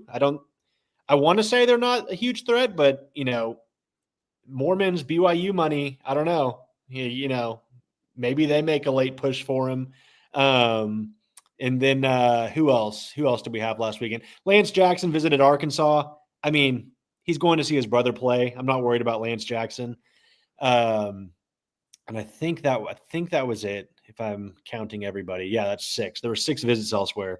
So yeah, I think the biggest, Jamie French, who we're kind of watching close, is Myron Charles. I think is one to watch close. Florida obviously is getting this buzz. They had the big win over LSU. They have another big home game this weekend. Billy Napier is safe for another year. So, they're trying to rally around DJ Lagway and kind of build out this roster and get him some more help. So, a guy like Jimmy French is someone you could do that with if, you can get everything in order there and, the NIL is all there and all that. So, we've been checking in with sources, trying to talk, getting thoughts from the kids themselves and all that. And it's kind of hard to say, I've heard, there's confidence that Jamie French sticks with Texas. If you go look at the Florida side, there's a lot of buzz that he could end up staying in state and going to Florida. Myron Charles, there's, again, Texas has put in a lot of work there. They're still putting in work there. There's confidence he sticks, but, we saw DeAndre Robinson flip to Florida last year after Bo Davis left to go to LSU. It's still 2 weeks it's not a lot of time, but there's a lot of stuff that could still change here in the next 2 weeks. So it's kind of just, keep your head on a swivel, continue to recruit these guys like they're not committed. But on the flip side, it does, like you said, it goes both ways. One big development for this weekend is Michael Fasusi, the 5-star offensive tackle that's committed to Oklahoma, is going to visit Texas on Saturday for the Kentucky game. So that's huge news. He's an Oklahoma commit. They're not, typically allowed to take visits once they commit. I don't think Brent Venables looks favorably upon that. I think I just saw an interview he gave that said, if you're visiting elsewhere as a commit, you're not committed. So, I think that might've been a subtle, maybe not so subtle shot at Michael Fasusi. But again, I feel like you're trying to keep your head above water. If you're Brent Venables, it's like, you're probably going to have to let your guys take visits if you want to try to hang on to them. Can't just drop them. So we'll see. That'll be a telling visit, but Texas is still working on, finishing out this defensive class, defensive line, obviously hanging on to the guys they have committed, defensive line, the linebacker spot, and then defensive back, obviously last week as well with Grayson Littleton joining the fold. So yeah, a lot of moving parts, and it'll be interesting to see how it all comes together. Yeah, Hank, a lot of people forget Kelvin Banks before he came to Texas. He was once committed to Oklahoma State and once committed to Oregon, and then he ended up on the 40 acres. So when you hear these big-time 5-star offensive tackles that could flip, he's the first one that a lot of these Texas fans, comes to mind. Talk about Fasusi and what he brings to the table, because I feel like offensive linemen, you like these big guys, but usually when they play, they're just in high school, they're just so much bigger than their opponent. So it's so easy to move guys, and then it takes them a little longer to figure it out once they get on campus. Talk about Fasusi. Do you see him as a guy that could potentially be a first-year player like Kelvin Banks was, or does he need time to develop? I think he could. The thing is, he's really young. I think he's only, I don't even know if he's 17 yet or 8. I think he's very young, but he has a soccer background as well. I believe. Maybe I'm thinking Lamont Rogers, but he's dual sport athlete. I think he's the number one offensive line. Let me pull up his profile. He's number one offensive tackle in the state, I believe. But he just kind of matches or fits the Kyle Flood bill. They like size, big bodies, big humans, but without sacrificing athleticism. That's exactly what he is. He's 6'5", 295. Good feet, good specs. I'm looking at his 24/7 page. We have him as the number 3 offensive tackle in the country per 24/7 Sports. But yeah, I'm trying to look at them. He grew up playing soccer. I don't know why because I know Lamont Rogers plays soccer too. I don't know why I started second guessing that, but obviously that dual sport background kind of shows his athleticism and how that can translate to different sports. But I know the one knock on him is, and Gabe wrote this, is he's like a bit high cut physically, but has above average bend. So you can go look at a 24/7 page to get his full eval. But he's the one guy. Texas has 5 offensive linemen committed, and I think he's the only one they would make an exception for and take 6. Lamont Rogers maybe 2, but he's a special type player. They consider him in that elite category. So I certainly think he could probably play early, depending on what the offensive line turnover is. I guess this offseason, whether does Cam Williams come back or does he go to the NFL? What's that look like? Obviously, Kelvin Banks is gonna go. So that'll be an opening. But you got Brandon Baker, another 5-star tackle from last year's signing class, that's probably going to step up and fill in. You got young guys on the roster like Gooseby. So there's going to be opportunities, and I think he probably projects certainly more to offensive tackle, but you never know. If you want to get early playing time, if you can fit in other spots too. But yeah, big time player. And there's a lot of buzz about A&M with him too. So it seems like Oklahoma's really fighting to just keep him committed between Texas and Texas A&M. I think that's really telling. And if you look at it, and I've seen a bunch of OU fans complaining about this, OU is hosting Alabama this weekend. Like that's I know they're not playing for anything anymore outside of pride, but that's a huge home game. And he's coming down to Texas to see them play Kentucky. Not saying that's not a big game, but the school you're committed to hosting a massive SEC game your first year in the SEC versus Texas hosting Kentucky ahead of a bigger game on the road next weekend. So yeah, I'll be curious to see what he says, if he says anything after this visit, or how his recruitment kind of unfolds. Yeah, and then does he go to the Texas A&M game? I believe that's the plan. Colin Kennedy reported on that because he posted the visit to Texas, and yeah, that's the plan is go see Texas A&M as well. So obviously as a recruit for Texas A&M, if Texas can go in there and take care of business, that probably helps as well. Yeah. So we have a question here from Jose. Says, Hank, is there any risk to high school recruit agents embellishing their current deals and shopping them around to get better deals? How does a school combat that other than Scout's honor? Yeah. This whole business, because the problem is with all this is a lot of this NIL guy, like NIL agents, are like just young kids, like college kids that are like trying to, that don't actually have experience in negotiating anything. Like some of these kids like actually have legitimate representation. Like Jamie French, he just signed, I think, with like Rosenhaus or something. Like, so like he's got like, professional guys, and in Florida you can have agents, and take advantage of your NIL as a high school athlete. But yeah, I mean, I think in that, like I just heard, and I won't like name names, but a kid just decommitted recently because he went to the school he was committed to, saying one of the rival schools was offering him, X amount of dollars more. And the school he was committed to was like, okay, go ahead, go take that. And it was like, they were just trying to leverage and say it. And the other school wasn't actually offering this. So I think it's just a matter of, like make sure you're, people, you're building relationships with these kids, and like, you're trying to give them the best advice, and, that they have the right people in their ear. Otherwise you're going to run into these situations where, trying to get leveraged, and, sometimes that is not the right move. And, you try to play hard to get, and the school, moves on there, especially around portal season. It's like, you want to play that game? Okay, go do what you want to do. We'll go get a kid out of the portal. So it can go both ways. But yeah, kids have to be careful with who they have advising them, because in a lot of cases, they're not in it for the kid, they're in it for themselves. And we're seeing that a lot more and more. So, that could be something that needs to be more regulated here in the next few years. Well, real quick, what are your thoughts on Gooseby and Brandon Baker?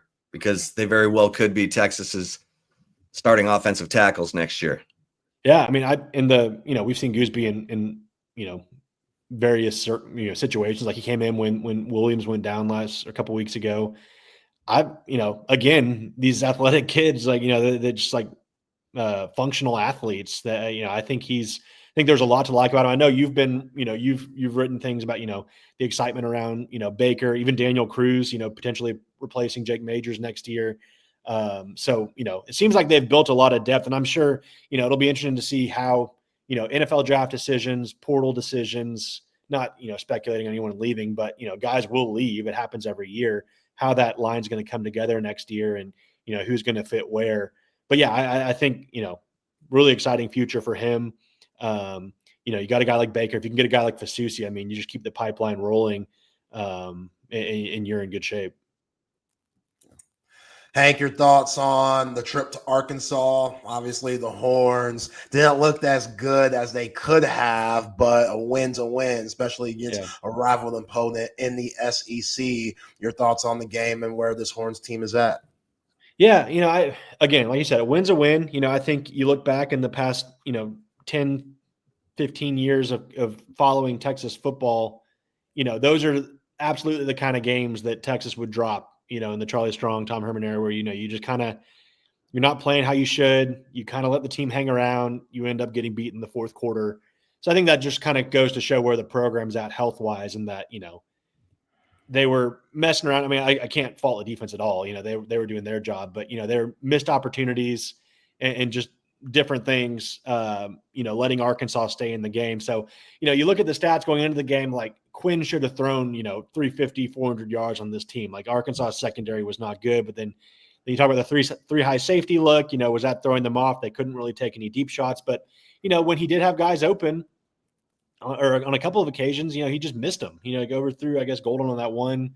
And then the Gunnar Helm one, there's opportunities they just didn't take advantage of. And, you would expect them to do that, especially as a third-year starter. I know, Chip wrote about it. He came through when he needed to, but, it shouldn't have gotten to that point pretty much. But, so, they got the win. That's the most important part. You go to the next week. If you can, handle Kentucky kind of like you handled Florida, I think, nobody's going to be talking about Arkansas this time next week. It'll all be on A&M. But, yeah, I mean, it was a weird game to watch. Again, this defense is – I think everyone needs to appreciate what this defense is doing because, they've been absolutely playing lights out, whether it's, Alfred Collins, Jahdae Barron. I mean, all these guys have just been – Colin Simmons with 2 sacks. I mean, these guys are just flying around. So, I think the defense will keep them in every game they're in.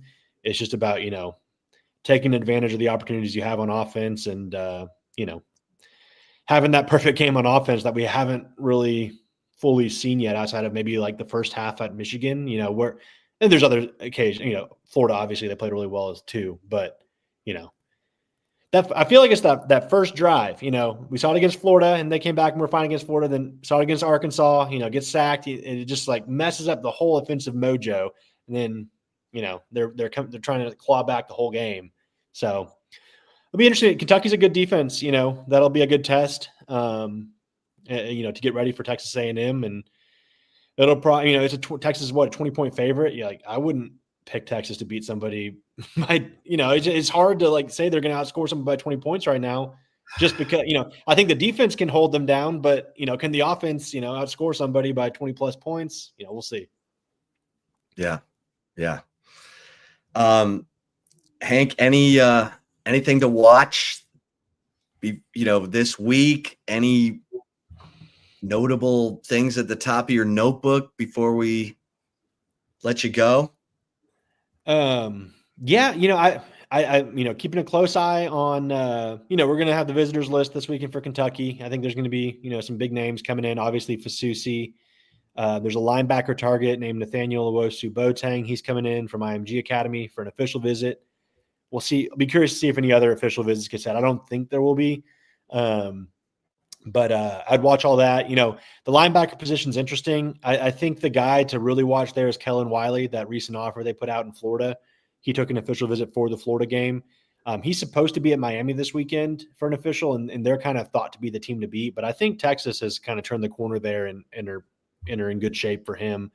So I would watch out for Kellen Wiley. What do you like about him? He's just, he's kind of like, I would kind of compare him to kind of an Anthony Hill type, I guess. He's just, these like, it seems like Nansen really favors these kind of like length and speed. These like kind of not like huge bulky linebackers, but guys that can run and obviously have range. And he fits that. And he's really like, he's kind of gone under recruited. Like he's just starting to get noticed this year. So I think, obviously as a defensive player, kind of playing with a little bit of chip on your shoulder. But I've heard several college coaches say that this kid's like the real deal. His ranking doesn't show it right now, but he's definitely kind of like a diamond in the rough in terms of, getting found a little bit later. 6'4", 225, plays at a pretty competitive high school, Armwood High School, which I think is where that's where Jerome Ford played, who was the running back for the Browns. There's several D1 guys that have come out of there, but big time player. So I think if you can finish your linebackers class with him, Bo Barnes, and Jonathan Cunningham, you're in pretty good shape. Watching him, obviously checking to see if Jamie French shows back up at Florida this weekend, or Myron Charles. We'll watch those two guys. Again, those guys are in Florida. They're the home state school. Florida's got money. So, it's worth keeping an eye on there. But beyond that, we'll go into next week before signing day. We're still on Michael Terry watch. I think at this point, it's like, he might as well just wait until December 4th now. I mean, like, have a ceremony at your school or something. I don't know. But I still think Texas is in good shape there. But yeah, that's kind of where we're at right now. No imminent decisions that we know of, but keeping an eye on guys. Yeah, the decision of Jamie. Oh, go ahead, Zach. Go ahead. No, I got basketball one. Stay football. The decision of Jamie French and Myron Charles, who are both from Florida, and Zalis Hicks, who's from Georgia, to all go to Florida at the same time. Does that make things a little more nervy? Or I think just, this late in the process, anytime a guy's on another campus, it's nervy. Hicks, I think he's trying to just enjoy the recruiting process as much as he can. He just reclassified, so he hasn't really had the chance to do official visits, but he's going to be back at Texas this weekend. I think he's solid. I think he really loves Blake Gideon and, the way they've recruited him. So I don't foresee anything happening with Zalis Hicks. I don't want to say never with French or Charles. I think, both guys committed to Texas for a reason. I think they like Texas a lot, but again, kids can change their minds, money talks too. I'm not saying, Texas doesn't have them set up as well, but if Florida is really trying to make a big resurgence, for next year and really kind of set themselves up, a guy like Jamie Fringe or Myron Charles would really help that. So we'll keep an eye on those guys. Not saying they're flipping, but certainly worth watching. And yeah, we'll see. And Texas has a home game this weekend. So, try to get everyone there that they can. Jamie Fringe did say he wanted to come back for the Kentucky game. If he comes back for the Kentucky game, I think you're probably okay. If he shows back up at Florida, I'm probably going to think he's flipping. I've seen this happen a million times. So, but other than that, we'll see who visits where the following weekend. I think we'll probably see, probably some Texas commits go to the A&M game, maybe to watch Texas. I don't know, but I know Nick Thompson wants to.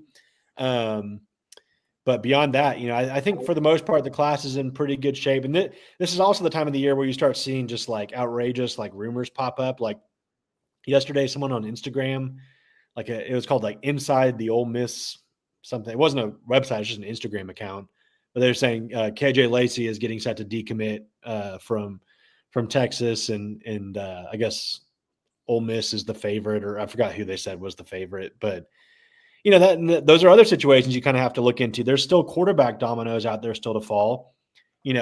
Ole Miss is trying to flip Deuce Knight from Auburn, the 5-star quarterback. If you see that happen, you would imagine Auburn would turn around and just tell KJ Lacey what will it take, because they need a quarterback in the class. So I'm just putting out, scenarios that could happen. But yeah, KJ Lacey's Auburn, happy with Texas. desperate. Yeah. Auburn is getting desperate, and it's rinse and repeat with them. It's like they have terrible seasons. They band together in the offseason, pay a bunch of kids, get recruiting momentum, then suck again. It's just rinse and repeat. But it looks like it's repeating again. They have Justice Terry coming in this weekend for an official visit. 5-star defensive lineman Texas would love to sign. He's going to go to Auburn for a visit. I would imagine they're going to throw whatever they can at him. But yeah, that's the era we live in. Well, and real quick, Bear Alexander. I mean, the guy, he's been here, there, everywhere. He stopped, playing at USC after 4 games to preserve his red shirt so he could transfer again. His snaps were kind of going down when he stopped playing. Is this a guy I don't know what to make of him. Mike Roach actually wrote a story saying, Texas is a school to watch with him. I think it could depend on obviously you want to see who goes in the portal. And I think Texas has probably, they obviously have a huge behind the scenes staff, outside of just the coaching staff and everything, like guys that people have their ear to the ground. They know kind of what's happening where. But I think if you lose like a Myron Charles to Florida, I think that's a guy you probably are more open to taking, just because you can't go another high school class where you only sign.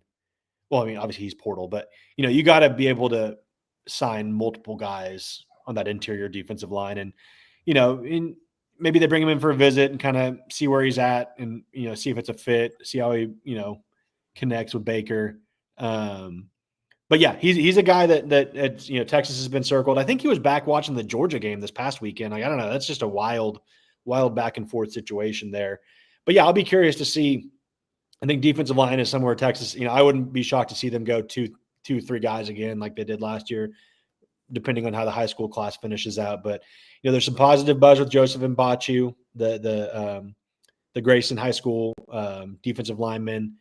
So if you can get him, maybe they can, again, if they lose Myron Charles, and I keep like bringing up Myron Charles, but maybe that opens up an opportunity to make a higher push for Justice Terry. So, Myron Charles is a guy I think, maybe one of the most important commits just from a standpoint of he's college ready now. Like he could come in and play next year if he needed to. So yeah, we'll see how this all this unfolds. Yeah. Last one for me, Hank, going to the hardwood a little bit. Yeah. Kingston Fleming's San Antonio Brennan 5-star ended up signing or committing to University of Houston with Kelvin Sampson. I was kind of hard on RT last week because I thought this was a guy that you had to get. And again, they got Trey Johnson, big-time 5-star, but it's a difference between a Trey Johnson 5-star and a Kingston Flemings 5-star. I think Kingston Flemings is one of those guys that could be in your program for a few years, while we know Trey Johnson, he's going to be here for 8 months. So that stung a little bit, especially with San Antonio being right up the road. What did you hear with the process of him committing to U of H and not Texas? I heard the NIL kind of got a little bit not out of control, but just beyond something that Texas, I guess, wanted to pursue. And so I think that's what kind of pulled them off. Because going into the signing period, I considered, I was checking in, I was still hearing his name a little bit, but I guess that, and when we've seen that happen before, like I forgot the kid's name, because like there's this, you learn about like 50,000 kids each transfer portal cycle, and the names start tying together. But the Texas Tech basketball transfer last cycle, you guys might remember his name. Toppin? JT Toppin? Yeah. I heard that one got out of control too. Like there's just certain scenarios where they're just like, they're not going to extend themselves that far to, for one guy. So, you would like to keep him home. I just think it wasn't, they just didn't think it was in their best interest to do that NIL wise. But again, the Michael Brown Jr. Point guard, he's the number one point guard in the country. I've heard his name a couple times now. It's like guys they really like. He hasn't signed yet. Obviously, tomorrow's the last day of the regular signing period for hoops, so maybe we'll keep an eye on him. Women's basketball. There's an announcement coming in the next 30 minutes. Jalia Davis, she's a 5-star forward from Kansas. She just came on my radar yesterday. Apparently, she took an official visit to Texas last month. I didn't even know about. But they're pushing to try to get her. She's from Kansas, I think right next to Lawrence. So I think Kansas is probably maybe the inside track there. But that's one. And then Aaliyah Chavez, obviously, too, where, will she announce this early signing period? Will she wait? She's got another, day and a half. But yeah, so some hoops drama building the next couple, 48 hours. Well, Hank, you're all over it. We appreciate it. We know you're going 100 miles an hour. Thanks for taking some time for us today. Sure thing. Appreciate you guys having me. Thanks. There he is. Hank Sal. Yeah. Get over to horns247.com. Heck, Jalia Davis, she might be announcing in the next 5 minutes. Yo, man. That's big time. Let's go. All right. Leah Chavez, come on. Come on, Leah Chavez. Don't keep us waiting. Keep us waiting. Let's get it.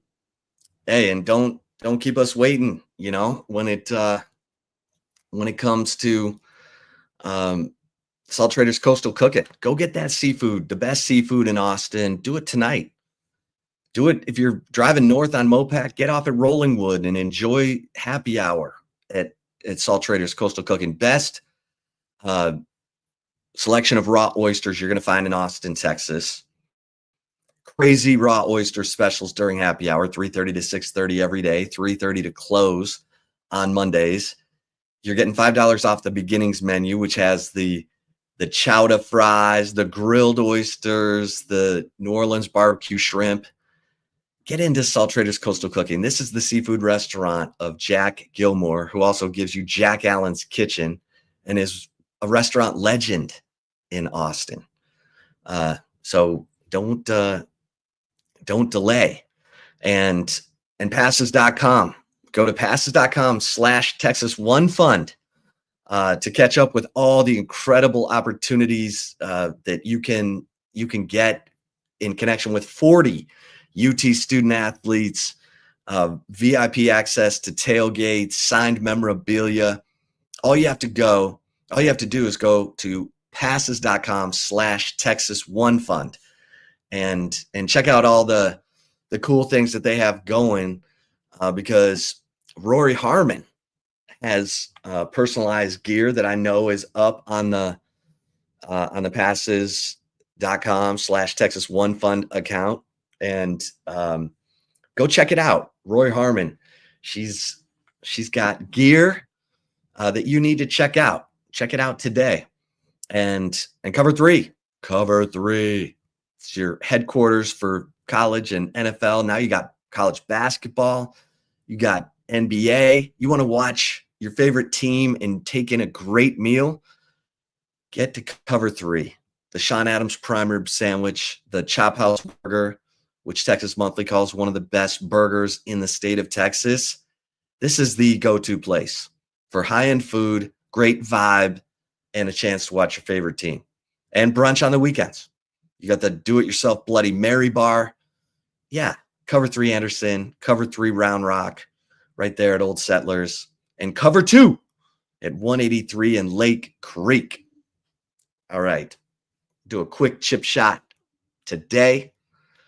I'll tell you what, watching Tom Herman get canned at Florida Atlantic, it just should make Texas fans appreciate where they are right now, because Tom Herman's hiring was sort of at the epitome of the lack of alignment.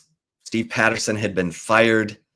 Texas brought in an interim athletic director, great guy named Mike Perrin, very successful trial lawyer in Houston who played for Darrell Royal, but he's a lawyer. And he was in charge of Texas at 3.5. Like, interim is like a few months. He was in charge for 1.5 years and hired Tom Herman and David Pierce.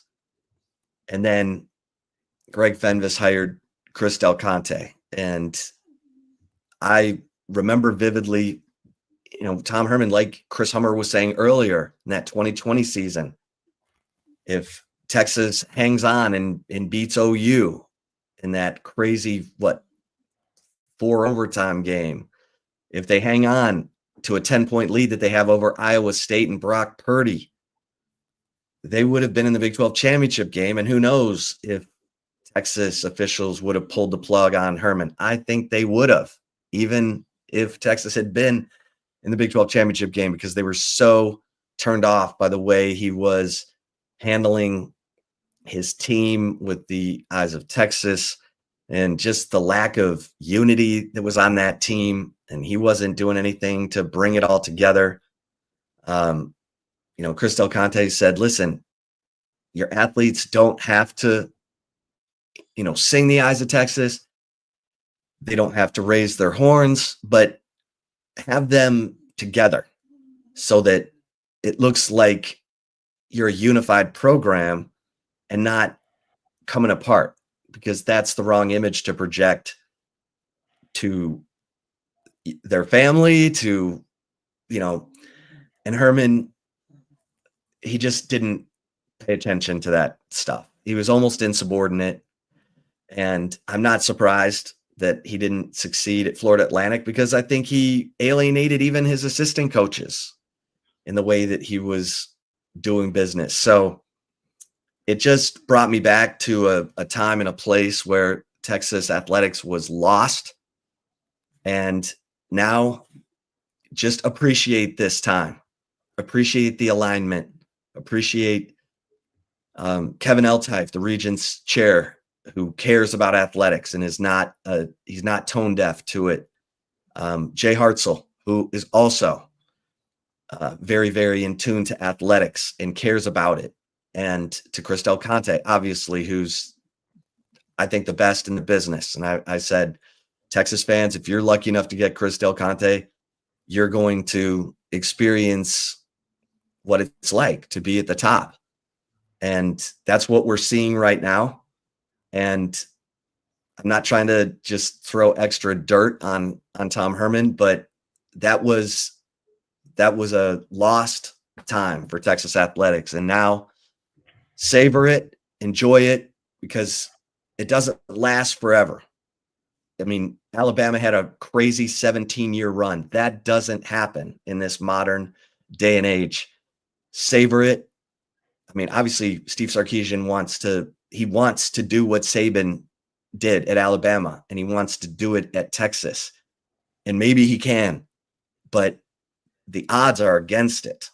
So savor it when you have it right now and enjoy it, cheer everybody on. And who knows, could be a really special year in many, many sports. So let's I think for Texas fans, you're just thanking your lucky horns that you're in the spot you're in after being out in the wilderness for 15 years. That's right. That's right. Great chip shot, my friend. Let's get to the right call. Before that, though, got to get to some of these mentions. Shout out to McCall Custom Homes. If you are in Central Texas and you're thinking about renovating your home, trust the experts that have been doing it here for over 40 years at McCall Custom Homes. Family owned and operated, the craftsmanship, the quality, father and son. I mean, come on. How beautiful is that? Both of them combined for over 50 years of experience, and they know exactly what it takes to get your existing home and make it something special. And they're Austinites, so they gotta be reliable. Hit them up on Facebook or Instagram. Search McCall Custom Homes at McCall Custom Homes, and then give them a call. Our friend Mike at 512-633-9580. That's 512-633-9580. Or shoot him an email at mike@McCallCustomHomes.com. It's McCall Custom Homes. We build value into your home. And look, Christmas time is coming up. You might need a new car or a pre-owned vehicle. Covert Bee Cave has got you covered. Been doing it in the greater Austin area for over 100 years. Go visit the great folks at Covert Bee Cave at the beautiful 42 acres in the hill country. 7 terrific brands to choose from: Ram, Jeep, Dodge, Chrysler, Cadillac, GMC, and Buick. You're going to find what you want at Covert Bee Cave, just like my wife and I found what we wanted with our lovely Buick Encore that we are road tripping next week for Thanksgiving. We go all the way down to South Carolina. Can't wait for that. We're bringing the dog and all, and it's going to be nice and cozy in our Buick Encore vehicle that we got from Covert Bee Cave. So again, holidays coming up, going to be doing a lot of traveling. You want something that you're comfortable in, go to covertbcave.com for all the latest specials and inventory. Nobody beats the Covert deal.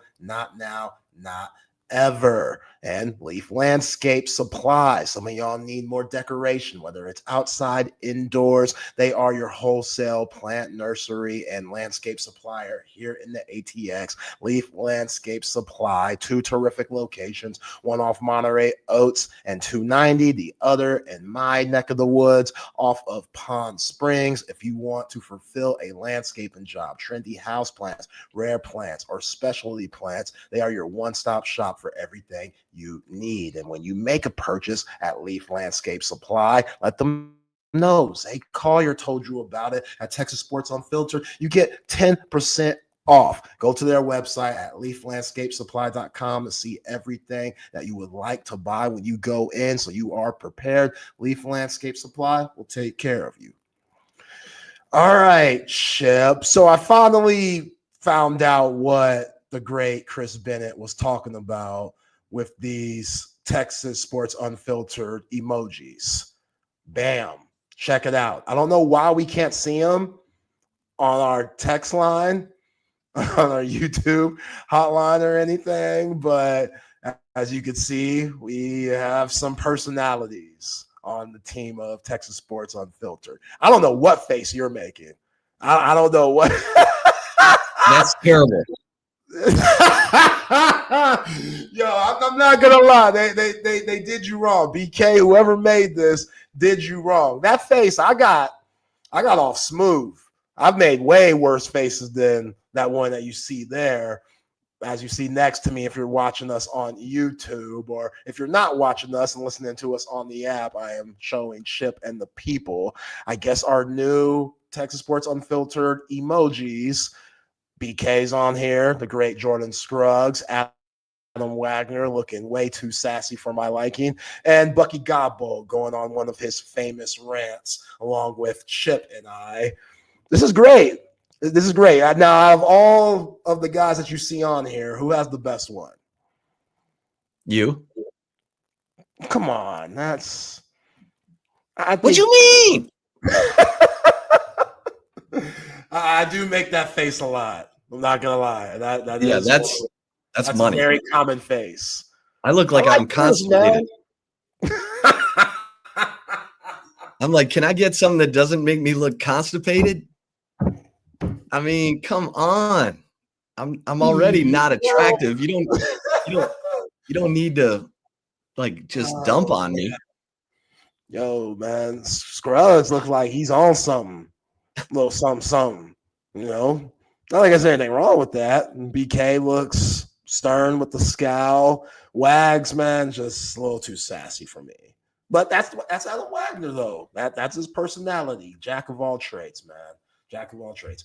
All right, before the SEC Unfiltered guys come on, I want to throw this at you a little bit. Something going on in the NBA. The Philadelphia 76ers are 2-11, and they just had a team-only meeting. You know what that means, Chip? When you have those team-only meetings, you know things are going south fast. That's the last thing you want to hear from any program, any franchise, team-led only meeting where Tyrese Maxey, shout out to Tyrese Maxey, South Garland native from the DFW area, one of their best players, a very uprising star in the association. He put Joel Embiid on blast, Chip. He let Joel know, hey, man, you showing up late to practice and late to meetings, it impacts everybody. Everybody in the facility, players, coaches, everyone. So the 2-11 76ers, who were supposed to get off to a really good start because they just brought Paul George in from the Clippers, they're struggling right now. And they do have a bright spot. Jared McClain, the little TikTok star to be painting his nails and stuff from Duke, he hooping. He doing his thing. He surprised me. He's going to be first team all rookie. But yeah, I can't believe that the Sixers. Is Joel Embiid more trouble?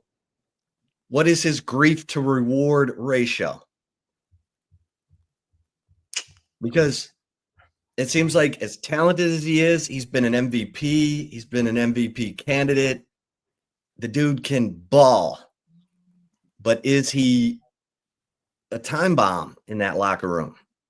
I mean, yeah, if he's not showing up to events, like he's supposed to be the leader, and he's kind of immature. He's gotten better with that, but he's a very immature guy. Like in a couple of games this year, I saw him at the free throw line, like pretending to wipe his ass and like smell his finger.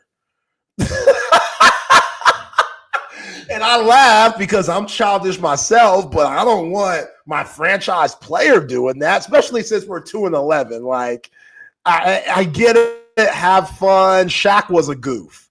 Shaq was the biggest goof in the world, but when it was time to hoop, Shaq got 4 rings and most dominant center of all time. So it could be done. You could be both. You could be a character and also a physical dominant specimen, but to your point, Chip, he's so injury prone all the time. And now he's becoming the distraction off the court.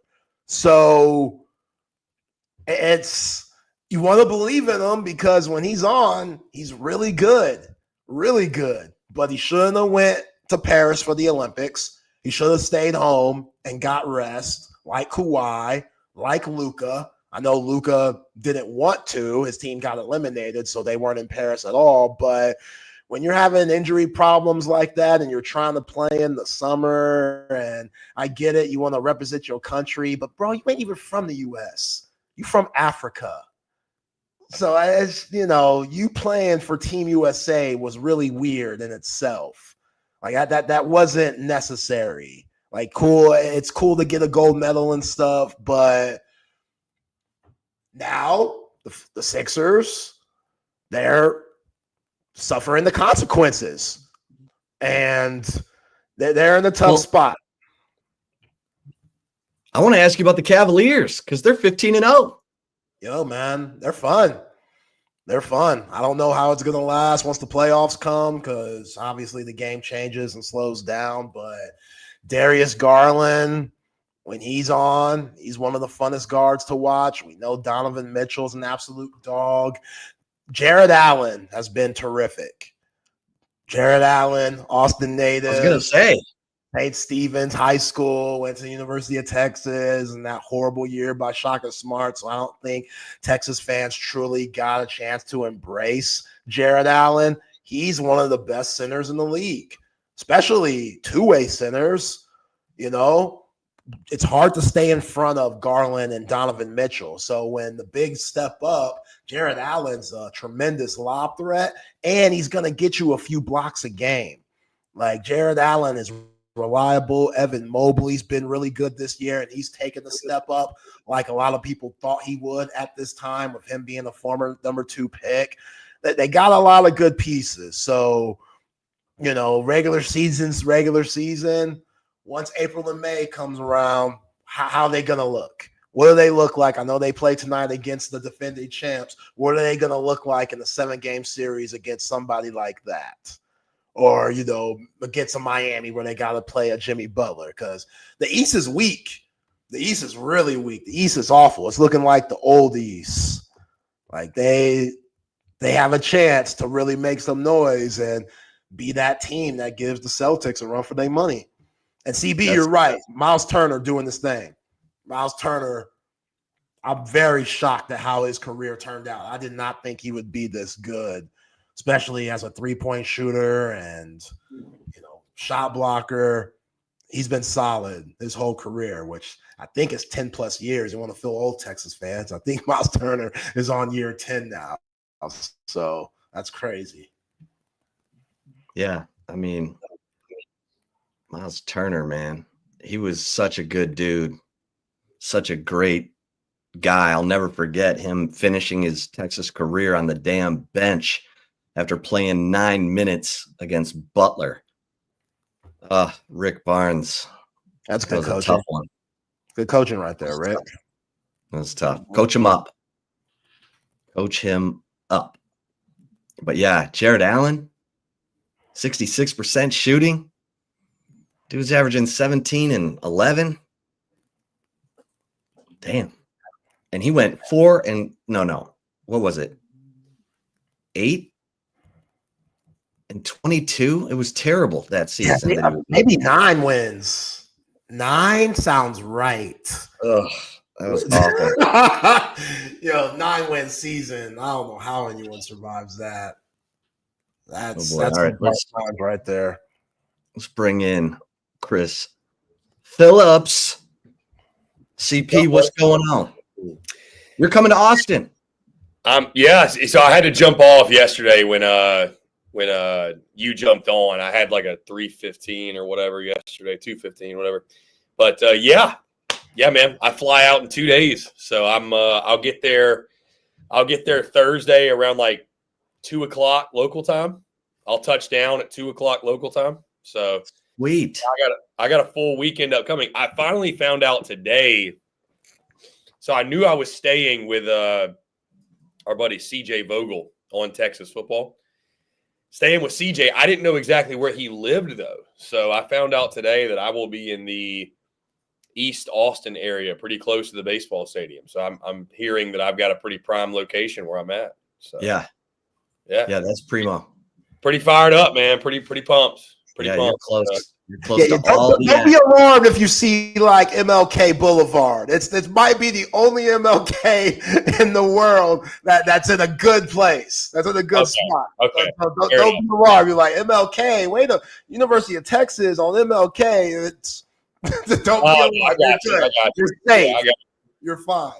Yeah, I got you. Harrison, what's going on, guys? What's happening? Yeah, I'm excited, man. I Ryan, middle of the season. Yeah, I won't fly out, Chip, till 6:30 Sunday night. So I mean, I've got a full, about as full a weekend as you could probably get. So, dude, I've been getting. It's been crazy, man. Like I've been telling everybody this, but it's true because it keeps coming in.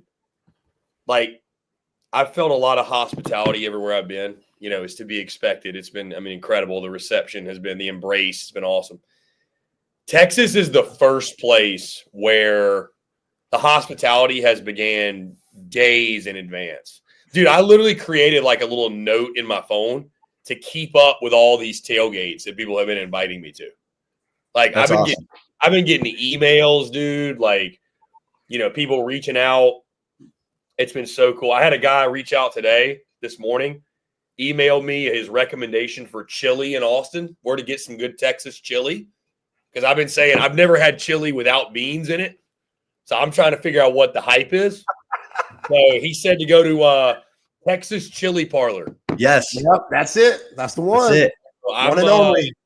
I'm going to check that out. I got to get some chili without, because I didn't even know before I met Cole Thompson. Because, Cole is.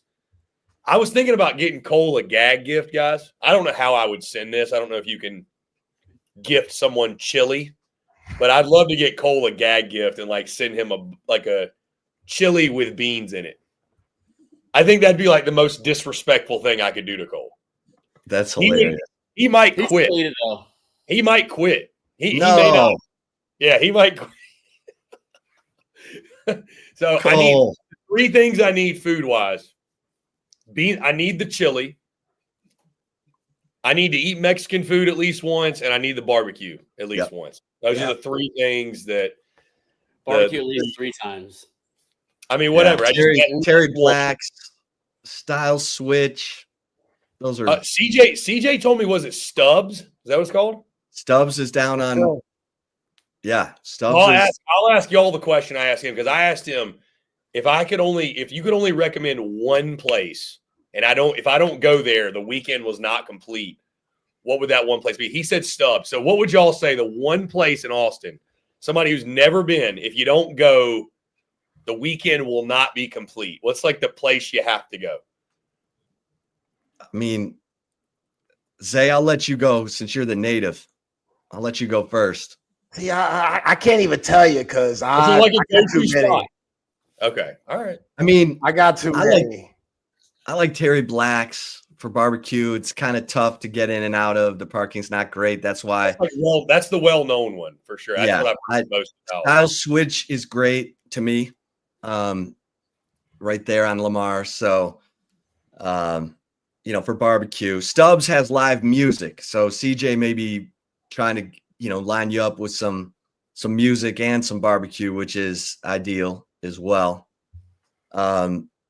But yeah, I'd say Dirty Six, but now people be like, what are you talking about? Go to Rainy, go to 2nd Street and all the, better hangouts. Old, Dirty Six is. Hey man, the Rainy Street Strangler still going around. Don't tell them that. Come on. I'm told not to go there alone, Chip. Yeah, don't go there alone. That's kind of bad when you have to advise. Don't go somewhere alone. Chris can handle himself. That's Chris like is Beale Street in Memphis, though. Yeah, let's risk it. The guy has 9 bodies, but yeah, let's risk it. You imagine what an ending to the SEC Unfiltered Tour. What happened? The Rainy Street Wrangler or whatever his name is. That's what happened. He didn't make it to College Station next weekend. Dunzo. So yeah, Interstellar barbecue is awesome. Also hard to. You're going to be in line like Franklin. What's really interesting, guys, and let's just call it for what it is. I think it feels like to me all of Texas fans are looking ahead to the A&M game, and I get it. Like as fans, we can all do that, right? We don't have to be like every week's a season. You know, we can look down the road. It doesn't matter. We're not playing the game. It's interesting because, again, cat's out of the bag. Everybody knows I'm going to College Station next weekend. I'll be at the A&M Texas game. The vibes, I feel like, of those two are going to be different from the standpoint of, like, this weekend, I am as equally excited, if not more excited, just to experience Austin and, like, the people and just the city and everything that comes with it. And the game's going to be fun, but, you know, everything else, too, is going to be great. College Station is going to be, like, all about the game. That's just like the game. Like, you know what I mean? The tailgating will be great too, don't get me wrong, but like and what the game determines too.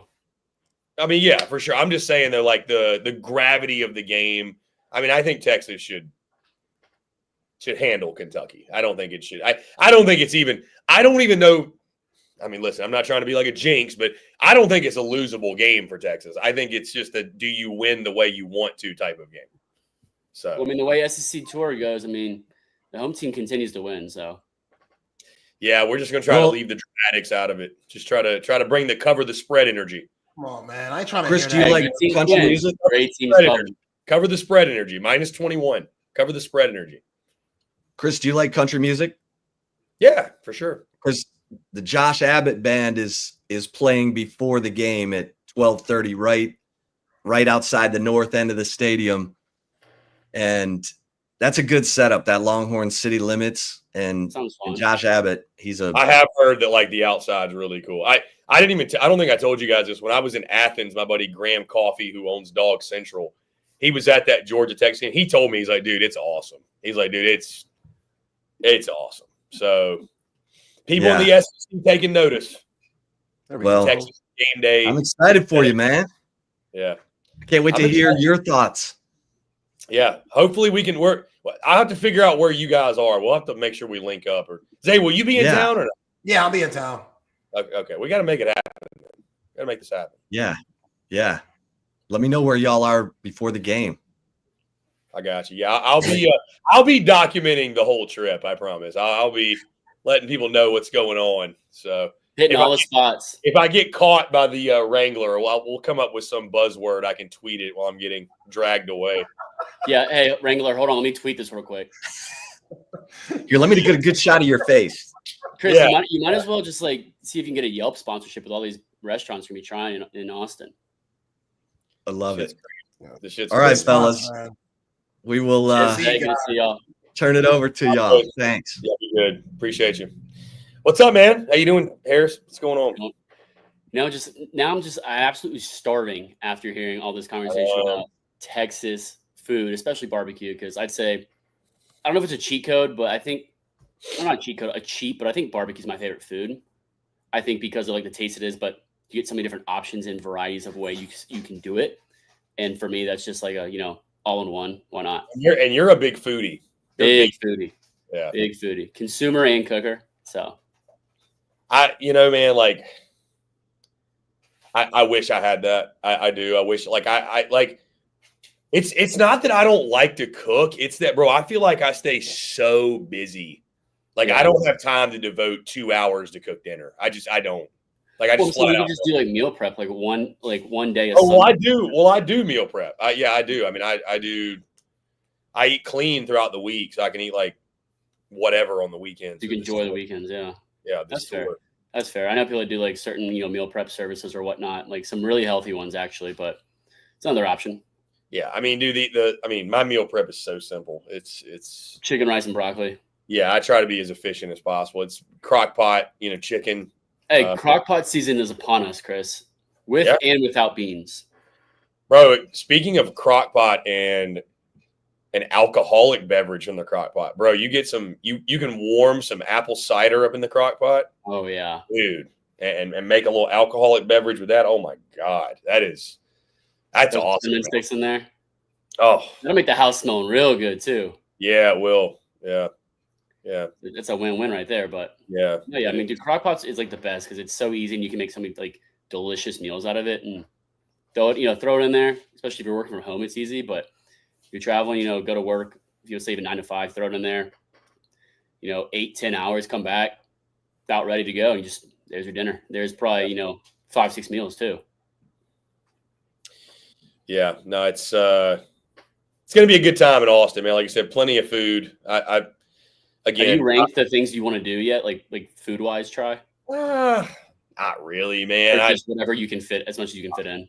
Yeah, I'll just go into it and take it one meal at a time, one day at a time. Because how far from the stadium and campus are you staying? Oh yeah, so I forgot to mention that. Or you jumped on right after I said it. So I'm staying with my buddy CJ Vogel, who works for On Texas Football. Yep. Staying at his place. He lives 5 minutes from the baseball stadium. Oh, Dish Fog, baby. Yeah, he lives like right down the road. Any scrimmage you're gonna go see or anything? No, I think they're done. Squad. I think they're done for the fall. Was it maybe a fall World Series, something like that? Yeah, I if they're playing, I have no idea. I just assumed they were done. Yeah, I think they're done. They haven't tweeted about anything in quite a while. So, anyways, though, definitely going to try to swing by and see it. I mean, I was on a Twitter Spaces last night with Texas folks. They even mentioned potentially that they mentioned that maybe I'm not holding my breath. They're like, yeah, maybe we can set something up. We'll talk to the right people, get you a tour of the stadium, the baseball stadium. Connect with our. I got a couple buddies again. Yeah, I just like to see it. I just like to see it more than anything. Double D, by the way, with the best comment so far. Guy I used to buy weed from lives right by Dish Fog. How about that? Good to know. Put him on blast. Why don't you? Drop his address. Drop his Addy. Sure, he'd love that. Joe K, you should go to Bevo Boulevard, parade with band, cheerleaders, Bevo, Sark, players. Yeah, I'm sure we'll be bouncing through there. I've definitely been told to be in that area. Okay, don't go to Rainy Street alone. Don't believe the APD saying there's no serial killer. All right. Crazy to think that's a thing. Who knew? I've never heard of it, honestly. This is the first time hearing. Well, my CJ told me about it. So I knew about this before, but God, what a crazy set of circumstances. But yeah, dude, I'm just gonna kind of roll through the weekend and try stuff. I'm not gonna get everywhere. You get a food review for everything. Give the fans a food review. I mean, honestly, maybe we'll have a Yelp sponsorship by 2025 season. Now that you mention that, I mean, I probably should have done a food review in Louisiana because that food was crazy. I mean, you can take pictures of it. I mean, we know the rules. Yeah, I took some pictures of it. Yeah, I took pictures, but I didn't make the rules. I just follow them. I didn't do a straight up review. The Rocco's one we did in Omaha. That was some good pizza, dude. I was really surprised by that. Dude, I thought it was kind of average bar pizza, but that was actually really good. Yeah, that was awesome. I mean, I can't. We'll be better planned for content. Yeah, by the way, we'll talk off air, but I got some huge news. Huge, like insider news. Okay, making me wait a whole hour now. Well, it's college baseball related. But yeah, it's pretty damn massive. I will say, just something that'll fire you up. It's literally probably only only a few people know about it. I was hanging out with the Chinook guys, and they gave me the spill on it. So I'll have to let you in. It's pretty cool. It's pretty cool. So interesting. Anyways, we had a great time. Yeah, Joyce. You make the most of Athens, or did it come out? Oh, dude, I make the most. When you left Sunday, was it Athens 1, Chris Phillips 0, or Chris Phillips 1, Athens 0? Saturday morning, it was Athens 1, Chris Phillips 0, for sure. Little Pedialyte, just do it. Do what? Little Pedialyte, Gatorade. Just water, man, straight water to the head. But when you got that late kick, that 7:30 kickoff, it's I don't even try to go out after that. I just so Sunday morning I didn't dude, Sunday I came home from Athens, went to the gym and had a day. Have a day. There you go. Yeah, had a day. I was like, let me go ahead and get out ahead of this. Let me go ahead and get this first sweat in. And that was a great decision. I'm glad I did that. But yeah, it was a good time. Food though in Athens? Did I eat any good food in Athens? Anything that stood out like this might compare around the SEC.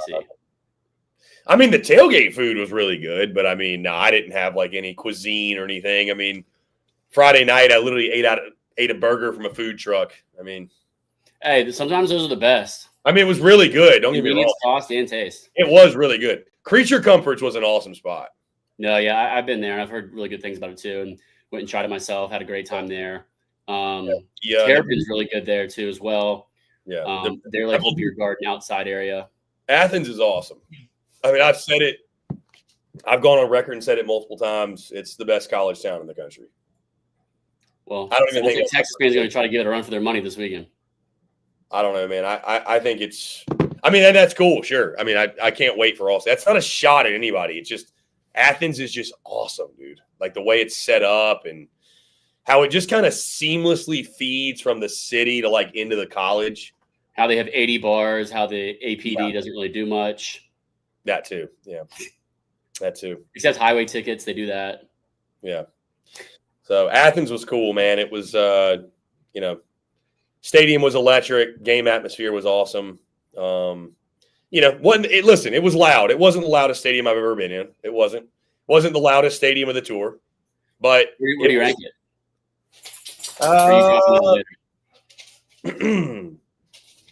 Yeah, this is a good question.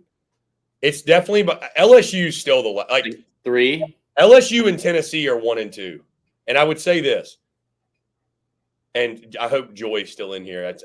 Joy's a huge LSU fan, so I would equate it to this: LSU at its peak was louder. It's the loudest place I've ever been at its peak. That's why I call it Death Valley.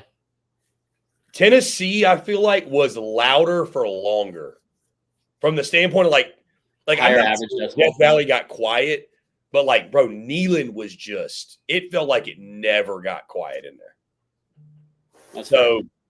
But LSU, loudest place I've ever been. What about Alabama with Georgia in town? You're there. Yeah, I mean that comeback. I mean, especially the first half.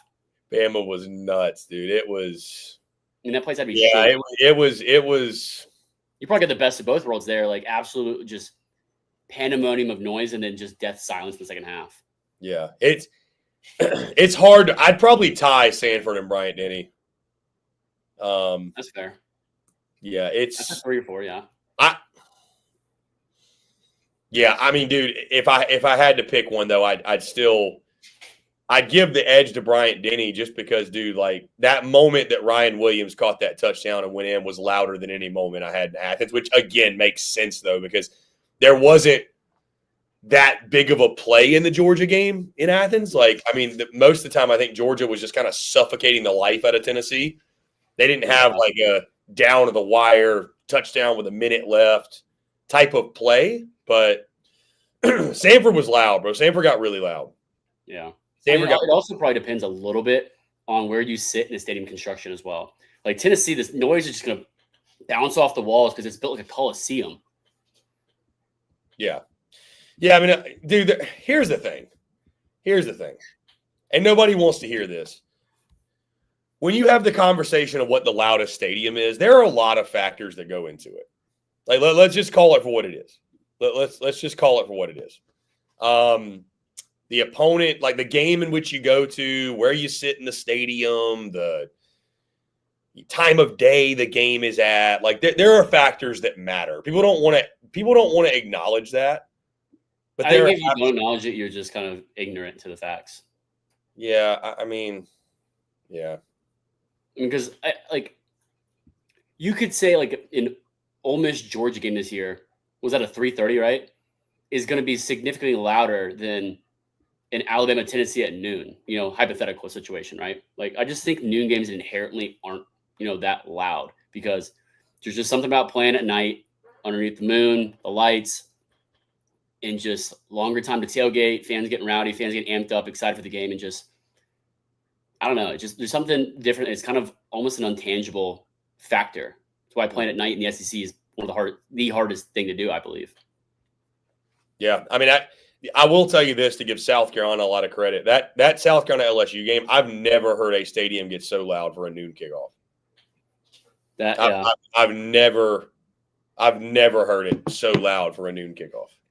So yeah, I mean, it helps having that kind of game though too. But yeah, that I remember you telling me that was crazy. But I don't know. I mean, like we said, when Texas A&M rolled into South Carolina, Willie B at night, we said weird things happen at Willie B after dark. What happened? Yeah, the atmospheres in this league, you really have to give a lot of credit to. Like it's just and Kirby Smart's talked about it a lot about, there has to be, like, I'm not quoting, but like basically there has to be accountability for the committee thinking, playing in the SEC slate week after week in the venues that they have, especially at night, has to count for more. It has to.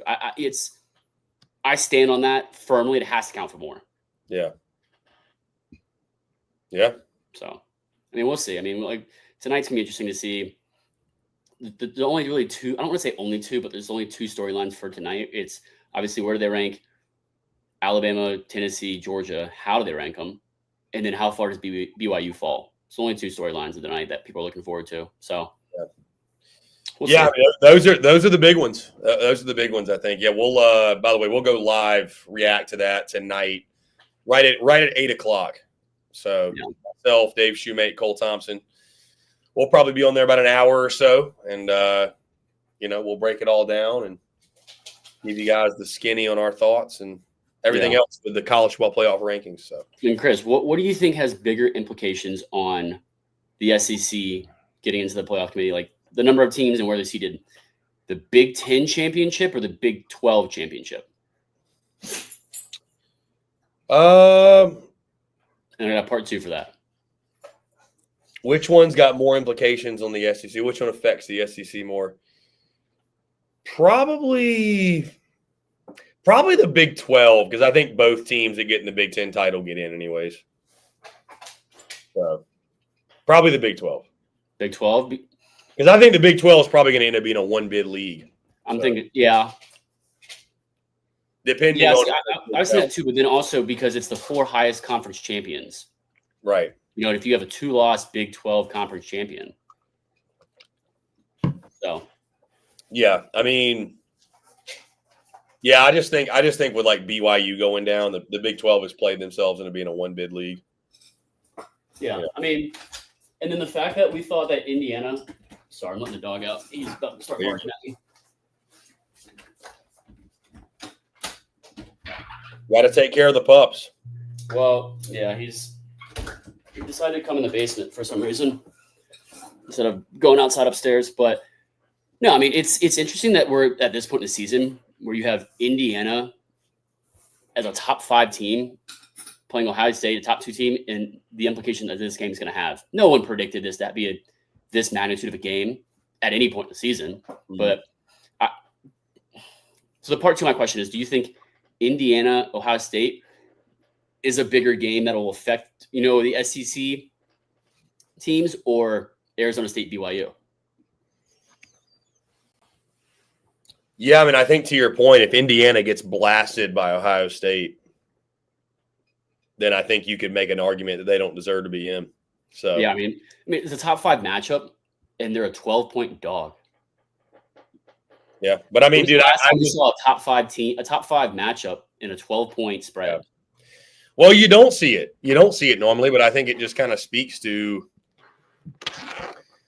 who or who not Indiana has beat, the way they've looked. Yeah, I mean, I think the Indiana Ohio State game is bigger, like implication-wise for the SEC, than Arizona State BYU, because let's say two situations: Indiana plays it close and loses. They're a 1-loss team that played a top 2 team really close on the road. Then they're kind of in that mix with those SEC teams until you come to their strength of schedule, which is 100 currently in the nation. But if they win, then you have an undefeated Indiana team whose strength of schedule jumps significantly. They'll probably be, 2 or 3 in the rankings, and you have a 1-loss or 2-loss Ohio State team that's really good. That game, I think, is bigger implication because if, let's say, BYU loses, they'll have 2 losses. Like you said, I think Big 12 is only a one big league, no matter what at this point. But if they win, then it's still, I think, a one bid league. Winner of the Big 12 gets in. I think a 2-loss SEC team is definitely going to get over a 2-loss Big 12 championship game loser. Yeah, it's going to be interesting how they break it all down, man. And again, there's a lot of chaos left. I mean, I think that's the biggest thing. We're trying to project and look ahead and but dude, who knows? I mean, I think the biggest thing the SEC's pulling for is for Army to beat Notre Dame. Seriously, because that opens the door to a 5th SEC team. Yeah, but it also opens the door to the automatic bid for Army. Well, the G5 bid. Yeah. But they're not going to put they're not going to put more than one G5 team in. There's just no way. What if Boise State wins out and Army wins out? Bro, there will be rioting if they put 2 G5 teams in. There will be rioting. What if they were both undefeated conference champions? I know it's hypothetical because Boise State's already lost, but bro, I mean, that'd be crazy. I mean, but it's the same conversation that, as SEC over. It's different G5 versus ACC Florida State, but that same kind of boat. Yeah, I mean, Army could make it interesting. Don't get me wrong. Jake Bayless says that Army can make it interesting. I get that, but I hadn't thought that far ahead. I just know that if Notre Dame loses, the door is now open for a Tennessee to get in, because I think that's who's going to be on the outside looking in. So, I mean, right now, as you see it, who do you have? What's the order of Alabama, Georgia, Tennessee? Not where they're ranked, but how. Yeah, I think it'll be Bama, Georgia, it'll be Bama, Georgia. Well, let me think. It'll be Bama, Ole Miss, Georgia, Tennessee. I think Ole Miss will be ahead of Georgia. They beat them. Yeah, but their strength of schedule is the second easiest in the SEC. Bro, they beat them. They haven't beat anyone on the road. Georgia beat a drum. But the game has to. The Texas, who seems to be the CFP's darling, at Texas. Everyone else's win is at home. Alabama won at home. Ole Miss won at home. Tennessee won at home. Georgia's won on the road. They lost the road. Georgia had 2 teams they lost to. I don't think they're going to do that. I think it's Bama, Georgia, Ole Miss, Tennessee. I mean, maybe one of the 2 they put them ahead. There's no way they put. I don't know. Actually no. Bama, Georgia, Tennessee, Ole Miss. Brother, hold on. Why are they leaving Ole Miss out? What do you mean leaving them out? Because Texas is in there too. They're going to have 5 SEC teams in. No, I just asked how you would rank those teams. Rank them. Where would you rank them? Not 6, 7, 8, 9, but who's ahead of who? How would I power rank them? Yeah, how would you power rank them? I said Alabama, Georgia, Tennessee. Oh, I'd still put Ole Miss ahead of Georgia. I just saw Ole Miss in my own 2 eyes whoop their ass. Whoop their ass. But they lost to Kentucky. Dude, I don't care. That shit was back and Georgia beat Texas at Texas. That shit was back in September. And I know they lost to Kentucky. All right. Then, okay. LSU's lost to Southern Cal was back in September. Right, but they've also lost 3 more games. Alabama lost to Vandy, but they also beat Georgia. So I mean, dude, we can play this game, but I just have a really hard time saying Georgia's a better team than Ole Miss when I watched Ole Miss 2 weeks ago, week and a half ago, rock their shit. I mean, I don't know. I don't know. I mean, what is? It's like saying Tennessee's a better team than Georgia, and the game just happened. No. Was the game being in Oxford that big of a differentiator? I guess I think it's that big, but I think it does factor a little bit. But I think the win at Texas means a lot because the CFP thinks Texas is that good. Or is Texas or I mean, who's Texas beating? You want to go there? That's the best team they beat, I think. No, and I agree, but I'm saying the way the committee has been viewing Texas is as top. Oh, I know. Yeah. You have to weigh that win at Texas, a lot more than I think the wins of beating the other SEC teams at home. It goes back to what I'm saying, winning in the SEC on the road, let alone in a primetime game, has to matter. Has to have more weight than it does. I mean, it matters for sure. I mean, it's very difficult to do. I understand what you're saying. I understand what you're saying. I mean, in that, but with that logic, with that logic, I'm assuming you're also giving credit to, like, if you lose on the road, you're not punished as severely as if you lose at home. So then I would wonder, what does the committee do if Texas loses to A&M and they go 10-2? Because it's tough road atmosphere. It's a night game. Yeah, I think it depends on a couple other other games. It's hard to quantify that right now without looking. Like you have to go through. Oh, this team wins out. This team, whatever. But I mean, Georgia has the second strength of record in the country. Yeah, Ole Miss is 12th, and then Georgia has the number one strength of schedule in the country. Ole Miss is 29th. Like, well, right now, again, the rankings tonight, Ole Miss is going to be in, Georgia's going to be in, Bama's going to be in, and Texas is going to be in. It'll be Tennessee on the outside looking in. And A&M, yeah. Yeah, and I think Tennessee is the SEC team most likely to get screwed because they do not control their destiny. They are not in control of their fate. Yeah, I mean, all they can go do is beat. Yeah, because they just have UTEP and Vanderbilt. Right. So like they've got to hope madness happens in front of them, essentially. Yeah. Which it feels weird to say that because they beat Alabama, but Alabama beat Georgia, who beat them. So try to figure that out. I never like posted anything about it and thought, but I did think about it. It's like we knew something like this was going to happen. This team beat this team, but this team beat this team, but this team beat this team. We knew it was going to happen in some capacity. I mean, just how many teams are going to be in that circle? Terrible year for the SEC to come into a season with the tiebreakers not figured out.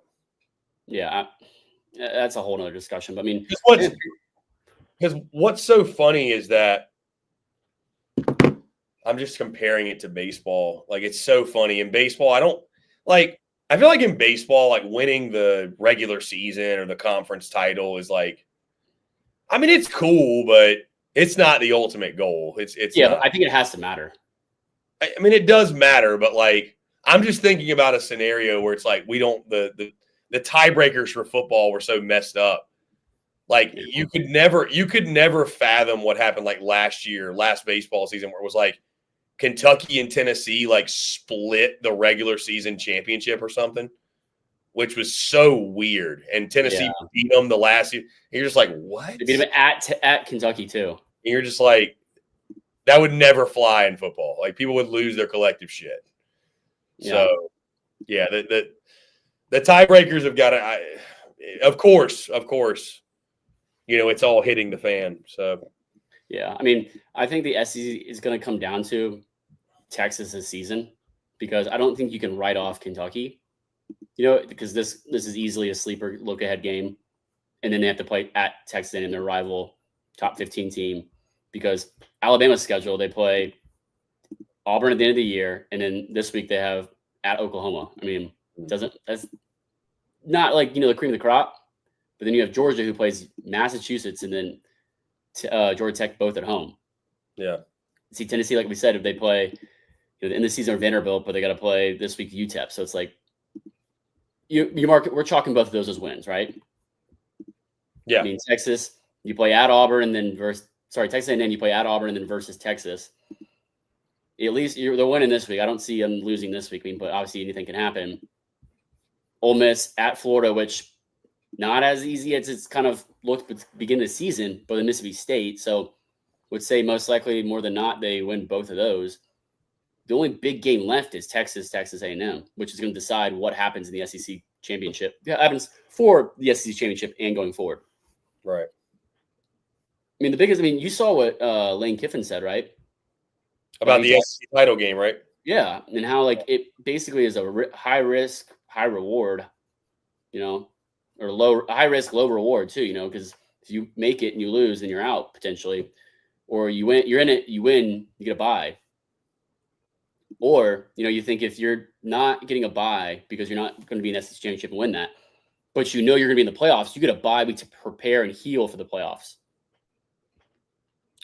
What do you think, by the way, Harrison? Do you think an SEC championship game loser is going to miss the playoff? What's the record? 10-3. They lost the championship. They finished 10-3. Tight game, like neck and neck, like. Sure, yeah. 10-3. I'd say 68%. Yeah. I'd say, yeah. I mean, I think it's going to have to depend on Penn State's got an easy schedule. They got Minnesota and then Maryland. I mean, they're going to be in that mix, even though they won't go to the Big Ten championship. And then it's going to be what happens with Indiana if they're a one loss. They won't go to the Big Ten championship then because they lost head to head to Ohio State, and then Ohio State Oregon play. And then it's just there's a lot of factors to kind of quantify. But I'd say more likely than not, I'm going to weigh an SEC championship game loser with a very good strength of schedule, strength of record, and a close loss in the SEC championship to a team that's the top 4 team in the country that will be getting a first round bye. I definitely value that a lot more than if it was the Big Ten or the Big 12, specifically the Big 12. You're going to feel the exact same way I do about this. If the Big 12 gets 2 teams in, it's going to raise all hell in the SEC. Yeah, because they don't deserve it. Yeah, I mean, listen, I don't think an SEC championship game loser is not getting in. Yeah, I mean, I think an 11-3 SEC championship game loser gets in over a 12-2 Big 12 championship loser. Yeah, I just bottom line, bro. I know there'd be have to do the math and who's in who. I just don't see a world where they're going to leave an SEC championship game loser out of the field. And I know so that I didn't expect, by the way, Harrison. I posted about that this morning, and that tweet has 114,000 views and counting on it. So but I'm seeing a lot of Dogs fans on my timeline that they're very jaded from last year when they got left out. I'm like, guys, the difference is that was a 4-team playoff. Mm-hmm. This is a 12-team playoff. This is a lot. This is not the same thing. I just think to the point Lane Kiffin made, I think the precedent that it would set if you were to get punished for going to the SEC championship is not a good one. It's not a precedent you want to set. Well, Chris, compare it to what the current precedent they're setting is. Schedule easier teams. You get rewarded when you win. That's the precedent they've been setting all season long, the CFP has. And look what it's doing. I mean, it's just causing a lot of frustration for teams, athletic programs, and fans. Yeah, I mean, I can't totally disagree with you. I mean, because there's teams in the top 12 that, it's like, who have they played? Who have they beaten? And we talk about Penn State, who's had one quality win, Illinois, who's 6-3, or I think 6 and whatever they are now. They were 6-3. That's their one quality win. They played 0-9 Kent State. They played West Virginia, who's 5-4 or 5-5. I mean, you put them in an SEC schedule week after week. What do you think their record is? Just the average SEC schedule. They're probably 3 losses right now. Easy. I mean, could you say the same for Indiana? I'd say they're a better team than Penn State. I mean, obviously this weekend will prove a lot, because Penn State did lose to Ohio State by a touchdown. But just statistically, from what we've seen from Indiana, I think they'd probably have 2 losses at this point. Yeah. For sure one, but. Yeah, I mean, listen, not all these schedules are built equally. They're not. We know that. They're just, it's – and if we're about getting the 12 best teams, we probably have 8 SEC teams in. So – I don't know about 8. 7 then. I don't know, 6. Half the field. I'd say 5, 6. Maybe 6, but I'd say 5. I'm just saying, man. I think Vegas should do it. Vegas should do what? Vegas should based off metrics and all the data analytics points that you use to create spreads and money lines and whatnot. I don't think it would be that far off from what it should be. Talent wise and the results of the game would all be really good. The tough thing you run into that, man, is just why even play the games? Why even play the games then? If it's all about who's going to be favored. I mean, Well, I mean, because at the beginning of the season, did we expect? I mean, did you expect? Let's see. I'm trying to think of an example in the SEC. What did you expect out of Kentucky? I thought they'd be better. What did you think out of Mizzou? Especially after last season, teams change throughout the season, especially with injuries and whatnot. Yeah, so that's why you play the games. And I mean, at the end of the day, like the games would also prove like the seeding of where they get placed at the end. But I don't know, it'd be kind of interesting. Someone I know definitely will probably do it and post on Twitter. This is what Vegas odds would put all the games in what a simulated college football playoff should look like if Vegas did it. Someone's going to do it, and hopefully someone tags me in it because I would love to see it.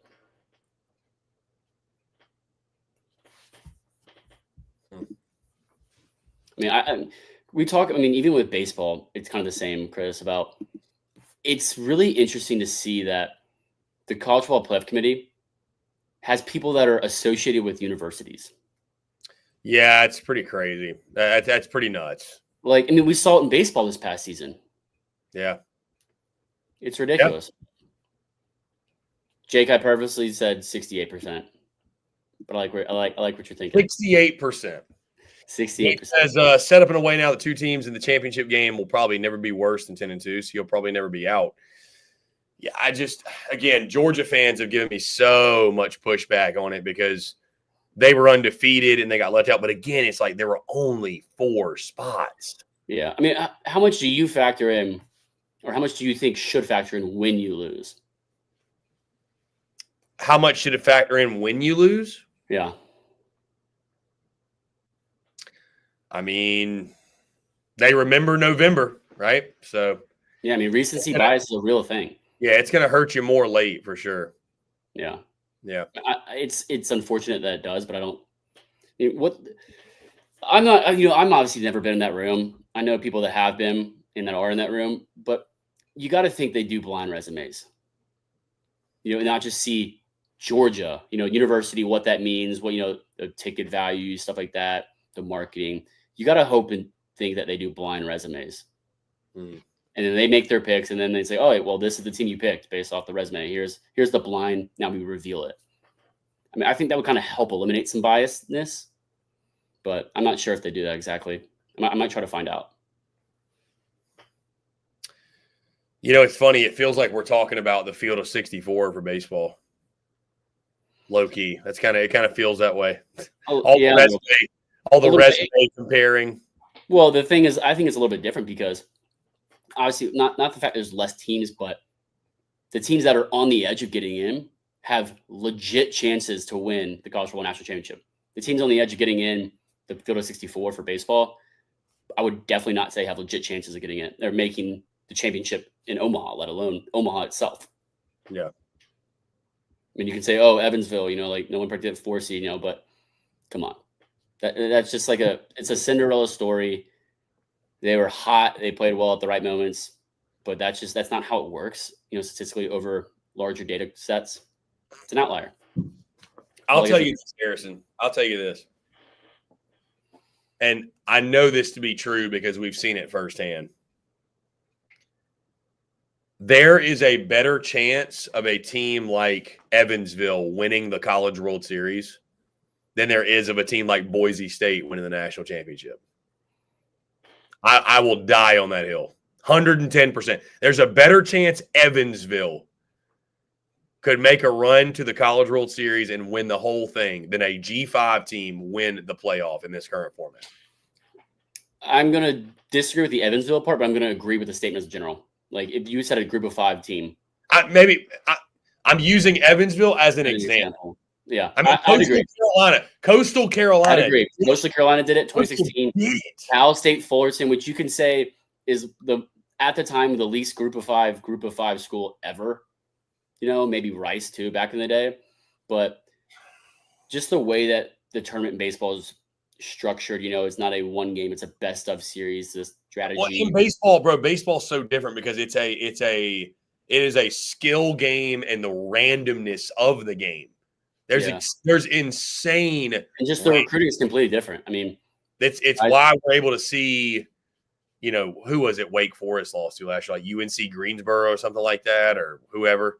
Last year, they lost to LSU. Not in the postseason. I'm talking about like in the midweek.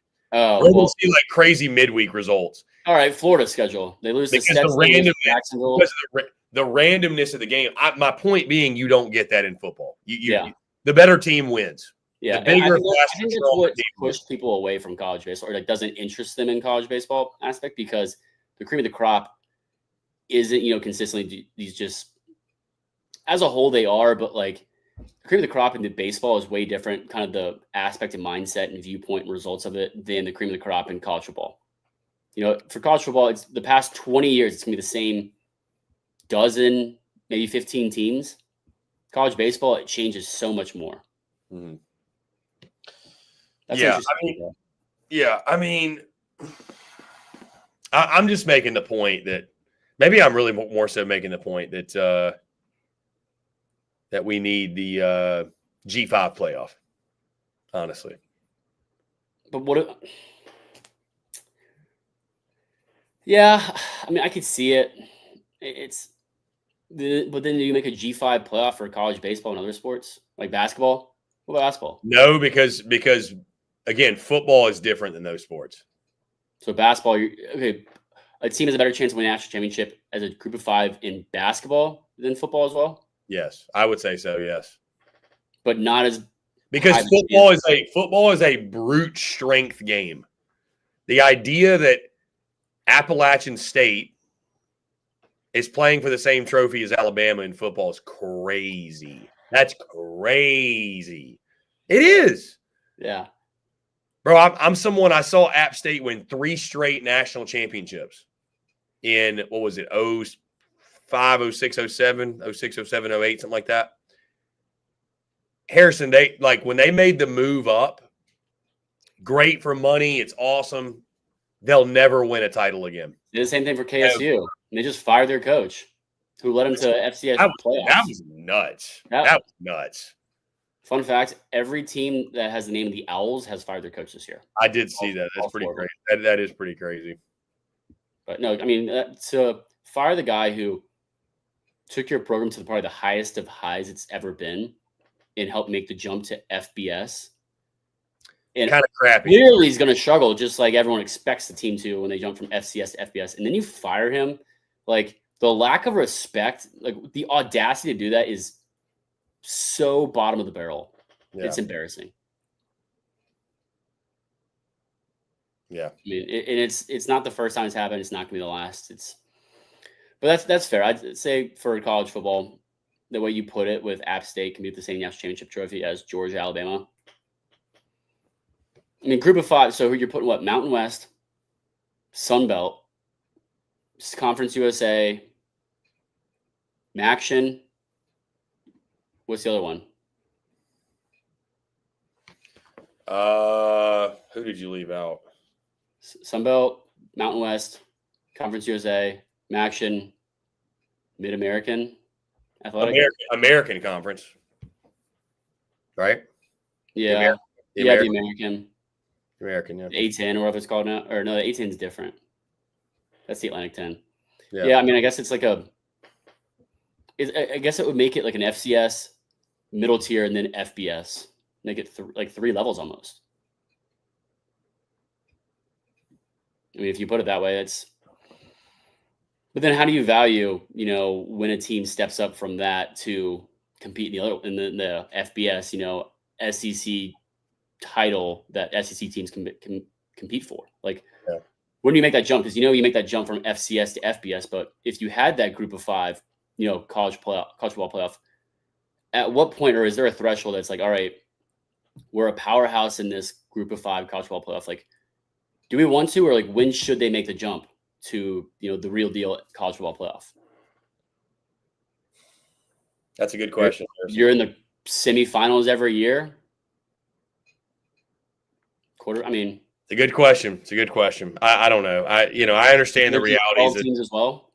I understand the realities of that. There are only 6 to 8 teams realistically every year playing to win a national championship. But like I said, as an App State supporter, it sucks that they'll never win another one.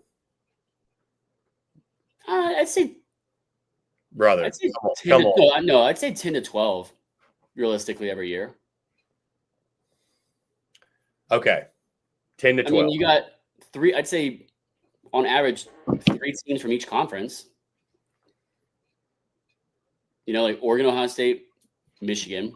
This year it's not Michigan, it's Indiana / Penn State. SEC, you're going to take the over on that average. You're going to take 4 to 5. Big 12, you're going to take 2, maybe 3. So, and what's the fourth one? Drawing like ACC. I mean, you got Clemson, Florida State, obviously an outlier this year. Miami, you know, you got that's 2.5, 3 maybe. So I'd say, that's anywhere from like 10 to 12. I know we're looking way too far ahead, Harrison. You're talking ACC. You think? I think Georgia Tech could give Georgia a little scare, especially if it's a noon game. Well, it's not. It's a night game. They've already it's a night game. Yeah, it's a 7:30 Eastern kick. Yeah. Ooh. Is the Egg Bowl? Because I think the Egg Bowl's at 3:30. Yeah. So, Boots might be on the ground for that. They were talking about with it being Black Friday. They were talking about Georgia might pull the black unis out. Those ugly black ones, the chrome red. God. No, I don't think the chrome red. Just like the they're ones with like the dog collar. Oh, I don't know if it'll be those. I don't know if it'll be the ones with the dog collar, but like just Bama unis. Okay, interesting. I don't know, maybe Georgia Tech goes gray. They're all grays. It's like a charcoalish kind of gray. It'd be cool. But no, Boots might be on the ground for that. Boots will be on the ground for Georgia Tech, NC State Thursday night this week. Not last week, but this week, Chris. Bro, isn't that funny? Dude, it's so funny. I even tweeted about that. Like, yeah, I might go to the nobody said anything to me. We all thought it was last week. I just got my weeks mixed up because Thanksgiving's like the 4th week this year instead of the 3rd. Yeah, that is true. Isn't it crazy, bro? Thanksgiving's in a week. Yeah. That's a week in 2 days. Insane, dude. But no, I will let you know, confirm that with you about boots on the ground in Athens for a little good old-fashioned little rivalry game. So, yeah, that'll be fun. You know what to say? Anything can happen in a rivalry game. Yeah, I mean, dude, I mean, shoot, man. I think with if Haynes King is playing. Yeah, I mean, the biggest thing that's like it's kind of a knock, I'd say, for Georgia. I mean, this isn't even as a Tech fan, but the fact that they every year schedule a team that, like, back when Georgia Tech ran the triple option, every year they schedule a team the week before they're playing Georgia Tech, a team that ran the triple option to prepare. Yeah. Like, come on. Like, that's just, come on, Bush. That's a little bullshit. I mean, it's eyewash. Smart. I mean, it's kind of like a get right, get healthy game. Yes, not checkers. Yeah. Chestnut checkers. I thought it was a good thing when Mark Richt got let go, but then Kirby took the reins and never looked back and took it to places Mark Richt could never. But when's the last time Tech beat him? It's past within the past 5 years, I believe. Let's find out.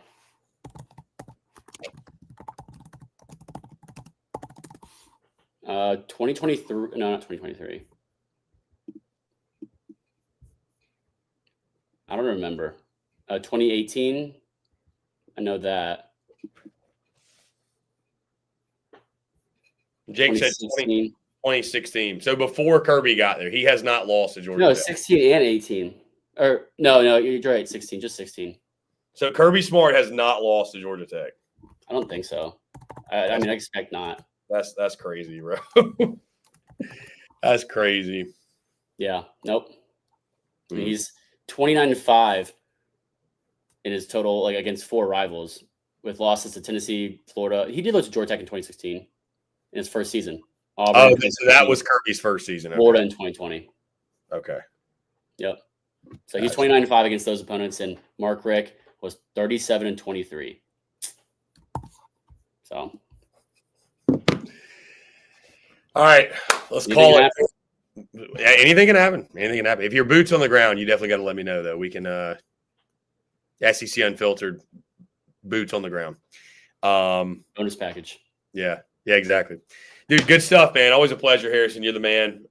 Everybody tuned in. Appreciate y'all so much. Make sure you like, subscribe, turn notifications, follow on social media for both Texas Sports Unfiltered and SEC Unfiltered. You can find us all the same places. podcast, YouTube, socials, you know the drill. BK and Bucky will kick you off tomorrow morning. And, of course, we'll be back tomorrow afternoon in our typical 3 to 4 slot. Harrison, always a pleasure, my man. Always love chopping it up with you. Yes, Appreciate sir. it. Thanks for having me, Chris. Anytime. Yeah, it's always a good time, man. So for Harrison Fan, I'm Chris Phillips. Thank you all so much. Make sure you tune in tonight over at SEC Unfiltered right after the ranking show. We are going to go live 7 o'clock Central, react to everything, give you our thoughts on what the committee has to say. Until then, appreciate y'all. Have a great rest of your Tuesday. We will talk to you all on the other side.